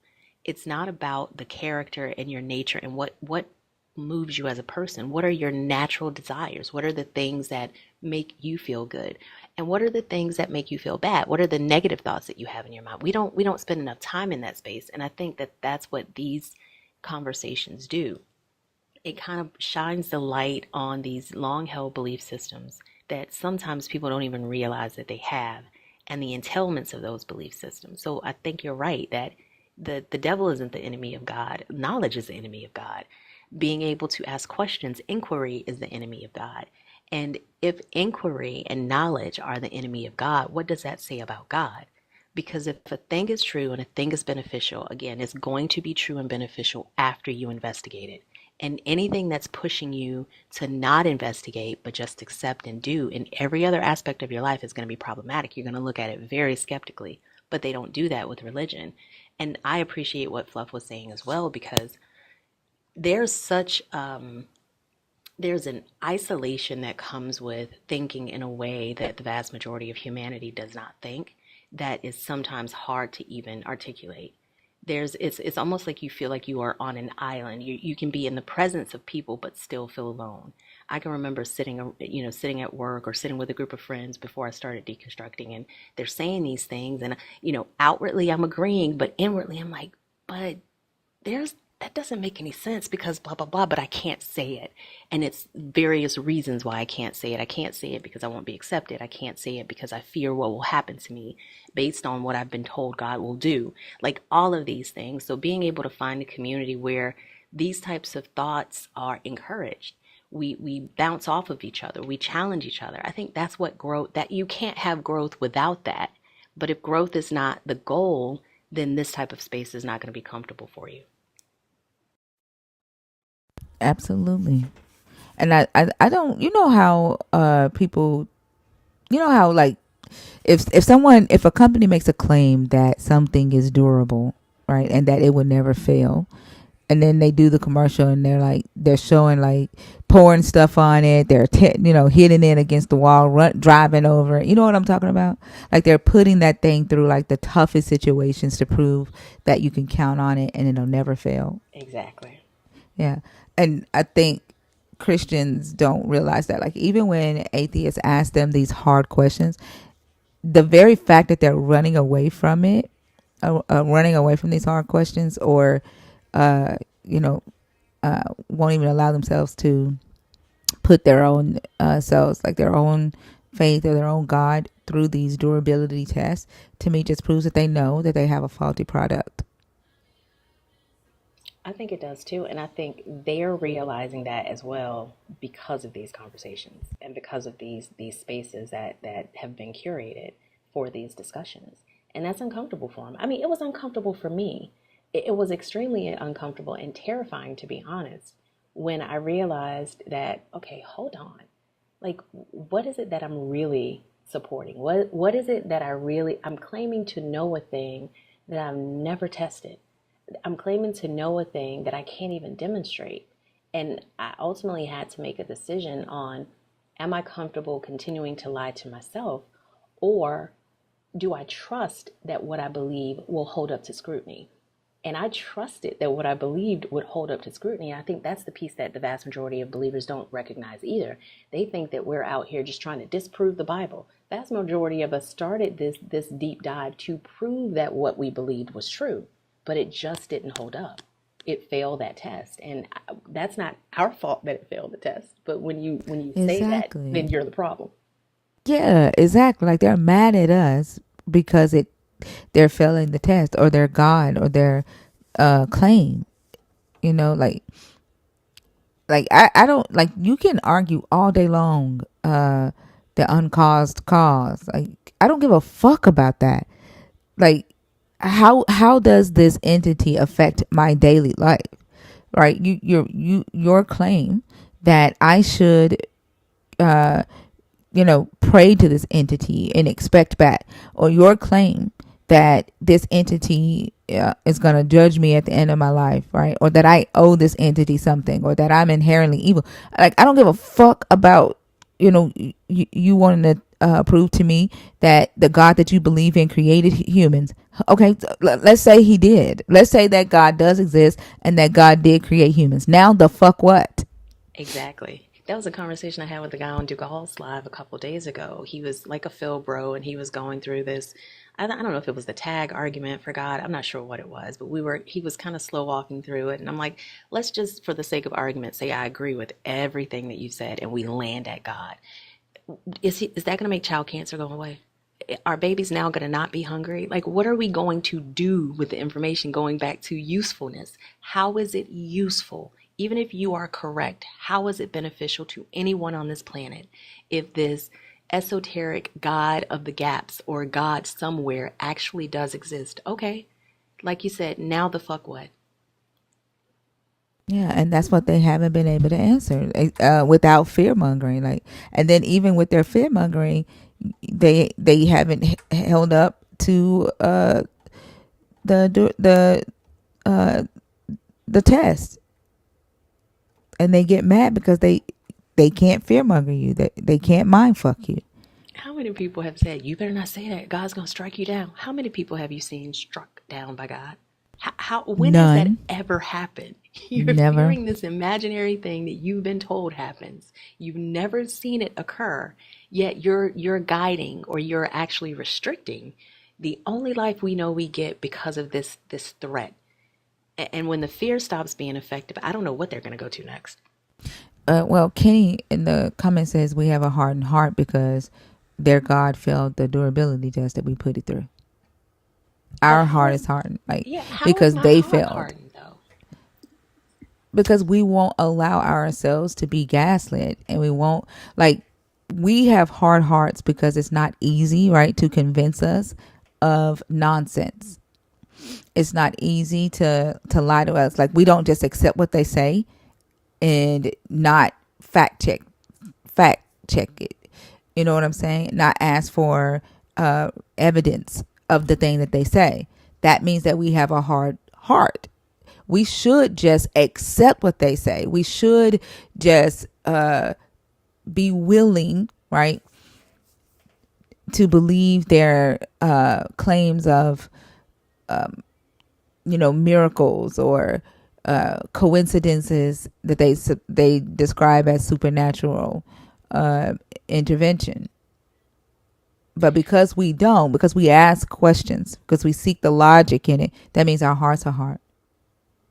Well, my heart must be fucking granite, because I mean, I can't accept, I can't pretend to understand a thing I don't understand.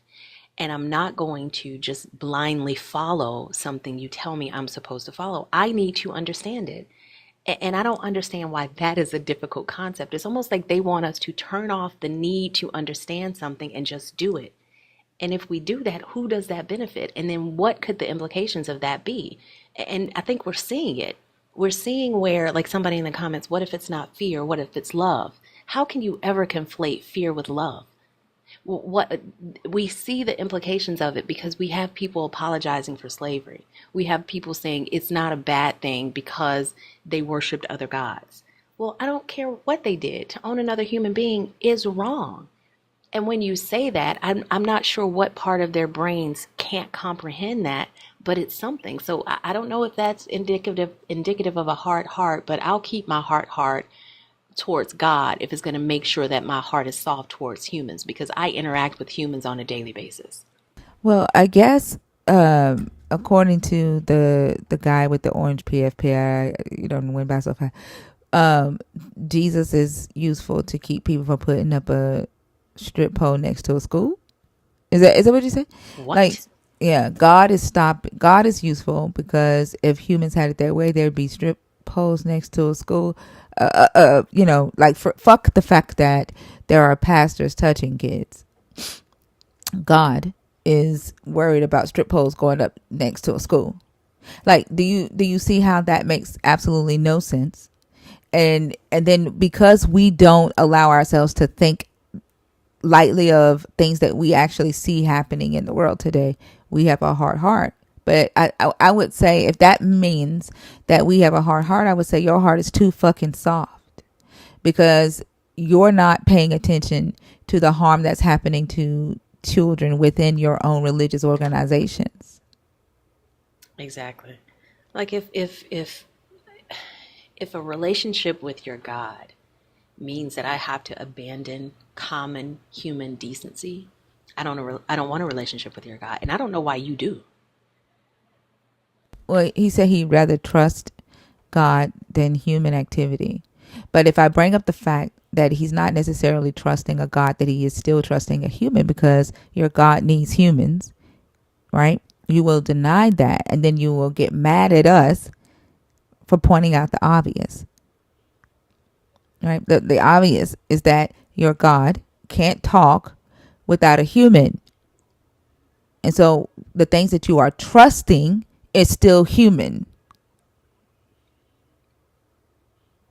Every single thing you know about a God came from a human. Absolutely everything. And y'all denied that. When you deny it, and then we ask you to prove it, right?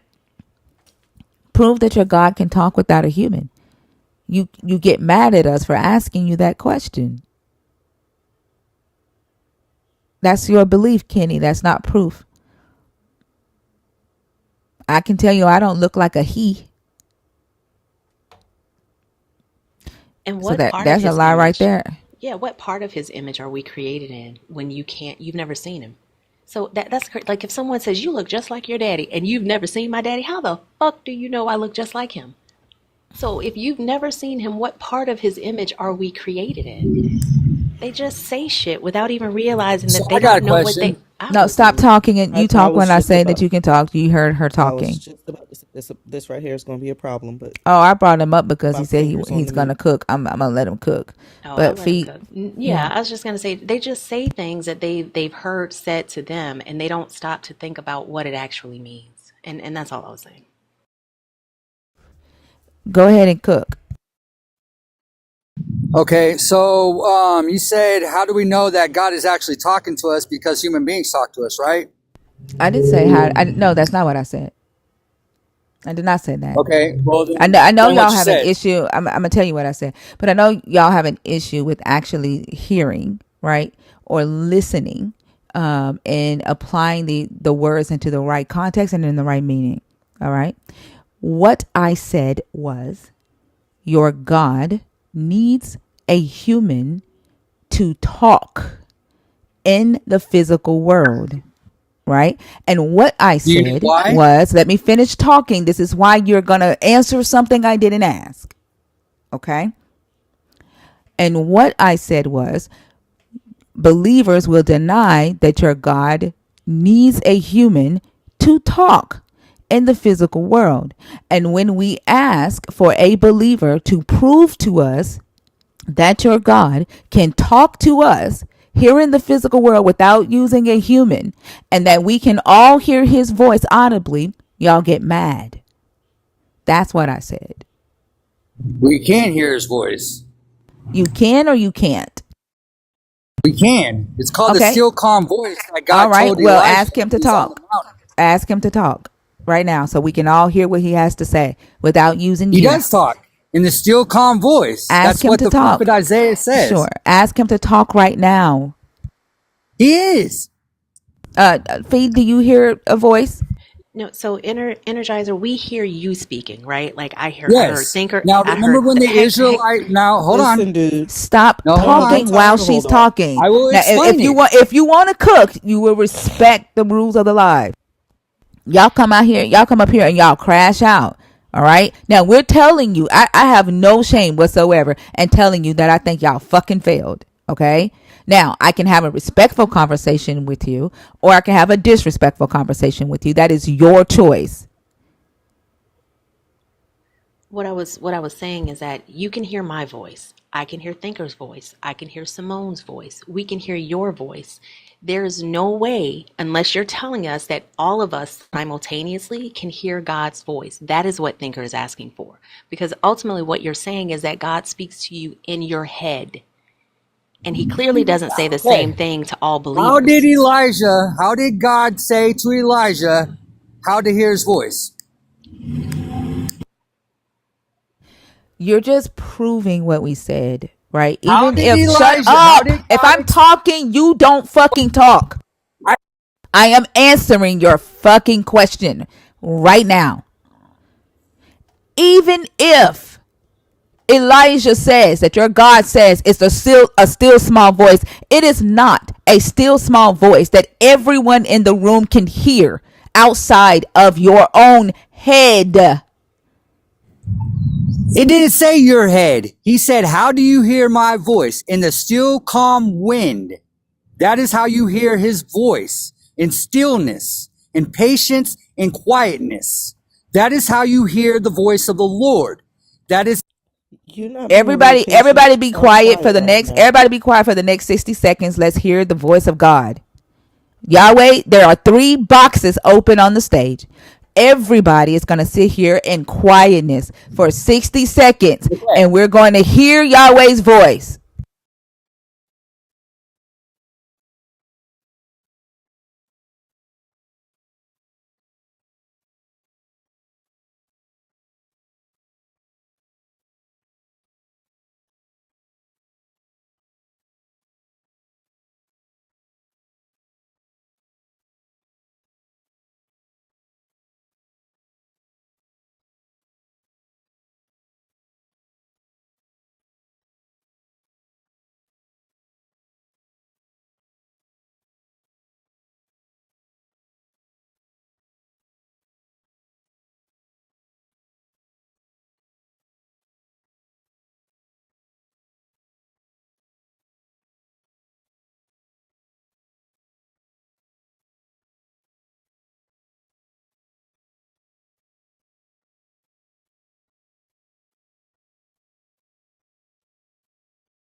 Has he talked yet? Did he talk? Yep, he talked to me. Okay. Hold on. Fee, did Oh did he God. talk? Did he talk, Fee?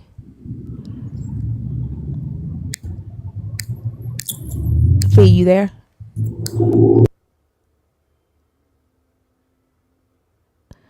I think Fee might be on a phone call. Ems, did you hear something? Did you hear anything? I haven't. Simone, did you hear anything? Mm-mm. And I turned my TV down all the way so that I could hear I squinted so I could hear. and leave my head to the side.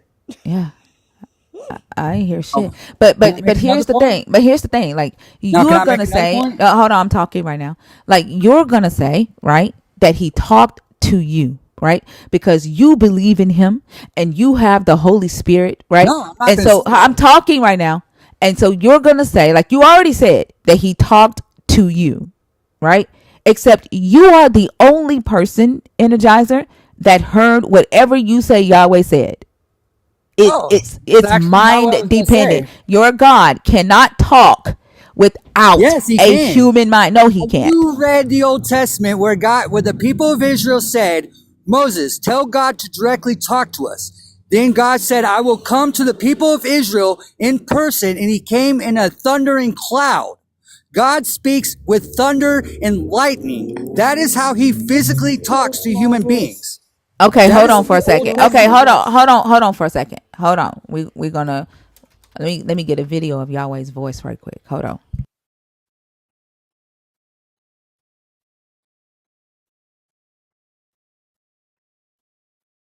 I'm just asking, did the Israelites say, Okay, I said hold on. I'm gonna play Yahweh's voice and I want you to okay, translate it. Hold on.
All right, now translate that for me. It says, obey the commands of the Lord and follow God. Oh, you sure it didn't say for the male and female slaves who you may have, get them from the nations around you. Those you can treat Yep. as slaves, keep them for pass them down to Yep. your children for them to inherit How as can you apply property. morals? You sure it How doesn't can you say that? apply You sure morals? it doesn't How say? can You you? sure Yahweh didn't just say? What? You sure Yahweh didn't just say your daughters you can sell into slavery, and they shall be the property of their master for life. If he has sex with her and he's not pleased with her, he can pass her down to his son. You sure it doesn't say that? You sure it Yeah, it doesn't say obviously that is. you can sell your daughter's virginity to the highest What is bidder? the heart of the Right? You law? sure it doesn't fucking say What is, that? what is the heart of the law?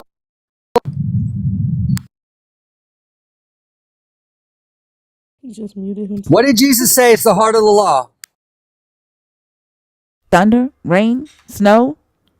I don't know what. You You missleep. know what it is. You study the Bible. What did Jesus I'm say I'm is the I'm heart of the asking. law? I'm asking like because I mean he talks in thunderese. Like I don't fucking know. Tell me. Justice and mercy is the heart of the law. Oh, you mean like when your God, when he gave the Israelites permission to enslave other people, he said, but the Israelites can't be enslaved, but He everybody else also can. said after While 7 years. Babylon said that if anybody sells themselves into slavery, it will only be for a period of 3 years, that nobody is to be enslaved for life in Babylon. Right? Or you mean like when your That God was said actually that the if a woman Israelite commits law. adultery, the woman has to die, right?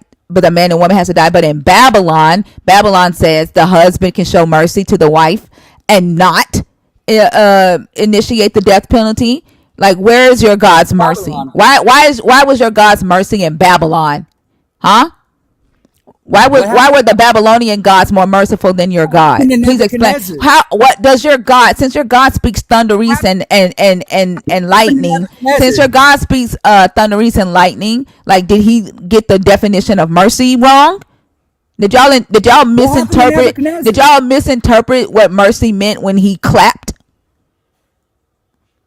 What happened to Did y'all Nebuchadnezzar? huh? Did y'all What miss happened to Nebuchadnezzar, Did the y'all king of mess that up? Babylon? Did y'all accidentally think that he meant mercy when he said like when that did y'all like accidentally think that that meant mercy? What happened to Nebuchadnezzar? Are you gonna answer my question? Like I'm still on your God's communication. Are you gonna answer my question? Yeah, I did. Yeah. Why were the Babylonian laws around slavery and adultery more merciful than your God's? How was it? I already explained that to you. Were you not listening? Really? Because Were the you still Israelites have hearing the your same God's law voice in that your every head? Jubilee year they're supposed to release slaves. I guess you missed that part. Oh, I guess you I missed the guess you part. also missed the part where it says Slaves, I they're guess supposed to you. be obedient I to guess God's you missed the laws, part where your just like God we're obedient introduced. to. I guess you missed the part where your God introduced supremacy and said that law of slaves being released in the seventh year were only for Israelites, and For every, everybody else was chattel slavery for lifetime bond servants. I guess you missed that part, that your that God was for created supremacy. Your that God was was a for supremacist. I guess you missed that part. Your God created discrimination. Huh? why did You he missed that create? part, didn't you? That your God is literally your God. Like, your God didn't create humans. Your God created racism. Your God created homophobia. Your God created narcissism. Your God created misogyny. You missed that shit, didn't you? Your God How? created How? oppression. You missed that. Your God created How? mental illness. You fucking missed all that, didn't you?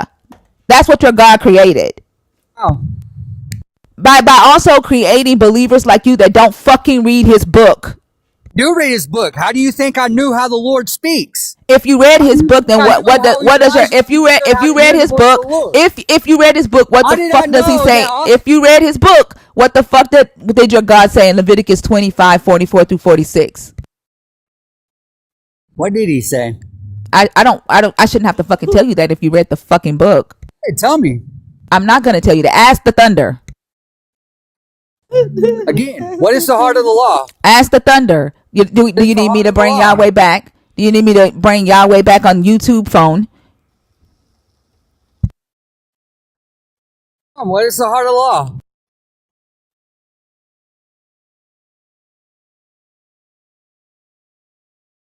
If God created all those things that you say, what is the heart of the law?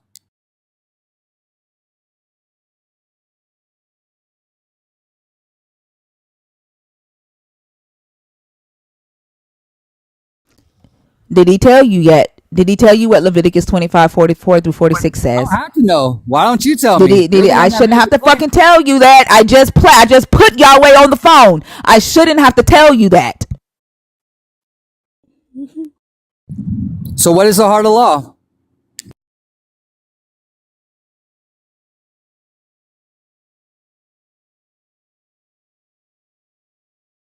So you don't know. So Yahweh cannot speak. I don't care to know. Yahweh I'm cannot waiting for talk. you to tell me So what so the heart of the Yahweh law cannot is. talk without What? a Oh, of human course he mind. can. So he You know cannot how he talk. So can? you do need a human, right? You No, do need a you human. don't. Like, do you realize that you continuously talking about what does the Bible say? What did Jesus say in the Bible? What does Isaiah say? That you are pointing to humans. Do you realize that? You know how we can prove that they are right and actually speaking of God? Because if what they say comes to pass, then you know they are a true prophet.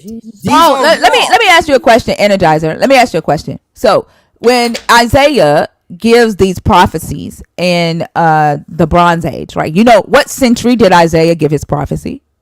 When did Isaiah give his prophecy of the new earth? What year was that? How did Daniel predict Alexander the Great And 200 years Energizer before Bunny, he happened? Energizer Bunny, Energizer Bunny. What time period were these prophecies given?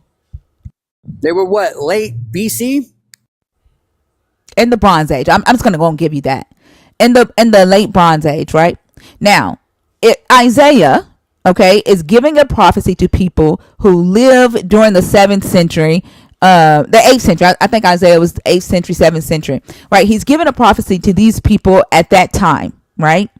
Okay. Now, your God has a law that says if a prophet speaks a word and that thing does not come to pass, then that prophet shall be put to death. Okay. Now, let me answer this question for me.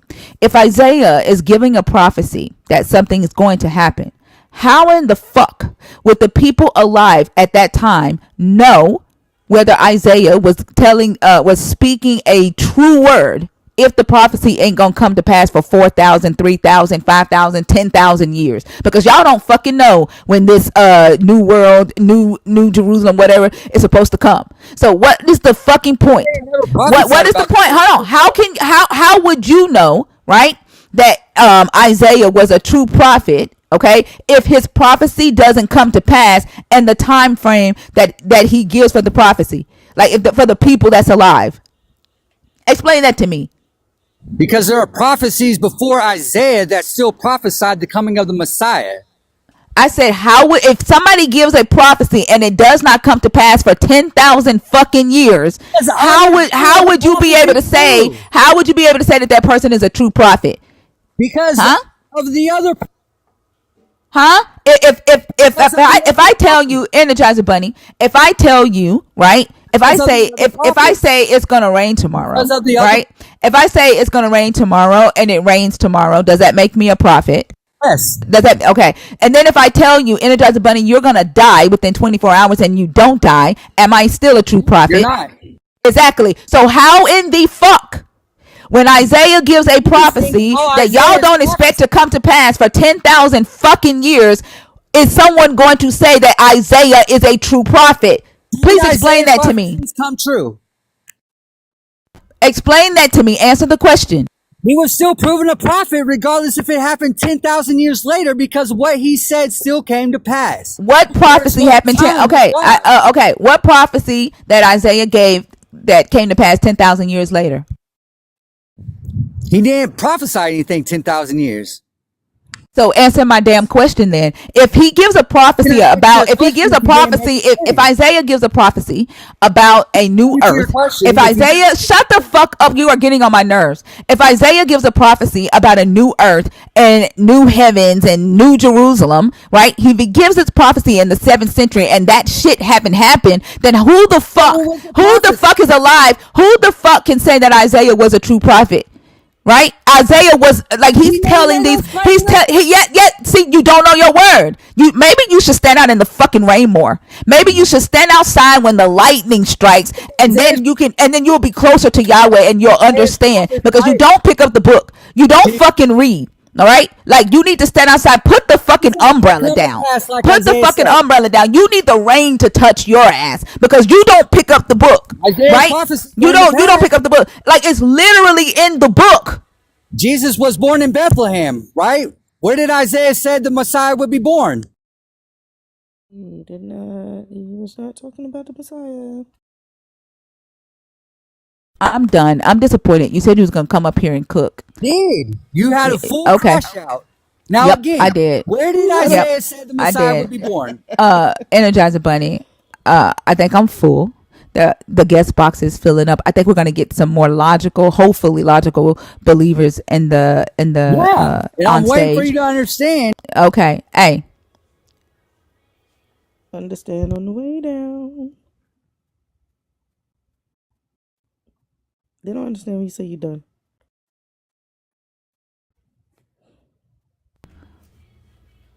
it don't make no damn sense. Like, like, why in the fuck? Like, if he gives a prophecy and says that this thing is gonna come to pass, who the fuck can say that he's a true prophet? Like, y'all motherfuckers just gonna keep pushing this shit out until the drama hits. 4 billion years later, I told you Isaiah was right.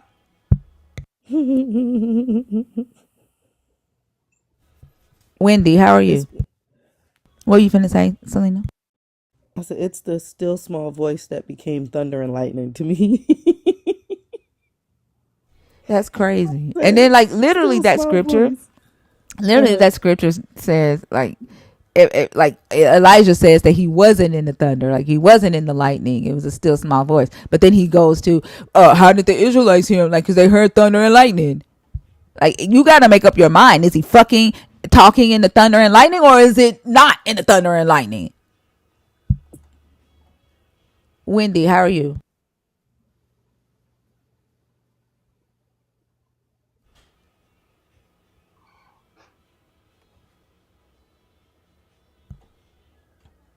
If you're in the guest box and you are trying to come up and you are a believer, believers only, can you please comment?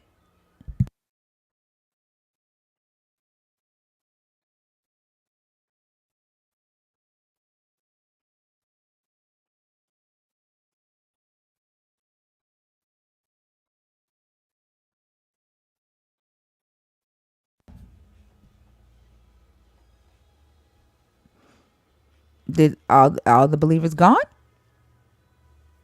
There were 9 people in Because the it box. Now cleared it's out. only 5. Huh? I said it cleared out. None?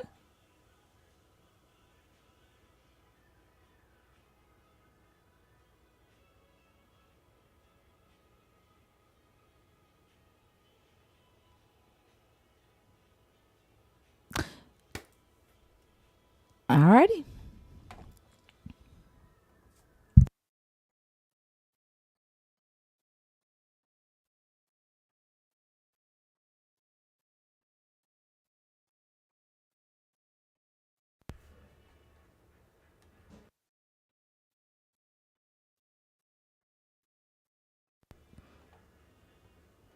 It's crazy how y'all came out the woodworks when his ass was on the stage. And I tell you, if you want a disrespectful conversation, you gonna fucking get it.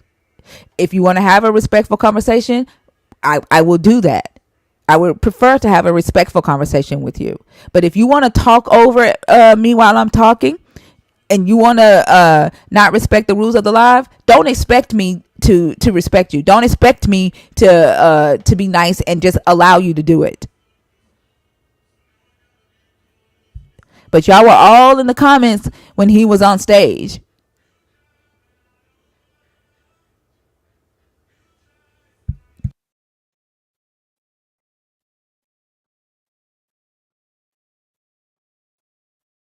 Somebody said that God only allows his chosen to understand. So if you don't, you need to go find him. I wonder if they understood the quiet. They make up what they want this God to say. They make it up in their head, and they get mad when people question them. It's Oh, goodness, goodness gracious. I think that's the second time that happened to them.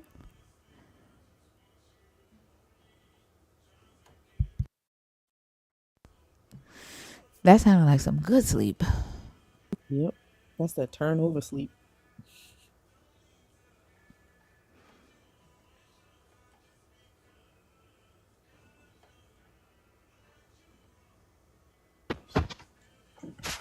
Hey, good morning. Hi, how are you? Hey, great. I was gonna pick the topic of disingenuous, but I think we've already covered that. So I could do a different one if you want, or I could do that one. I don't know. Yeah, you can whatever you want to do. Go ahead. I was gonna speak on this because I was speaking with a Christian at work, and we're having a good discussion. He actually knows a lot of scripture, and he's only 19, which is like crazy. But he's still disingenuous. I was just trying to show where he was being disingenuous when we were talking about scripture, where we're seeing when I point out inconsistencies and contradictions, and he'll disagree with the contradictions. So I'll give you like an example that I was kind of running him through. So like, for example, you see God endorsing slavery, of course, right? Many, many times, not just once. And even Jesus, like, will say, slaves, be good to your masters, right? But yet he'll say, well, no, God is different than the Son, right? And so Jesus had a different take for humanity because he can relate to us because he put himself in, God in flesh, right? So he can relate to us. So he doesn't see it the way God does. God is he's wanting to pour out his wrath, his vengefulness, whereas Jesus, wants to save us and love us.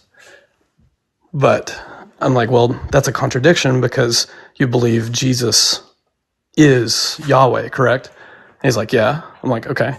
And Yahweh is Jesus, correct? And he's like, yeah. He's like, but you don't understand because it's a triune God, it's a Trinity, so, 3 in 1, 1 in 3, and it's not a contradiction. I'm like, well, how is that not a contradiction? How can all these things be 3 in 1, 1 in 3? That is a contradiction in itself. And then also, how is it that you can say the Son has a different mind at this point, right, than the Father's mind?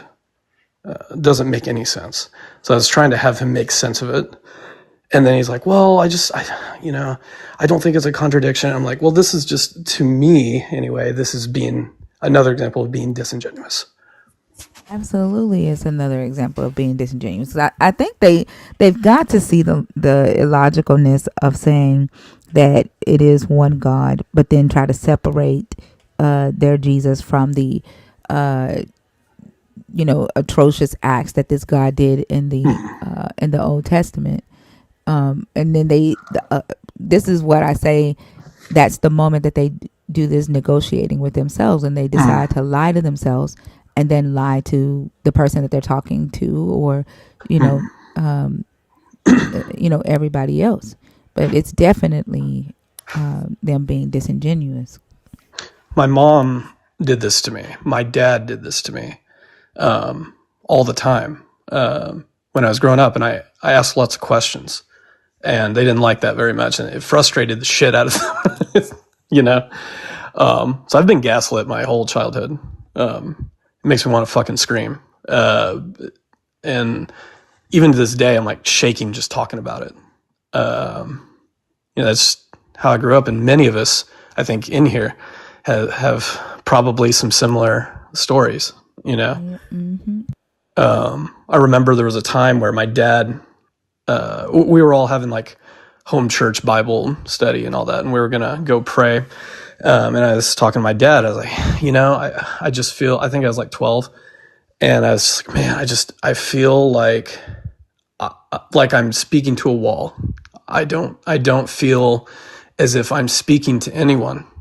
And he just stared at me, and that just like blank stare and that silence for a few seconds, he was so pissed. And he just looked at me and he's like, go into your room and go pray. That is And ridiculous. I'll never forget that. Wow. And I've talked to my mom about it. I've talked to my dad about it, and he's like, "Oh, I don't remember that." I'm like, "It's okay. It's okay that you don't remember it. I do. I remember." Um, this is what. Did he apologize after did he say, "If I did that, I'm sorry" or anything? No. What he did was instead he just. I was having dinner with him a few months ago, and he just kind of stared at me. He was like, "Well, I don't really remember that." Wow. Yeah. Like that's insane. And like you shouldn't have to if the God is real, you shouldn't have to force it on nobody. Like and then that's abusive to me. Well, you know what I'm saying? It's mental well, abuse. I can't tell them they're abusive. Well, I have told them that they've been emotionally abusive. But they deny that because they're like, well, hold on a second. You can't say that because we fed you, we clothed you, we had you go to a fucking private Christian school. We gave you all these things. We provided so much for you. How could you ever accuse us of being bad parents? It's us. Like we love you. We care about you. You can't say that. Is what the response to any kind of accusation is we are good parents. Yeah. But and the thing is that you didn't say that they weren't good parents. You said they were emotionally abusive, and that's what they're refusing to hear. Correct. Yeah, like This is why like, therapy is important. Everybody. Exactly. Yeah, because it's like you may have gotten all of that right, feeding me, right, educating me, and I like you saying you sent me to a Christian school, and I would say that was a part of the emotional abuse. But like you may have gotten all of that right, but this part you didn't, and that's the part that you need to address.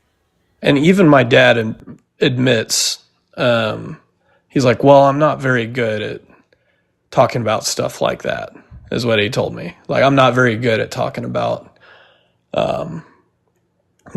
why you feel like you're not being listened to by God or getting an answer. And I'm like, I get that. Like, I get that you feel inadequate as a parent there. I like, maybe I don't get it because I'm not a parent, but like, I get the insecurity, right? But I think what you should have done instead is just said, I don't know, but I love you anyway. That's what I wanted. I never fucking got that. Wow, I'm sorry. And honestly, I haven't gotten that either. Like when I talk to my mom about the stuff, she'll deny. She'll say that it didn't happen. She didn't do it that way, or like, and she becomes the victim. But as a parent, like if you're gonna tell me that I need to pray to this God, and then you can't explain to me why I'm not hearing from the God, it is your responsibility to address that. Like it is. It's your responsibility to explain to me why I don't hear what you're telling me I'm supposed to be hearing. And it's like that video of that kid that's in the car and he's telling his mom to call God on FaceTime, and she's literally gaslighting the kid and telling him that God is on the phone, and he's like, no, he's not. Like it's abuse. Yeah. There are people that think, there are Christians that think that matching energy is wrong and like you're being an asshole. And it's like some of these people, they need that. They need to be talked to in a very stern way. But you know like, what, Brandon? and They're called out not. that you are an asshole for your behavior. Are they As a saying the Christian. same thing about the guy that was up here? Yeah. Yeah. They said he was an asshole too? No, I'm saying that there are people that'll point the finger at you, thinker. Oh, I thought you were saying they Christians. are in the comments. No. I'm Oh, saying okay. that people have called me an asshole in the past for making a stance and going, no, this is not right, you know, and you're wrong for this and you're abusive for this. And they're like, well, you're an asshole for, you know, for thinking that. And like, you should just realize that our God is a God of love and all, you know, it's just like more gaslighting to me and more just being disingenuous Yeah. and that's what I find so makes me want to go out and just fucking scream. You know, just it's just manipulation to me. Yeah. Like, I'm pretty sure there are Christians in the comments that think that, you know, the way I responded to the last guest was that I'm an asshole. But like, they don't typically see themselves, right? They don't call out the behavior that would make us respond the way that we do. You know, it's it's the whole religion is set up for them to be able to special plead rules Yes. for thee and not for me type thing. Mm-hmm. You know. Yeah. Yeah. And that's why it works so insidiously to me. It works so effectively. My mom is like trapped in that, and you know, like she just when I talk to her about displaying emotion and being able to ask hard questions and just see what, you know, us kids think, they wouldn't do that because they're afraid of that. So they wouldn't do that. And this is where I was just giving them an example of like how they're emotionally abusive. And she was just breaking down crying. And she's like, I don't know how I was supposed to, I didn't know I was allowed to, you know, feel these things. And I'm like, Jesus And it makes Christ. you Like, feel bad. you know, I'm just like, Mom, you are always allowed to feel these things and talk about these things. And you've been suppressed by your parents. I don't talk to my grandparents, by the way, because they're fucking evil. But I won't go into all that. But I know they suppressed her emotions, and then they did the same thing to us. I have 3 other siblings. They're all LGBTQ. Okay, I'm the only one who's straight, and my parents have been hard focused on getting me back on the path. And they've been like, well, you know, like when they'll make little comments like, oh, we'll pray for you. And I'm like, lately I've just been like, please don't fucking pray for me. And I don't want you to say that to me anymore. And they're like, well, we didn't mean anything by it. I'm like, listen, you know that I don't want to be a part of that anymore. And yet you still are like, well, we'll pray for you, or God's got it, or, you know, I don't want that. And they've just recently started respecting that because I've been putting a big boundary on them. Kudos right. to you. They don't want those boundaries. Yeah. They don't want boundaries. They think boundaries are bad. And I'm like, no, boundaries are good. And there's a reason why my other siblings don't speak to you on the regular. There's a reason for that. And they're like, there's no reason for that. I'm like, yeah, yes, there is. And then it was something else I was going to say about that. Like if they cannot explain to you, like when you come to them and say, hey, I tried to talk to this God that you told me to talk to when I was younger, but I don't hear the God's voice. And they say, well, I'm not in the, I don't feel comfortable explaining to you why you can't hear the God's voice. Then you shouldn't feel comfortable telling me that you're going to pray for me to that same God whose voice I don't hear. Correct. Yeah. Yeah. So, you know, they did worse things to my sister because she's a girl. They have certain expectations, you know, for the boys, and they got their one little girl, you know, daddy's little girl, and for their little girl to be non-binary now is just they cannot deal with that, and they cannot call them by their name. That they're like, hey, my name is not my dead name anymore, it's this name. They don't respect that. They don't call them by their name. Just do as they still go around your parents? Like very little now, very little now, because they put up a boundary, and good for them, right? But a little display of God's love for my sibling was when my parents and the whole church turned against them as soon as they had a partner who was trans. The whole church, including my parents, just excommunicated them basically, and they had to move out and get out and move on. And this is not a unique story, as you know, but for me to experience that firsthand, just again makes me want to scream and cry, and it's just another example of God's love, I guess. Exactly, like that, and that's one of the reasons why I bring up I think it's Matthew 14:26-27, where he's like, if you don't, you can't be my disciple if you don't hate your mother, your sister, your brother, and like a theologian will say that it has absolutely nothing to do with Deuteronomy 13, verses 6-11. But the only thing that changed from this God telling the Israelites to kill their brother, their sister, their son, their daughter, their best friend, if they try to get them to worship another God, is that now you're doing it mentally. And you're not physically stoning them like the God told you to do in the Old Testament. You're stoning them publicly by shaming them in the church, by excommunicating them, by calling them, telling them that they're wicked, they're evil, they're going to burn for eternity for being who they are, right? Like that's the only thing that changed. It just makes me want to fucking cry. This is not the only sibling that went through hell. This is also my little brother. And this is my own atheist testimony, if you want to hear it, if I'm not boring you guys to death. But yeah, go ahead. So, what brought me away from the faith in the first place was not science. It wasn't really compelling rhetoric from an atheist or anything like that. What it was is that my brother was going to be a missionary. And then eventually he fell away from the faith, and he decided, hey, listen, he told my parents, like, I'm done with this. I don't believe this anymore. I just wanted to tell you guys. And this happened when I was maybe around 21, 22. And he's, I think, maybe 19 at the time.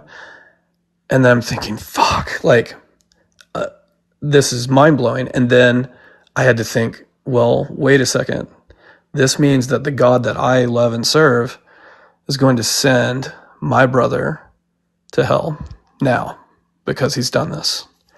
So I had to stew on that, right? Like I had to think, like, holy shit, what's going to happen to him? And then I thought some more about it. It only took me about a day, really. It was a day of just like, really just, oh my God, like this is going to happen for eternity to someone I love.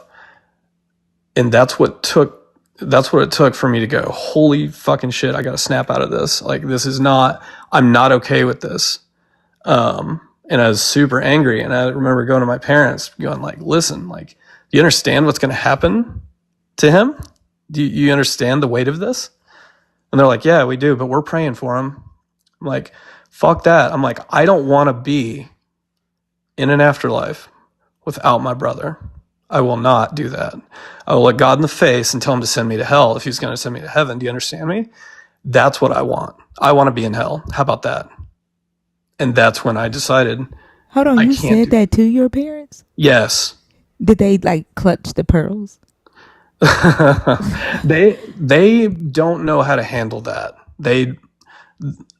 These people, you don't understand, like they will continue to stay silent and act stupid and work you and manipulate you, and they just kind of were like, oh, okay, all right, and then continued to like try to get me back on the path, even to this day, right? Even though I've been like very like in their face about stuff, like, hey, like this is not all right. You know what? This made me think about like they believe that their God is all knowing, right? And that God creates everybody. Correct. And so, and that he has, chosen people, and like the people that he already knows whose name is written in the book of life. Right. Right. So why in the fuck is this God giving children that he know, right, ain't gonna choose him to parents that have chose him? He's insidious. Like why is he doing it? Like he's pairing them up on purpose. I keep Like saying his logistical team needs to be fired, like immediately. If not, exactly. Somebody's got to get fired, right? yeah, it doesn't make any sense. Math ain't mathin'. It definitely ain't. And then, like, he's supposed to be like this loving God where, you get peace. But he's going to tell you ahead of time that there's a place that your loved ones who don't choose you will burn for eternity, and their spiritual teeth are going to be gnashing together. Yeah, I'm going to burn them forever and call it love. But here's the kicker. I'm going to give you 3 kids that I'm going to burn in this fire. Yeah. And I'm going to tell you about it ahead of time. I'm going to make sure you love them, right? Yeah. And I'm going to send them through you. And I'm going to make sure you know the whole time you alive that they on their way to that burning fire. What the fuck kind of love is that? Like, it don't make sense. With and when I finally got therapy a few years ago, I was just crying, telling her, like, here's what happened. Here's why I have issues with my parents, or at least this is, a big part of it anyway. And she's like, because she was also asking me, like, so you grew up in a conservative, Christian nationalist, Southern household, but you don't follow any of it. You don't subscribe to any of this stuff. Why? Because this is it's so rare, right? Like, why don't you just go along with what you grew up with? And so I just kind of threw up all of that stuff, and it's just, I'm thankful to the flying spaghetti monster, if he's God, that this happened to me, because now I don't have to worry about my siblings like dying and going to hell for eternity. Mm-hmm. Like, I don't have to be afraid of that. I don't have to cry about that. I don't have to do any of that. I don't have to do that for myself. But I didn't even think about myself. Initially, I was just thinking about the people that I love. I'm like, these people are just going to go be tortured forever. And it's supposed to be their fault too, on top of it. Like, I'm glad that you were able to pull away from that. And that is a very powerful experience that you shared.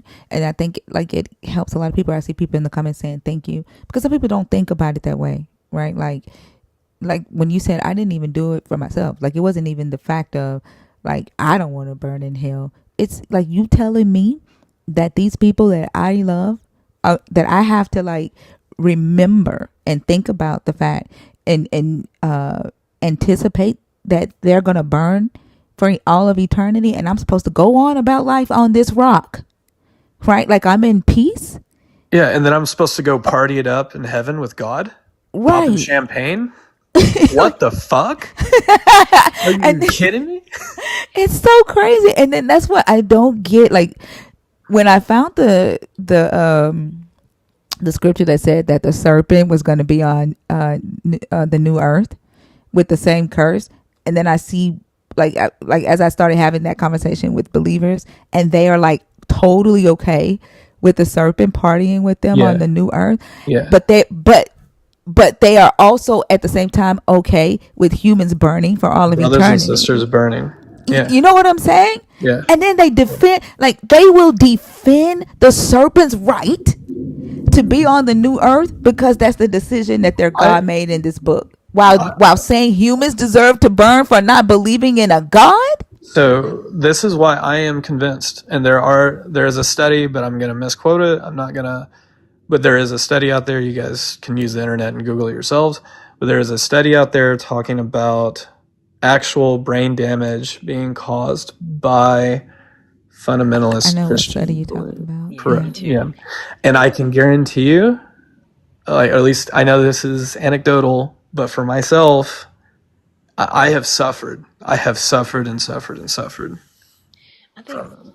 Brighton, so many of us have, like, and these conversations can be so heartbreaking, like when you hear the real life impact that this belief system has in people's lives. And I think that's why the question that itches my ass, the absolute, or not even the question, but the statement, well, atheist, your morality isn't grounded in anything. Like, and yours lacks empathy. So how is it that your moral system that completely ignores the impact of your actions on not only yourself but the people that you claim to love is superior to one that includes that? I don't understand that. And I think it's so myopic and it's so short-sighted, and the fact that they can't process that is kind of leads to that study that you're talking about. There's a Mhm. disconnect. There's something that switches off in the brains of believers that Correct. says, no, this is loving for me Mhm. to abandon this person and say the things that I say to them, and then to envision myself living in heaven completely content knowing that my children are burning in eternity. Mhm. I cannot process that, and the fact that we can't is what makes us the issue. Right. And it's it's just becoming more and more clear to me why my parents do the things that they do and say the things that they say. And then it's no surprise to me when I speak to a Christian about any of these topics, what their response is and how they can have that cognitive dissonance and just completely ignore any reason um, or any kind of quality of evidence that shows otherwise. It shows that they're cherry picking their own Bible, that they're picking out all the good fuzzy things and they're ignoring all the problems. It just makes sense now, which does help a little bit. Exactly. That's the thing that it does help. It helps a lot of it for me, right? To see that that's what's happening.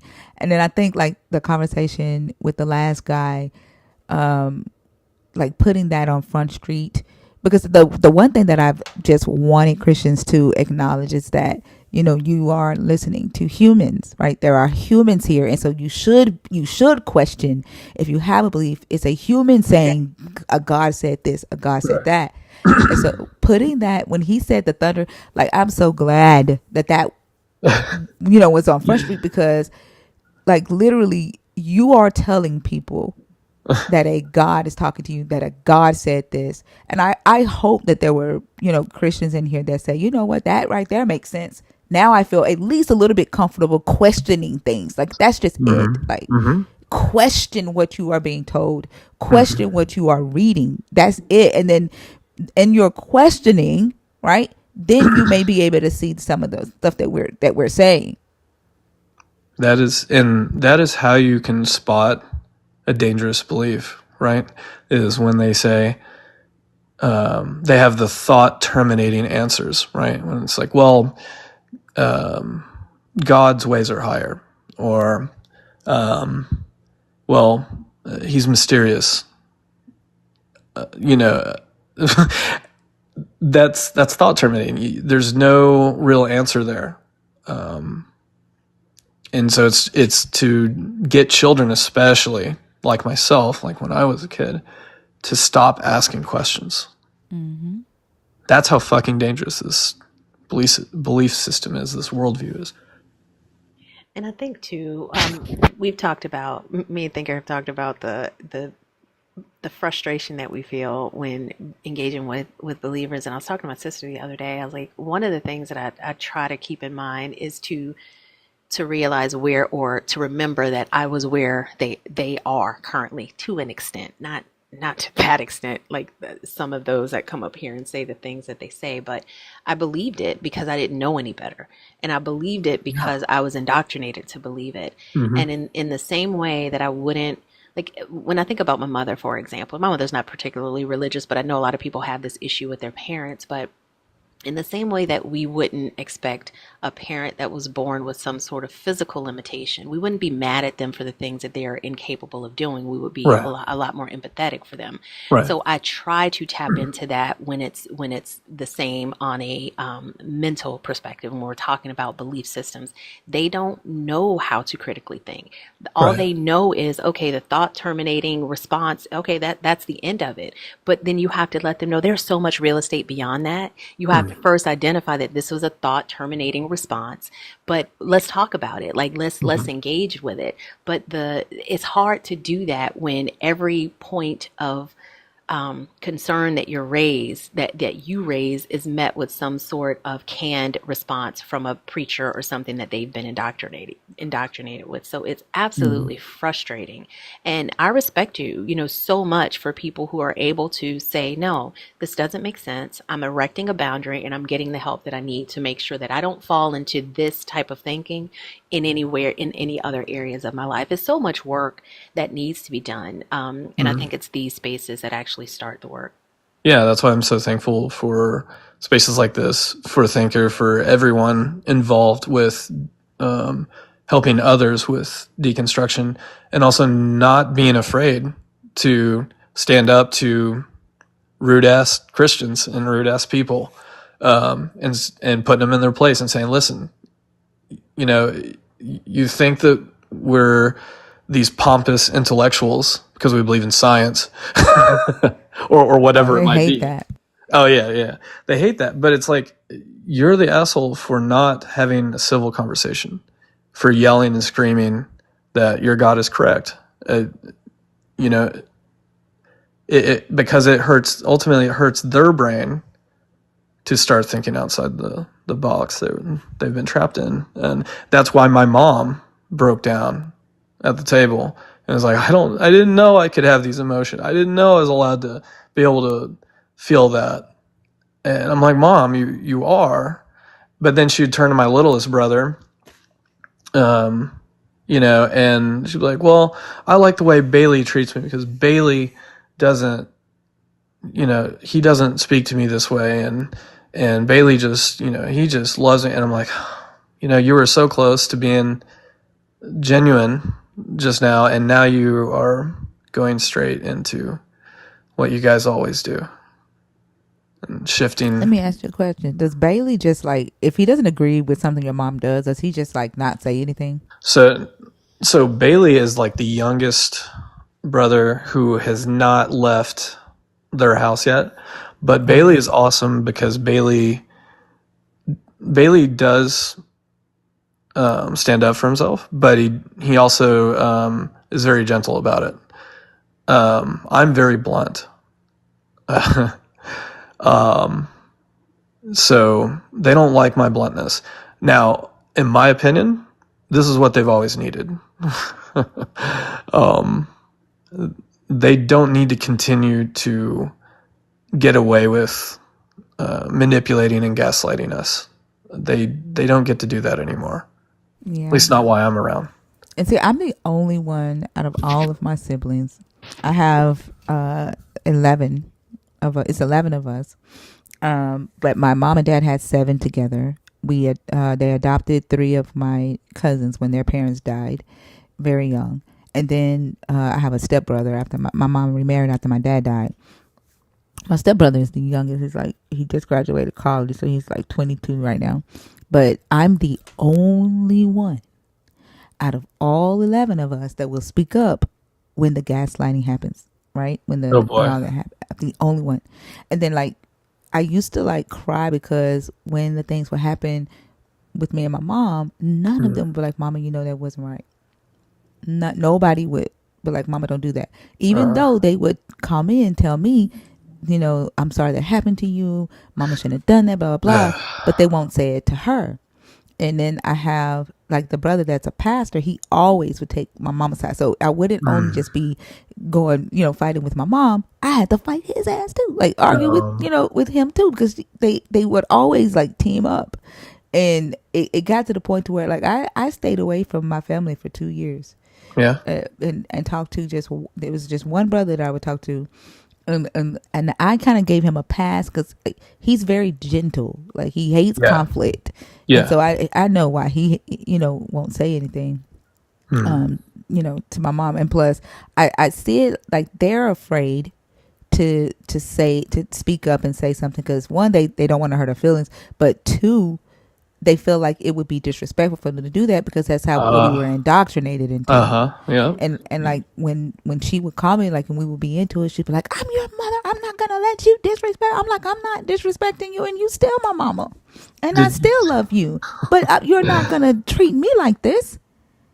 I think we are like in this one way, except that I got support from my siblings, which I can't imagine living without them. Like they have helped me so much my journey. So I'm glad that I got that support. I really think that sucks that you did not get that same that same support, and that really sucks. You know what else I think is crazy? We talk about that the through line that we see in so many of our experiences, regardless of the religion that we were indoctrinated into. But one through line I absolutely see is a tendency to put feelings over function. So we allow dysfunctional behavior. We allow irrational behavior for the purpose of someone's feelings being saved. When in actuality, if we address the dysfunction and we do so in a way that's logical, then we'll be able to resolve the conflict. But people want to tiptoe around the reality in order to spare the feelings. And they have this mindset of, like you were saying, I'm your mother. You are my mother, but you can also be wrong. And I Right. think that's the piece that the vast majority, specifically that generation, like they don't understand the concept of challenging authority, and not challenging authority for the purpose of being disrespectful, but challenging authority from the perspective of saying, hey, I see this differently and here's why. But when you don't even conceptualize the idea of your children seeing things differently from you, that is the knee-jerk reaction that you have. I'm your mother. And and what does that mean? Does that mean that I'm not supposed to utilize my brain? I'm supposed to tap into yours? I don't know that they think that all the way through, because they put those feelings over. The feelings are paramount. They don't want to rock the boat. They want to say the things that makes their parents happy. So they just either stay silent and allow the problems to continue. Yep. But again, that is so dangerous in so many areas because it doesn't just stop there. Yeah, it sounds like your brother thinker might be what they call the golden child, who does not, who puts out He's a fires. pastor. Right, right. Which one? Which one? The one that I can depend on, like no matter what. The one I was No, telling you. no, the one who I think is the pastor who wants to put out fires and not stir up conflict and wants Oh to no, keep that's the not the peace. pastor. That's not the Okay. pastor. The pastor, he will put gasoline on the shit Oh. because because they defend their God, and then it's like Okay. that's my mama too. On top of that, right? Okay. So like I'm usually not anymore because I've like the boundaries are set and they respect those boundaries. Now we've come back, like we haven't had any, fallouts. Everything's good, right? Like my brother, like he's teaching me, how to trade on the stock market and all that stuff. Right? Like we're good now. But when that was happening, like they would team up, and it wasn't just him. And then like if the argument would start with him, then I didn't get any support from my mom. She would just be like, I'm not getting into that in that. Like because she's not gonna speak against him because my mom respects pastors, and that's how she's been taught growing up. You don't speak against a pastor. Well, now the pastor is her son. Okay. And so she's not gonna speak against that. And so he has this kind of like space to do whatever, you know what I'm saying? Yeah. Because he's the pastor now, and he doesn't like abuse it, but he gets away with stuff that, like saying stuff that he shouldn't, because he is her son as well. And then like, but the brother that is that I can count on, that don't like contention, he's everybody's favorite person. Yeah. There's a golden child. Yeah. One thing that my parents did tell me though, somewhat recently, is my dad said, "Yeah, I think I messed up because when I was praying, when you were, when your mom was like, a few months pregnant, I was praying that God give me a son with the strength and the hard-headedness of Samson." and boy, did they get it. You know what my mama said? She had back labor. She had back labor pain with me, and she said the mothers of the church told her that I was going to be hell on earth, and I think that was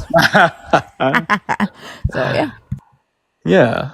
So I think they regret that a little bit because I've gone the opposite direction and I've, done nothing but fight tooth and nail for what I see as justice. I could be wrong, but when I see what has happened to my siblings and what I've seen that's happened to me, I'm just like, yeah, that's not going to happen anymore. And you guys, and I pointed out to them, and it makes them uncomfortable.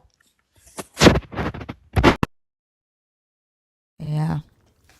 It's crazy how much trauma comes from the thing that they tell us is supposed to bring us peace and joy, but it like there's a lot of trauma. And I was talking tonight about my stemming, and like I have ADHD, I have Asperger's, and I stem a lot. And I was thinking tonight, like, could some of the stemming even come from the trauma that I've gone through? Mm-hmm. Like there are things that might trigger it, and I find myself stemming, and I think some of that is my body's way of even processing the memory of the trauma that comes from this religion and growing up as a pastor's kid. And my dad, like, I had an amazing dad. I don't know that if I didn't have the dad that I had, it probably would have been worse. Oh, absolutely. Yeah. You gotta have somebody in your corner, For me, that was my siblings, and I'm not saying that my parents were never loving. It's just there's so many times where they just kind of didn't do anything in the way of trying to emotionally support us, not just me. And there are times where they scared me on purpose to make sure that I didn't think any differently. And that's some of the worst shit. That's some of the worst trauma is your own parents telling you things to make you afraid so that you obey. Yeah, because they know you're going to take their word as bond. Right, and you don't expect your parents to be doing anything harmful to you, right? And you don't expect that they're lying to you. They wonder why I don't want to have children. But you know what? Like, because of what I went through growing up, I was very intentional on making sure that my kids could tell me when I fuck up. It doesn't feel good. Like one day, I was sitting in the car and my son told me, I was I was a single mother. I got divorced after an abusive marriage. And so I'm thinking that I'm doing, a great job. Like the kids, like they lived in a 5-bedroom house. Like they took trips. Like every dollar that I had went on them. And to me, like I'm doing great because he wasn't paying child support or anything. But when he was sitting in the car, he was telling me that that there were things that that he, missed out on. He got bullied in school because I kept buying their shoes from Walmart. And like one time I sent him to school, he had a hole in his shoes. And I'm like, I'm not remembering, right, him going to school with a hole in his shoe. Like normally I wouldn't do that. But he said I did, right? And like he's pouring his heart out to me and telling me, places that I missed. I could have got defensive. Right. But I gave them permission to tell me when I fuck up, and then how I can be better. And so, while I thought that I was doing this amazing job, right, and that I did the damn thing, which he still said that I did a good job taking care of them and raising them, but there were places that I missed. Sure, yeah. I think that's so powerful. Like that, just think about. I saw this TikTok the other day with this young mom. She looked to be in her 20s. She said that somebody told her that as a mom, she has to remember that she has 18 years of engaging with her children, which will determine whether or not they want to engage with her after that point. And that's true. I think there's this almost automatic expectation that our children will just automatically love us and respect us. And that's not true. And when we don't engage with them in the way that you just mentioned, Thinker, we have to think about what that feels like on their end. We can, as humans, we can. I thought about this the other day. My son went to the Falcons Commanders game. I'm from Atlanta. We're Falcons fans. And he went to the Falcons Commanders game. And the following day, we were watching the highlights. Now, I like football. I love football. I understand football for the most part. But when looking at the highlights, he paused the game and he was like, right before this play, I was like, our defense needs to switch into a man cover three. I don't know what the fuck he meant. He was like, we needed to do that. And that's exactly what we did. And in that moment, I was like, it's amazing to me how two people can watch the same exact thing and see two totally different things. And I can't say to him, that's not happening just because I didn't see it. And that because that's simply just a lack of understanding on my part. To my mom, it would look like 22 men out there running into each other. To me, I understand offense and defense. And then for him, it's a completely different level of understanding because he understands the fundamentals and the strategy of football. So when we talk about an experience that the childhood that our children have, we know what we wanted to experience or prepare for them or hand to them, but we can't control what that experience was for them. And we have to be able to hear them and hear them say that may have been your intention, but this was the actual impact. And if we don't give them the space to say that, then we're completely invalidating who and what they are and what they've gone through. And they wouldn't want to talk to us. And I can completely understand that. So I definitely applaud you for doing that. I think I did the exact same thing. And it's hard to hear sometimes because none of us that are loving parents would ever want to intentionally do anything harmful to our children. But none of us as parents are perfect either. So we have to respect their experience as well. That's a wonderful Absolutely. point. And I just want to say this right quick. Like that, it brings it back around to the when you're like everybody see, it's like your perspective, right? You see things differently. You may all be looking at the same thing or experiencing the same thing, but the experience is different and the perception is different. And so, like I told y'all about the song, it's just bringing it back, right? Tell me when I'm wrong, and tell me the song, and you'll be understood. You'll be right and you'll be understood. Just that part. It's not about being right. It's like saying, if you tell me that this was your experience and that that it made you feel this way, you are right, right? And I understand where you're coming from. You're understood. Like I don't have the right to tell you that you're wrong. I don't have the right to try to change your reality. I don't have the right to defend what you're feeling, right? Like just the understanding of it all, you saying I understand, right, where you're coming from, and you're right, you shouldn't have to feel that way, you know what I'm Exactly. saying? Yeah. Yep. I And couldn't I couldn't that's agree with that more. And the reality is that we have to sometimes remind ourselves all feelings are welcome. All behaviors aren't, but all feelings are welcome. Like you can't tell me that I don't feel what I feel. Now I do have the responsibility to sit in whether or not those feelings are rooted in truth because we don't feel anything that didn't have a preceding thought. So I have the responsibility to check myself to figure out, okay, how am I thinking about this? But that opens dialogue so that a meeting of the minds can occur. But if you shut it down immediately, that's not what happened because I did X, Y, and Z, then why would I come to you again to express to you and open up to you and be vulnerable about what I experienced? It doesn't engender love. It just increases distance. Yep. That exactly describes what you two did is the opposite of what my parents did. And I really applaud you guys for that. And that's awesome for your children. And that's what we need to see more of. That's it right there. Is being able to be a strong, to me, that's being a strong, loving parent, is to be able to take the criticism of how you did and to be open and honest with each other, with your children, no matter what they tell you, and not invalidate them immediately and shut them down immediately. And that's what I don't have. I don't have a parent that would truly listen, and just go, well, we didn't do that, or we didn't know how to handle that, and that's not our fault, or whatever, But I'm glad that there are parents out there that are doing that, for the kids. I think that we could probably say thank you to the trauma because it made us want to be more aware, intentional parents. I don't know. That's why being a parent scares the fuck out of me. I just don't know. This shit is not for the weak of heart, man. I'm telling you. Yeah, Like, that but you scares know me. what? I think we can take the pressure off of parenting when we stop trying to be perfect at it.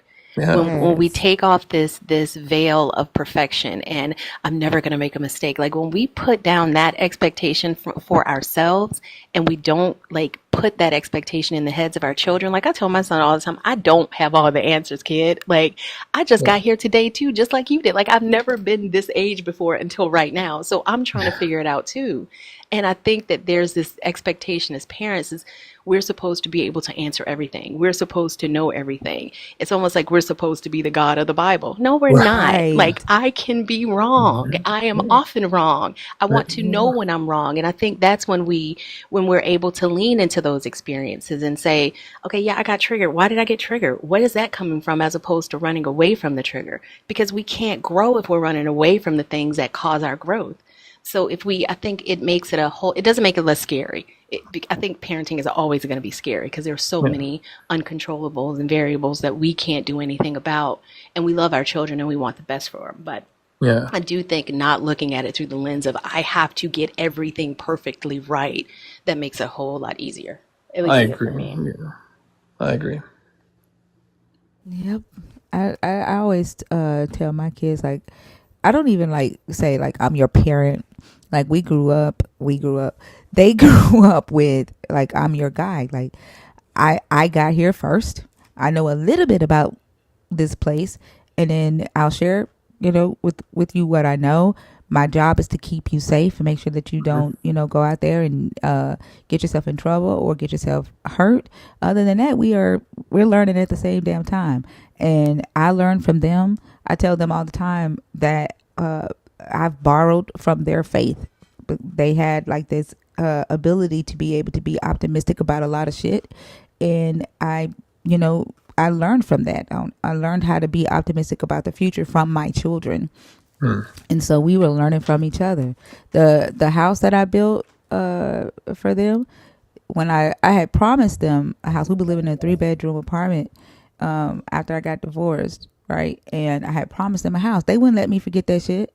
They talked about the house like we already had it, and then they would bring me pictures, like look up pictures on the internet of houses. Mom, what do you think about this, and what do you think about that one? And because they wouldn't let me forget it, I ended up building that house for them. And then the other day, my son, like while we were like looking for houses, they had picked out 2 mansions. One was like $2.8 million, and the other one was like a little under 1.5 million. But still, like there was no fucking way I was gonna be buying a house that much. But my son, my 16-year-old, still knows the addresses to those houses to this day, and he like texts me pictures. I'm like, he's still banking on us moving into one of those houses one day. Like, I learned from them. You know what I'm saying? Like, they're not, just because they're kids doesn't mean that they can't teach me anything. And that's the type of relationship that we had. Hmm. And they know every fucking thing that I did as a kid.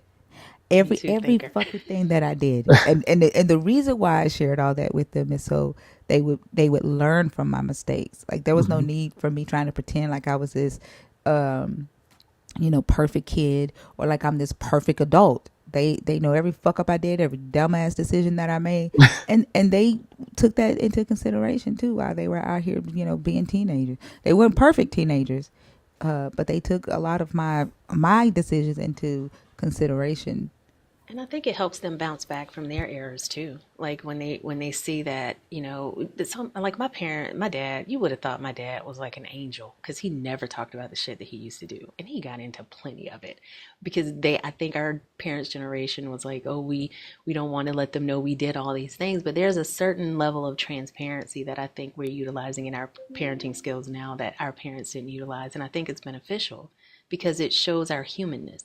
It shows our children that yeah, you're gonna fuck up sometimes and you're gonna learn from the fuck up, and this is how I fucked up, so you may not want to do that one, but like you're right, I'm not here to tell you who to be. I'm here to help you discover how you want to live your life. And I think that piece it's a different framework that we use to look through parenting, and I think it's beneficial because it's more authentic.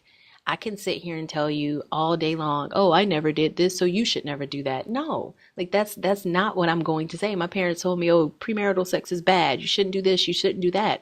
I didn't put that shit on my kid. I'm like, be responsible when you are old enough to make that decision. So by giving them the tools to be able to make informed decisions as opposed to making decisions for them without informing them of anything, those are two completely different things. I think one empowers and the other creates a dependency. And I don't want my child to be dependent on me, because if the natural processes of life go the way that they usually go, I'll be dead before he is. So if I'm gone and he doesn't know how to do anything because I'm not here to tell him what to do or tell him what to think, then I've completely handicapped him for life without me. And sometimes parents don't even want to realize that. Like, my goal as a mom is to teach him how to live without me, because I want him to be happy. Not that I'm pushing him away, but I don't want to be a crutch that he relies on and can't function without. I want him to live his life independently. And I don't think that we think that far down the line sometimes as parents. I know our parents didn't. That's that's great, but you have so many parents, including my parents, that did the opposite. They said, you rely on me and my understanding. I'm going to tell you what's right and what's wrong. And if you disagree, too damn bad. My house, my rules. Yeah. And then I was not supported emotionally by them. And then when I became an adult, felt lost, completely lost. And I didn't have anybody to look to except, my siblings and a few good friends. But it felt like, that crutch was taken out from under me, and I got into the real world as a, working adult. And I'm like, who the fuck am I? What am I doing? And then the Christianity went away too, as a young man. And it's just, all of it was a lot. And it's taken me a long time to kind of like figure out, like, who the fuck am I? What am I doing? Absolutely. Like, I think probably the majority of us in here were raised up with the "cause I said so." Yep, because I said so. It's like, you better not ask why. And it's almost like this. It's not even almost. It is the same exact approach, like that. With their God, like they can't ask their God why, and they treat children the same way. I told y'all the other day, like, it took for somebody to tell me that I would never be a leader because I was too indecisive and I needed other people's approval before I make decisions, because I was so indecisive. Like, I didn't trust myself because I was always told, because I said so. Or if I was to ask a question or make a decision that they didn't necessarily agree with, it was God's going to get your thing was like, man, oh my gosh. And then if the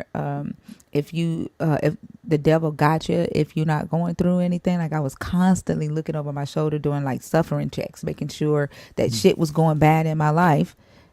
To make sure that the devil didn't have me, to make sure that I was right with Jesus. Like, do you know how insane it is to grow up with the ideology that if things are going good, that means that you are evil? And there's the damage. There it is. Right? Yeah. They're always saying, "Where's the damage? We didn't do anything." Like, we didn't do anything here. Like, yeah. I get that. I That's often crazy. I often tell my kids that I became the parent to them that I wanted my parents to be to me. Yep. I Here, Simone. You can't hear me? No, I said same here, 100%. Oh yeah, because if I couldn't communicate with them. It was things that I wanted to say that it was like, I couldn't, because I knew they wouldn't accept it. Like, even now, because I told my daughters that I have to laugh every time I think about this. I told my daughters I couldn't tell them not to go out and do the thing that I did before marriage. I couldn't, because I did it and it's a natural desire. But I also told them, don't lay there with somebody who is not satisfying you. Just let them know. Like, I literally taught them that. Like, you cannot. That's important information, Simone. Yeah, Very important you information. cannot be complacent with someone who's not giving you the satisfaction that you want. If my parents had told me that, I wouldn't have been with my ex as long as I was. Yeah, I told y'all that I suffered for 13 years, for a long time, just because we were on two different mindsets of what sex was, basically. So yeah, I agree. Justin says W, honesty. I'd say honesty's a W, yeah. Why is it so damn hard? I don't know that. Like, if they Because just would prepare us for the world that we actually live in, and not the one that's in their head, I think it would be a lot easier. you can say that again. You can say that again. Well, thank you for having me up. It's a pleasure as always. Everybody here is always so kind, and I really appreciate what you're doing, Thinker. So You're welcome. Is it Bryden? Bryden. yeah, Bryden. Bryden. Mm-hmm. Okay, thank you. I keep, for some reason, wanting to see an N in your name and call you Brandon. But thank you so much for coming up. It was a great conversation, and I hope you have a beautiful day. Yeah, you too. Thank you. Bye. Stevie Wonder Glasses said, "No one prepared me for all caps. Anything."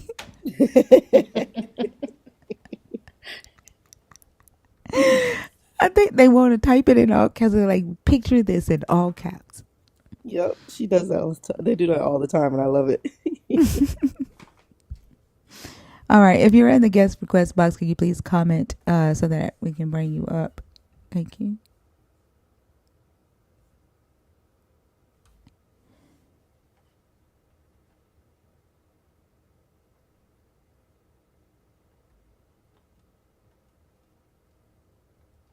Librarian.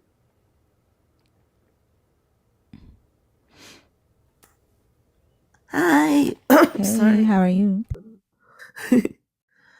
I'm doing good. How are you, Thinker? I'm doing good. Faye, hi. Hi, Simone. Hey, librarian. Hey, librarian. Oh, you guys are amazing. Thank you. That was having me cry, like the conversation before. And oh, for TikTok purposes, I'm 36. We know who you are. Oh, yay. Yeah. Oh, like, I love you guys so much. I'm gonna miss TikTok after this. This place is a space of healing and like knowledge, and I appreciate you guys so much for also like basically teaching people like, or like by like practicing like information literacy, how to make proper conversations. And it's wonderful to see, and it's a beautiful thing to see. That's the only reason why I really wanted to come up. That, and like my head was hurting earlier, and the believer that was screaming was not helping. No, and I know my screaming probably didn't help either. Is your headache gone? Yeah, it's gone. It's just like you match energies. You say so all the time. Like what? It's what you do. And like they came up, I don't understand like all the pain that, like, when we say that, like, this God, right? Or like this book makes people behave in ways that are harmful, then they say, oh, it's free will. And I'm like, no, stop with your free will. Free will doesn't exist that way. And then, like, then they start acting like science is evil because, like, oh, science is blinding you to the truth. And then, like, as you said, there's no higher truth. All the things that they say are things that science can help us understand. And I keep asking myself, what is the purpose of the God in anyone's life?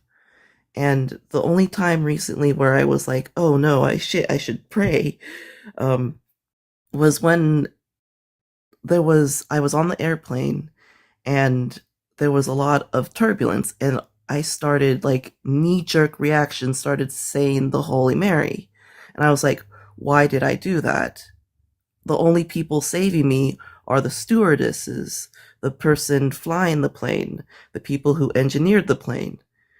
Like, why did I knee-jerk react to pray when I know logically the people that are there are the people that are like doing the hard work? It's like when my mom's a nurse, and every time a successful birth happens, everyone always praises God, but like she's the one doing the hard work. Mm-hmm.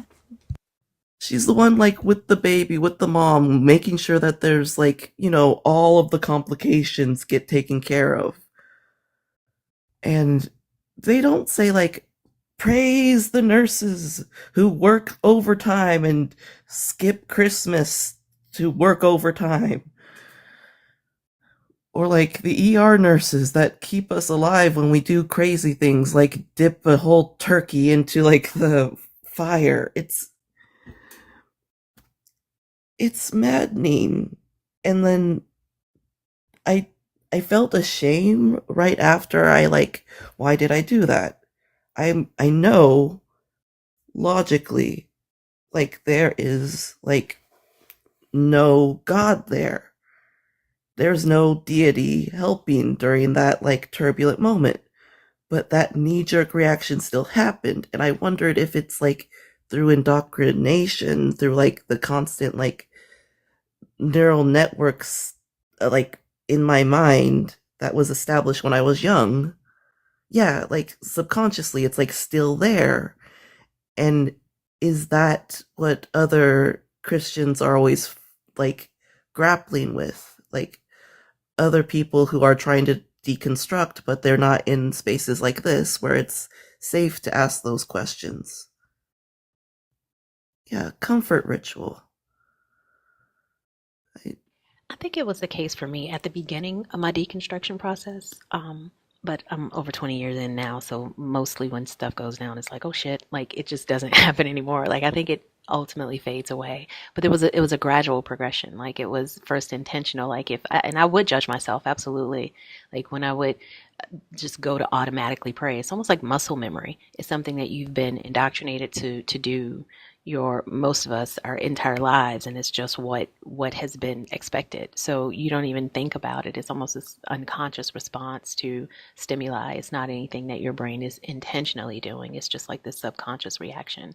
But I think over time it will become less automatic, and you'll also judge yourself less for it by realizing that it's not that there's truth to it. There's no push from some invisible power trying to get me to go in this direction. That's just not how our brains are wired.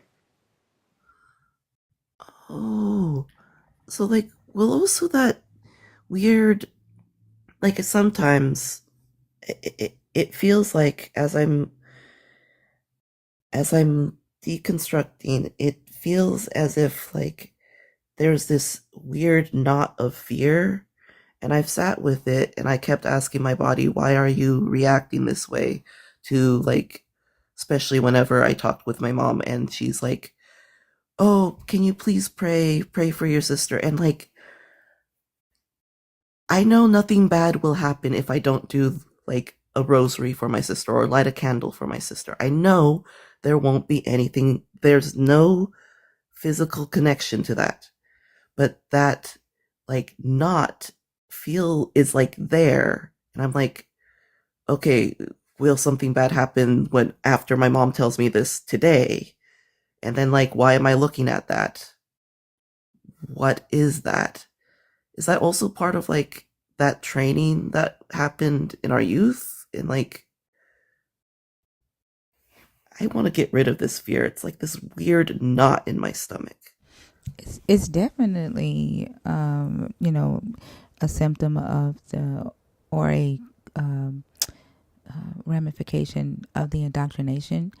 but it will go away after a while. And I think, well, like when you said, I talked to my body and was like, why are you responding that way? I think that's a good thing to do to help you get to the root of where that feeling is coming from and where the fear, like what's triggering the fear. And we talked earlier tonight about how the religion has fear triggers, and the reality is that it can have more than one, right? Thing that triggers your fear. And then there are going to be different situations. There are different reasons why you would call on the God or pray, and you could thank you, love bug. Y'all take such good care of me. Y'all. That there are different situations in your life that you will experience that triggers you to reach for the God. And you may get 5 years down into your deconstruction journey, and then you experience something that you haven't experienced in that 5 years, and then your mind thinks that the first thing to do is be like, oh, Jesus. You know what I'm saying? Even now, sometimes when I get ready to eat, my mind goes to, I don't say the prayer, but it's like my brain is like, you're supposed to pray right now. You know what I'm saying? Because that's what I did for so long. And so it is a little bit of muscle memory. It's a lot of fear triggers being pulled, as you're deconstructing, and then it's you have to allow yourself time for those things for you to recognize what they are, change your habit. It's like it won't happen overnight.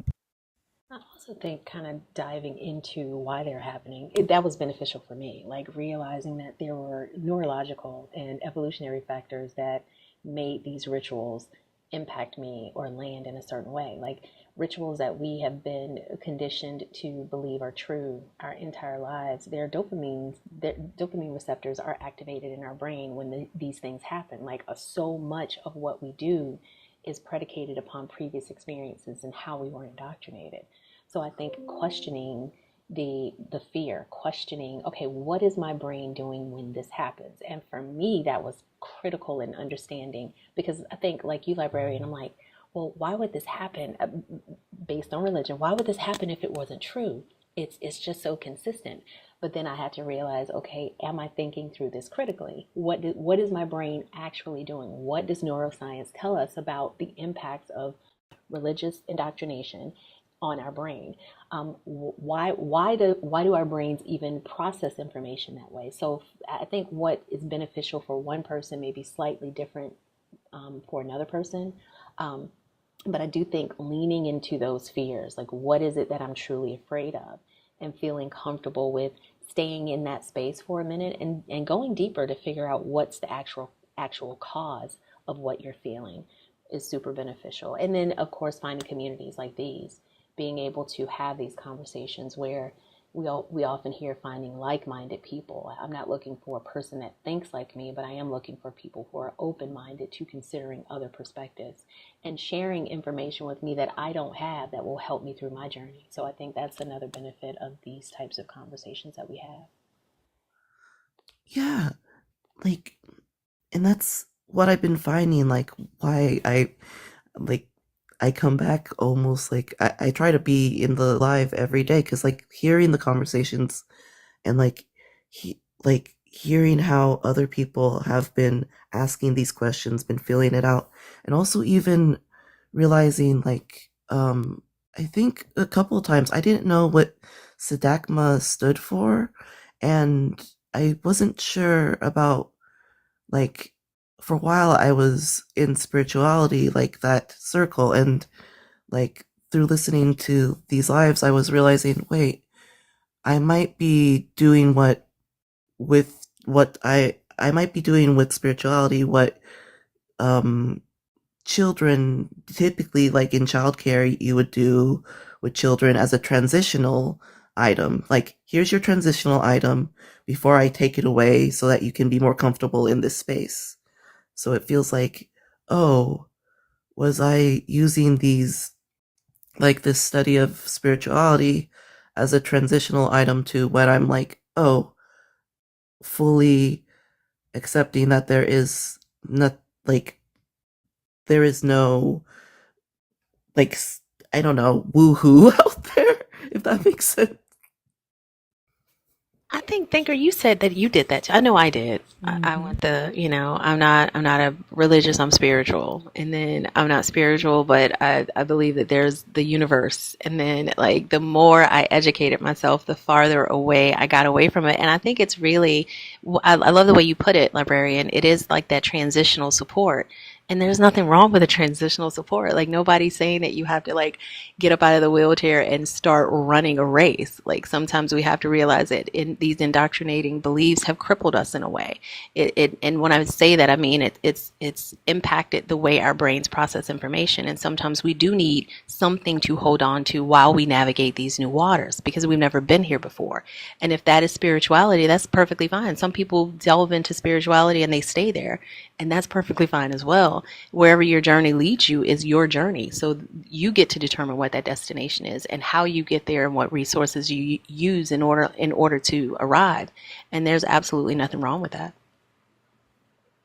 See, that's like that.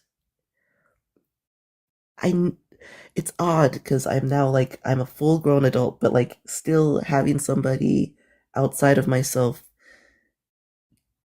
give like validate like the feeling inside helps so much. I often wonder why we do that to ourselves when we don't do that in other areas of our lives. Like, I'll use learning a new language, right? The only way I know that I'm producing a sign right is if I'm communicating with someone who knows whether or not I'm producing it correctly, or somebody who has that knowledge. So there's absolutely nothing wrong with getting that, okay, that check-in, like getting that pulse check, or even just bouncing your ideas off of another person. It's not seeking permission to think or be. It's self-monitoring. It's self-awareness, and that's not a bad thing. Like I don't know that for some people, I know for me, it wasn't, I didn't want to be so insulated in my thought process that it completely was blind. I was blind to what my thought processes did for other people around me. Because to me, that's just religion repainted with something else. So there's absolutely nothing wrong with community. Like we are a social species. Like we thrive in these types of environments. Like that's how we are evolutionarily wired. So there's absolutely nothing wrong with that. I think society tells us that there is, but that's another, I think, belief system that needs to be deconstructed as well. There's nothing wrong with connecting with someone and seeing your thoughts or hearing your thoughts through someone else's lips is always validating because you don't feel alone. And a lot of us, I think, hold thoughts where we think we're the only one who thinks like this, we're the only one who feels this way, and the only reason we think that is because we haven't connected with someone else, and we haven't felt comfortable enough to be vulnerable to say, okay, I'm feeling this way, does that make any sense to you? It's not saying that does it make sense to you for me to feel that way. It's like, can you relate to it or not? And if they can, that's beautiful. And I think that's the beauty that we found in this community. Yeah, and I just want to say, like, if Beyonce can create an entire alter ego named Sasha Fierce and the world accept Sasha Fierce as if she's somebody different, like you can definitely be an adult and be like, if you feel more secure with like believing that there is a higher power for you that's watching out for you, like who's like nobody can tell you that you can't do that. You know what I'm saying? Like that, like if you want to believe that when you die that your ancestors are waiting on you on the other side, who the fuck can tell you that they're not? Just like nobody can try to force somebody to believe that there is. You know what I'm saying? And I like, this is why I always say, like, I'm not here to tell somebody to take those types of beliefs away. Like that's not for me to do, right? Or to tell you that you are immature or childish or crazy because you do need to believe that, or you have you feel safer with that, because we don't fucking know what's on the other side. You know what I'm saying? Like, nobody has died and came back and told us shit. Exactly. There's actually like when you try to study the science, this is when like I was in the comments earlier talking about how weird stuff happens when you combine science and religion. One of the weirdest things were like experiments to try to prove a soul exists. And apparently, like, scientists declared that, what was it? It was like a 1920s quote unquote study, but it can barely be replicated. The guy published it and said, like, the soul weighs about 21 grams. And that was like, I read that one. He fabricated his shit. Yeah, he yeah, did. wasn't that weird? But they always do. Like even with the Ron Wyatt stuff, finding what the not carriage wolves. What do you call that damn thing? What did they say that they found in the bottom of the Red Sea? Some BS. It's not true. Like, and if you have to fabricate evidence, then what are you truly proving? That it just doesn't make any sense. Yeah, the chariot. Yeah, wheel they thing. found Jesus' Maybach. With Or spinners, apparently. Or that cloth that they were like dragging around everywhere, being like, this has Jesus's DNA on it, and like Shroud of Turin. Yeah. What the fuck did they use to compare the DNA to? I don't want to know. The fact that people holding whole ass lives, talking like what? It's like, oh, there is this book that I think every single person on this planet should read, and it's called Critical Thinking for Dummies. It's yes! the IDG brand. Like that book is so because it's not telling you it's not even about a specific topic. It's literally about ensuring that you're seeing things and you're utilizing critical thinking skills to view them. And if it's important to anybody that what they believe is true, I think that that book is absolutely paramount because we don't know. We most of us think that we are critical thinkers. I thought I was a critical thinker, but there were so many steps that I was missing in my thinking process. And I think that book is invaluable for anybody who is truly interested in not proving themselves right or proving someone else wrong, but internally ensuring that your mental faculties are cohesive and inclusive and holistic. I think it's a wonderful book. That, and like, if you get a chance to, I keep like telling people, public libraries, we have those books. Please visit. I'm always amazed at how many people are like, oh no, that information is blocked. And I'm like, no, you can get peer-reviewed articles, please.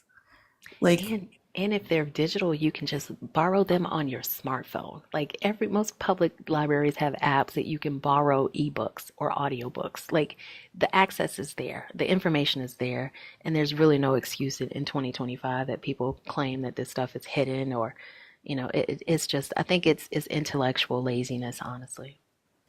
Also, like, because people like there is this stigma that you have to be out and about ripping and running the streets. And if you are a homebody and you sit down with a cup of coffee and read a book, or you just, sit down and read a book and sit still, that you are lame, that you don't have a life, right?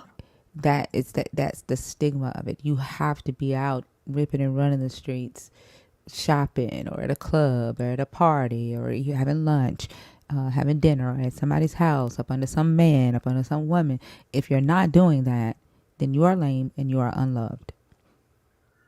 I felt that growing up so much. Like, my sisters make fun of me because they're like, of course you became a librarian. Out of all of us, you were going to do that. I was like, leave me and my books alone. It was like, and it's weird.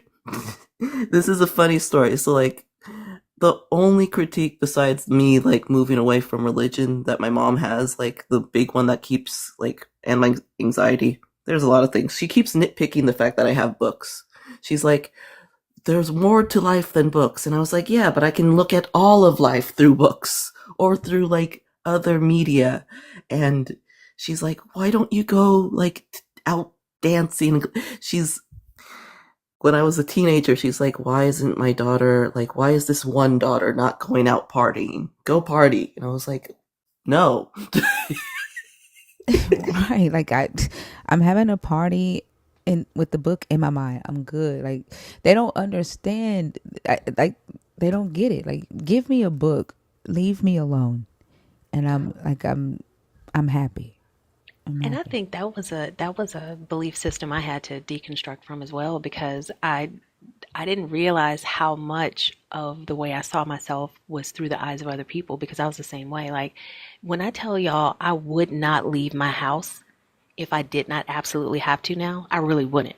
And it's not because, well, it is partially because I don't like people, but it's primarily because I find peace in my own company, right?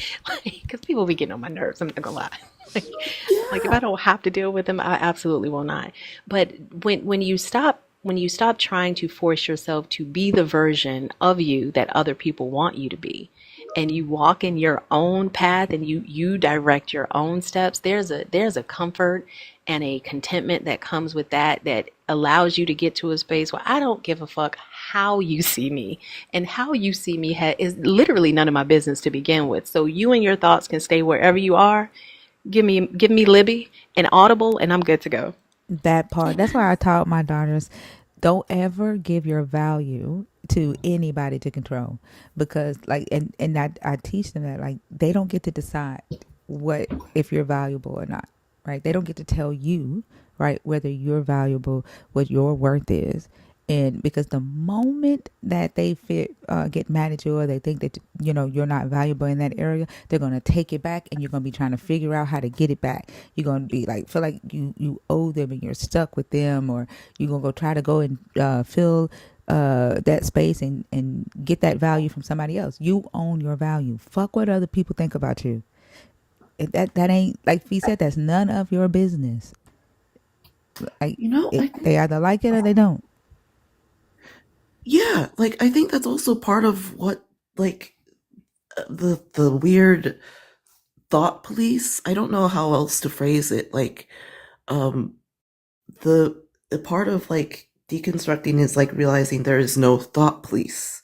There's no one, like, how someone else views me. That's out of my control. That's none of my business.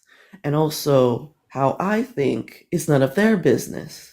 So what I think and do is only my business. And like, as long as I'm not hurting nobody, right?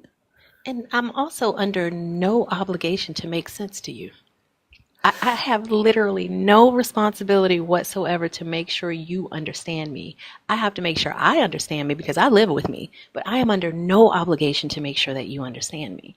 So, but people walk through this earth as though, like they say, well, I just don't understand the LGBTQ community. Why do you think you have to?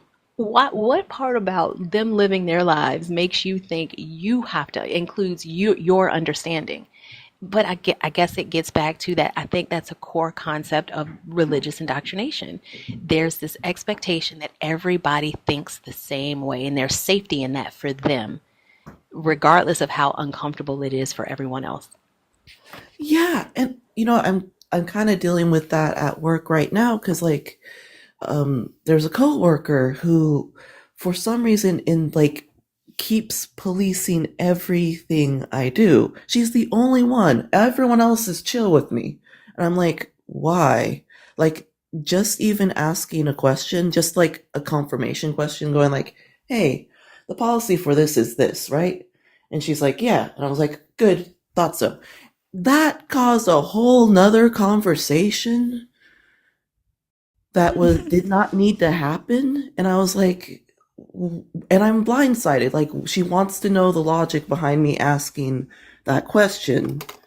And like, she felt like I was putting her on the spot. And I was like, I was just confirming something. That's a normal coworker thing to do. What? She wanted to know the logic behind you asking the question? Yeah, like she wanted to be like, okay, you know the policy, right? And I was like, yeah, I just wanted to confirm it, but like, you know it, so why did you ask me? Like, and then I explained to her like what the context of me asking her, and I was just not sure about it. And then she like spent a good 15 minutes explaining to me that because now I asked her that, it made her feel like she was the one saying no to a patron about their request. And I was like, the policy says I no. figured she was trying to see if you had some underlying intention behind That's what I asking. don't get with I don't get that with neurotypicals. I have no underlying intention. I am who I am. I am as like how you see me in the comments. I'm just this way. I'm weird. It's okay to be weird. And like I don't get the idea like you have to like go through life thinking that there's an alternative motive or like an angel or a demon is going to get you at every.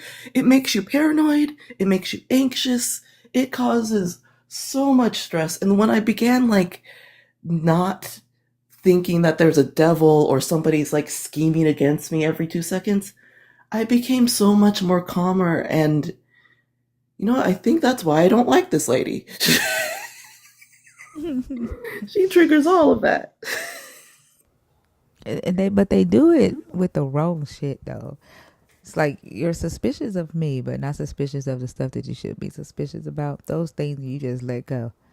Like, yeah. Like the laws, oh my, I I haven't gathered them all up, but I want to put it in the Discord where it's like all these laws are in the U.S. are crafted and lobbied for by Christian religious organizations, and we're supposed to have a separation of. I want to tell you what Steve said on YouTube. Steve said, "We prefer weird, ma'am. Normal people are boring and think snakes talk." Snakes don't Steve is talk. right. Yeah. It's like, oh my goodness. And then they like think an apple it gets stuck in somebody's throat and it's permanently through evolution now there forever in a male's throat. That's not how evolution works. Uh, Yeah. there's there's so many times in this live where like I'm just like this is basically what you have to deal with in librarianship all the time. People come to us with misinformation and we're like, we have a book about that, but you're not going to like it.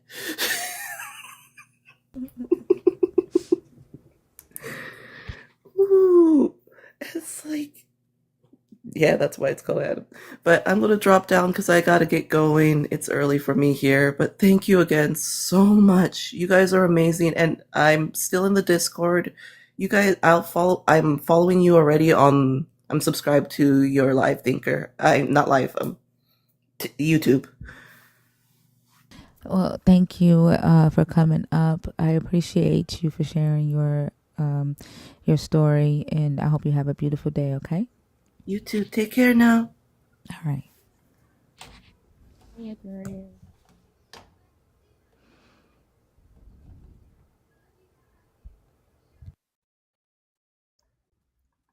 So, while we're waiting, yesterday, yesterday was the first time I felt a little some type of way about someone thanking God for something that I did.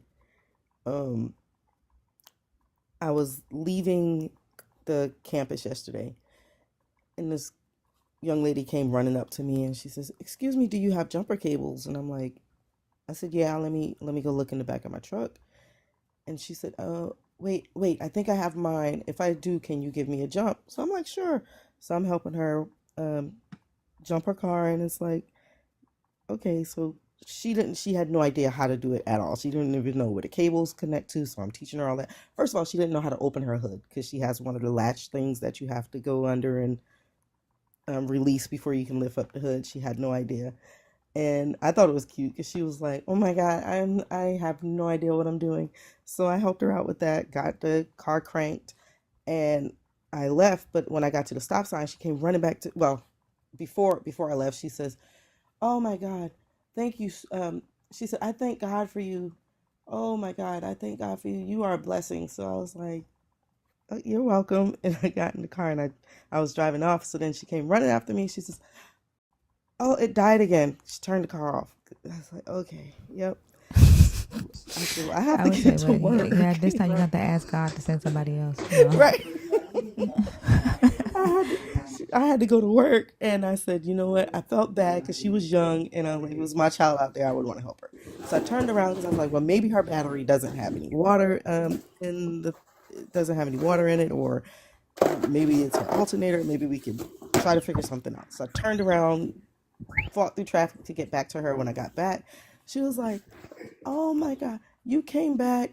Um, oh, I can't believe you came back. But someone else is coming to help me right now. You are a godsend." And I'm like, "Yeah." Yeah. Yeah. I would say no. I'm a Selena send. Right. You have a sweet spirit. For real. You have such a wonderful spirit. I'm like, And then finally she said, "Thank you for coming back. Thank you so much." And I said, "You're welcome." Okay. Those are the moments that I'm like, it's human decency. I see another human. You're a young person. I have young kids. I would want another human to do that for my child. Like, I would just highlight humans so fucking much in that conversation. I think that's exactly what I do. Yeah. I'm like, it's not God, it's just empathy. Right? It's literally what I say. It's not God, it's just empathy. Because I was like, wow, this is the first time I really noticed that. So I'm definitely moving forward. I'm gonna have to highlight the humanness of it.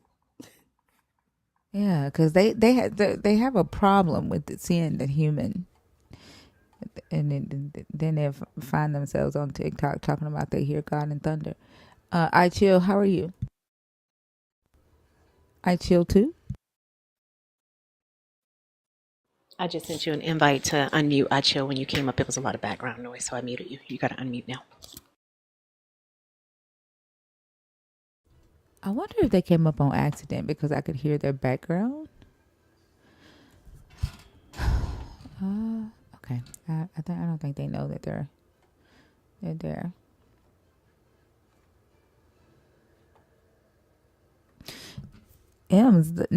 I'm shocked because like we get so many Muslims that'll come up and try to have conversations when you're not here.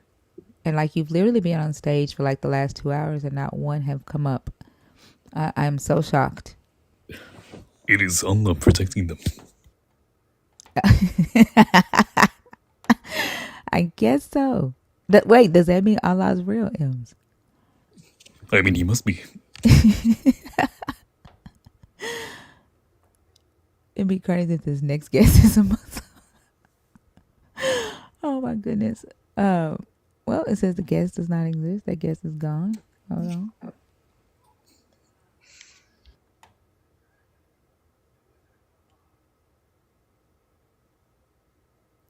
on. Smooth one.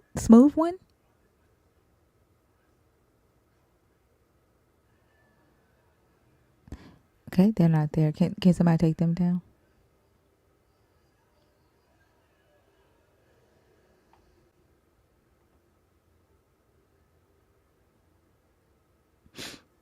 Shut up, Savage. Y'all be catching everything. God damn. Kaden, hi, how are you? Kaden?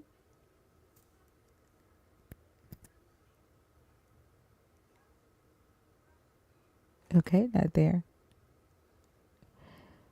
I tried to like correct it like really, really fast, but Savage caught it. Savage caught it and couldn't let it go.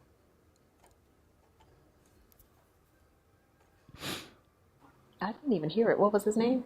His name was Smooth One, but with this damn overbite, it came out Smoothed One.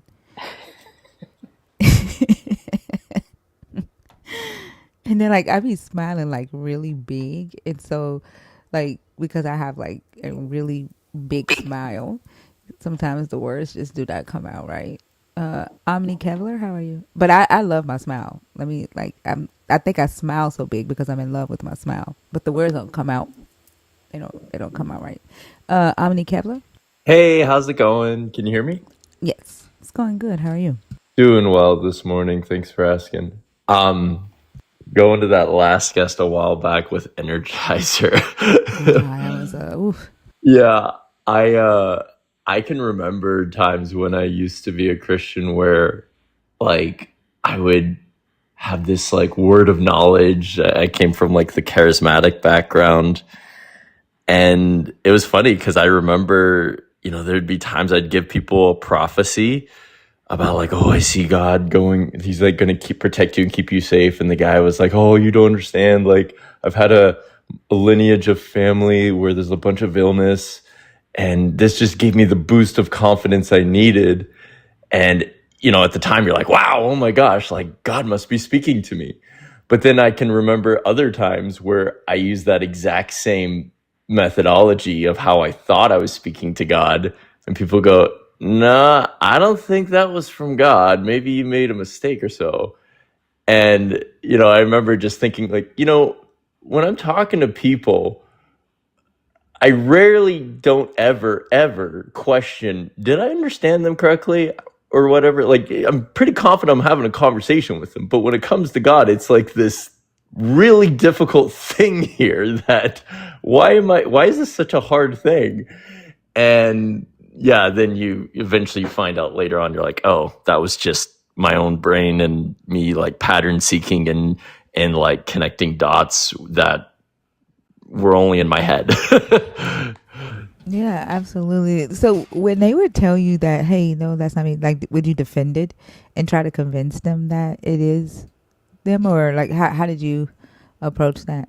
Yeah, no, I was always like, I was very much on the like humble side of it. Like I was very much a scared, like introverted person. I hated doing it to begin with. I felt like to be a true Christian, you had to be like the Billy Graham extroverted, I'm right, you're wrong kind of thing. But I just couldn't do that. It was so hard for me. And I always like, even gave me anxiety about like, what if I'm not doing it right enough? How do I know? Like, everyone always talks about this fear of hell, but there's also this fear of missing out in heaven too. And it was like, that was just a constant fear of like, like, how do I know if I've not done it, believing hard enough or whatever? It was a constant jumping around on theologies. Is it faith plus works or faith regardless of works? Or what some Protestants are saying, where your faith will bring out the works, like whatever the heck that means. Like, and so it's just like, I just think about like how that one guy, he's like, I remember, like, I never was like that thick where I would try to interpret a 2-minute thunderstorm message into a like, he's like, God was speaking like I guess for 2 minutes, and then you got it down to like 6 or 7 words there. It's like, okay, like but I think too it has a lot to do with that disingenuousness and that ego, right? Yeah. Because he know damn well that he didn't hear a God speaking in that thunder, but he was willing to lie to himself and lie to all the rest of us, right, to defend the God. And that's that negotiation that I'm talking about. Yeah. Like that's crazy. I remember one time in church, like, how like if you have someone speak in tongues, there's always got to be an interpreter. And this church I used to go to, it was almost always the same person speaking in tongues and almost always the same person interpreting. And you know how like if someone's like speaking in languages that we understand, like Spanish or whatever, the interpreter, like there's like a rhythm to it. The interpreter has to listen, pause, think about how to translate, and then translate. Well, as the person speaking in tongues, literally the split second the person finished speaking in tongues, the guy starts translating. And it's like, oh, wow, dude, you must have really heard everything there super, super quickly to start translating. Or you've already got it in your head what you're going to say before even listening to him. Oh, like, that is so dishonest. Yeah. Yeah. Oh, my God. Like, one thing I would say, we never had an interpreter. Like, whenever we would speak in tongues, like, nobody ever tried to interpret it. But like the very fact that somebody would set up a whole like stage a whole speaking in tongue and interpretation is just straight dishonest. Oh yeah, and I would always like tell people like, look, if you guys want me to be like sold or like like turn my head and be like, wow, this is interesting, get 2 interpreters that can proclaim that they can interpret this, have them write down what they just heard separate from one another, and we'll compare word for word what they said, wrote down. And if they write down the exact same thing and we can verify that they did not have communication with one another, I'll be like, okay, something's going on. Mm-hmm. We got to get to the bottom of this. But that never happens. Because they know that they're not actually saying anything. And then like there were some people have classes where they teach people how to, sound like they're speaking in tongue. Oh, are you serious? Yes. Yeah, that I was on a podcast. I think it was last year, maybe the year before last. And the guy that was whose podcast it was, he was a former pastor. he said that when he was in seminary school, they had a class that taught him how to hoop and holler. They taught him how to go to do the that you know how they.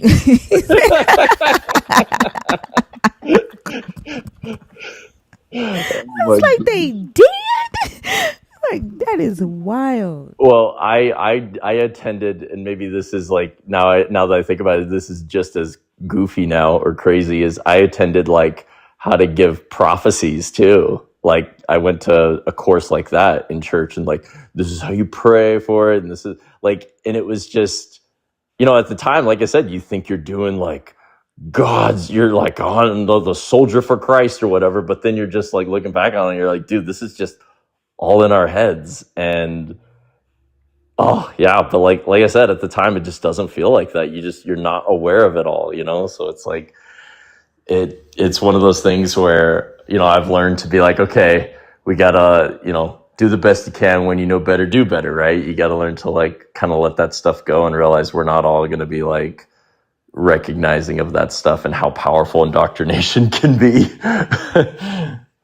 Yeah, like somebody's asking, like there are people who believe they're doing it right for real, and they believe that they're doing it for the right reason. And this person in the comments says my aunt does deliverance, and she's literally the most honest person she knows. What do you think about that? So, Yeah. Fishy Fart, your name is hilarious, by the way. Uh, did you mean to put fishy parties? I had to pause there. I'm like, wait, what? Yeah, fishy party. That's like, It's your dog's farts. Oh, okay. Because I like when I said your name, I said fishy fart, and I was like, do I want to say this name? But so I talk about my dad all the time, and I like my dad.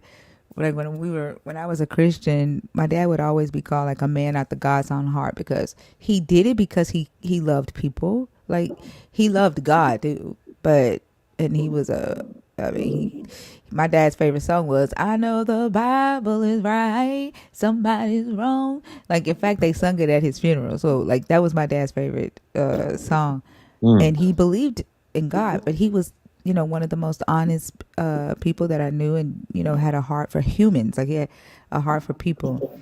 But that does not mean that that what he believed in is true. yeah. You know what I'm saying? He believed in loving humans. That part I can say that his actions, right, represented that. And that I mimic, like that I learned from my father, and my mother. My mother loves humans too, but she will tell a human in a minute that they're gonna go to hell if they are, not living according to this God and this book. But that doesn't mean that what they believe is true. And when you say like they believe in deliverance, I've, as much as I love, my dad, I've not seen no demons delivered. Like I've not seen a demon come out of another human. Yeah. You know what I'm saying? Yeah, So and like yeah. it's like I haven't seen, like they say that you get super strength. I've never seen, like, okay, if you could actually have someone who like, all right, if you get a demon inside, you're gonna be super strong. It's like get that person in the UFC then, bro. Like they're gonna make so much, like that. Isn't it the whole like use Satan for like money? Like they said like you can grab, like if you have a demon inside, you could grab like a piece of furniture with one arm, put it above your head or whatever. That's get that person in the UFC, man. Like I'll be like, okay, now you're talking here. Or another example, like when Jesus supposedly casted demons into those pigs, get like you got someone that's manifesting or whatever, screaming like a hound, whatever they, how they go crazy, right? Cast that demon out, send it into an animal. And if I see that animal just arbitrarily rush into a lake and drown and that person's back to normal, I'll be like, okay, that was either convenient timing or you probably did something there. Yeah. But that never happens. And coincidentally, when you give people these medication to like sedate them, everything calms down and you don't hear the demon anymore, Yeah, exactly. like one thing that I still have a question about is why would the Holy Ghost show up on a Netflix series? And I still have yet to have a Christian answer that question for me, because there was a movie that recently just came out called the Deliverance. Actually, fishy farties. The movie is called The Deliverance, and it's about some people who said that there were demons in their house, and the kid walked up the wall backwards and all that. Did y'all see that? There is a yeah. There is videos of the little boy on TikTok walking up the wall backwards and all of this. But like in the movie, the lady that plays I guess she plays the mom or the grandmama or somebody, she's like praying to get the demon out the house, and then she starts speaking in tongues in the movie. And then in her interview, while she was being interviewed for her role, about her role in the movie, they asked her if that part was real or was it scripted. And she was like, "Oh no, that was real." She was like, "The Holy Ghost came in." I'm like, "For fucking what?" Like you're telling me that this God sent His Spirit to speak in a language that nobody understands, so it can be filmed in a Netflix movie? Yeah. You know what I'm saying? For what? The one I'm thinking of that you were referencing was like, there's the one where the psychologist is an atheist or whatever, and the guy who's like demon possessed is like trying to scare him or whatever. And it's a really corny one. I never saw it. I can't even remember what it was called. That was the one I was thinking of with the latest Deliverance. But you're saying this is like a series with... It's a series, right? Or is Well, it... not a series. I don't think it's a series. I think it's a movie. Like it just came out Okay. this year. It's probably only like maybe 4 months old. And it's called The Deliverance, and it's a like a remake of something that they claim to be an actual event that happened. And it's a family that they moved in the house. It was demons in the house. Something. Was the kid levitating or something? The kid was levitating above his bed, One and little like girl was levitating. Yeah. yeah. And so they're trying to say like this is a remake of a true story. Yeah. Oh god. Yeah. Anytime, like, I remember there'd always be like faith healers coming to our church, and they'd always like talk about these amazing healing experiences. And like for me, again, when I would hear this message, I'd be like, wow, like this is cool, but like, man, it just never happens for me. And at the time, it's funny looking back, but at the time I was just like, it made me like be afraid in the fact that, well, am I not a good enough vessel for Christ? Like, what's going on? And every time at the end of the message, when there was like an altar call, and all right, this faith healer is getting ready to faith heal someone, I'm there. All right, I can't wait to see this happen. And just every time, nothing happened. Or it's like the person was like, yeah, I mean, I'm okay. Like, but they weren't like, oh, wow. It wasn't like this, like, it wasn't like a behavioral change. Like, you can tell when someone, if they're walking better or whatever, they really like, there would be a huge difference. And again, at the time I was like, man, I just, every time I'm here, nothing ever happens. I don't know what's going on here. Like, and then, yeah, it was like, oh, okay. I didn't realize how much your brain, how powerful the placebo effect is, and how people can like, even, when they get excited about something, that can really like get them to like lose sight of the pain that they're in. Right. And then you learn about that later on.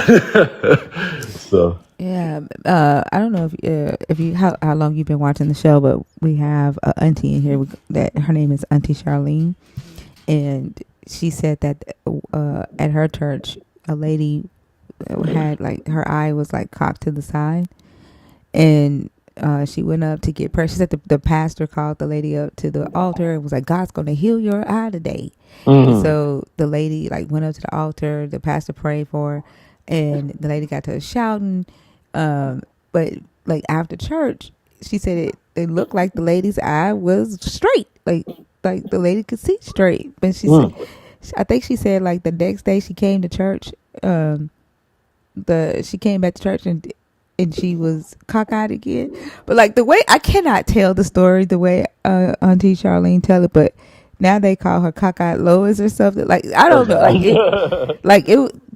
Because of the healing. It was the way she answered about when they asked her why her eye went back to the side or something like that. But like it's for like she believed it enough, or obviously, or that her eye was temporarily not cockeyed or something. Like I don't know, but pastors be telling people all kind of stuff, and then Well, and that like also like brings up another point where it's like it, if it's like one of those things that's like 20 or 30% answered, or like seems like it's in the direction or momentum that God is moving, you will hear about it.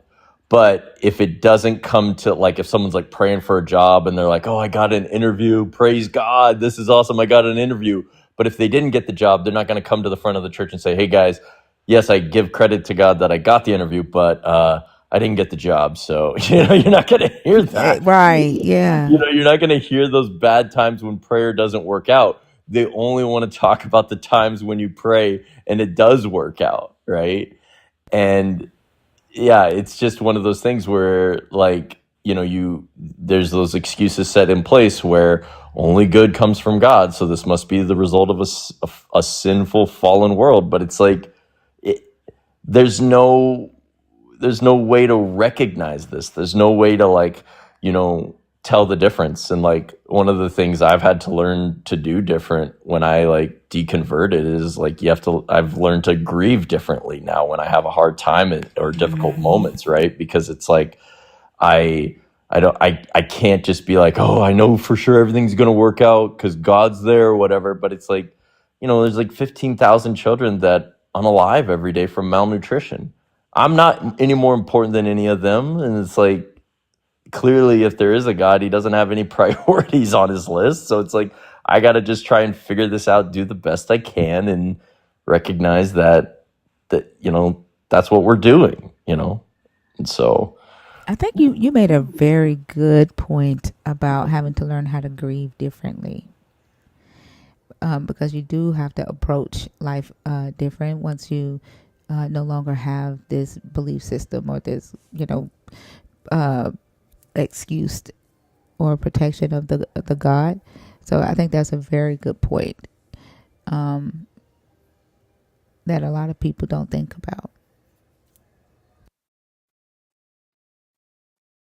sorry, can you hear me, or were you? Oh no, like when you leave the app, we can't hear you. My battery was like getting low there. Yeah, no, I was just saying, like, when you're grieving, it was like a drug with God, right? It was like, oh, I'm having a difficult time. Well, it's probably because I don't have enough faith, or I'm not praying hard enough, and then, so let me pray to God and then, tell myself happy things.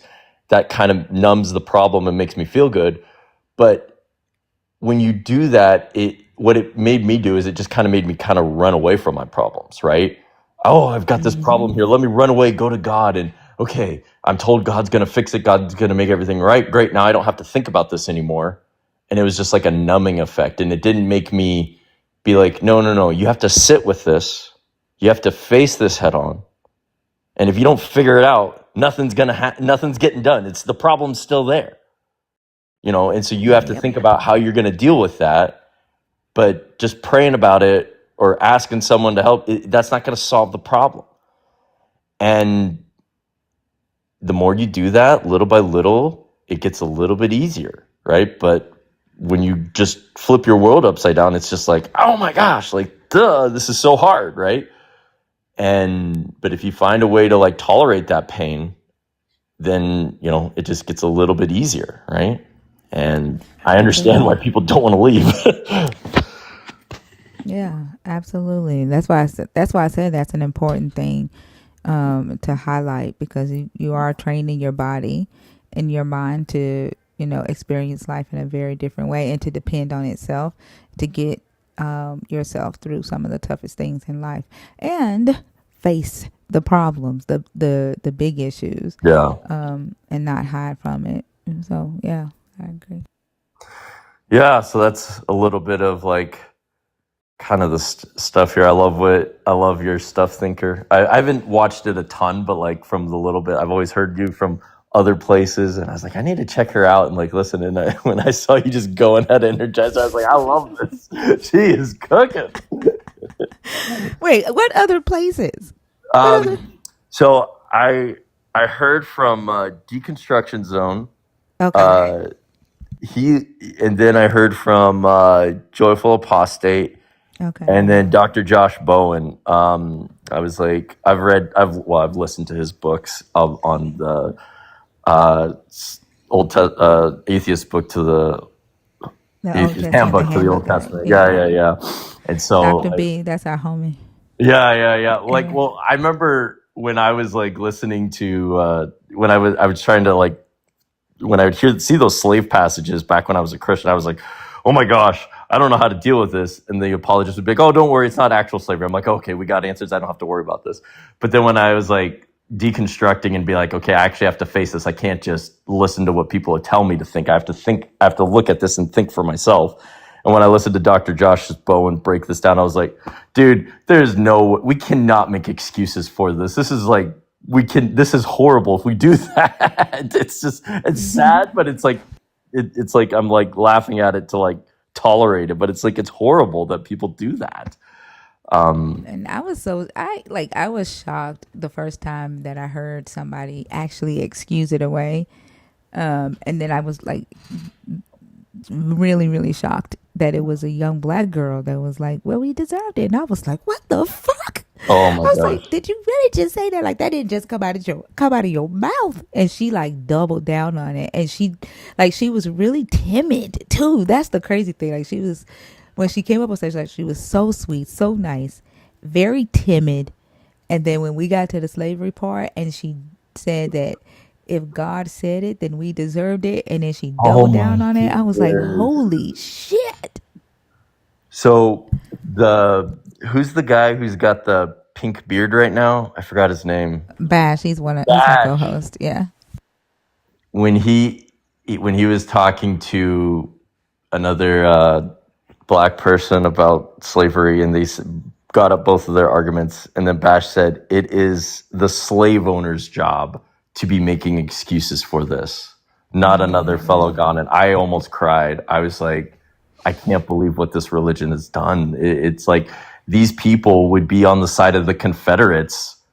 And that's, we had those people. And it's like, oh my goodness, this is horrible. I can't believe that people are making excuses for this. And it's like, hearing people saying, oh yeah, I would drown my children for God if he told me to. I'm like, what? Are you not hearing yourself? It's crazy to me. It's so sad. And can you do me a favor and just say Mezzo's name so Mezzo doesn't quit? Can you just say Mezzo helped me? So Mezzo. I listened to a little bit of Mezzo, but I was already like out of the faith when I listened to him. But yeah, like that's the scary part about it, is that they don't know. Not they don't know. They don't hear themselves. And then when we repeat back to them what they're saying, they act as if they don't hear the absurdity and the shit that they're saying. Oh, it drives me nuts. It drives me nuts. Like I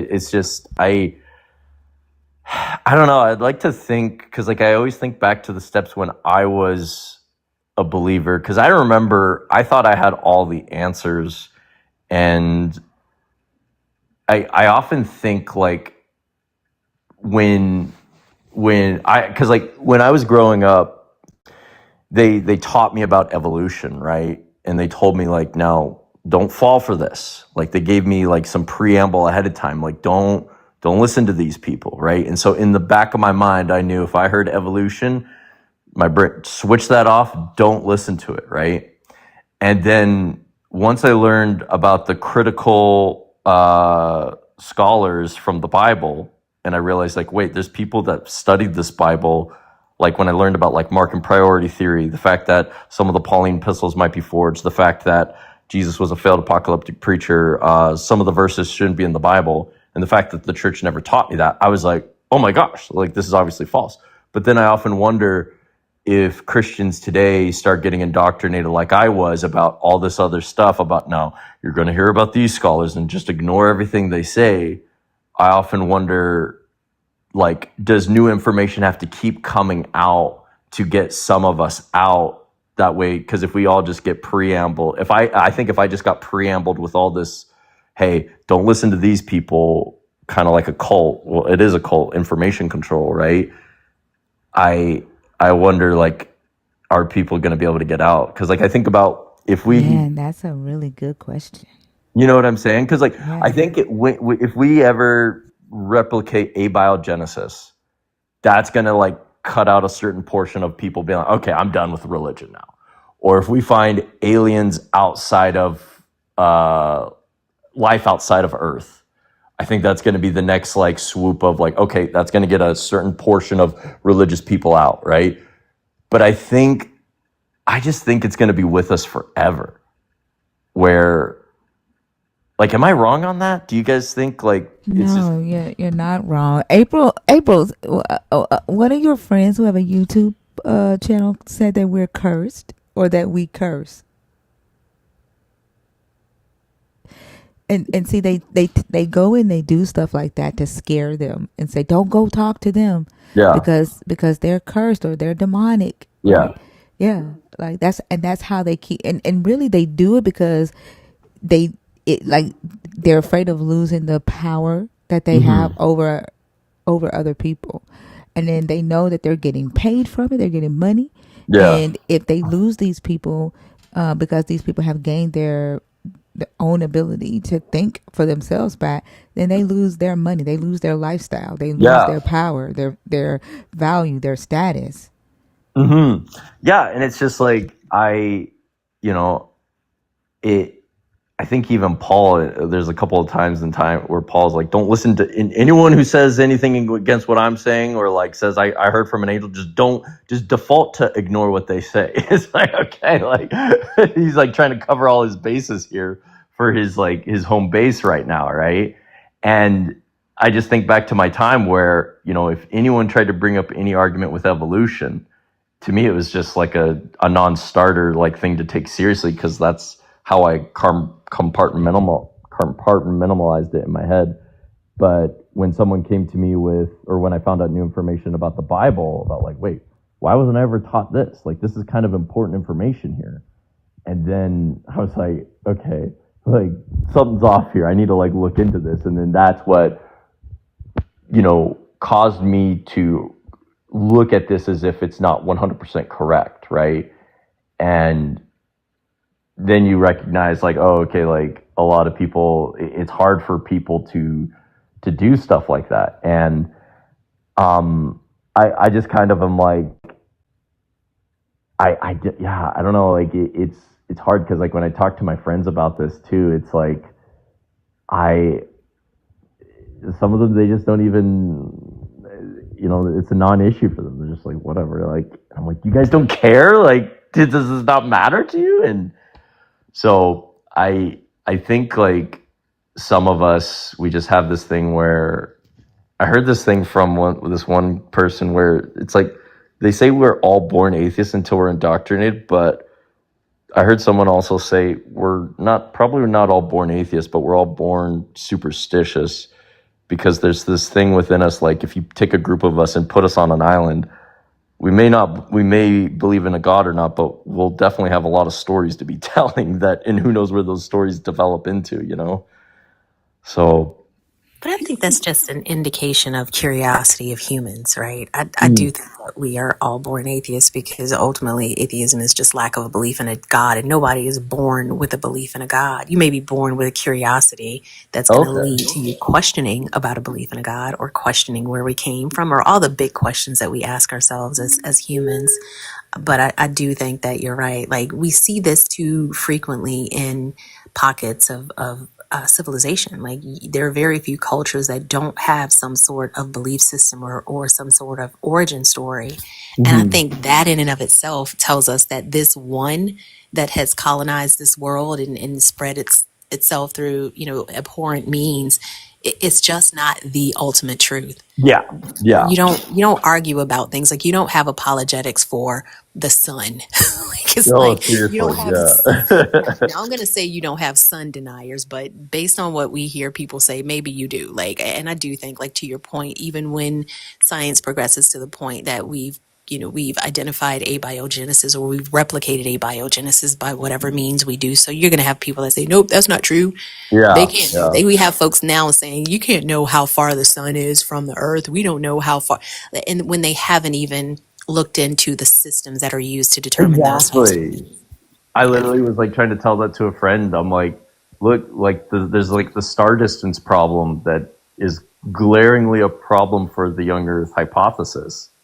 And Right. yeah, he doesn't even know the methodologies of how people verify this stuff. And I'm like, yeah, no, for sure. And no, I see what you're saying. Like, you're saying like the curiosity could lead to the stories, which could lead to superstition, but it doesn't necessarily always lead to superstition. Because you're right, there are few cultures that are atheistic. It's extremely rare, but yeah, there are some cultures like that. There are tribes that we've discovered that don't believe in a god.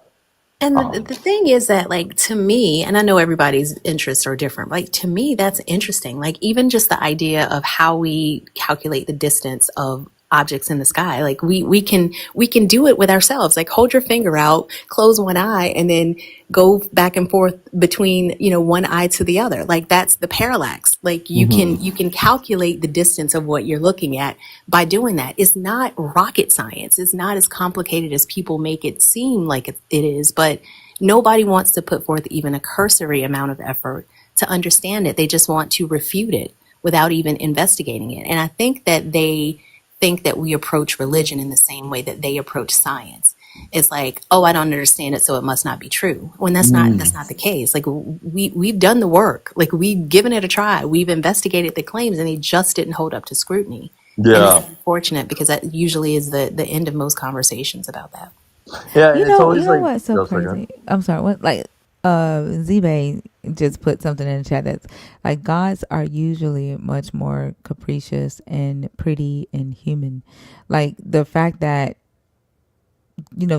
when they do try to portray the image of what they believe it to be a god, like, they can't see outside of themselves. Like, they can't see outside of a human. And they're like, the fact that they need to assign, like, even just creation to a god when they can't even fathom a god looking like anything other than themselves. You see what I'm saying? Like, it just... The gods live in the gaps of our understanding. The gods can only do the things that we cannot control. So when you can point to a god and you can identify how it did what it did, then maybe we can have a conversation about that. But if everywhere you're pointing to show me your god is a place where there's a gap in human knowledge and understanding, then ultimately you're telling me your God is just curiosity. Your God is simply the unknown, but you're more comfortable believing that it's real, it's tangible, and it's helping you find your car keys on Monday morning so you're not late for work. And that just doesn't make sense to anybody that's given it even a little bit of thought. Or give you a parking space. Yeah. Yeah, and it's like, and it can also be like a coping mechanism thing too. Like, when I talk to my friends about this stuff, like, when my friends are like, oh, I got this job and I know it was God. I know, like, they make their story so novel to me, right? They're like, I know it was God. I know it was. And when they're being like super emotional like this, like, I'm like, okay, like, this probably won't be the time for me to like voice my plot of reason as to why I think they're wrong, because they're just, it's so touching to them. Or like when my one friend's like about to have twins and one of the babies, passes away in the womb, and they're like, but God is good. God is good. It's like, there's a time and place to talk about this stuff too. And it's like, Absolutely. That is not the time to say God ain't good. Like, just be quiet at Yeah, that exactly. moment. Like Yeah. when I can't remember who was it Simone or whatever, when she's like, or he, excuse me, I don't know, uh like saying helping that person and like, oh, God is good, like thank you for helping me or whatever. And it's like, oh, like, yeah, no, like you're like, yeah, sure. And then you go back and help them a second time. It's like, oh, Godspeed, thank you, God sent you. You're like, it's like, all right, like, I'm glad to help you out. It's like you said, we're thinking about humans. We're not, this isn't like a time to like, you know, ruin the moment for the person, I guess, right? Because that was like another thing I've heard is like life is about beautiful moments like this where we can share together and share these wonderful experiences that we have. And if someone's like Oh really no, on a high like trip with, Simone brought that up because she felt like she was being ignored by the person, right? yeah, Like, so I think that would be a moment where, it would, be to say, hey, I'm doing this. Like, I'm a human. yeah, That was, her reason for bringing that up. But I do agree, like using wisdom, right? In times to say, and know when to address when someone is crossing your boundary when it comes to their God.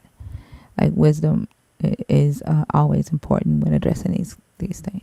that's a good Oh, point. Yeah. empathy. Oh, And empathy too. Like, I think honesty without compassion is cruelty. And, I don't understand how it can be comforting to hold a belief system that the God that took the person I love is the one that I'm thanking and saying that he never makes a mistake. Like I've shared before, I have a family here that I'm super close with, and they are the most like religious family. They love them some Jesus, and they had a terrible accident where a drunk driver took the lives of two of the sisters in this family. And at the funeral, which of course I was there to support, like I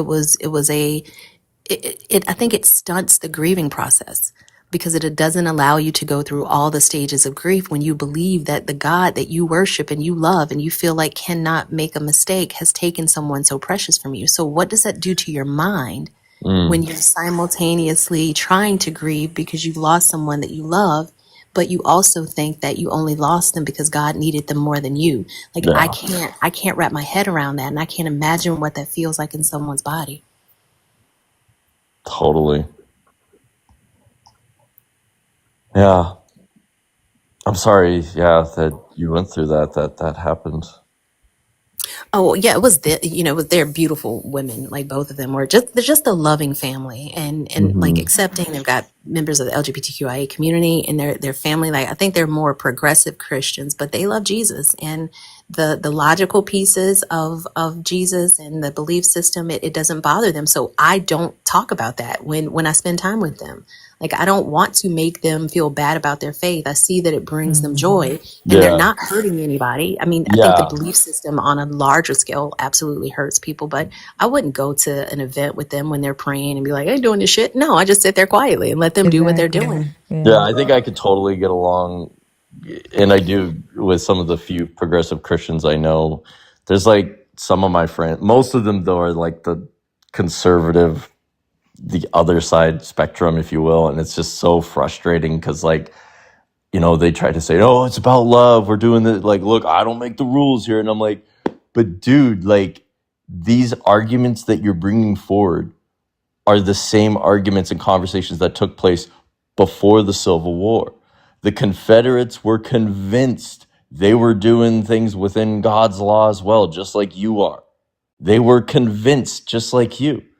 And you could even use the reasoning of the Union where it's like, look, we can see the outcomes are not helpful.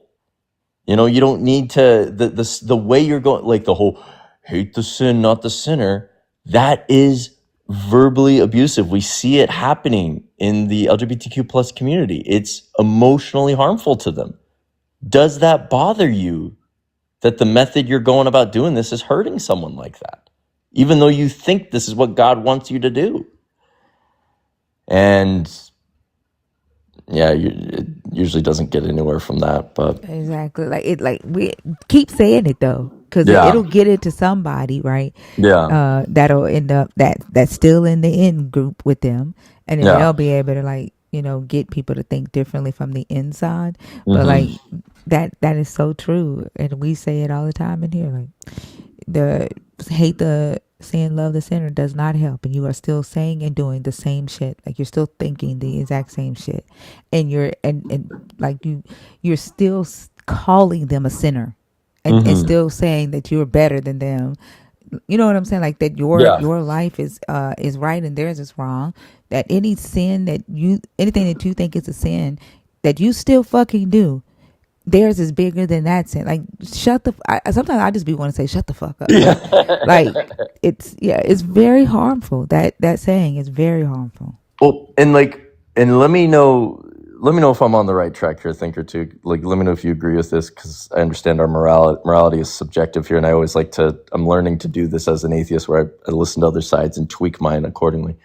When I try to get my conservative friends to understand someone who's like transitioning or transgender, I always like to say, look, have you ever made a decision where everyone around you says, don't do this, and you commit to the decision despite your whole community saying don't do this, and a month goes by and not 1 second do you regret your decision, and then a year goes by and not 1 second do you regret decision, and then 10 years goes by and you still don't regret that decision you made at that time despite what your community said. Like, have you ever had a situation like that? And generally they say no, but I'm like, that's what's going on with some of these transgenders, people who transition. It's like, can you blame someone like would you blame someone like that? Of course not. Like they made a good decision there, right? And sometimes, like I said, sometimes they're able to get it, sometimes they can understand that, but it's hard to, because they can't, like they don't understand psychology. It's hard for them to understand, and it's like, yeah, I can't imagine what it would be like for growing up like that in a community like that. And that's like a thing that's hard for me when it.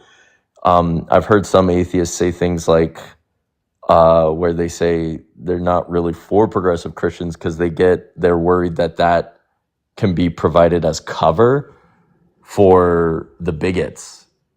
And so I don't know if I agree with that. I'm still like parsing that out, because I am for freedom of religion, but my concern is always going to be for the LGBTQ plus members that are born into those communities, and they're, freaking horribly treated.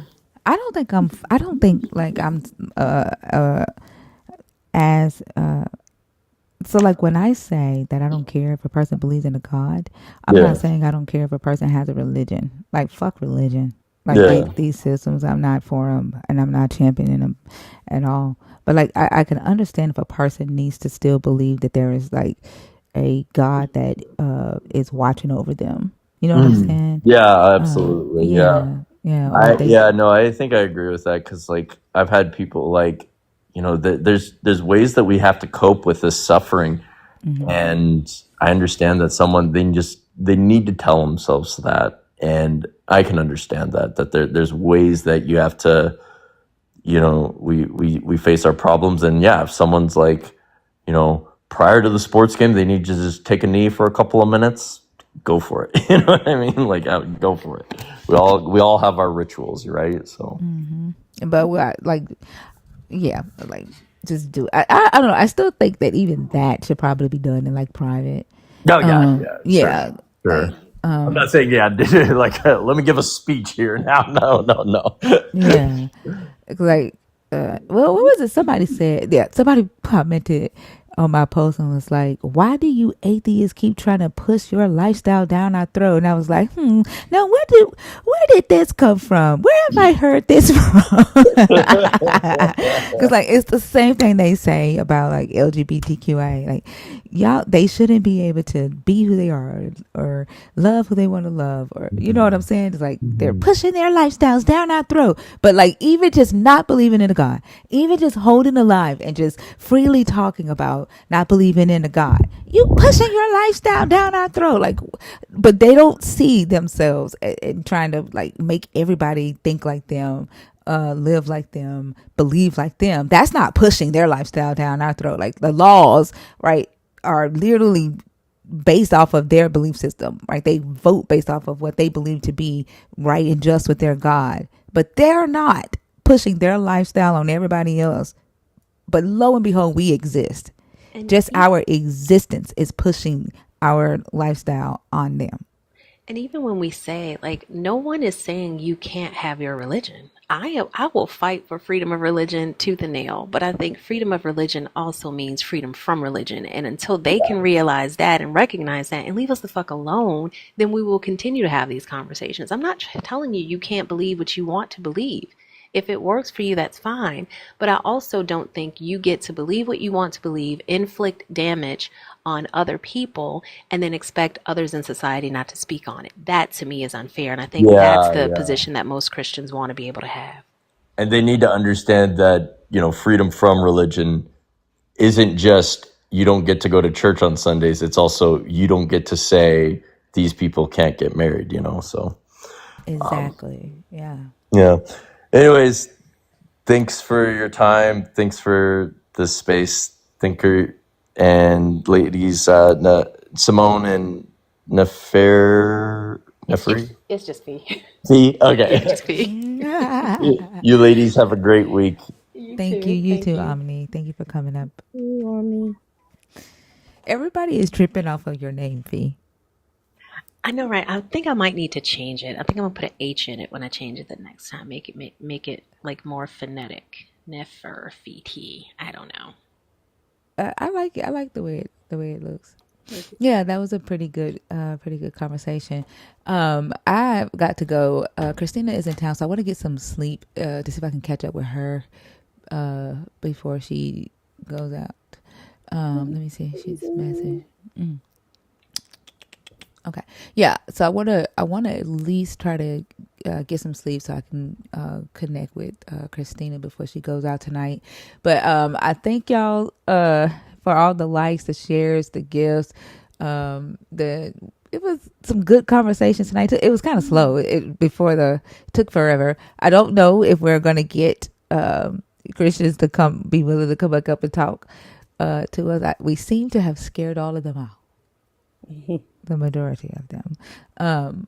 But hopefully TikTok does not go away. But if so, we got 2 more nights on here, and then we're moving to YouTube. I hope y'all have a beautiful day. Thank you to the YouTube watchers for hanging out with us. I love y'all, and I'll see y'all tonight. Bye, y'all. Love y'all. Bye, y'all.